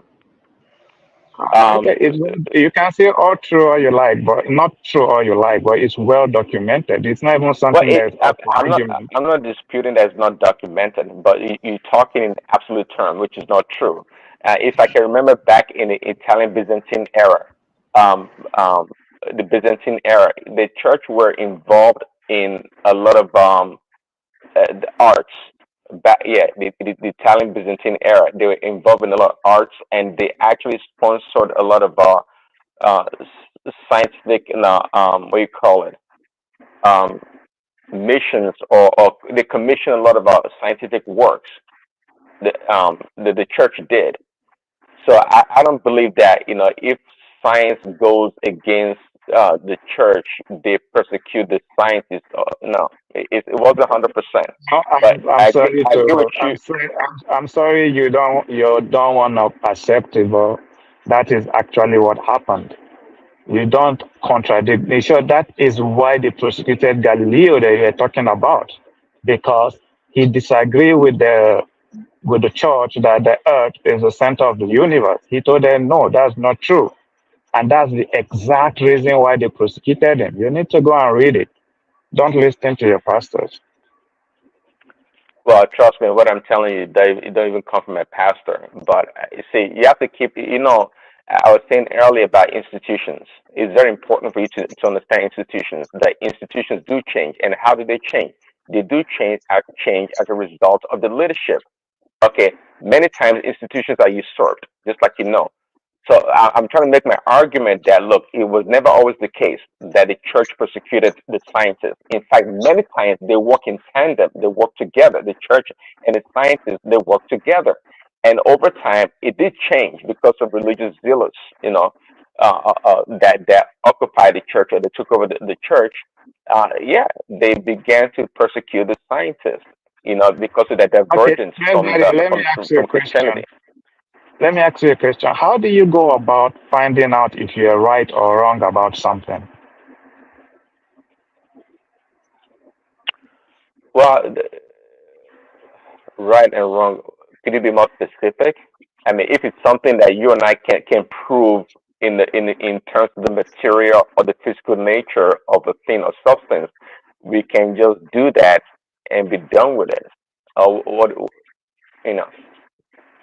Okay, okay. Now let's use analogy. Let's say an atom. Now you cannot see an atom with your eyes, but we all know it has been proven that an atom exists, right? We have the atomic theory. Einstein contributed to it, and this German lady, I can't remember her name, she also contributed to it. And we have peer review research work that have proven the fact that atom exists. So, but when it comes to, and like I told you earlier on, the essence of science is to help us guide against our instinct. So we all know human beings are fallible, right? You agree? Human beings are fallible. Sure. So the essence of the scientific tool is to help protect us from that fallibility, so that we can look at things objectively and know we're right or wrong. So, what tool exactly did you use to come to the conclusion that not even God now, something supernatural exists?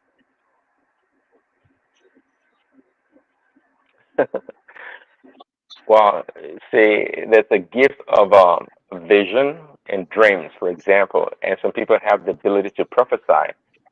Those tools are beyond the physical and the material application of science and the sciences. So that's a tool. That's Okay, a that's tool. fine. Do we know people with such ability that have been found to be fake? Like the guy was speaking earlier about the fake pastors and stuff like that. So how do we go about knowing if a pastor is fake or real? Okay, this is the second or third time you're asking that question, and I was kind of holding back to give you the answer, and I think you perhaps you know the answer already. There's something we call the Holy Spirit. The Holy Spirit, which is essentially the Spirit of God, is one of the triune parts of the Holy Trinity. So the Holy Spirit is our guide, is our helper. Now, if you have the ability to communicate with the Holy Spirit, which everyone does, if you're a Christian, it's not unique to any man of God. Anybody can have a relationship or communication with the Holy Spirit. If you do, you can ask the Holy Spirit a question and it can tell you the truth, the answer, or even give a direction, guidance for whatever. So That do you that'll be have the that'll be the communication? app. Do you communicate with the Holy Spirit? Do Yes, you have I that do. relationship with the Holy Spirit? Yes, well, let me say this. If you're a Christian, you 100% do No, no, absolutely. no, But no. You yeah, specifically. Do you have well, relationship with the Holy Spirit? yeah, let me land. So if you're born again Christian, yes, you are. Yes, I do. But what I Okay. am trying to work on, hold on, what I'm trying to work on is to be and I use the word closer, or to have a more clearer ability to hear the Holy Spirit when He speaks. Okay, So you are so I not yet can at know. that point where you can hear when it speak or properly interpret whatever it's telling you, right? I'm So if working you are on it. not yet It's a work in progress. so if it is a work in progress, how comes you're coming to conclusion on something that is still a work in progress? Okay, see, because in the physical world, we deal with linearity. Things have to be straight line, like sequential. Not at all. Not at all, Abdul. In the realm of the spirit, things are not linear, and time does not exist in the realm of the spirit. I think you know. Well, I don't know if you know that time does not exist. So things are not linear. What we are talking about. Are you a physicist? What do you mean time doesn't exist? In the in the realm in the spiritual realm, time does not exist. I mean, I just said it What do earlier you that mean by that? What do you mean by that? like things are not done chronologically. That's what I mean. Because Even like if you say, today, okay, yeah, all right, that's it's what you not. mean by it. So just You know, stop Prince using Daddy the has term. been there before now, so he knows. You know, he's been to that place I've been to where, Mike? Where have I been where to? time does not exist now. Well, it is true. See, so this Because is the the challenge. moment you use the You know, word time yeah, do not so yeah, I can give an answer to something that I myself do not have a full understanding of. A good example of that is prophecy.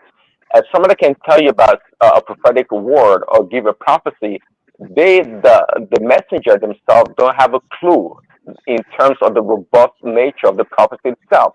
So it's a it can be a work in progress. So when I say I have the Holy Spirit, I absolutely do.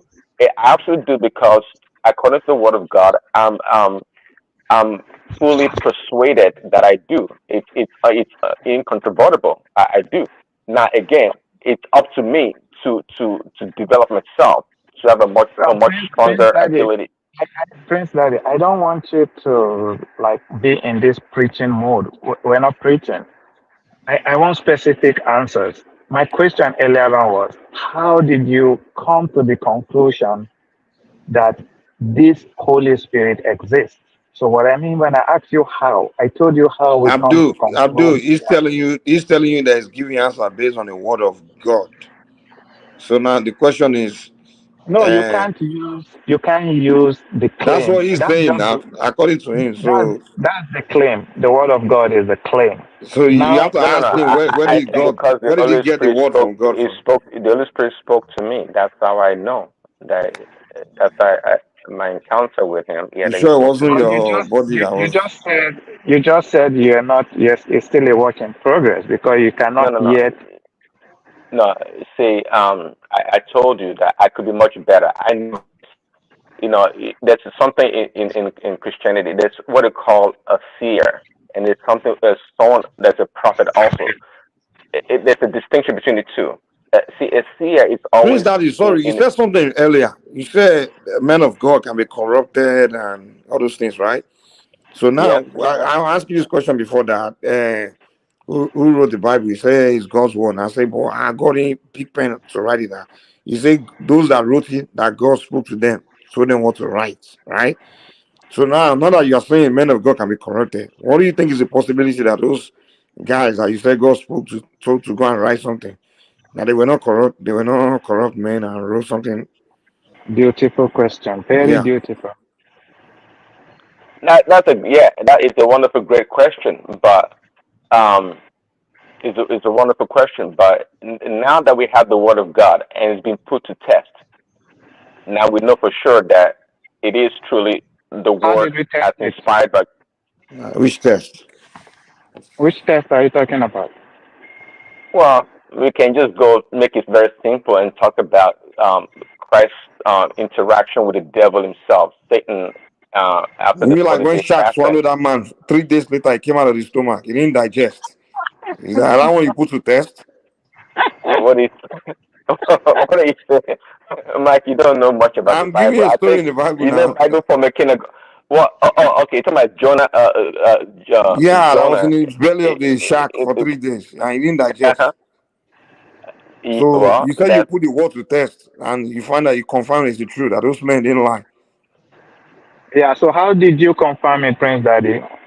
Well, I myself, I've not confirmed every single word of it, every No, no, single word in the Bible. the one you've confirmed. Tell us one you confirmed. We're not asking if you confirmed everything.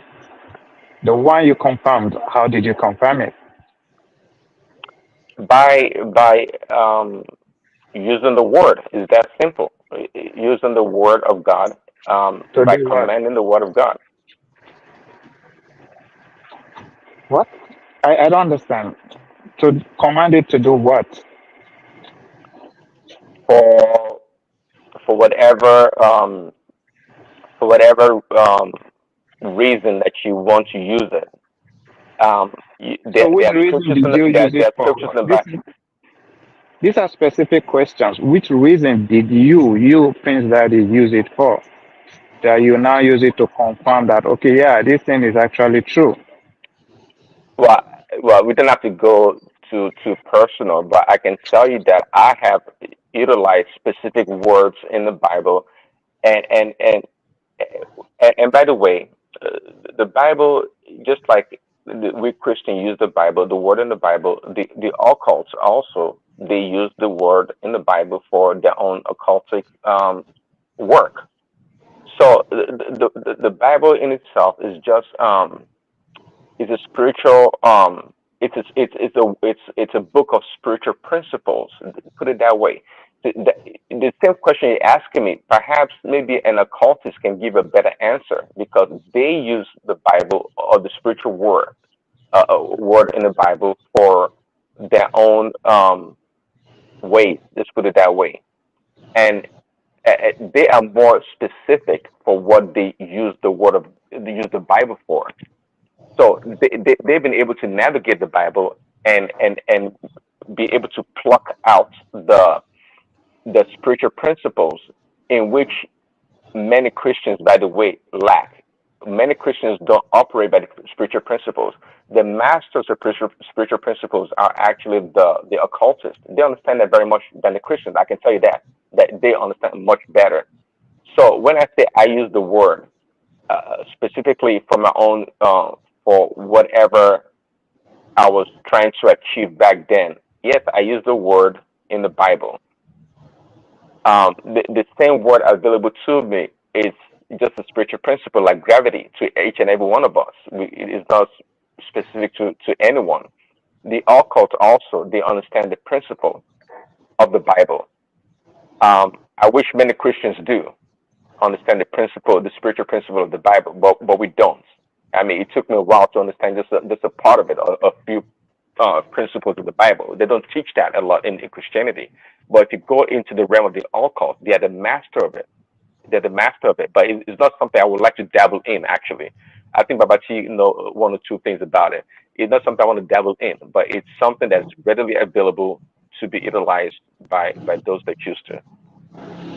Can I drop this, please? My brother with the questions. Can I ask you a question? Go ahead. Brother, do you believe you have a spirit? No. And as far as I know, what you got called spirits is just your brain. Brain. And that is why the illusion of your brain, and that is why if you look at the whole Bible, there's nothing like the brain, because when they were writing the Bible, they don't even know the function of the brain. You believe you don't have a spirit? Yes. Okay. In that case, there's no need going in details because since you don't have a But the question spirit, I'm asking is, what makes the brain function? since you don't believe there's nothing inside of you that you wake up in the morning, you are just going around, nothing inside of you, only brain. All you have is brain. I think, That's why I I don't think the think way I I'm asking the actually. question is, what makes the brain function? Me, Which Mr. energy Pastor, makes the brain function? Mr. me, Pastor, I have brain. Oh, I have brain. But I don't think it's my brain that wakes me up in the morning, go to the bathroom, Then I put on my clothes and I'm moving around, take, go to the shops, come back home. I don't think it's just my brain, that really move me out Actually, it's of. your brain that tells your body what to do now. I believe there is something else more than that white substance, in my skull that moves me around. That is the spirit, human spirit. So I had Mike. I always agree with most of the things that Mike say. I had him, trying to make jest of the guy that was in the belly of the fish for 3 days. I just laughed. I said, okay, let me just put it there. You see, it's possible for Jonah to be in the belly of a fish for 3 days without, Seriously? without suffocating.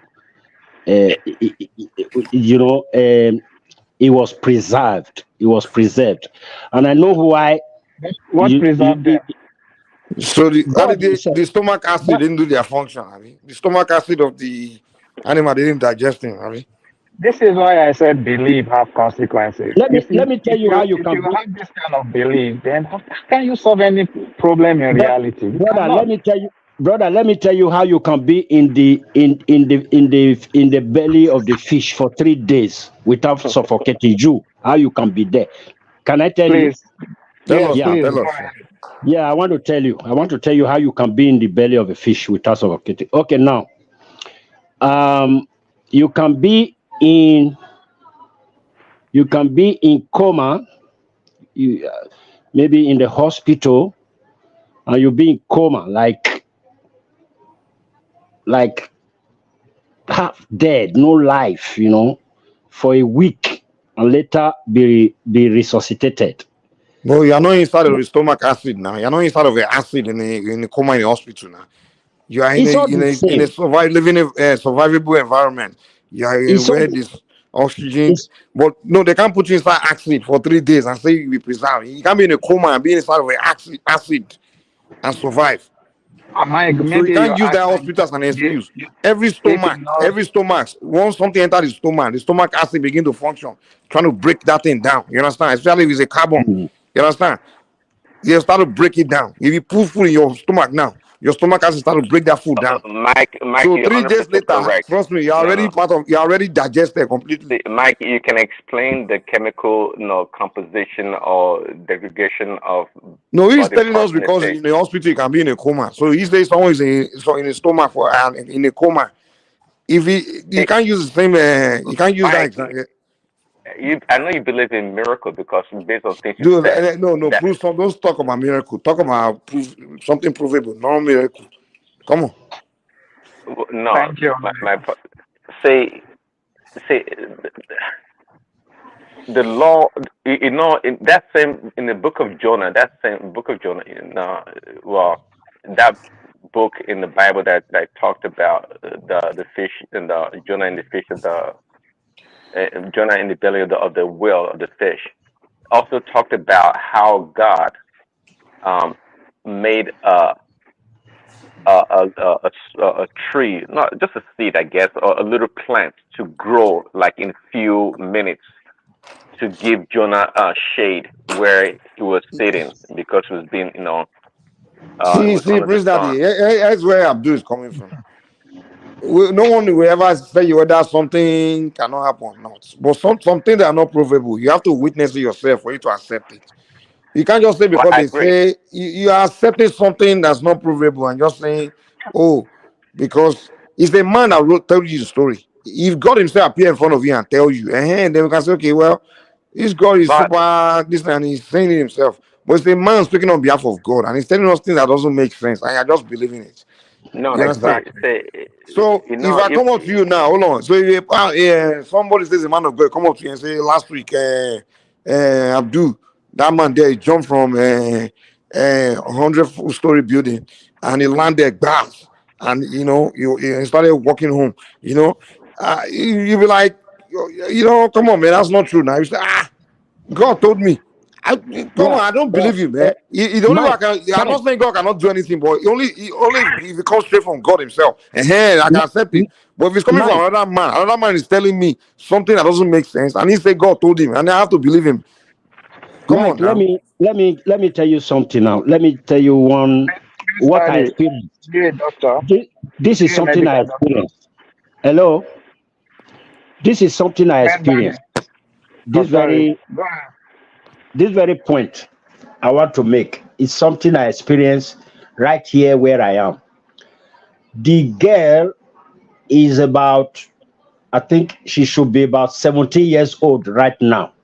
The girl. When she was, because I've been here for over 20 something years.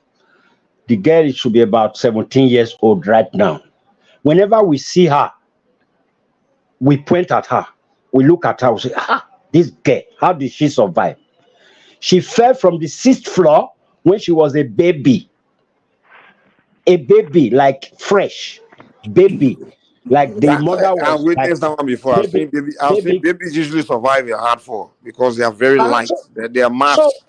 so when you people say these are these things That are one can be not proved possible. now. That's provable. I've witnessed it myself in Nigeria where baby fall from 2 stories and they Top land. stories. They are very light. We know that. Is their body mass is not gravity now. Okay, Was it you have not seen a little baby fall from fourth story, fifth story, and they died. yeah, depends on how they land. That plays a part. But Okay, so we've seen situations where babies fall, but the babies are very light. They don't weigh that much. You understand? So when they're falling, even the wind alone can even kind of you know. So it's all depends on how they land. So babies, yeah, they can survive a lot of falls sometimes from falling from high stories. So that one, scientists can prove it. People can prove why they will survive. But we're talking about a full-grown man falling from a 100-foot story, and you're telling us, and you come and tell me. I'm not saying even if he survive, we have to see it. But you can't just come to me and tell me that, oh, he See, survived. Mike, I can't you just see, believe your word. I have to that is see it fine. myself. I know you know the story in the Bible, Thomas Bros, in the bros, Bible. if it's God Hold that on. came to tell me directly, I'll believe him. But if it's another man that said it, I'm not believing it. It's okay. He's another man. Yeah, he got. I ask you yourself: is it God that used his own hand to write the Bible? You say no. You say God spoke to some men to go and write it. The fact that those men, when God was speaking to them, I wasn't there. So they wrote it, and they're telling me that it was God that told them. And I'm Mike, not No, going to I believe he said them. acknowledged, they Mike, were he also inspired. acknowledged They were that men inspired. are fallible. And you say, So Prince Yes. Daddy, you are telling us not to believe this man of God because they can be corrupted. So if they can be exactly. corrupted, so why can't the same guys that came to write the Bible, they are Well, yeah, but the people that wrote the Bible, it wasn't the intention to open a big theater to have thousands of people come in so they can accept tithes and offerings. They didn't do it for selfish reasons. Okay. In fact, if you know the story of the Bible, all those people that wrote the Bible, right? The Prince scriptures, Daddy, how they were strong they, your they were faith, they how were they were strong, Prince persecuted Daddy, and hold on, they were How persecuted strong your and faith is. This point is pointless. How strong your faith is has nothing to tell us about how true the claim is. The fact that a suicide bomber is willing to kill himself to for his religion does not mean what he's doing, what he believes in is true. It just tells us that people can believe in things strongly. That's all it's telling us. So for you to jump from because they believe strongly, that means it's true. That's the huge no, that's a I didn't I, huge no, I was jump. not I was I didn't say because they believe strong. That's it. They believe strongly. That's why it is true. I didn't say that. I'm trying to But make a you said point that they're not oh, deliberately trying to mislead people by calling people because to these the people they were persecuted and they were executed. From Isaiah's from the prophet Isaiah was his head was cut off. Thomas, the Apostle Thomas was executed in India, and many of these people were killed. You want to talk about John the Baptist? We saw what happens to these people. So I'm not sure the So you're glorious. just making my point right now that how strongly you believe in something does not mean what you believe in is true. So I don't even know why you're making this point. It doesn't mean it's true. People believe there are Muslims that believe so strongly in their religion and they can do anything for it. It doesn't mean what they believe in is true. There are Hindu that believe that their cow is sacred, and if you do anything to the cow, they can lynch you. It doesn't mean Hinduism is true. So how strong your belief Yeah, is well, totally yeah, irrelevant to I, the truth of the claim. well, I agree with you that what you said, your claim there. But I was just trying to make a point in relation to the people that wrote the Bible. Okay, and today the people of today, um, they had a lot to lose, not because their faith was so strong. They had a lot. A lot.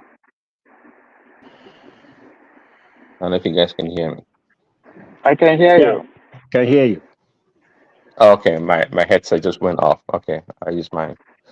So yeah, they had a lot to lose, unlike today's people. And yeah, I agree with you that because you have a strong faith or you believe in something so strongly, doesn't prove that it is true. Absolutely correct. I agree with you. Um, but we have to put the word of God to the test. That's a distinction here. Thank you. And I like that. So let's do that. Yeah, sorry. I love the Let's point that my brother made. He said, like a suicide bomber who put himself in that position, blew up himself, and then he believed that is his truth. Yes, you are very correct. That is his truth. And those who also believe in just the simple love of God, believing that is their truth, that should be their truth. Those who believe in science and all that also believe that is their truth. That should be their truth. I'm So I sorry, I think, disagree with you. I vehemently disagree with you. That truth is not a personal thing. Truth is universal. Whether you believe in science or not, if you take antibiotics, it's gonna work for you. So truth is not reality. It's not about what you believe in. Truth is truth. The moon is there whether you believe it's there or not. It's independent of what you believe. It's just well, that see, okay, I think I understand what you're saying, Abdul, but it's not absolute.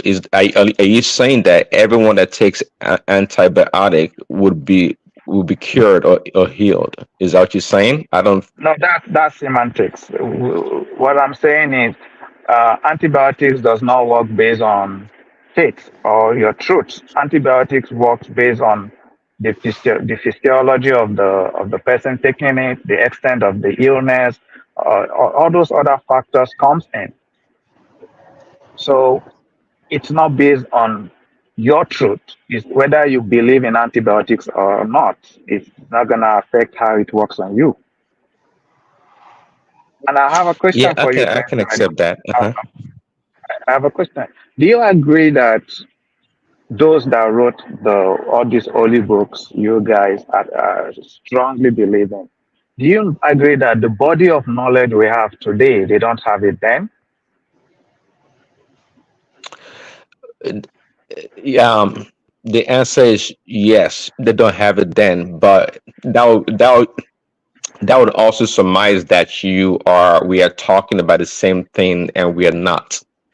But this is the confliction that we have here when we're talking about a spiritual principle or we're talking about the things of God, and you try to make it relative to our physical existence. Of course, we've made a lot of great advancements in what you want to call it, in sciences and technology compared to the people in the past, but it doesn't dispute that everything that we know today already existed back then when those people were alive. So, um, two different Uh, things, if you ask me, two different things. And again, We have to look into the spiritual principle of the Word of God, not just the physical aspect of it. You have to make that distinction.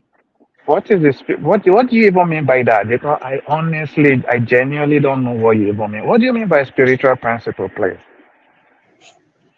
Oh, that's a good question. Let me see how to explain that to you. Um,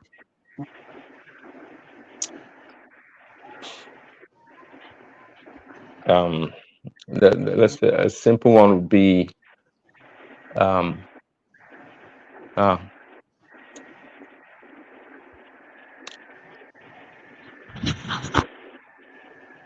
Okay, why you ponder? let's just say that there's a law, if you can understand the law of reciprocity, if you can put it that way. Um, if you give, okay, yeah, if you give to somebody, like you will get in return. If you give to somebody, if you help somebody, for example, you get in return. So it's a universal principle. Just like I think in our, what do you call it, in the normal world, they call it um the karma. This people talk about karma all the time, but I'm not talking about karma. I'm talking about the law of reciprocity. If you give, you receive. So if you are a Christian and if you give, you will receive. If you are a cultist or even a non-believer, if you give, you will receive. It's a spiritual principle.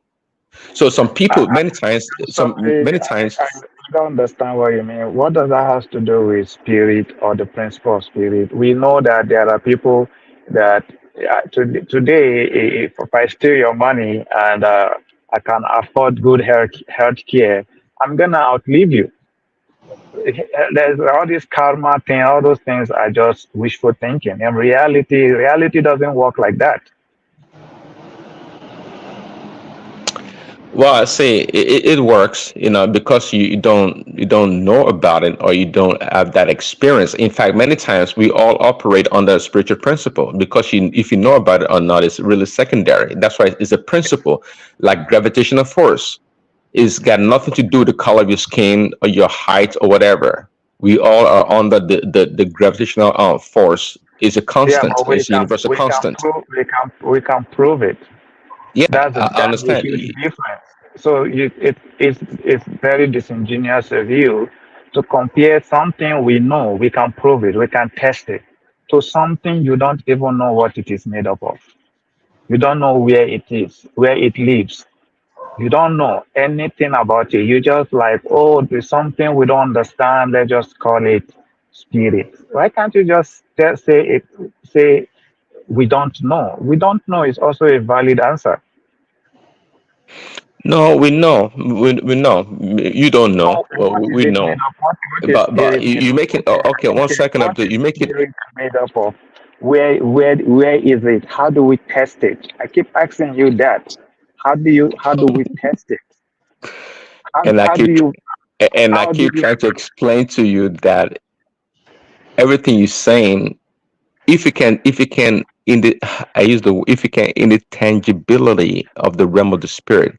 I say tangibility in the sense that if you can make the realm of the spirit physical, then everything you're asking of it can be tested. But that's not the case. We don't operate. no. I'm not talking about see, I'm not it doesn't have to be physical. There are a lot of things uh uh about the world that we don't understand. And it stays in the space of we don't understand it. But what I'm telling you now is if you say you know something or you understand something, the burden of proof is on you to tell us how you come to believe that, how you come to know.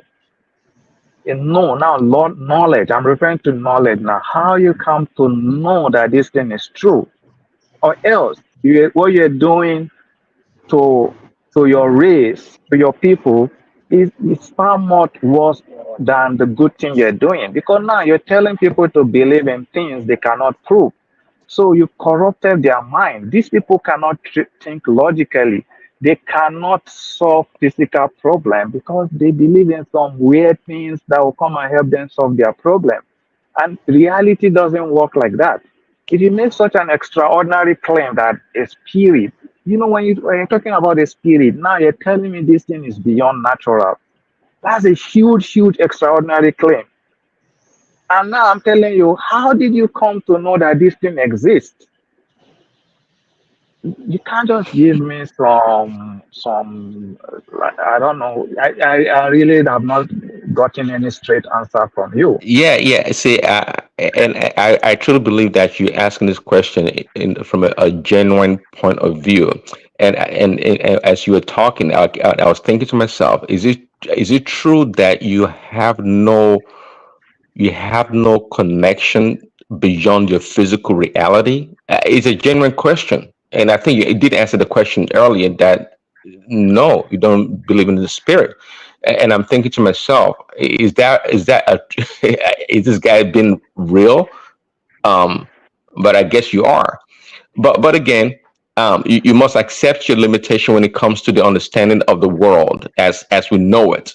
And I'm telling you, which is not unique to me, that we are beyond our physical and material existence. There's something Prove it. called spirit. So Maybe prove it. maybe I'm doing a poor job in proving it. I can't prove it to you, but I was, How can you believe something you don't know anything about? but That's what is have you confusing me right experienced, now. Abdul, have you been able to experience everyone else's experience? Nope. Okay, I since can, you, I you can see, tell you I have experiences I cannot explain. But the difference between you and me is I don't take that leap of faith and now jump to start labeling it. Instead, if I don't understand it, I'll be honest and just say I don't understand it. That is where you now roll up your sleeve and start investigating to find out what is behind it, rather than jumping to conclusion that is a spirit that you just admitted that you don't really cannot really explain what it is. Do you understand where I'm coming from? This is the consequence that I'm talking about beliefs. Beliefs have consequence. well, I guess they do have consequence, Let me but give you an example. Let's assume somebody is having cancer. In those days, people die of cancer and they don't even know what is the cause. And most of the time, they just label it some spiritual thing, that. Imagine mankind, the scientists did not say, oh, okay, let me keep my bias aside. Let me not let me not label it with some things I don't really understand. Let me just apply the scientific principle. And like I said, the scientific principle is completely remove your bias from the whole situation. And then you go ahead and investigate. But the moment you have a group of populations who label everything with things they don't understand, they don't find solution to problems because your mind is already corrupted with all these beliefs. This is why this thing disturbs me a lot because that experience you had, if you had not jumped to conclusion to label it spirit or whatever, and instead go ahead and investigate, probably you'll find something else, maybe not cancer, maybe something entirely different. Please, well, to me personally, I actually believe because in two occasions where in two occasions, my spirit was about to leave. I knew it in those two occasions. So I think that's enough for me to believe that he's there in two occasions. You know what I mean? You know what I'm trying to say. No, I don't know what you're trying to say. Yeah, in What two do you mean you're trying occasions, to okay, let me explain it better. In two occasions in my life, Mhm. I was at the point of, leaving this earth, that's dying. And I knew Okay. something was about to leave.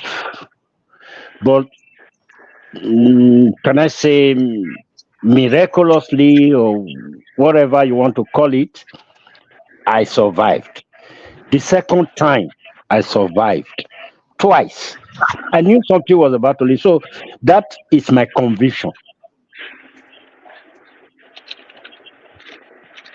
That's So, it. brother, you know what I I see don't know as if your you've passed through that experience. a lot of people have gone through it. Even if I've not personally gone through it, I've seen stories. A lot of people have gone through such a thing. And let me tell you something. When you're under extreme stress, your brain, your brain play tricks on you. You can go and read about it. This is well documented. And that is the mistake you're making. You're just coming to conclusion based on your experience. That is the problem. Personal experience is not evidence of whatever you're claiming. And that is what is lacking in black men. We don't understand that the fact that you experience something does not mean it's true. That's a fallacious statement to make. You have to do the hard work of investigating. You have to investigate whatever you experience before you come to a conclusion.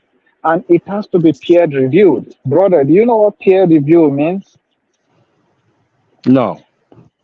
Peer review means that somebody else, somebody somewhere would use the process by which you concluded that whatever you experience is spirit or whatever label you give to it. Somebody somewhere else will use the same process to test it. And if that person comes to the same conclusion you came to, then we now begin to believe that, okay, there's an element of truth to this. Okay. That is how we get things to work. That is how the aeroplane gets to fly. That is how I'm able to pick up a phone and call you thousands of miles away. If you wake people in the maybe 15th, 14th century, that you can talk to somebody from in America, for somebody in Nigeria from America, they will tell you that's not impossible. You understand? I'm going to recommend a book to you about the brain, how the brain works. Then maybe that will help you appreciate most of these experiences you're having and the wrong conclusions you're coming to. Okay, my brother, I want you to educate me more on this. I want to actually break it down. I want you to educate me on it. I want to learn. You see, one of these experiences I just told you, one of them, I was in that state, and then I saw myself, another self. Yep. Exactly me. I was in a place struggling, and I saw exact me moving around, going somewhere, interacting with some people, just going and going somewhere and going. I was seeing him. I was seeing him going, interacting with people, other whatever. So I want you to what actually happened. I know you know exactly what I'm explaining now. What actually happened there? Okay. First of all, a disclaimer. I'm not a neuroscientist, you understand? But Yeah. I've read books on how our brain works. So, No, I'm what I not want talking to about tell my you is, brain. I was dying. I was in a bed. And then yes, it came to a yes, brother, point I got you. I I got your point. disconnected from this present world, and I started seeing another person who